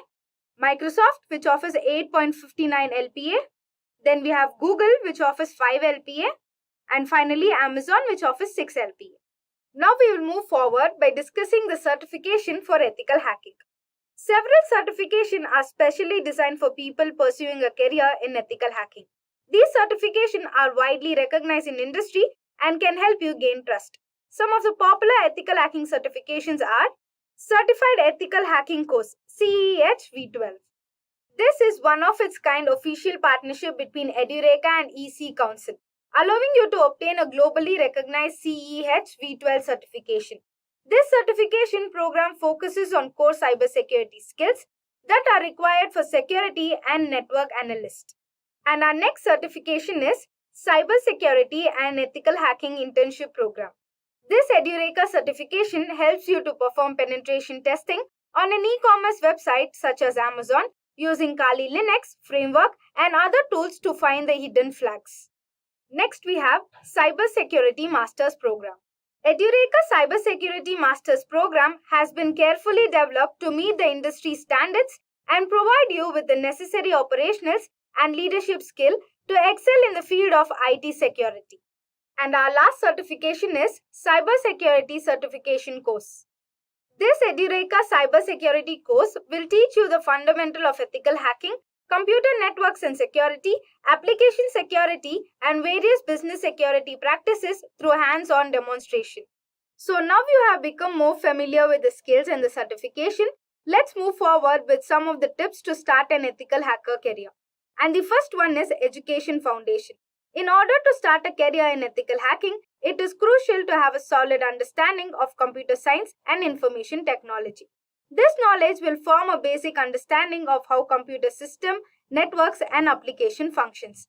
Degrees such as Bachelor in Computer Science and Bachelor's in Information Technology can be helpful. In cybersecurity, a Bachelor's in Information System is one of the degrees that will help you to have a solid foundation in your ethical hacking career. Next is certification. In a growing field of cybersecurity, certification plays a very important role. They validate your skill, demonstrate a commitment to ongoing learning, and provide a successful edge in the job market. Next, we have programming skills. Now, moving forward, ethical hacking involves writing scripts and understanding programming languages, which Python is particularly important due to its extensive library. Being able to write code enables you to automate tasks, analyze threats, and develop custom tools for ethical hacking purpose. And the last one is hands-on experience. Now, once you get a good education foundation, certification, and good programming skills, it is time to bring your knowledge into practicality by getting some hands-on experience. This hands-on practice will allow you to apply theoretical knowledge and develop problem-solving skills. Now we have reached the final part of our video, which is small quiz based on this video. And our first question is, an ethical hacker is also known as, and the options are black hat hacker, network hacker, programming hacker, penetration hacker. And the answer is penetration hacker. Our next question is, what methods can ethical hacker use to evaluate the security of a wireless network? And our options are SQL injection, pretexting, Wi-Fi network, switch. And the answer is Wi-Fi network. Now we will move on to the next question. What is an average salary of an ethical hacker in India? And the options are 5.9 lakh, 5.2 lakh, 7.8 lakh, and finally 4 lakh. And the answer is 5.2 lakh. And our final question is, who is an ethical hacker? And the options are skilled professional, illegal hacker, developer, and client. As we approach this final question, I would like you to answer this question and please leave your response in the comment section. Ethical hacker's salary ranges from 5.2 lakhs in India and $85,000 to $100,000 in the United States, depending upon their experiences, certification, and location. Overall, ethical hacking provides more career opportunities, with pay reflecting the critical role that they professionally play in protecting the digital system.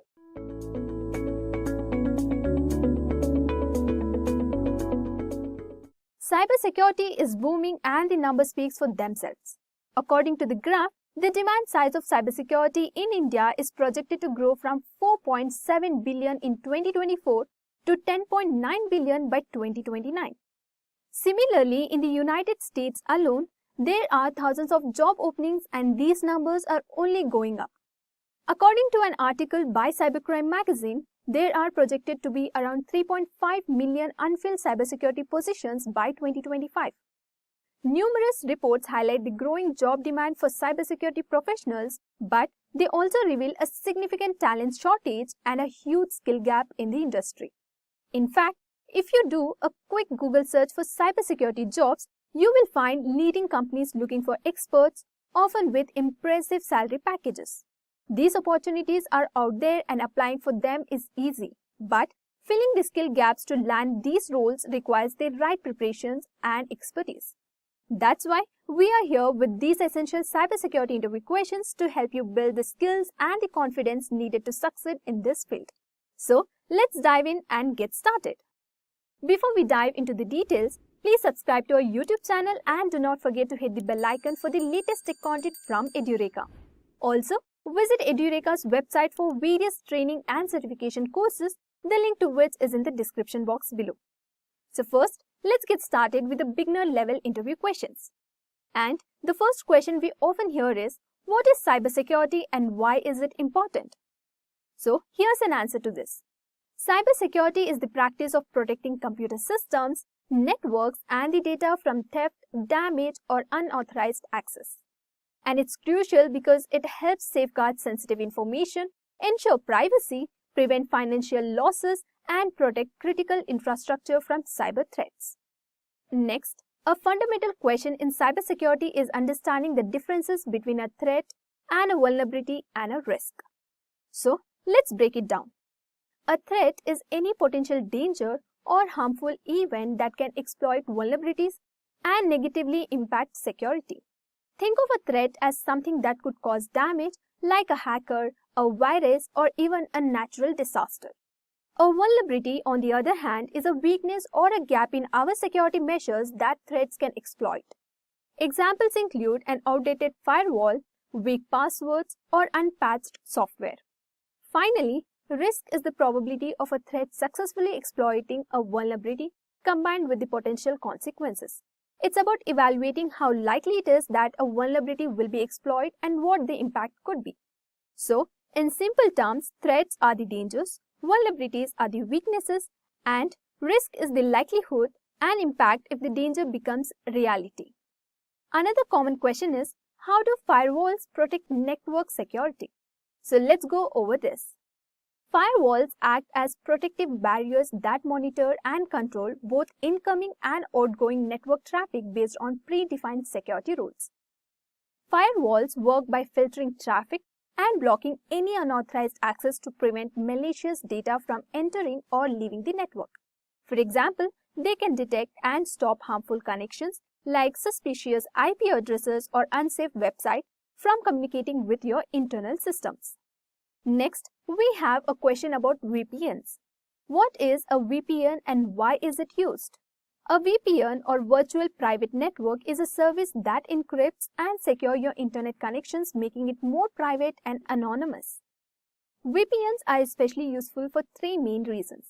First, they protect your data from eavesdropping, which is crucial if you're using public Wi-Fi networks. Second, they allow you to access content that might be restricted by location, like certain streaming services or websites.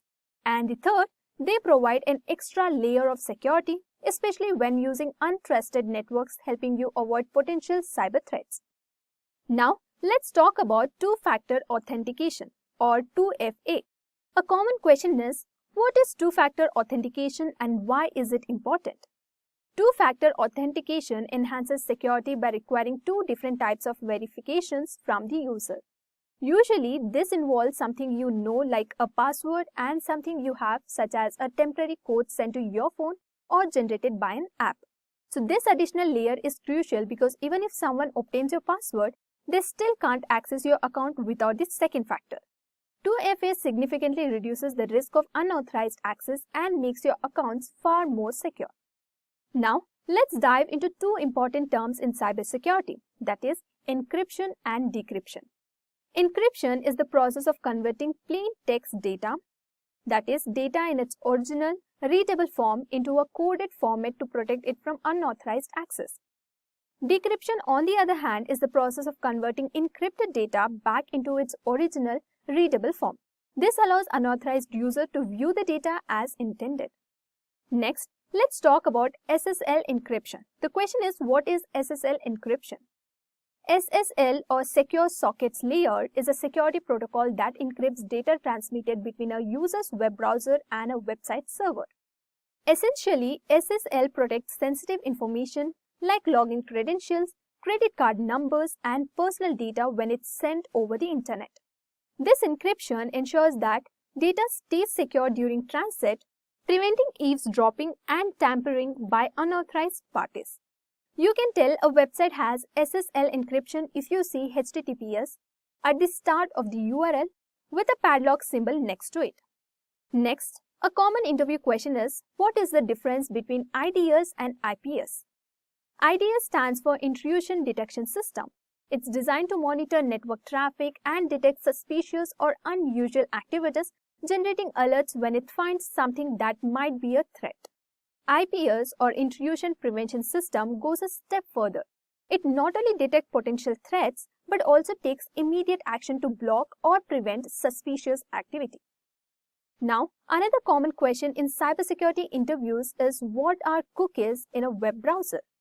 Cookies are a small data files that websites store on your device.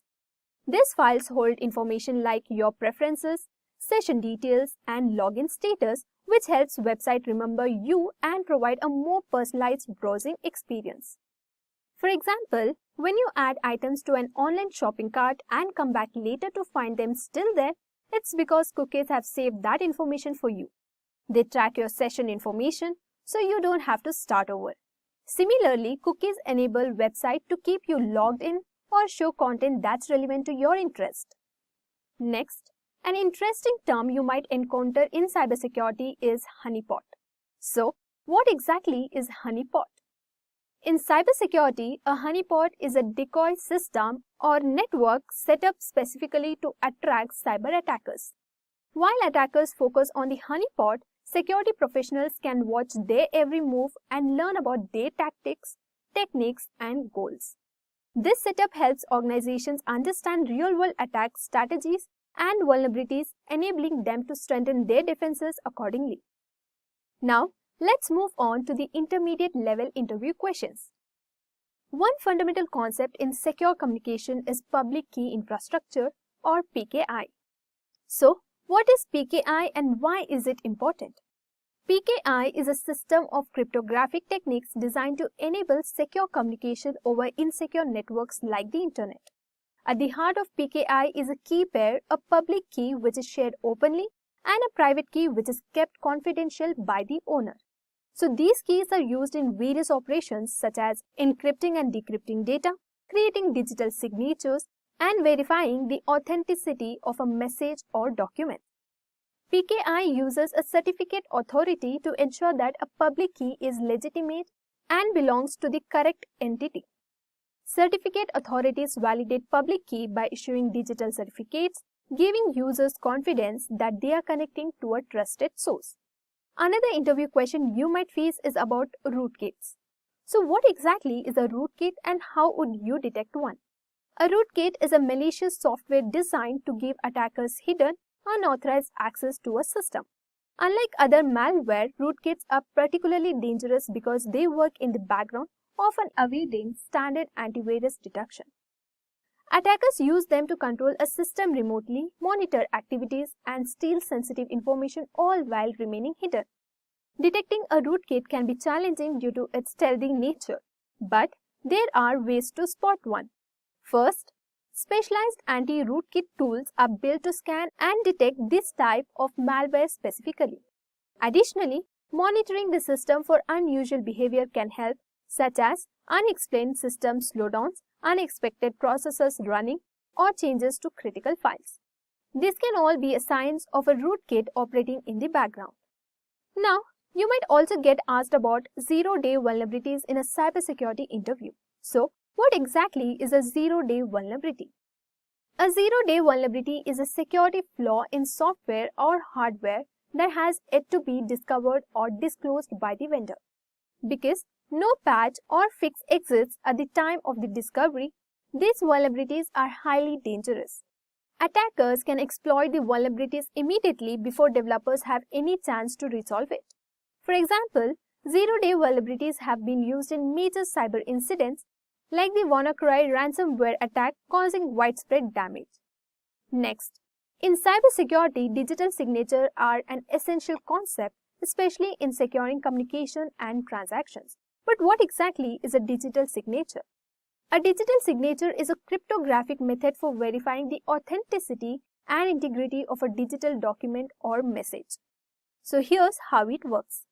When a sender signs a document digitally, a unique code known as a hash is generated based on the document's content. This hash, combined with the sender's private key, creates the digital signature. When the receiver gets the document, they can use the sender's public key to confirm both the sender's identity and that the document hasn't changed since it was signed. Now, moving on to our next question. Patch management is a key component of maintaining security in any organization. But what exactly is its role? Patch management is the process of regularly updating software and systems to address known vulnerabilities. When a software vendor identifies a security flaw, they release a patch, a small update designed to fix it. Applying these patches as soon as they are available is essential, because attackers often look for these known vulnerabilities to exploit before systems are updated. Another essential tool in cybersecurity is the Security Information and Event Management System, or SIEM. But what exactly does a SIEM do? A SIEM system is a centralized security solution that gathers and analyzes data from various sources, such as firewalls, servers, and endpoint devices. Its main job is to detect potential threats in a real time by correlating data from these sources and looking for unusual patterns or behaviors that could signal an attack. When the SIEM identifies a potential threat, it generates alerts that enable security teams to respond quickly. Additionally, SIEM systems assist with incident investigations by providing detailed logs and can also support compliance requirements by keeping track of security-related events and creating reports. Now, when it comes to disposing of sensitive data securely, there are several common methods used to ensure it can't be recovered. So let's go over each of this. First, data shredding is a method that breaks data down into smaller, unusual pieces similar to how paper shredding works. This makes it nearly impossible to reconstruct the original information. Next, overwriting is another method where we replace the old data with random characters multiple times. This technique is effective for preventing data recovery even with advanced forensic tools. For magnetic storage media like hard drives, we often use degaussing. This involves applying a strong magnetic field to erase data, which scrambles the magnetic field that stores information, making it unreadable. Finally, there is a physical destruction, where storage media are physically broken, drilled, or shredded. This is the most secure method, especially for highly sensitive data, as it ensures no data can ever be retrieved. Now, moving on to our next question. Endpoint security is a critical aspect of an organization's cybersecurity strategy. But what exactly does it involve? Endpoint security refers to protecting individual devices or endpoints like computers, smartphones, and even IoT devices that connect to a network. Each of these endpoints represents a potential entry point for attackers, so securing them is essential for preventing breaches. Endpoint security uses tools such as antivirus and anti-malware software to scan and remove harmful programs. Intrusion detection systems also monitor for unauthorized access attempts on these endpoints. Next, a Security Operations Center or SOC is often the frontline defense for an organization's cybersecurity efforts. So what exactly does a SOC do? Think of the SOC as a centralized team of cybersecurity professionals dedicated to monitoring, detecting, and responding to security incidents in real time. It's essentially the command center for an organization's digital security. One of the Security Operations Center's main function is continuous monitoring. Using tools like SIM systems, the SOC team tracks network, system, and endpoint activities, looking for anything unusual that could signal a potential threat. The Security Operations Center is also responsible for incident detection and response. When a threat is detected, the team acts quickly to contain and resolve it before it escalates.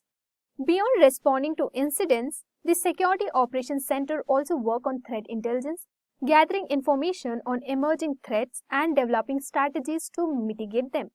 Additionally, they perform forensic analysis after incidents to understand the root cause, impact, and steps to prevent similar occurrence in the future. So, what's the difference between penetration testing and vulnerability assessments? When they both aim to improve security, they approach it from different angles. A vulnerability assessment is focused on scanning systems for known weaknesses. Vulnerability assessments are non-intrusive. They provide a report of vulnerabilities without attempting to exploit them. This assessment is ideal for getting a high-level overview of what needs to be patched or improved. Penetration testing, on the other hand, takes things a step further by simulating real-world attack scenarios. This test actively attempts to exploit identified vulnerabilities to see what a potential attackers could accomplish. Penetration testing is intrusive by design, as it needs to simulate the methods and tactics that an actual attacker might use. Now, moving on to the advanced level interview questions. And the question is, explain advanced persistent threats.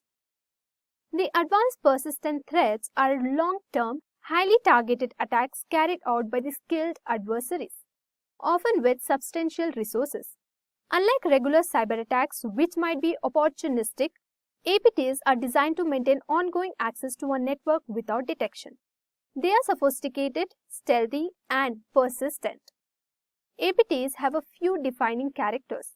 First, they are stealthy and persistent. These attackers move slowly and carefully to avoid detection. Second, they use sophisticated techniques like zero-day exploits, phishing, and custom malware to bypass defenses. A typical APT attack progresses through several stages. First, initial intrusion. The attackers gain access, often through phishing or exploiting system vulnerabilities. Next, establish foothold. Malware or backdoors are deployed to ensure they can maintain access. Next, lateral movement. Once inside, they move across the network to find sensitive data. Next, data exfiltration. This is where data is stolen or systems are disrupted as per the attacker's objective. Then comes the maintain presence. Finally, they set up ways to return or continue undetected if they are removed. Now, moving on to the next question. How do you approach securing a large distributed network? So, when it comes to securing a large distributed network, multiple layers of strategies and tools are involved. First up is network segmentation. By dividing the network into smaller isolated segments, you can significantly reduce the risk of attackers moving laterally within your system if they gain access. Using VLANs, subnets, or firewalls to separate segments is common practice and helps limit unauthorized access. Next is strong access controls. This includes enforcing strict authentication methods like multi-factor authentication and ensuring users have only the access they need following the principles of least privilege. This minimizes exposure and reduces potential attack surfaces. Regular security audits and vulnerability scanning are also critical. This helps identify weak points before attackers can exploit them. Audits ensure your security policies are effective, and tools like vulnerability scanners and penetration testing keep you proactive against threats. Next, continuous network monitoring. Continuous network monitoring is essential for early threat detection. Deploy IDS or IPS systems and SIM tools to monitor network activity in real time, setting up alerts for suspicious behavior. This way, potential threats can be identified and mitigated quickly. Lastly, secure configuration management. Ensuring all network devices are configured with secured settings helps maintain a baseline of security across the network. Using configuration management tools can make this process easier and ensure compliance with security standards. And the next question is, what is the importance of forensics in cybersecurity?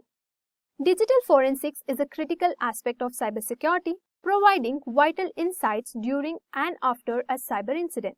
So, let's break down why forensics is so important. Firstly, forensics enable incident investigations.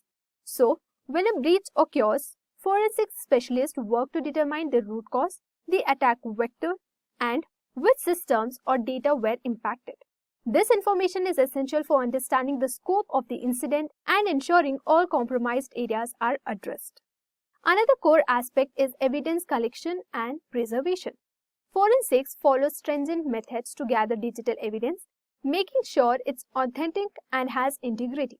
This is especially crucial if the evidence is to be used in court or for regulatory compliance. Forensics also play a role in understanding attack vectors. By examining how an attacker gained access, forensics helps identify specific security gaps. This knowledge is invaluable for enhancing defenses and avoiding similar attacks in the future. Additionally, forensics supports legal actions. In cases where cyber criminals can be prosecuted, digital evidence collected through forensics can be crucial for legal proceedings, making it easier to hold attackers accountable. Lastly, forensics enhances incident response. The insights from forensic investigation provide the response team with actionable information, helping them contain and resolve incidents more effectively and efficiently. And the next question is, what are your strategies for managing supply chain risk in cybersecurity? So, when managing supply chain risk in cybersecurity, there are a few essential strategies to consider. First, start with a thorough vendor assessment. This means evaluating each third-party vendor's security practices to identify and potential vulnerabilities that could impact your organization. Next, it's crucial to enforce security standards with these vendors. By setting clear security policies that they must follow, you help minimize their risk. Another effective strategy is conducting regular audits and monitoring. Audits help confirm that vendors are adhering to the agreed security standards and that there is no lapse in compliance. Finally, having a supply chain risk management program is key. This program ensures a proactive approach to identifying and addressing any emerging risk in your supply chain. Next, explain the concept of container security. Containers allow applications to run consistently across different environments by packaging the app together with its necessary dependencies. However, container shares the underlying host OS. A vulnerability in one container can potentially affect the others. So, how do we secure containers? It boils down to several key stages. First, image scanning is one of the first lines of defense. Before deploying containers, we scan the container images for vulnerabilities outdated libraries, and any misconfigurations that attackers could exploit. Next, access control is crucial. Implementing least privilege access ensures that users and services only have the minimal rights needed to operate, reducing the chances of unauthorized access. Next, once the containers are running, we need runtime protection. This involves monitoring the containers in real time to detect malicious activities like unusual system calls or unauthorized privilege escalation and responding to potential threats immediately. Then, network security between containers also need attention, ensuring that the communication between containers is encrypted and secure prevents attackers from intercepting or manipulating the data. Lastly, configuration management plays a big role. Secure configurations and policies, including proper handling of secrets like password and API keys, can prevent attackers from exploiting configuration weaknesses. And the next question is, what exactly is quantum cryptography and why should we care about it? Well, quantum cryptography is a new approach to securing communications that uses principles from quantum mechanics, the science that deals with the smallest particles like atoms and photons. In simple terms, it uses quantum bits or qubits to create encryption keys. These keys are super secure because any attempt to intercept them would immediately be detected. This makes quantum cryptography tough to hack. But what makes it really exciting is the future implications. As quantum computers advance, they might be able to break today's encryption methods. Quantum cryptography offers a way to stay ahead of that, ensuring our data stays safe in the long run. The next question is, how do you manage security in a hybrid cloud environment? In a hybrid cloud environment, security management means balancing both on-premises and cloud resources seamlessly. Here are a few ways to make that happen. First, consistent security policies are essential. Make sure that the rule applied to your on-premises setup also extend to your cloud. This way, you avoid gaps in your security framework. Next, use identity and access management to control who can access specific resources, ensuring the right users have the right access. Also, protect your data by encrypting it both at rest and in transit. This ensures that sensitive information is safe no matter where it's stored. Lastly, monitoring and regular audits are key. Monitor your system for unusual activity and conduct audits to ensure security. Next, explain the concept of threat intelligence and its application. So, what exactly is threat intelligence and why does it matter? In simple terms, threat intelligence is about gathering and analyzing data to recognize emerging threats before they cause harm. The main goal of threat intelligence is to help organizations stay ahead of cyber criminals. By analyzing trends and threat patterns, companies can predict potential attacks and take actions before the threat even reaches them. Now, where does threat intelligence apply? It's useful in detecting threats, responding to incidents, managing risk, and even assessing vulnerabilities. Essentially, it's like having an early warning system. Overall, threat intelligence improves security teams' decision-making, reduces risk, and strengthens an organization's security approach. Now, what strategies would you implement for securing mobile applications? So, when it comes to securing mobile applications, there are a few key strategies that can help protect your data and app functionality. First, encryption is essential. By encrypting sensitive data, you make sure that even if data is intercepted, it remains unreadable to unauthorized users. Second, always perform code reviews.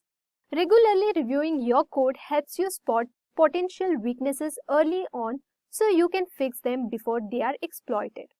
Next, use secure APIs. This controls how data is shared and accessed between applications, preventing unauthorized access. Another critical step is regular updates and patching. Technology evolves fast and so do vulnerabilities. Regular updates help protect against new threats and keep your app's defenses up to date. Finally, strong user authentication methods like two-factor authentication should be implemented. This adds an extra layer of security by ensuring that only authorized users can access the app. The last question of our day is, How do you ensure compliance with international data protection laws like GDPR? So, first, start with data protection policies. These policies guide the organization in handling personal data securely and responsibly. Next, privacy impact assessments are essential. PIAs helps us identify any risk to data privacy in new projects or processes and allow us to take action to reduce those risks. Another critical step is to ensure that we get consent from users when needed and respect their rights. This includes giving people control over their data, like the right to access or delete it. Next, strong data security measures also play a big role in compliance. Encryption, secure storage, and access controls help keep personal data safe from unauthorized access. Lastly, regular compliance audits help verify that all practices remain up to date with data laws. This not only ensures compliance but also demonstrates to regulators that we are serious about protecting user privacy. And with this, we come to an end to this ethical hacking full course. If you enjoyed listening to this full course, please be kind enough to like it, and you can comment on any of your doubts and queries. We will reply to them at the earliest. Do look up for more videos and playlists and subscribe to the Edureka's YouTube channel to learn more. Thank you for watching and happy learning.